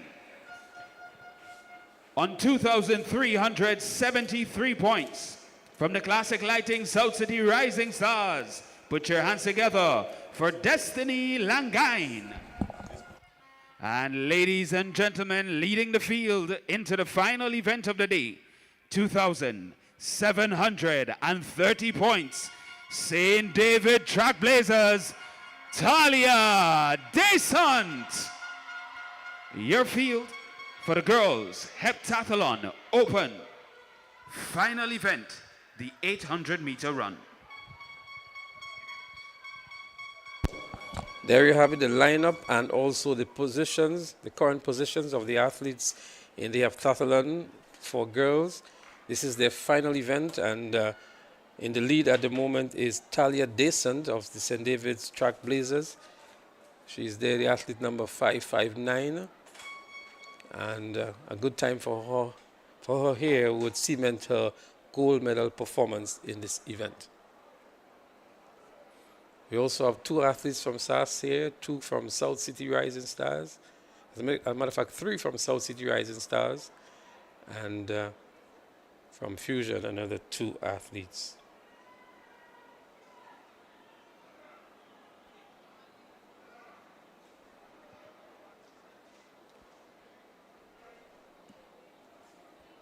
So they're waiting for the starters' instructions before they call to the marks now. It's an 800-meter event. The final event in the heptathlon. 2 laps around the track. The athletes from SAS making an early run here. 3 athletes from SAS in this one. The leader of the event some distance behind. The nice brisk start to this 800 meters. South City Rising Stars is there, so too is Finish Line. The final event for these athletes. They would have had some grueling events over the last 2 days.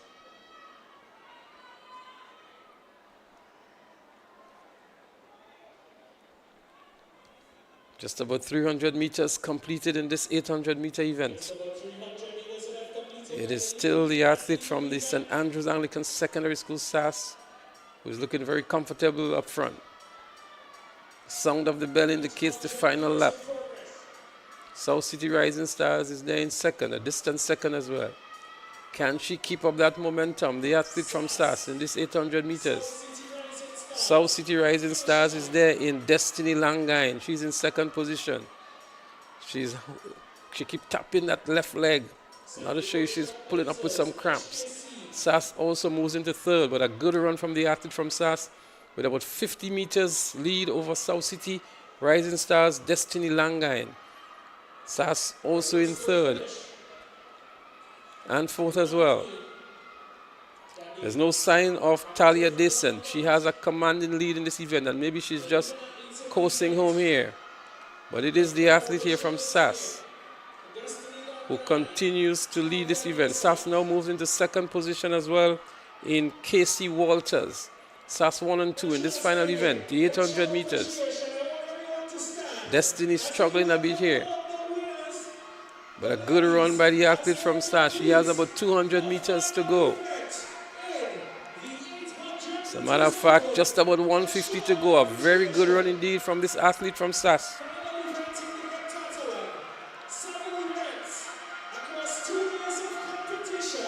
What a good run here by these athletes. The final event for the day for them, the 800 meters.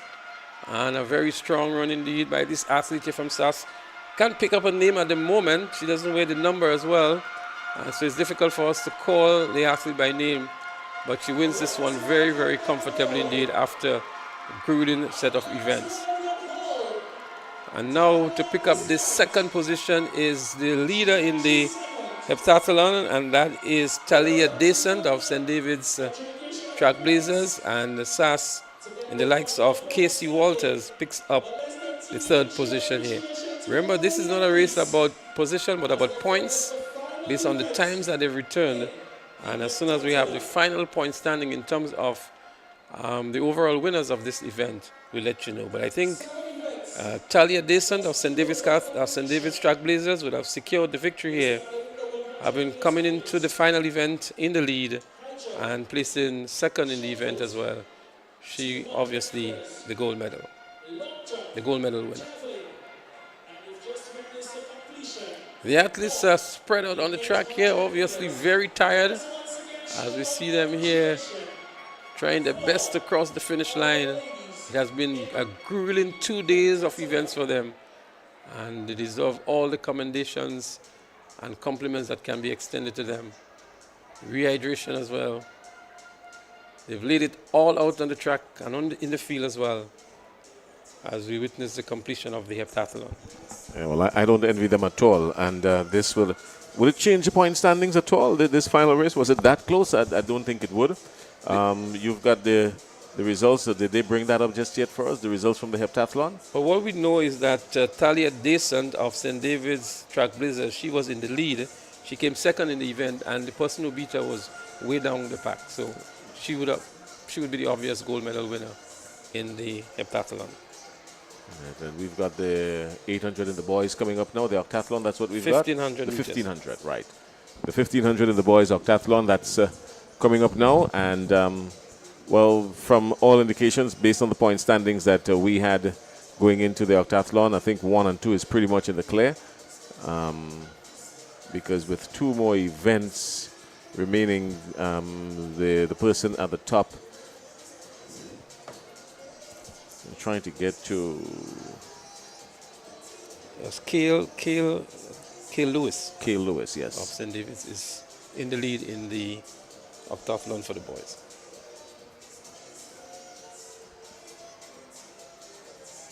So this is an event that has also put Grenada on the map. I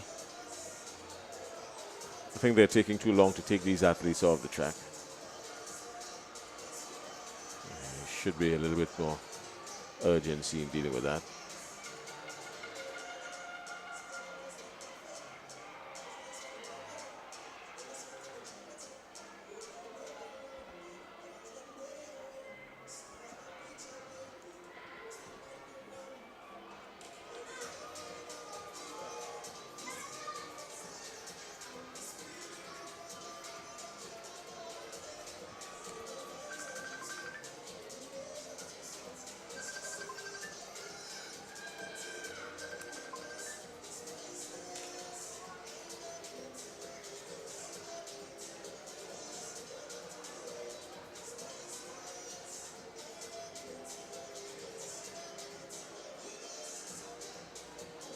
So National Athletic Championships in 2024 at the Kirani James Athletic Stadium in Grenada. We've seen some of the bigger names participating in this one. The Anderson Peters coming back home to participate in the National Championship, the National Javelin Championship. He had a throw of just over 80 meters.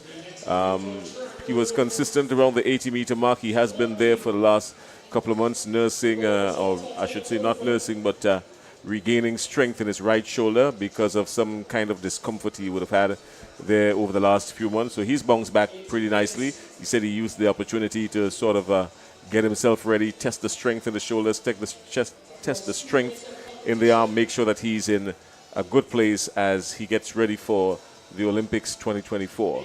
And of course, we had some good times.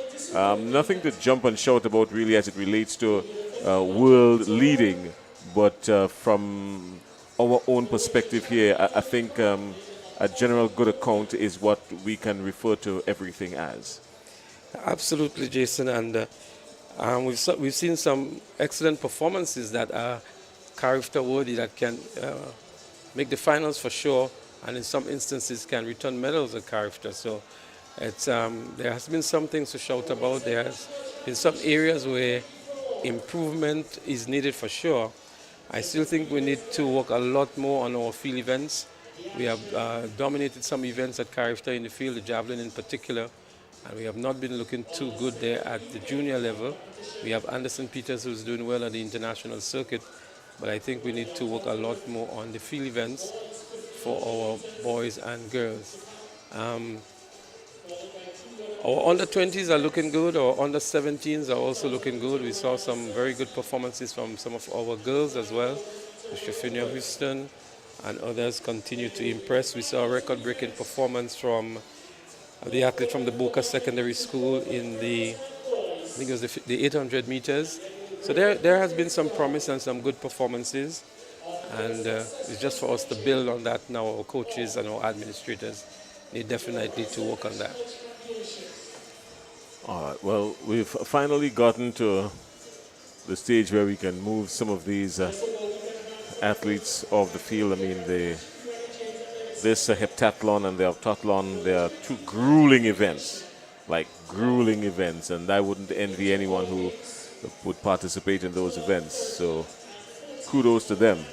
The willingness to want to perform in those events is good enough for me.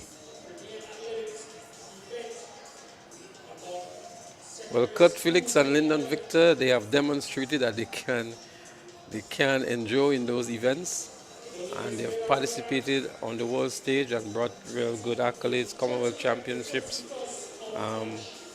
World Championships performances as well. As we see the boys for the Octathlon making their way onto the track for their 1500 meters. This list should include Joshua Campbell, Lennon Williams, Jared Stafford, the leader, Cale Lewis, Jermaine Donald, Jordani Lewis, Jonathan Newton, Aviel Williams, Rondell John, Jade Phillip, Zachary Sylvester, Akidon James, Ronald Bernard, and Shira Fleming. These were the athletes that were registered for the Octathlon. We prepare to introduce to you the boys in the Octathlon as they head into their final event.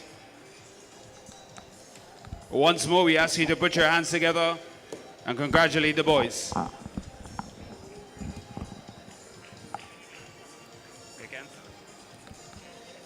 Represent.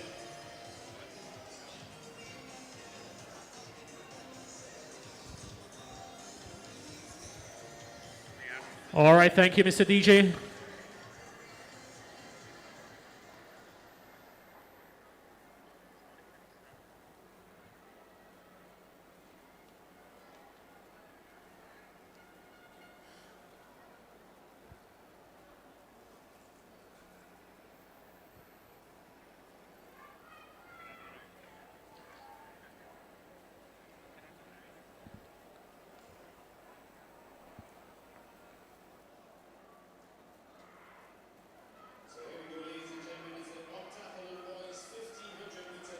Well, it's the start of the Octathlon 1500 meters. Make it 11 athletes competing in this event. In the lead for this event is Cale Lewis from the St. David's Trailblazers.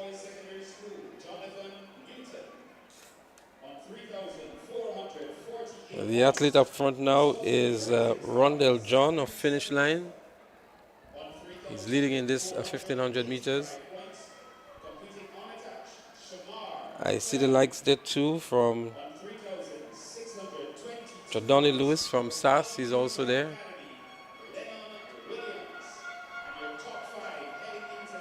Cale Lewis, St. David's Trailblazers. Akidon James of St. David's Trailblazers in red and yellow. But Rondell John of Finish Line, very much pedestrian pace by these athletes. It's their final event.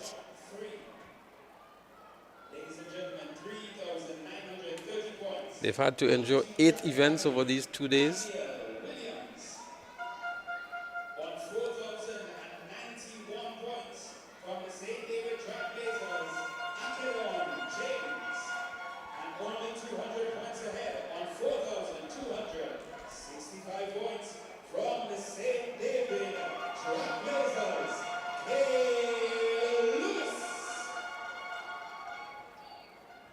First 400 meters completed.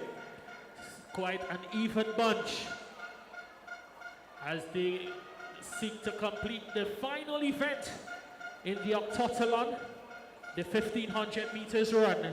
It's obvious, Jason, that the 1500 meters is not a specialized event for any of these athletes. Normally, the athlete who is specialized for the 1500 would have moved out and distanced himself from the rest of the pack. But it's a tightly bunched pack here. Nobody really making the early moves. And we're going to see when that kick comes on. But up front is athlete Octathlon James of the St. David's Track Blazers. I think he's currently in the second position. And he's nicely poised there. Rondell John from Finish Line is still in contention there. He's athlete number 248. Jordani Lewis, 542 from SAS, he's there. Somebody needs to kick. Somebody needs to employ some kind of a strategy. Otherwise, it's just going to be maybe a massive sprint to the finish line. Well, they're going at 8,000 meter pace here. Some 3 minutes, 10 seconds have already elapsed in this one. In 1500? So a decent runner would do maybe a 4 minute, 5 minute, 1500 meters. But these octathletes, we expect them to do some more than that. But they all look very relaxed at this stage. I'm sure one of them could make a kick, make some kind of strategic move. It looks more like a warm down after a long day in the outside there, more than anything else. But if we're gonna take some things from this, here comes the kick that you've been talking about, 542. Here, if we've got to take some things from this, we're gonna pay attention to. I like the technique of I think it's Donald. Tyreek Donald, that's a 277 in white. I like his technique in the high jump. He was particularly impressive in the high jump. And Octathlon as well was impressive in that. This is the final part of it. It's the final lap. The bell has sounded here. Let's see who's going to make the push for it here. So Octathlon James is there. He's leading still. That's athlete 600. Jordani Lewis is there. We see some others making the kick here. We have two athletes from the GBSS trailing behind still. But Octathlon James is there. So too is Jordani Lewis of SAS. And there's an athlete from Finish Line there as well. I think it's this Rondell John. There is going to be a sprint at some point in time, maybe at the 200-meter mark, between Octathlon James and maybe Jordani Lewis. Pace has definitely picked up somewhat. Not express pace by any means. Interesting to see Octathlon with the gold chain in the mouth here. Jordani is having a smile at it too. Some kind of a conversation is taking place between them. Rondell John is in good contention here and there we see it. There is the kick here. There we see it. Octathlon James and Jordani Lewis have gone out, but there goes Octathlon James. He had a lot in the tank that he was reserving and could have gone out a lot earlier. But Octathlon James wins it. Jordani Lewis in second. South City Rising Stars picks up the third position here. But again, they're going for points, not position here. And it'll be interesting to see what's the difference now between Octathlon James and Cale Lewis. As we heard, I think it was 200 points that was separating the two of them in first and second. So it's going to make an interesting proposition as to who the eventual winner would be in the Octathlon for boys. 5 minutes, 38.75 seconds. That's almost an eternity. But we're not going to beat up on them for time because we understand what the situation, what were the circumstances surrounding that. They've been having 2 days of grueling competition.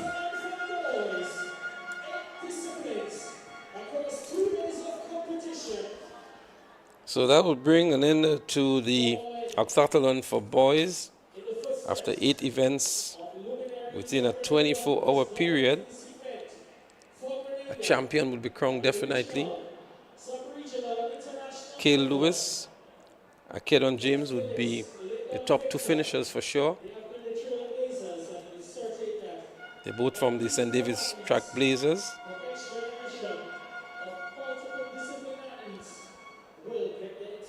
We still have to come, the 3,000 meters and the 5,000 meters. And then the 4x400 meter relay events to bring the curtains down.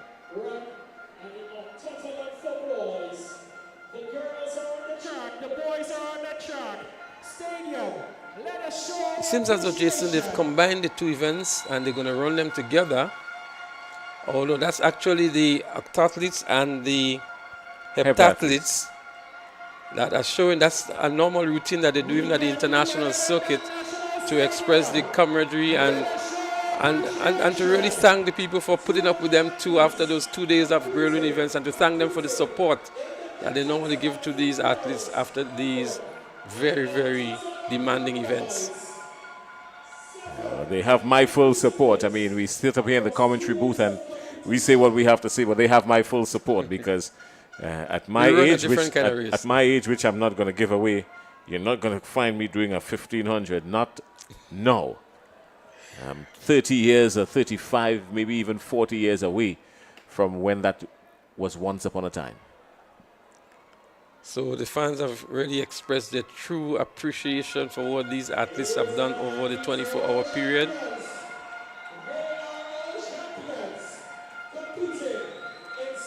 And I'm sure that many of them would have received motivation from Lyndon Victor, who has done well for Grenada at the international circuit in this event. As a matter of fact, Lyndon and they would do 10 events at the international level. These athletes only did 8 events in the male division, and I think they did 6 events for the females. And what one of the organizers ensured was that they have their 30-minute break between events. So that was important, and he shielded them. Junior Brave Boy basically shielded them for 30 minutes. Say, you know what, this is your event, you're going to give it all, then you're going to go, you're going to get your rest, make sure you're well recuperated, you've got 30 minutes to do that, and then they come back out again. So always a minimum of 30 minutes for rest and recuperation to get back out to the next event. So that's a good system in place just to ensure that they are able to give the best at every time. Absolutely.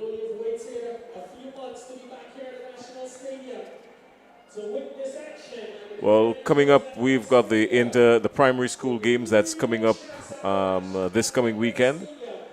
Talk to us about that, Leslie. I mean, you've been following a lot of these sporting events. The primary school games is coming up next weekend. So the GUT Primary Schools National Primary School Championships will be on Wednesday and Thursday. St. Andrews are the defending champions, and they've won that for several years. I think they want to make it 24 or 26 and 24 or 22 and 24, something like that. But they've won it for over 20 years. St. George's has always proven to be a good force to be reckoned with, and they're going to be challenging them for that. So too is St. Patrick, and that's going to happen then. Then the following week, we're going to see the private primary school games, which is sponsored by Huggins. And then we have intercall games. I think it's the 12th, 13th, 14th of March. And then towards the end of March, on the Easter weekend, we have the Carifta games. So the fans, you have quite a lot of track and field coming up for you. There might be a few schools that still need to stage their school sports, and that too is in the mix. And a lot of preparation for our national Carifta team for the Carifta weekend. Well, you jumped the gun because I was about to ask you to kind of break down the primary school games because you've been following a lot of these games. What are some of the noticeable names that you can remember that folks may want to look forward to? I'm trying to put you on the spot here. Well, this year I was only able to attend the St. Andrews Primary School sports, and what impressed me was that there were a number of records that were broken. And in this day and age, Jason, anytime you can break a record, it means that you have very good performances, because these records that we have in all of the school games now are already impressive records. And they broke quite a number of records in that meet. So I would not be surprised if St. Andrews are to retain the championship. They look pretty well in all the different categories. Some of the names can't come to mind now, but I remember some youngsters from the Parkland Government School, from the St. Andrews Methodist School as well. And the St. Andrews Anglican Primary School has always been a good force. We saw a young man here today from the St. Andrews RC School who won a gold medal. So he would obviously be on that St. Andrews branch team as well, and expected to win at the primary school games. If he can do it at national champs, there is no reason why he can't do it at the national primary school games. All right, and I know you've been around private primary school games. You've been doing a whole lot of commentary in the private primary school games for a long time. So we're going to discuss that just as we get into this race. This is the boys 3,000. Under 17. Under 17. So yeah, talk to us about the private primary school games. I know that you've been actively involved in following the progress of a lot of these schools and being a part of the commentary for a few years running. Well, the private primary schools has two dimensions, Jason. There's what happens on the track, and then there's what happens in the stands. I've never seen a following of parents and aunts and uncles and godparents for these athletes in the private primary schools. But what is also instructive and impressive is that a number of the athletes from the private primary schools have done exceptionally well at the secondary school level. And a list of names comes to mind in this regard. So we have the schools like the St. Mary's Junior, the Alpha Junior, the Grenada Junior Academy, Beacon and so on, who have produced quite a number of good athletes. And the rivalry that extends among those schools is just unmatchable, I think, of any of the others except maybe for Intercol. So you have all those parents coming out and they wear the T-shirts of the various schools. It's a real spectacle both on the track and in the stands as to what happens at the private primary school games. So it's something that should be on the calendar. The private primary schools are trying to get into the mainstream primary school games. There are some issues there in terms of affiliation and what goes on and what does not go on with the GUT.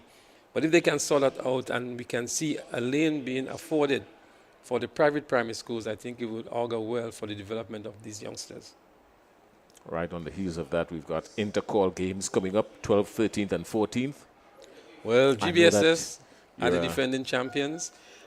SAS, I looked at their school sports, they look pretty good, much better than they looked last year. GBSS has done very well in these national champs as well. The likes of the Ethan Sams and some of the others that can't come to mind now, Cameron Mathlin and others, they've done well. SAS has the Delron John and the Christophe Callis and the Joshim Charles and so on, who can also do well. I think the real difference is going to be who are the spoilers to the party, who can destabilize and disrupt and who can pull points from either of these two well-known schools. St. David's has always been a good contender, and we have the Boca Secondaries, the Happy Hills, the McDonald College, who always give a good account of themselves. But sad to say, Intercol has always been amongst two principal schools, and that has been the chorus for several years. So we've seen PBC in recent years really come into the fold. I think what is PBC's real disadvantage is the senior boys, because these kids leave school so early. They tend to have very good sub-juniors and juniors and not too good seniors. Last year was maybe an exceptional year with Telemark in the senior category, but over the years, PBC, I think that's where the problem is. And, that was Telemark was PBC was Telemark coming back for a second year, because he did in fact repeat. He did come back to Form 5, go back to Form 5. So that's why he ended up a senior. But obviously he would have been out already. And over the years, that has been the system. But you mentioned Boca Secondary School, and one of the things I want to pay attention to is that even without a lot of the presence in the sprints, Boca Secondary School was still managed to get up into the top 4, the top 5 in both the male and female. Now, you might think, a lot of people might think that, well, it's Boca Secondary School, they're not doing anything too spectacular. I kid you not, because based on how they were set up last year with not very many seniors and still able to get into the top 5 in both categories, that could mean trouble for the rest of the field. Yeah, so we can't discount any of the schools. We saw Grenada Christian Academy today picking up a bronze medal. It means that they can be in contention in that race at Intercol as well.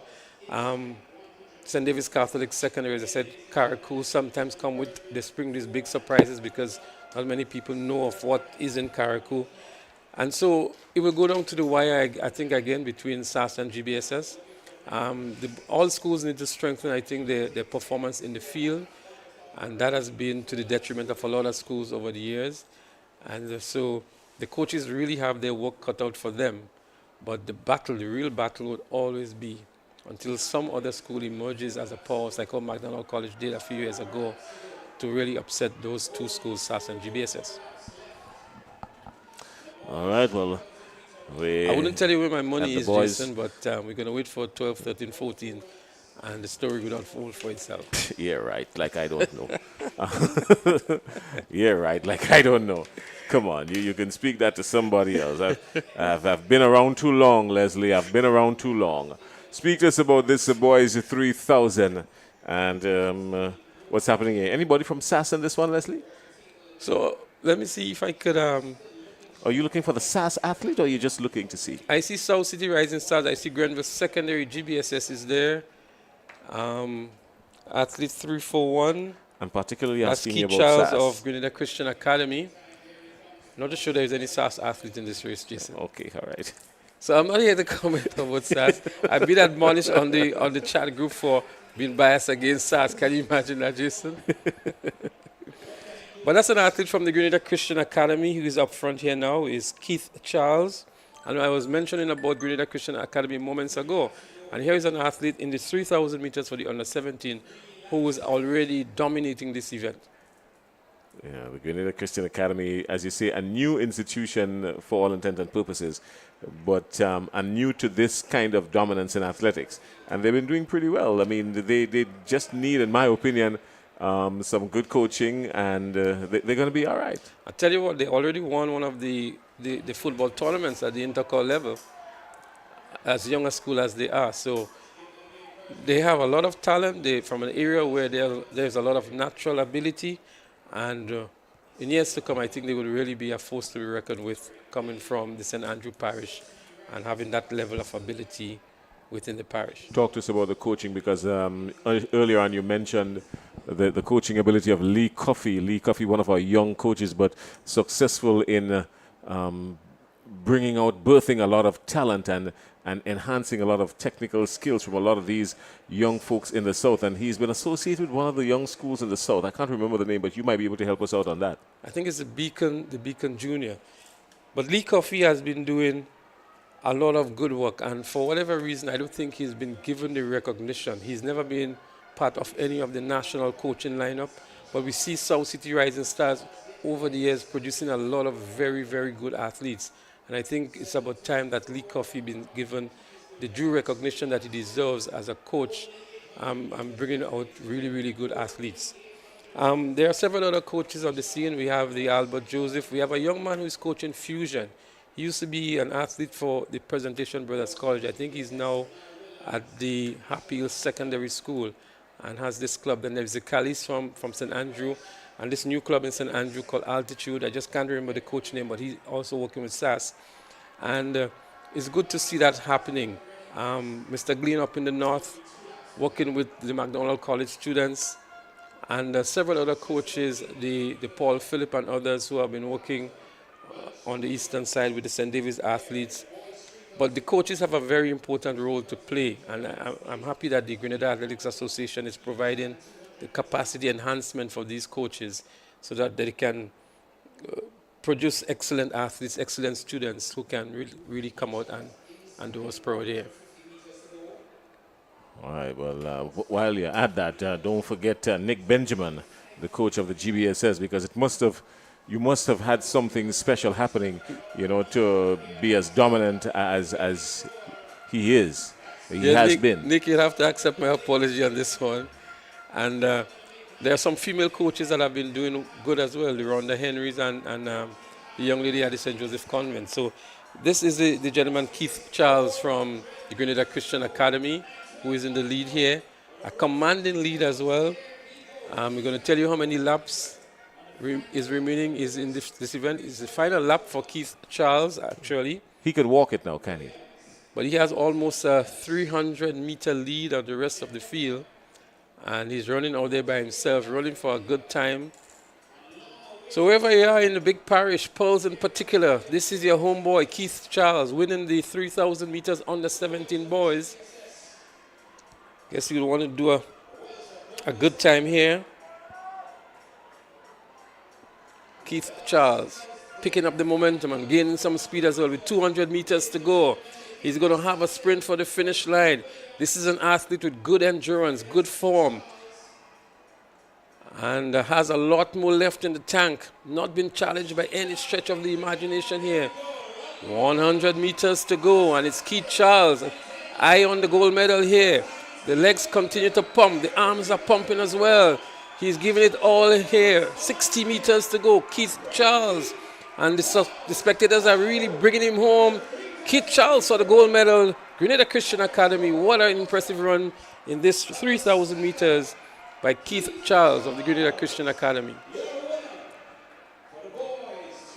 All credit to him.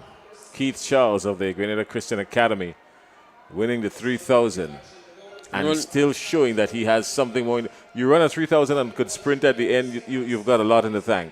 You've got a whole lot in the tank. Absolutely. Not often you see a long-distance athlete in a long sleeve as well. Grenville Secondary seemingly will pick up the silver medal as Grenville Secondary with 60 meters to go is Grenville Secondary in the orange and black. Not on screen at the moment, but he has just about 20 meters left. Grenville Secondary for the silver medal. There he is, the athlete from Grenville Secondary. That's Zazim Welsh. And GBSS picks up the bronze here. That looks as Renard Williams of the GBSS picking up the bronze medal. South City Rising Stars. And the other athlete from the GBSS, that's Ashton Hamilton.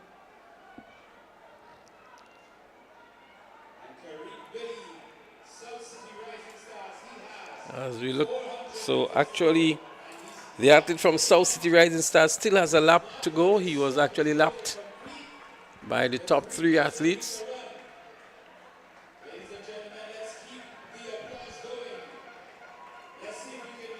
That's Carrick Billy of the South City Rising Stars. Has 300 meters to go. He is the final athlete to complete this event. But he's there and he has a good momentum. He's actually picking up some speed as well. Carrick Billy, South City Rising Stars, on the 17. And he looks like maybe 14, 15, so I'm sure he may have another crack at this one sometime in the future. He has 200 meters remaining.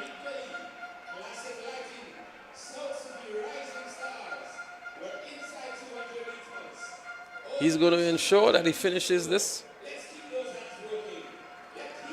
I'm sure it must be a very painful event for him.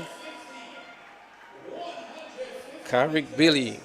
And I'm sure the fans are going to bring him home with some glory. Appreciation abounds for this young man. And he has a sprint, he has a kick left in him too, Jason. And he's really bringing it home, and the fans are supporting him 100%. Carrick Billy, South City Rising Stars. Happy man indeed. It's good to see that, Jason, that even though he was lapped, he still completed his race and had a kick towards the end. And maybe on another day we can see something from Carrick Billy that may impress us just a little more.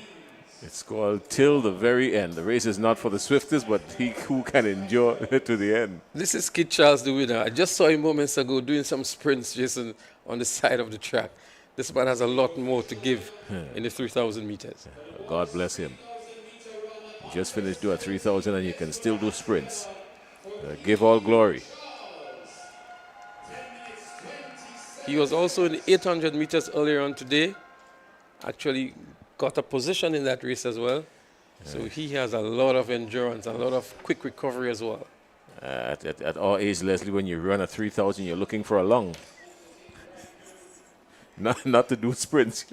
You're looking to pick up a lung somewhere.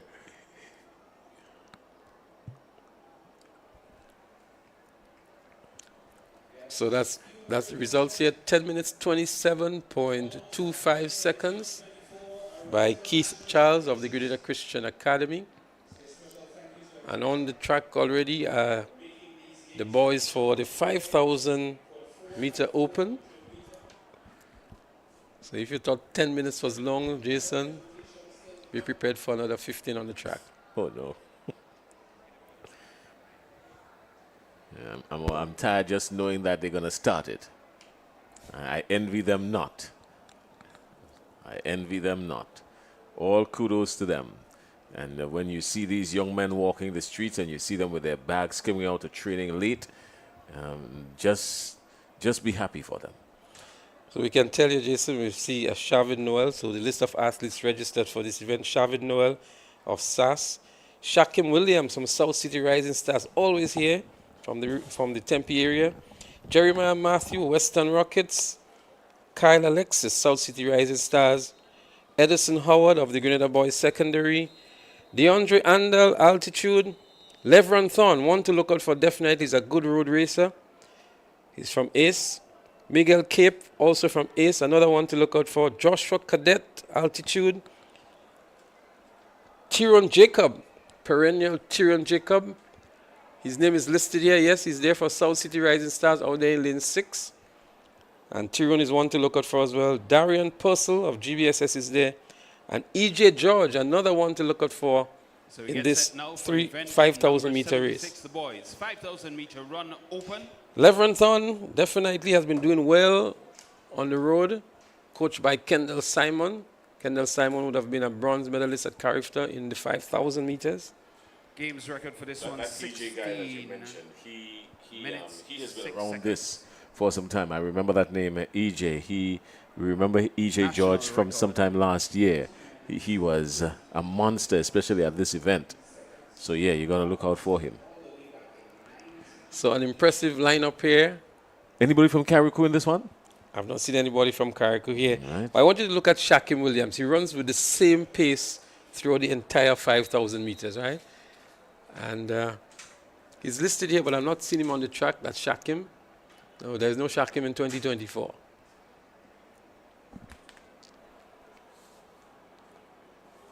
So this is an open event, the 5,000 meters. There they go, the start of the 5,000 meters. Jacob's already taken the lead. That's Tyrone Jacob, South City Rising Stars. He has run this event here many a moons. He's been a distance runner for the GBSS over the years as well. And Thorne is there from ACE as well in the second position. Thorne is an exceptionally great 5,000 distance runner. And these two will have a battle, I believe, at some stage of this race. Well, immediately they're starting to separate themselves. Is this a setup for who's behind them? We're not sure, but they have set the pace, and this is not snail pace by any means. So Tyron Jacob, he's going to maintain that momentum, that pace for quite some time. And he's been doing distance racing for a number of years. Levron Thorne has been a winner of several of the cross-country events organized by the Ministry of Sports.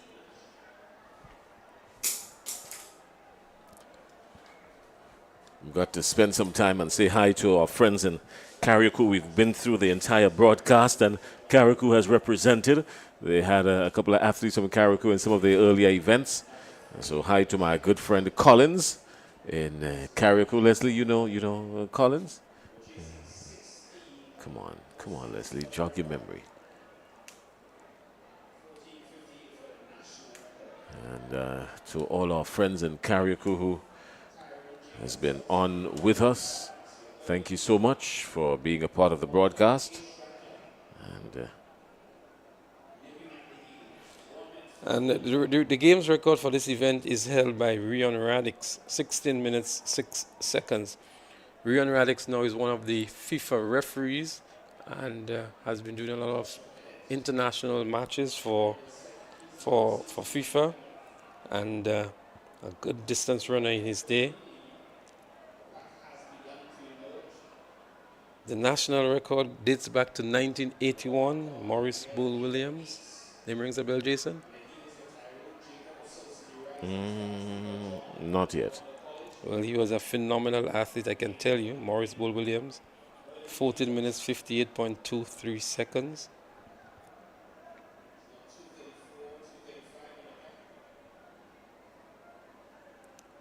So there are two packs here. There's a lead pack with Tyrone Jacob leading. Leveron Thorne is there. It's Collins at Grenlick, man. I know Collins for sure. Wallace Collins. Had you said Wallace Collins, I would have known, man. I didn't say Wallace Collins. I just said Collins, and I asked you to jog your memory. So I was saying there's two races here. There's a lead pack led by Tyrone Jacob, Leveron Thorne, and Miguel Cape. And there's a chase pack here led by an athlete from SAS. Grenville Secondary is also there in that chase pack. GBSS is there as well. That's the chase pack here.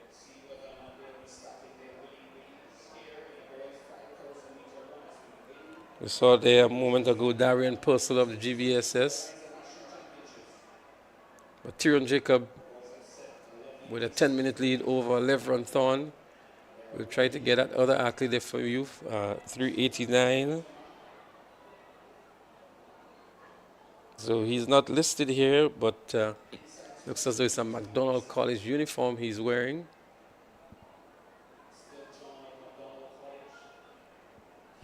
Okay, we've just heard it's John from McDonald College.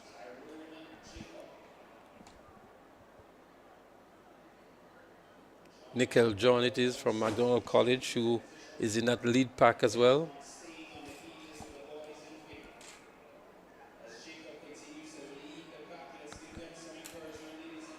So they're tightly bunched together there, that lead pack. Miguel Cape, Leveron Thorne. They've taken away the lead now from Jacob, so they're exchanging roles here, it seems. Tyrone John doing a lot of the hard work earlier. Now the two athletes from ACE, Leveron Thorne and Miguel Cape, doing some of the hard work. And Nickel John from McDonald College, he's there with them as well.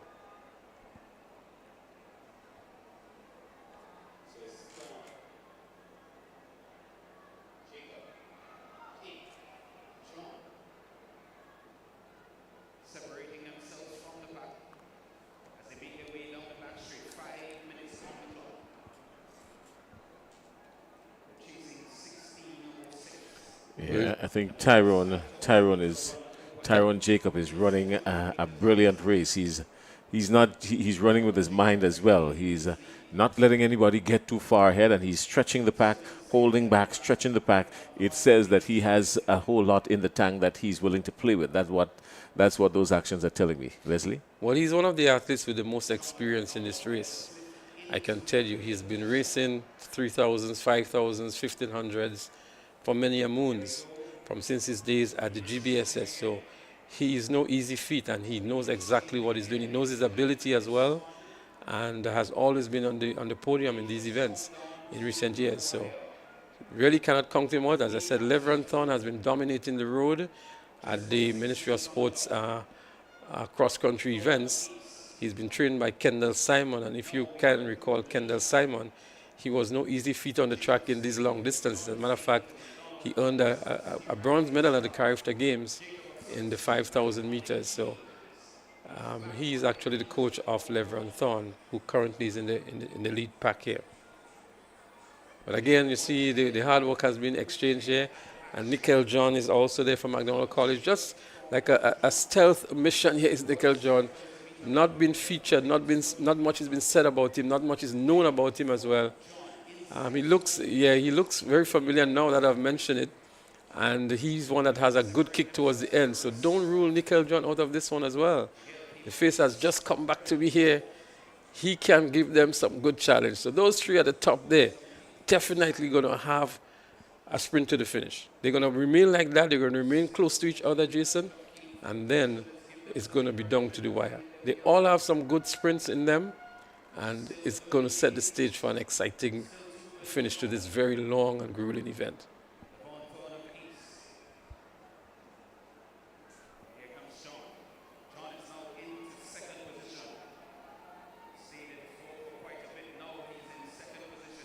We want to say a special good evening to some of the folks online.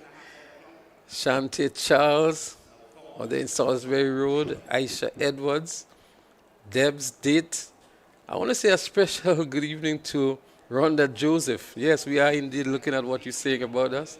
So we know what you're saying, Rhonda. But we're happy to bring the commentary to you guys wherever you are, in Grenada, in the region, outside, far and wide. And kudos to all of you who have stayed on for the entire broadcast for the 2 days.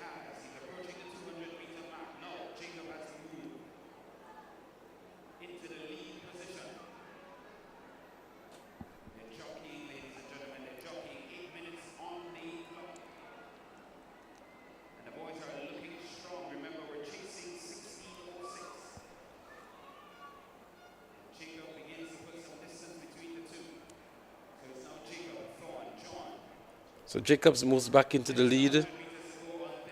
Thorn is also there. So too is Nickel John.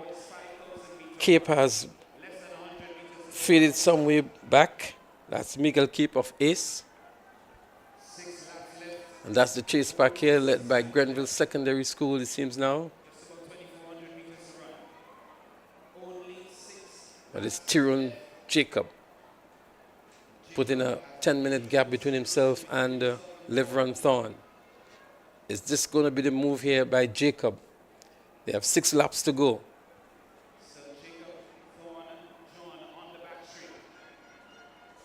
This is an event of real endurance and stamina.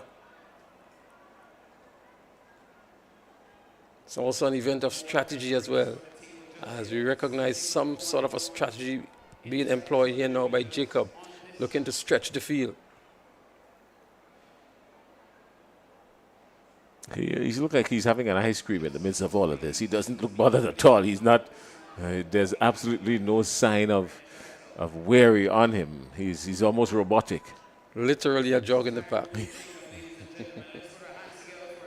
He comes around this Tyrone Jacob, yeah. So they're coming up to 5 more laps. That's the lead pack here. Tyrone Jacob, Leveron Thorn, and Nickel John. We have in there Shavid Noel from SAS.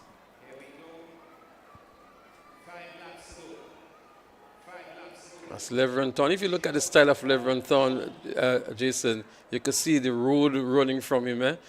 He is just flat-footed here. Looks like a typical cross-country runner, as opposed to a Tyrone Jacob here, who's really pumping a lot harder and a very consistent approach. That's Tyrone Jacob here, the leader in this 5,000 open for boys. Yeah, Jacob is very symmetric. He no wasted movement whatsoever. He just goes about this thing as smooth as oil.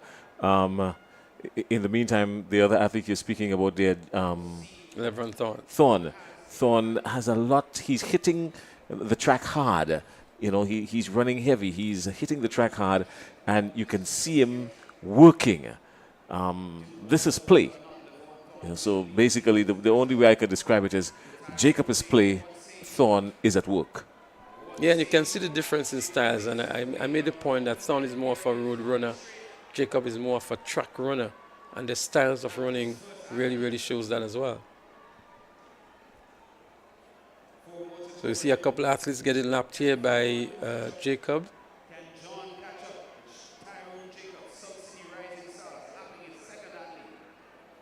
So it looks like an 80-meter lead Jacob has over Thorn, and then Thorn has another 60-meter lead over John. And somewhere down the line, we still have Miguel Cape.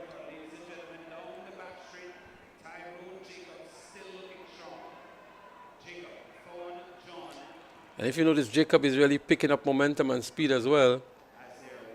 He has some kind of motivation. Maybe the athletes in front of him is providing some motivation for him. But he looks so composed, so relaxed here is Tyrone Jacob.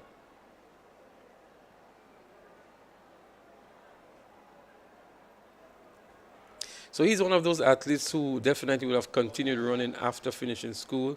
I make it Jacob would have left school maybe about 5 years ago. at the GBSS, could be maybe a little more, but definitely has continued his work to be back here at National Champs in 2024. Yeah, well, he's into a different time zone now, really. I mean, there's absolutely nowhere Thorn would catch him, save and except he falls down or something. He's in a different space right there. He has 3 more laps to go, whereas most of the other athletes have 4, except for maybe Thorn and Noel and Cape. So Jacob is providing a lot of laps to some of the athletes. He has, I make it an 80-meter lead over Thorn. And Thorn has maybe a 70-meter lead now over Nickel John. But that's your leader here now, athlete number 481, Tyrone Jacob. Maybe he has lapped all except 2 of the other athletes.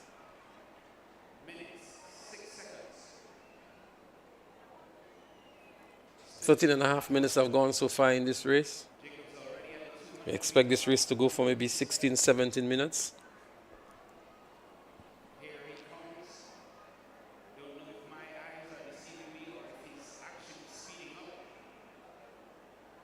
Jacob is just looking around as though there's nothing bothering him here.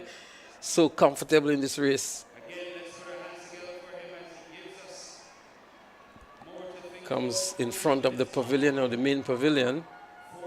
He's going to be coming up to 2 laps for Jacob. Maybe he has his eyes on the record as well. He has now run for 14 minutes, 18 seconds with 2 laps to go. What's the record in this event? The game's record is 16 minutes, 6 seconds. And the character standard on this? No, there's no, this is an open event. It's an open event, so there's no, yes. So 16.6. I don't think he's on course for the record here, but I think he can do a 16 minutes on this one.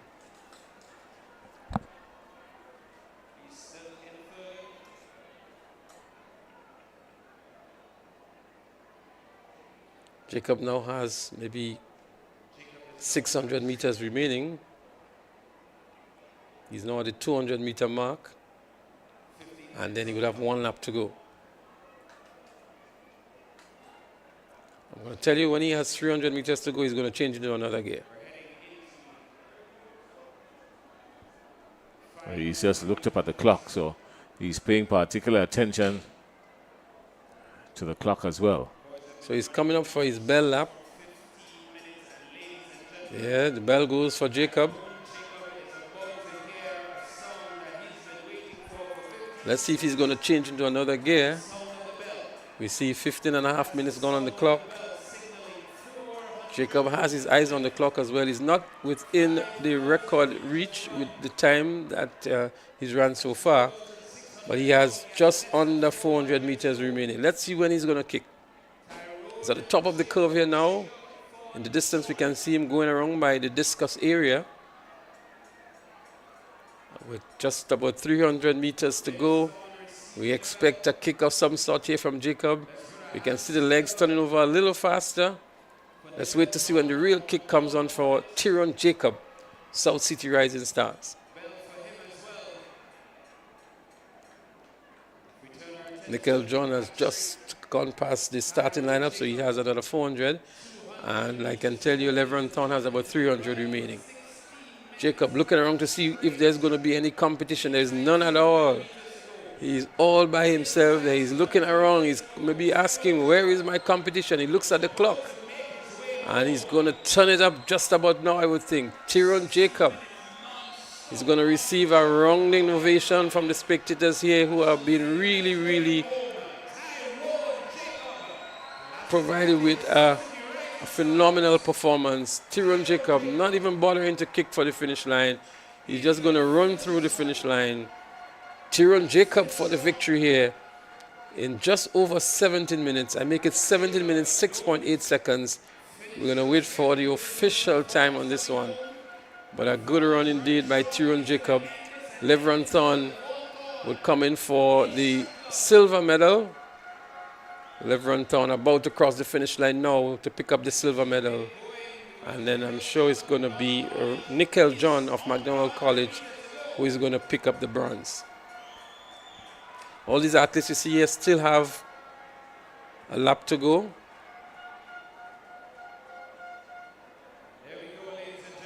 Nickel John has just crossed the line to pick up the bronze medal.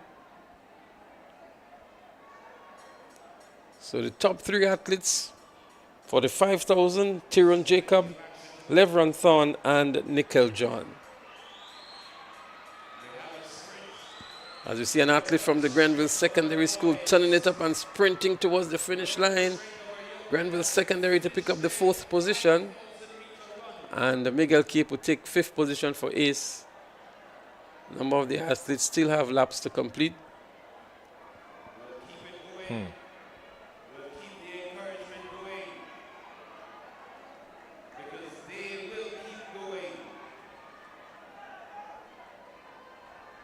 As we see the athletes for the relay events, that's the 4x400 meters, open for the girls and for the boys. They're making their way onto the track. These are going to be the final 2 events. So Miguel Cape came in 5th. Shavid Noel from SAS picked up the 6th position. Joshua Cadet of the Grenville Secondary picked up the 4th position. And we've just seen another athlete from South City Rising Stars picking up, that's Kyle Alexis. He picked up the 7th position.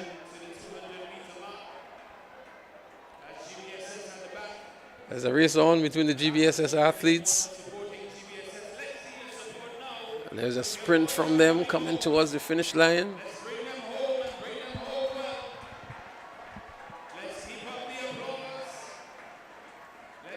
Two athletes from GBSS having a sprint to the finish. Just about crossing the line now.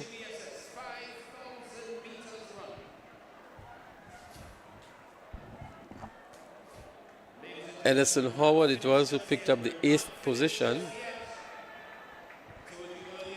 And Darian Purcell, he picked up the 9th position.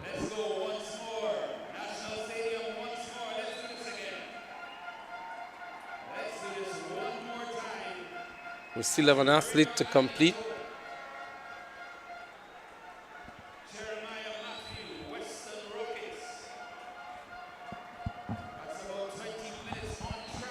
So athlete number 716, Jeremiah Matthew of Western Rockets, as the athlete remaining. A moment ago I saw him crouching just past the finish line, but he was able to regain himself and would complete in 10th position. Jeremiah Matthew. Well done, young man. So we're getting ready for the final 2 relays, Jason, the 4x400s. They have always been very exciting events. We would recall that famous one at Intercall. And some of the names that we remember, Junior Charles would obviously come to mind. That very famous race, and many people would still say, whenever they look at that race, it still gives them goosebumps, because that was a race to determine a championship, and that was a race among races, so to speak. You're telling me I call it and I still can't catch my breath from it. So that, I think that race gives me goose pimples. Even when I listen back to it now, I still get goose pimples, and I was the one calling it. Would you imagine that?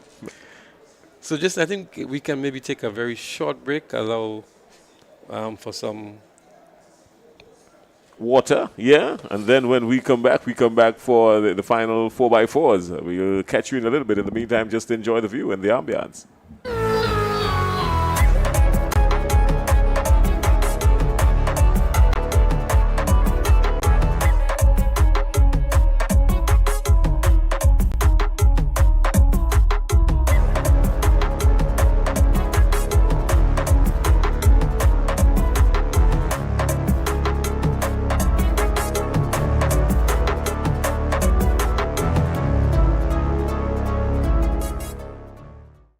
Request, repay, repeat with Ariza's Flexi Credit Evergreen Loan Facility. qualify for a Flexi credit with limits up to $25,000 or use your home equity to qualify for more. Extra cash at your fingertips whenever you need it, accessed using your debit card and managed using AMI, Ariza's mobile internet experience app. Flexi Credit allows you the flexibility to top up to your approved limit any day, anytime. Already a member? Send us a WhatsApp on 423-4987. New members join today to apply. Request, repay, repeat. Use your Flexi Credit for vacations, shopping, wedding, general expenses, and more. Ariza loan terms and conditions apply. Ariza Credit Union. Your financial freedom, your future. Take Request, repay, repeat with Ariza's Flexi Credit Evergreen Loan Facility. Qualify for a Flexi Credit with limits up to $25,000 or use your home equity to qualify for more. Extra cash at your fingertips whenever you need it, accessed using your debit card and managed using AMI, Ariza's mobile internet experience app. Flexi Credit allows you the flexibility to top up to your approved limit any day, anytime. Already a member? Send us a WhatsApp on 423-4987. New members join today to apply. Request, repay, repeat. Use your Flexi Credit for vacations, shopping, wedding, general expenses, and more. Ariza loan terms and conditions apply. Ariza Credit Union. Your financial freedom, your future.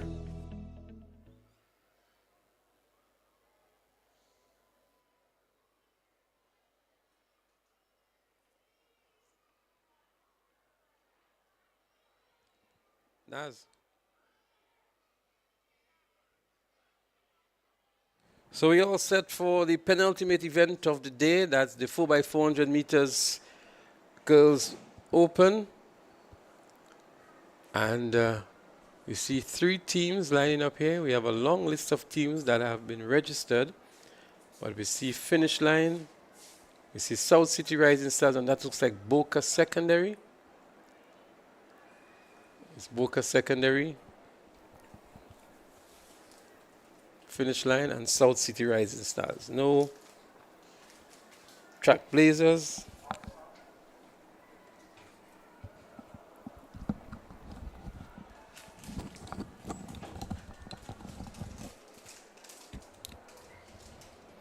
Receiving the final instructions.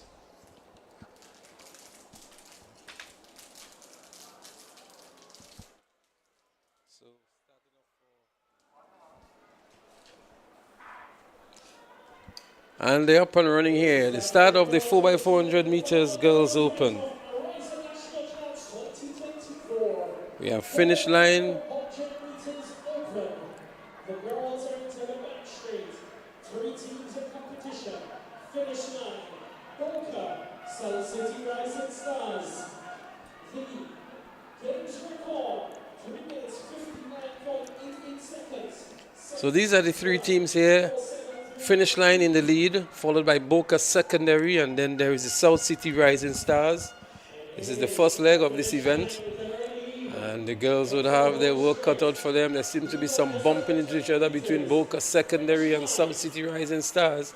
But finish line looking good and finishing strong too.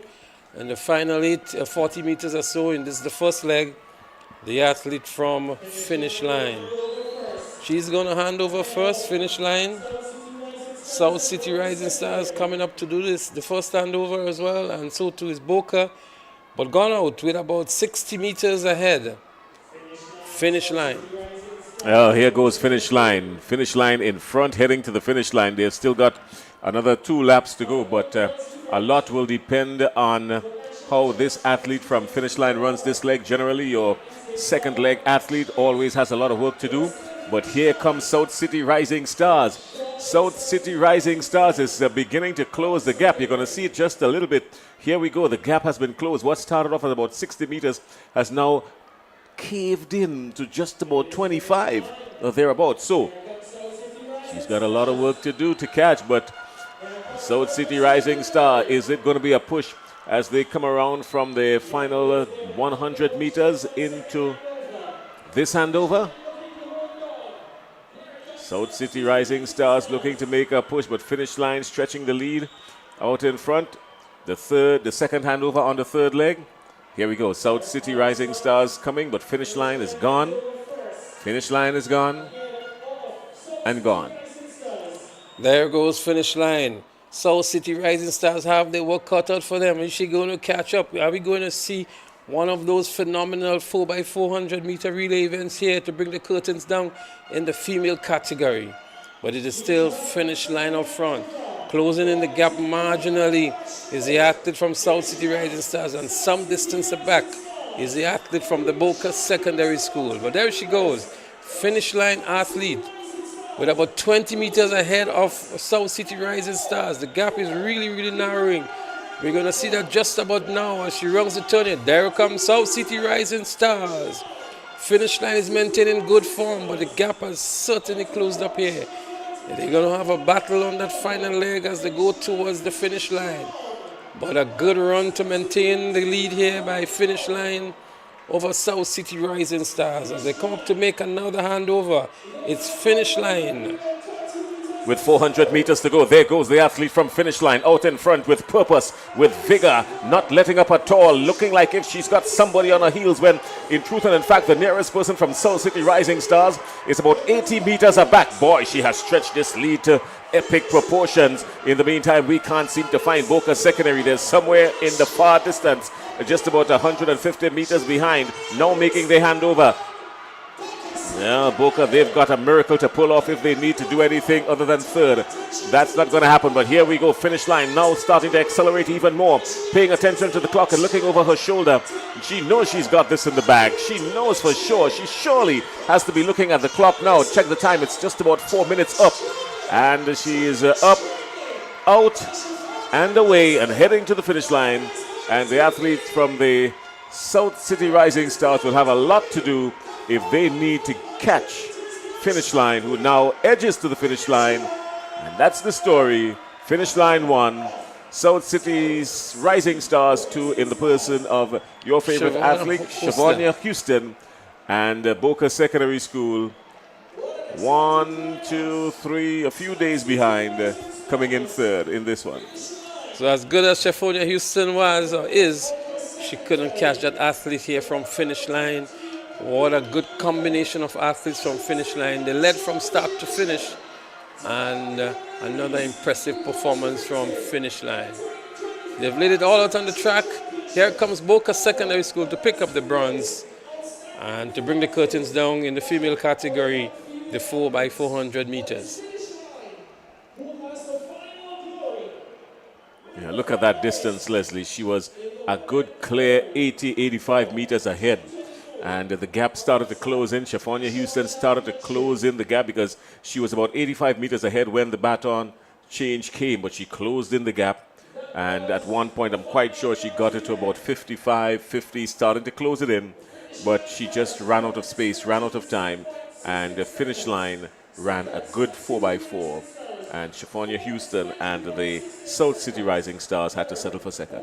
I'm sure South City Rising Stars felt they had a chance with a Shavonia Houston on the finish leg here, on the anchor leg, and looking at finish line. But finish line had a very good final leg. That young lady really went off fast and maintained that gap. And it made it very difficult for Houston to catch up with her. She knew she was on the same leg with Shavonia Houston, so she was taking absolutely nothing for granted. Now, we're talking final event of the day. We're talking big boys business now. The 4x400 meters open.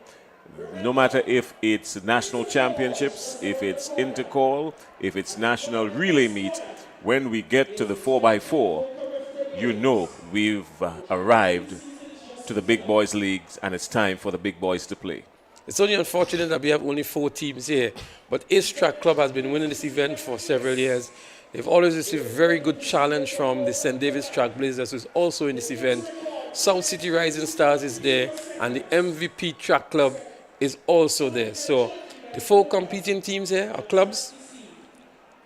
Well, the MVP track club, yes, they're starting off. Can't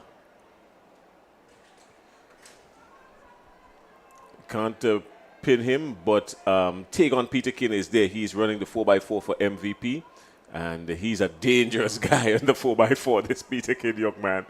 Well, he placed second in the flat 400, and he placed second in the 200 as well. And edged in both of them. So they're up and running, and MVP takes the lead very early. Ace is also there. This is going to be a cracker. This is going to be a final event as we know it to be, the 4x400 meters. MVP, Ace, South City Rising Stars, St. David's Track Blazers also there. And MVP with a slight lead here, but all four athletes are very close to each other.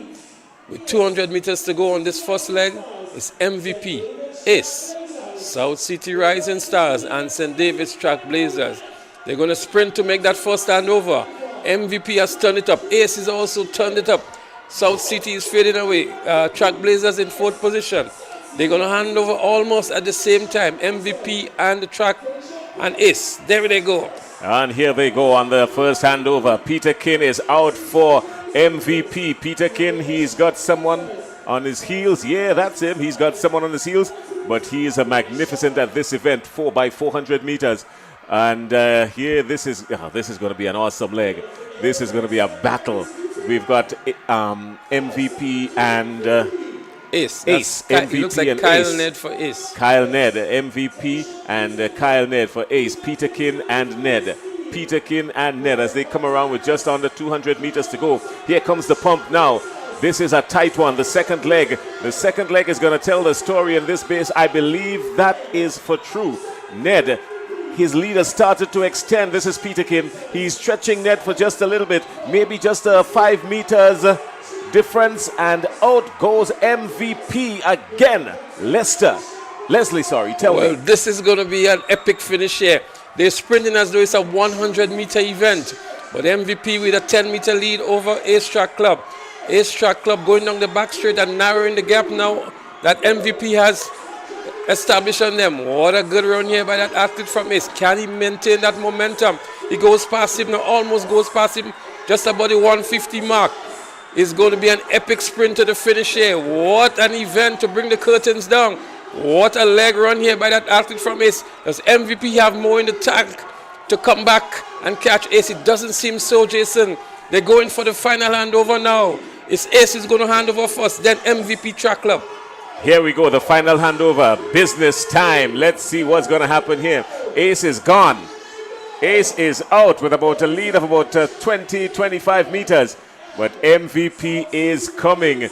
There's absolutely daylight between second and third. And the daylight extending between first and second now between Ace and MVP. This athlete from the Ace Track Club, see if you can get his number for me, Leslie. This athlete wearing number 72 from the Ace Track Club. Pay attention to him. He is no joke at all. He's not listed, but here we go. Here comes MVP. Here comes MVP. He's going to make a run for it. 60 meters to go. No, he wouldn't. Of course not. He wouldn't. Ace is going to win this one at the tape with just about 6 or 7 meters. Ace wins it. MVP comes in second. And a huge distance between third. And the folks from Ace are celebrating. And you can understand why. They've just won the premier event of the track on the day, the 4x400 meters. Leslie, that was an awesome run. I think the third leg for Ace did the trick for them. Kyle Ned and others kept in contention with Tegan Peterkin. But that third leg that eat up the distance between himself and MVP. And then it was just too much for General Franklin in the end, the anchor for MVP. But what a good run indeed. A fitting way to bring the curtains down on the Ariza National Champs 2024. Victory for Ace, defending their 4x400 meters championship that they won in 2023. And General Franklin, as we look back here now, really had his work cut out for him. There was no way he was going to catch that athlete from Ace. He did narrow the gap on him, but it was too late and too short. Congratulations to the athletes from the Ace Track Club. Yeah, they aced it all right. And a lot of it, as you rightfully said, had a lot to do with what happened on the third leg between Ace and MVP. So Ace Track Club winning the 4x4 in the 3 minutes 19.38 seconds, and 473 MVP 3 minutes 20.55 seconds, and St. David's Trackblazers coming in a distant third, 3 minutes 32.18 seconds. Leslie? So Ace Track Club, a club that is coached by Wade McSween. Wade McSween was the national coach for the Carriacou team last year. He's been a phenomenal coach over the years, providing a lot of support to SAS as well. And himself an instructor, an IWF instructor, and must be very proud to see the Ace Quartet bringing home that gold medal for the club. I'm eager to see what's going to happen at the Carriacou Games with our 4x4 team. I think Grenada is going to have an awesome 4x400 meter team, and that's going to be something to look forward to. Well, you remember last Carriacou, Grenada did field together a couple relay teams that did well. There was a mixed team as well that did exceptionally well. And now that the Carriacou Games are going to be home, we should get our athletes in tip-top shape to deliver some impressive performances in front of the home crowd. But it has been 2 days of exciting and exhilarating competition, Jason. Very worthy and very worthwhile for those who have taken the time off to either be here at the National Stadium or look at the broadcast live. And we're happy that Ariza has been there to provide that support, the GAA who has organized this event, and the expert coverage that has been provided by TNR Communications. Well, we're getting ready for the presentation ceremony. There's a final presentation ceremony to take place. So we're going to break for a short while, and then come back for that presentation ceremony and put a quick wrap on the days or the weekend's activities, so to speak, here at the National Stadium. We catch you in a few seconds.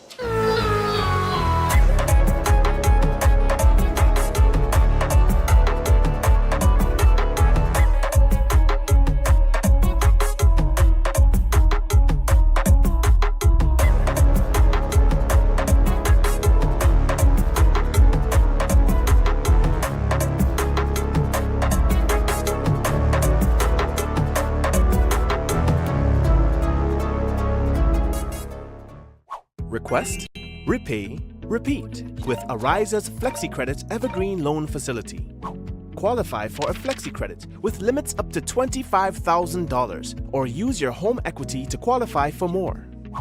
Extra cash at your fingertips whenever you need it, accessed using your debit card, and managed using AMI, Ariza's mobile internet experience app. Flexi Credit allows you the flexibility to top up to your approved limit any day, anytime. Already a member? Send us a WhatsApp on 423-4987. New members join today to apply. Request, repay, repeat.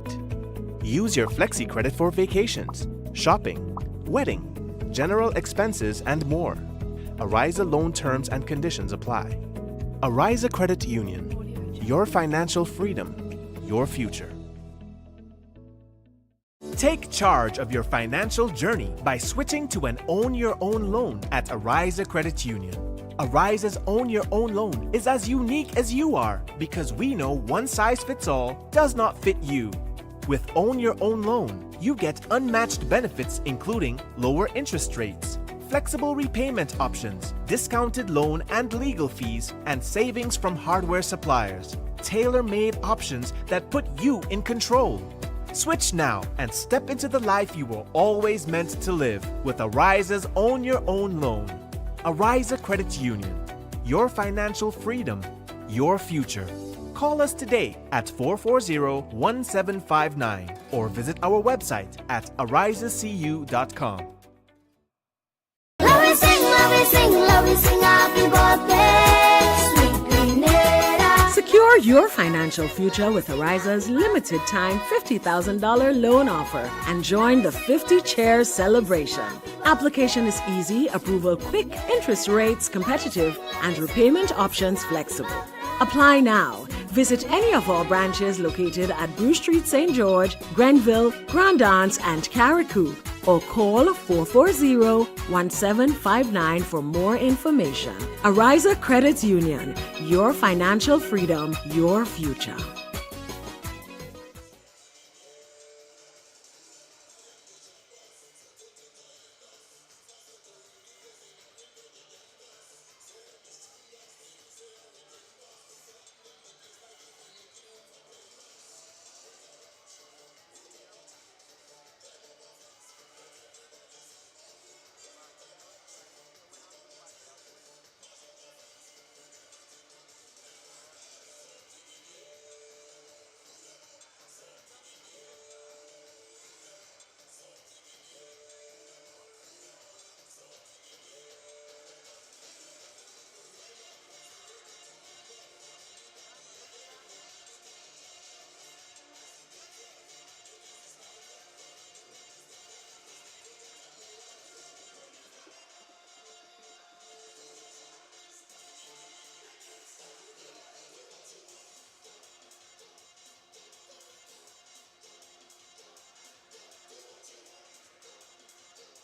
So we want to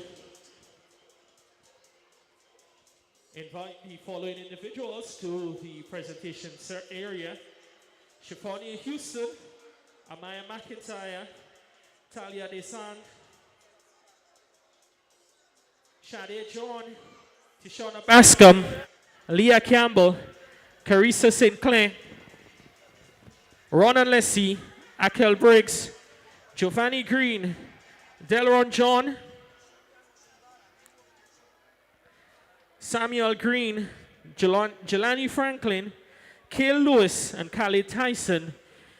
The following individuals, the previous individuals, are asked to report to the ceremonies room immediately. Again, Ronan Lessie, Akel Briggs, Giovanni Green, Delron John, Samuel Green, Jelani Franklin, Cale Lewis, Khalid Tyson, Carissa St. Clair, Leah Campbell, Tishona Bascom, Shade John, Talia Desand, Amaya McIntyre, Shafania Houston. Please report to the ceremonies room immediately.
Request, repay, repeat with Ariza's Flexi Credit Evergreen Loan Facility. Qualify for a Flexi Credit with limits up to $25,000 or use your home equity to qualify for more. Extra cash at your fingertips whenever you need it, accessed using your debit card and managed using AMI, Ariza's mobile internet experience app. Flexi Credit allows you the flexibility to top up to your approved limit any day, anytime. Already a member? Send us a WhatsApp on 423-4987. New members join today to apply. Request, repay, repeat. Use your Flexi Credit for vacations, shopping, wedding, general expenses, and more. Ariza loan terms and conditions apply. Ariza Credit Union. Your financial freedom, your future.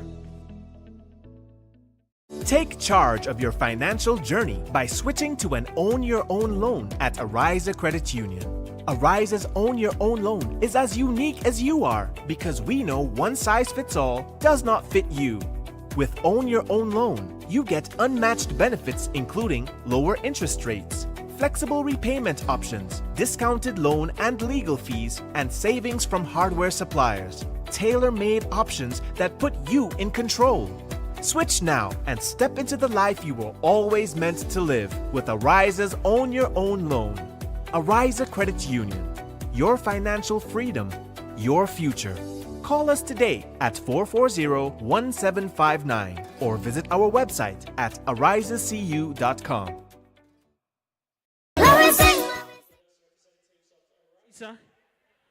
The Grenada Athletic Association,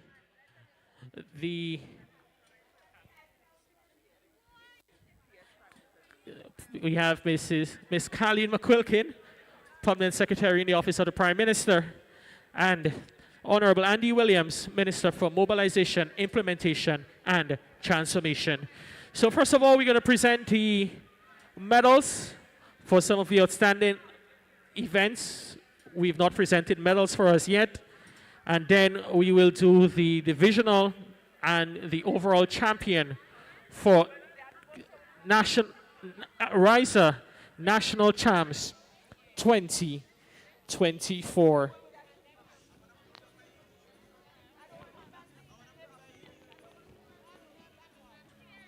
So let's welcome the athletes who will be receiving medals.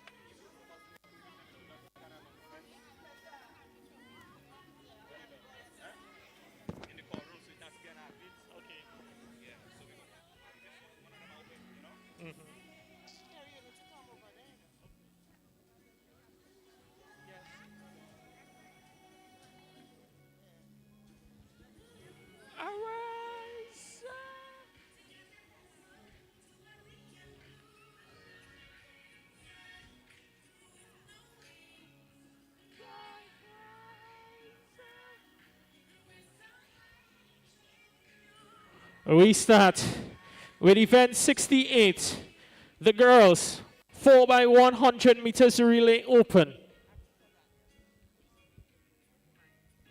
We invite Mr. Kimani Daniel, board member Arisa, to assist us with the presentation of medals.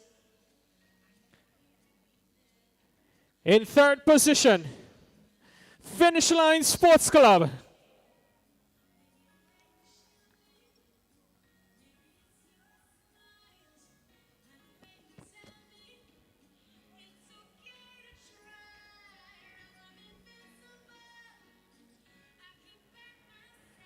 In second position, St. David's Trailblazers.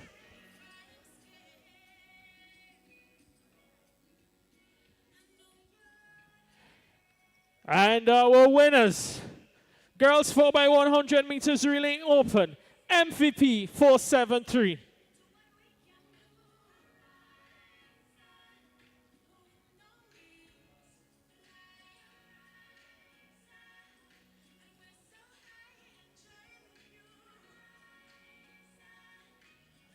Our medalists, girls 4x100 meter relay open.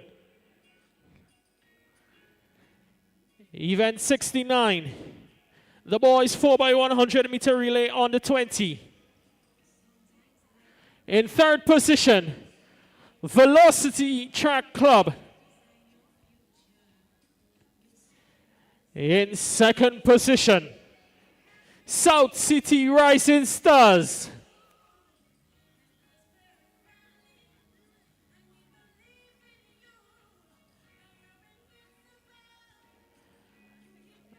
And the winners of this event, St. David's Shark Blazers.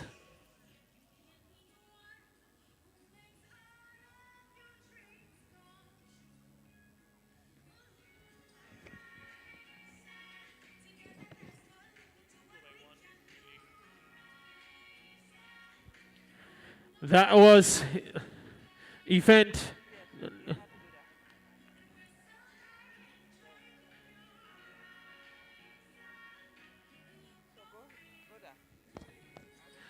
So we go into event 76, the boys 5,000 meters run open. In third position, Nikel Chon, McDonald College.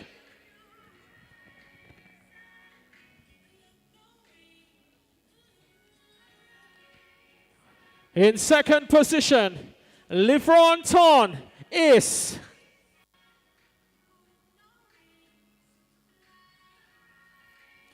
And our 5,000 meters champion, Tyrone Jacob, South City Rising Stars.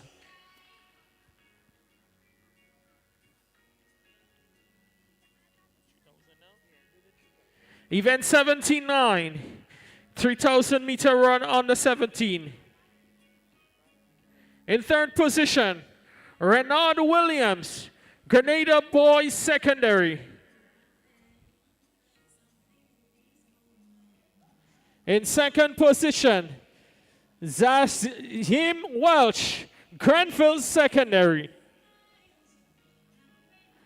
And our champion, Keith Charles, Grenada Christian Academy.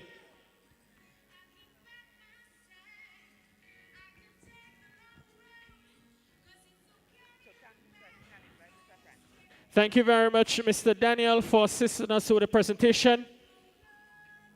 And I'd like to invite the president of the Grenada Athletic Association, Mr. Conrad Francis, to assist us with the next set of medal presentations.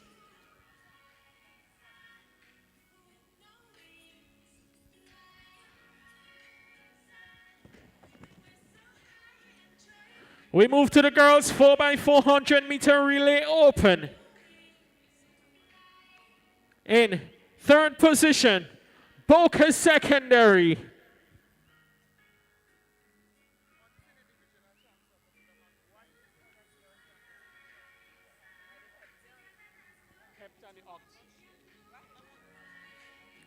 In second position, South City Rising Stars.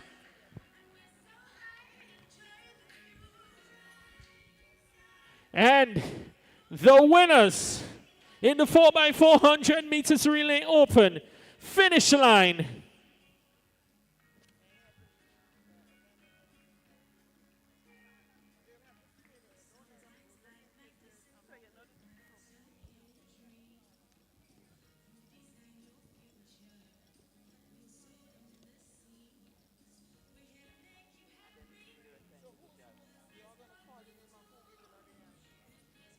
The next event, boys 4x400 meters relay open.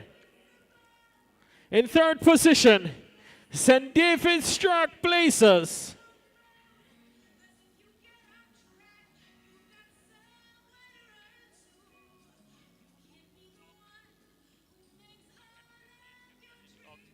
In second position, 473 MVP.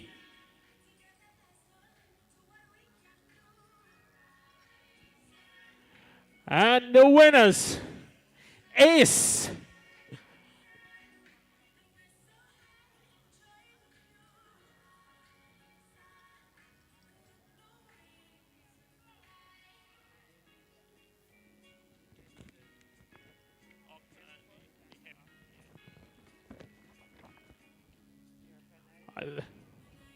We want to recognize all the athletes participating in the Girls Heptathlon Open.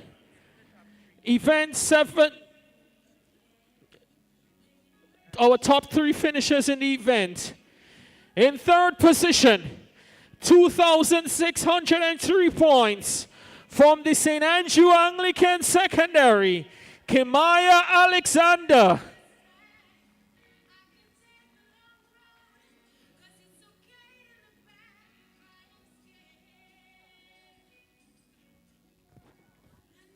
In second position, with 2,748 points, Destiny Langine, South City Rising Stars.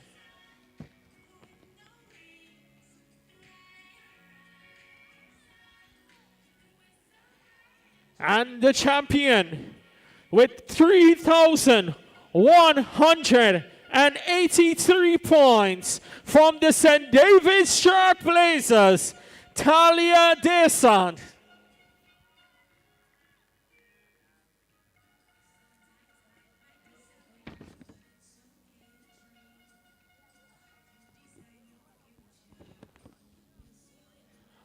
The medalists in the Girls Heptathlon Open.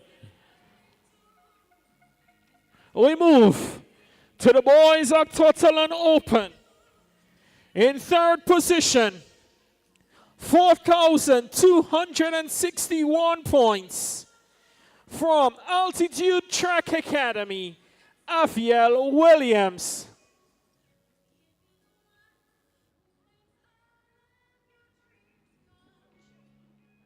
In second position, 4,448 points, Acadon James, St. David's Trailblazers. And the Octathlon champion, amassing 4,602 points from St. David's Trailblazers, Cale Lewis.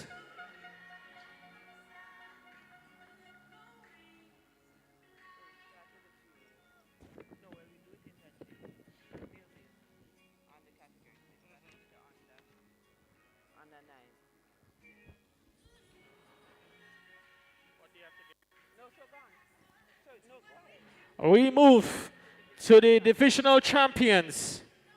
In the under-9 division, girls, amassing a total of 9 points, Amaya McIntyre, South City Rising Stars.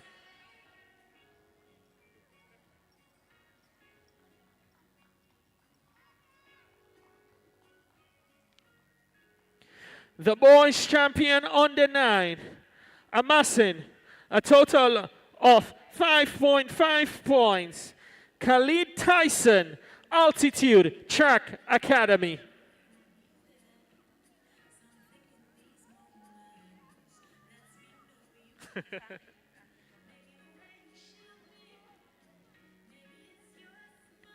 We want to thank Mr. Conrad Francis, President of the Grenada Athletic Association, for assisting us with the presentations.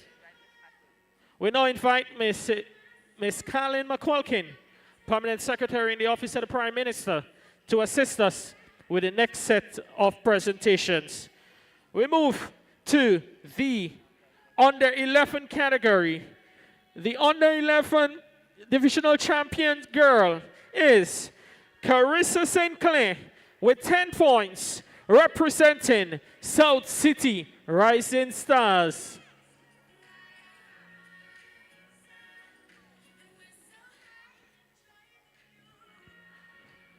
The boys champion, representing St. David's Trailblazers with 10 points, Ronan Lassie.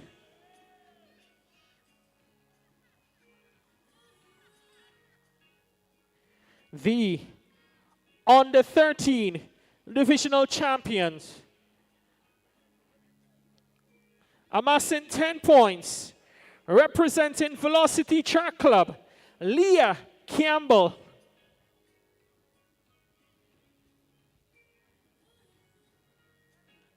So we will present Leah's prize at a later date. The under 13 boys champion from St. Paul's Government School, Akel Briggs, amassing 10 points. Seems like Akel has already left. We thank P.S. McQuilkin for her assistance.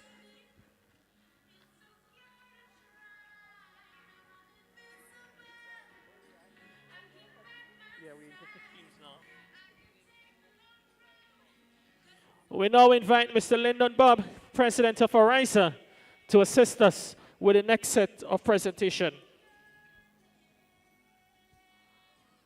We move to the under 15 divisional champions in the girls division, amassing 10 points. Tishona Bascom, St. David's Track Blazers.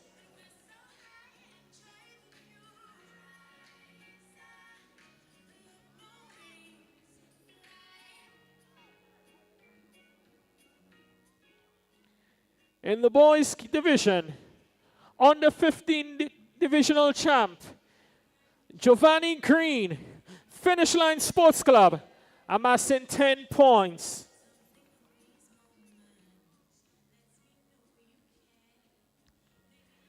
We move to the under 17 division on girls, amassing 10 points, representing St. David's Track Blazers, Shade John.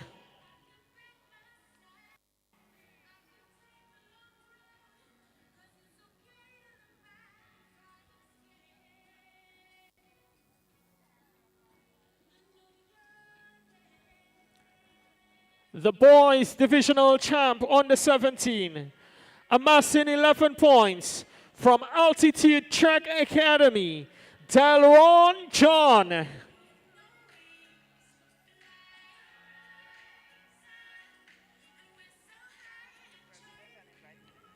We want to thank Mr. Bob, President of Arisa, for assisting us with these presentations.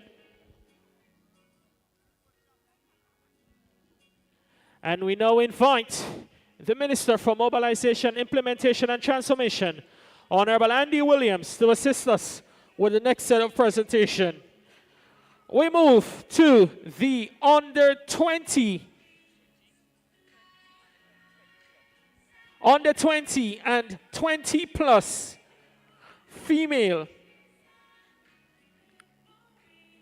amassing 10 points, representing South City Rising Stars, Shafania Houston.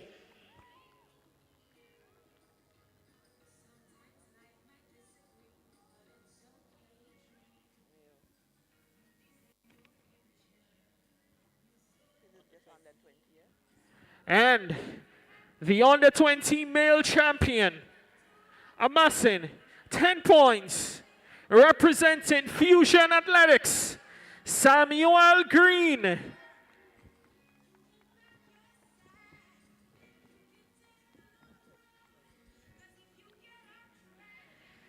The male 20 plus category, amassing 6 points, representing 473 MVP, Jelani Franklin.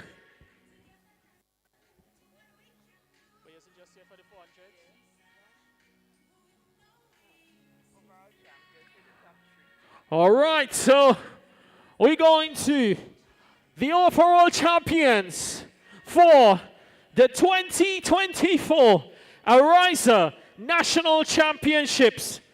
Finishing third on the table, amassing 83.5 points, 473 MVP.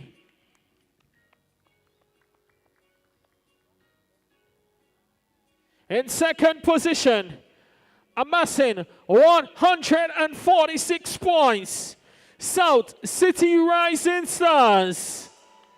And our champions of national championships for 2024, yet another year, is the St. David's Track Blazers.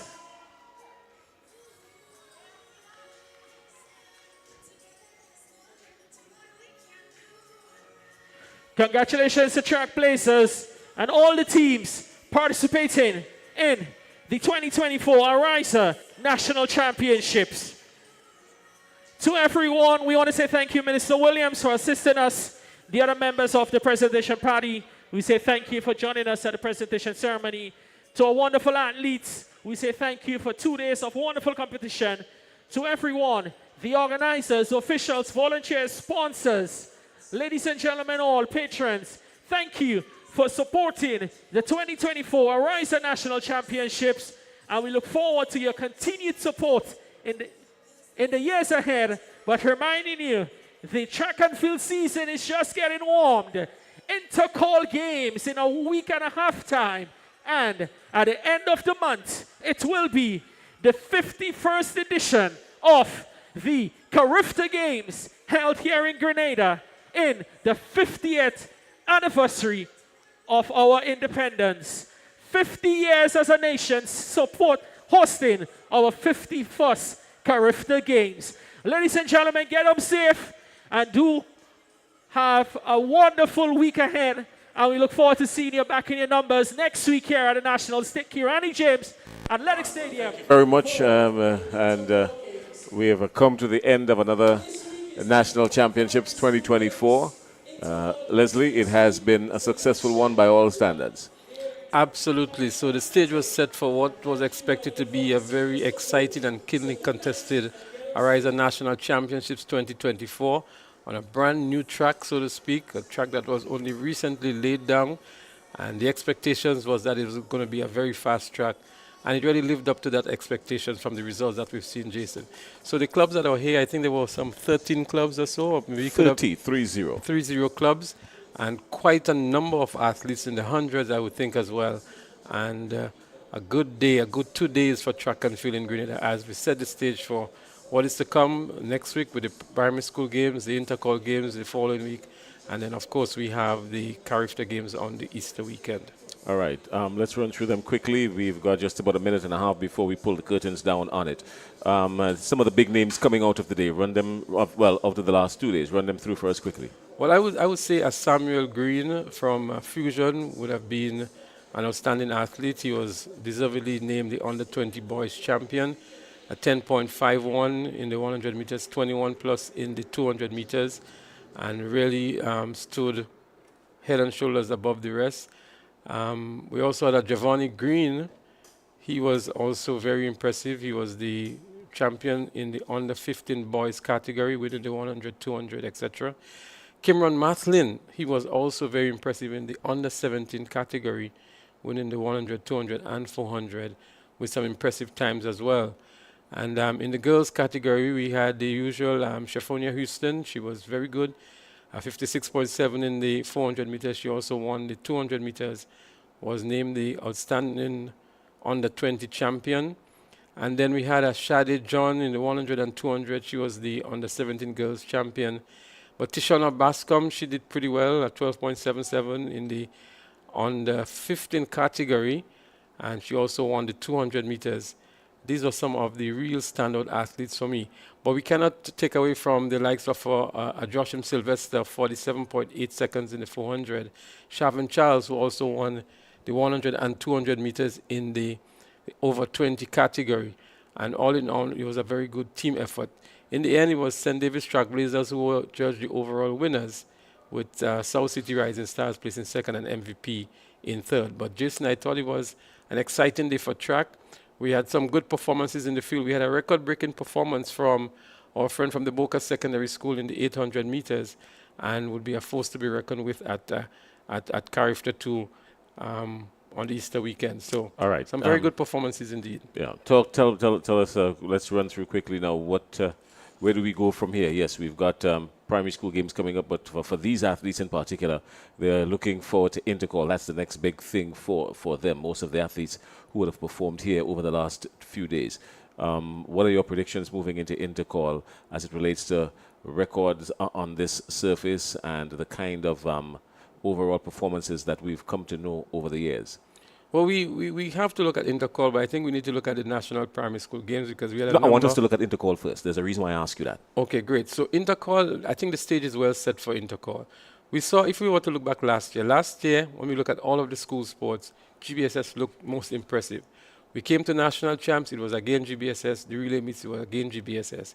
And for whatever reason, we saw an emergence of SAS at Intercall last year that made the event go down to the very last event to determine the champions.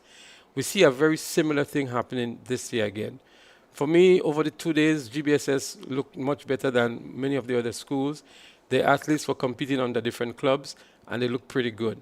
But we can't have a repeat of what happened last year in the sense that the other schools would sharpen their craft, would get themselves ready, and come for the challenge Intercall. Sad to say it's going to be a real battle again between these two perennial champions that have been contesting against each other. That's the SAS and the GBSS. In the boys division. In the boys category. And the spoiler again is who's going to determine the overall champion. In the girls, the St. David's Catholic secondary athletes look pretty good. The Chiffonia Houston from the St. Joseph Convent, I'm not sure if I saw, at St. George's, if I saw much of the athletes from Anglican High School. We saw a good athlete from the Convent Grenville winning the 800 meters, and she would be a force to be reckoned with at Intercall. But it looks as though St. David's Catholic secondary, in the likes of many of the athletes we saw here, the Shade John, the Tishona Bascom, and others, would be a real difficult proposition in the girls category. All right. Now let's take a quick look at what transpired today. One of the high points of the games that we've seen over the last 2 days, yesterday, but more so today, was these under-9s. These under-9s gave us a thrill. Yes, we had the nail-biter finished at the finish line and whatnot from a couple of the older boys, but the excitement that we got from these under-9s and their form and their consistency, they've got their major championship coming up as well, the primary school games and the private primary school games. That's coming up. That's next on the cards here for the National Stadium. You've been covering these primary school sports for a long time now. What are your predictions for that? What are your thoughts? And then basically looking at these athletes that would have performed here, especially the male and the female under-9s, where do we go from here with them? Well, I'm happy that we are also zeroing on these youngsters from the primary schools because, first of all, I want to give real kudos and commendations to the coaches. I thought they were well prepared. They look rather focused. They look sharp. They look well organized. They knew what they were about. It's going to be a great event for them, but I saw 3 standout athletes here today. There's young Leslie from St. David's area who equaled a record. He looked pretty good. Then there's Leah Rose from the South St. George Government School. She's good. And then there was this youngster from the St. Paul's Government School who was also very impressive. I had the opportunity to look at the St. Andrew's Primary School games and the others online. And there's a young man from the St. Andrew's RFC School who won a gold medal at these championships here. But overall, I think it's going to be a difficult proposition to beat St. Andrew. A number of records were broken at the parish sports in St. Andrew. And whenever records are broken, it gives an indication as to the strength of the team going into these championships. So they will receive a lot of challenge from St. George. St. Patrick's have a youngster there. I can't remember his name as well, but he did very well at the parish sports. And carriacou always come with something unknown. And the folks on the western side, sometimes we get something out of them. But I think it's going to be a battle between St. George and St. Andrew for the primary school championship. All right. Well, that basically puts a wrap on a lot of things that we've been discussing over the last 2 days here at the National Championships. Things have quieted down at the stadium. Mostly everybody's gone home. We're the only folks here, so we've got to get out of here. Leslie, it has been a pleasure on behalf of the entire communications team of TNR Communications and broadcasters, Clyde Rondell John, who was with us yesterday. He couldn't make it today, but he's going to be around moving forward. The man with the yellow glasses. Everybody was asking about your yellow glasses. Don't answer that now. Find a way to deal with that when we get back here in a couple of days. But in the meantime, Leslie, it has been a pleasure again working with you. Thanks a whole lot. And to our viewers, we've enjoyed your company. We hope you've enjoyed ours. And we'll see you again when we come back for primary school games, private primary school games, intercore games. We will surely be here for Character 51. We will be here for that for sure. And thanks a lot again for joining us. Enjoy yourselves. Enjoy your week ahead. And March is a fantastic month for athletics. Catch you soon. Have a good night, everybody. Request, repay, repeat with Ariza's Flexi Credit Evergreen Loan Facility. Qualify for a Flexi Credit with limits up to $25,000 or use your home equity to qualify for more. Extra cash at your fingertips whenever you need it, accessed using your debit card and managed using AMI, Ariza's mobile internet experience app. Flexi Credit allows you the flexibility to top up to your approved limit any day, anytime. Already a member? Send us a WhatsApp on 423-4987. New members join today to apply. Request, repay, repeat. Use your Flexi Credit for vacations, shopping, wedding, general expenses, and more. Ariza loan terms and conditions apply. Ariza Credit Union. Your financial freedom, your future. Take charge of your financial journey by switching to an Own Your Own loan at Ariza Credit Union. Ariza's Own Your Own loan is as unique as you are because we know one size fits all does not fit you. With Own Your Own loan, you get unmatched benefits including lower interest rates, flexible repayment options, discounted loan and legal fees, and savings from hardware suppliers. Tailor-made options that put you in control. Switch now and step into the life you were always meant to live with Ariza's Own Your Own loan. Ariza Credit Union. Your financial freedom, your future. Call us today at 440-1759 or visit our website at arizacu.com. Love we sing, happy birthday, sweet Grenada. Secure your financial future with Ariza's limited time $50,000 loan offer and join the 50 Chairs celebration. Application is easy, approval quick, interest rates competitive, and repayment options flexible. Apply now. Visit any of our branches located at Bruce Street, St. George, Grenville, Grand Anse, and Carriacou, or call 440-1759 for more information. Ariza Credit Union. Your financial freedom, your future.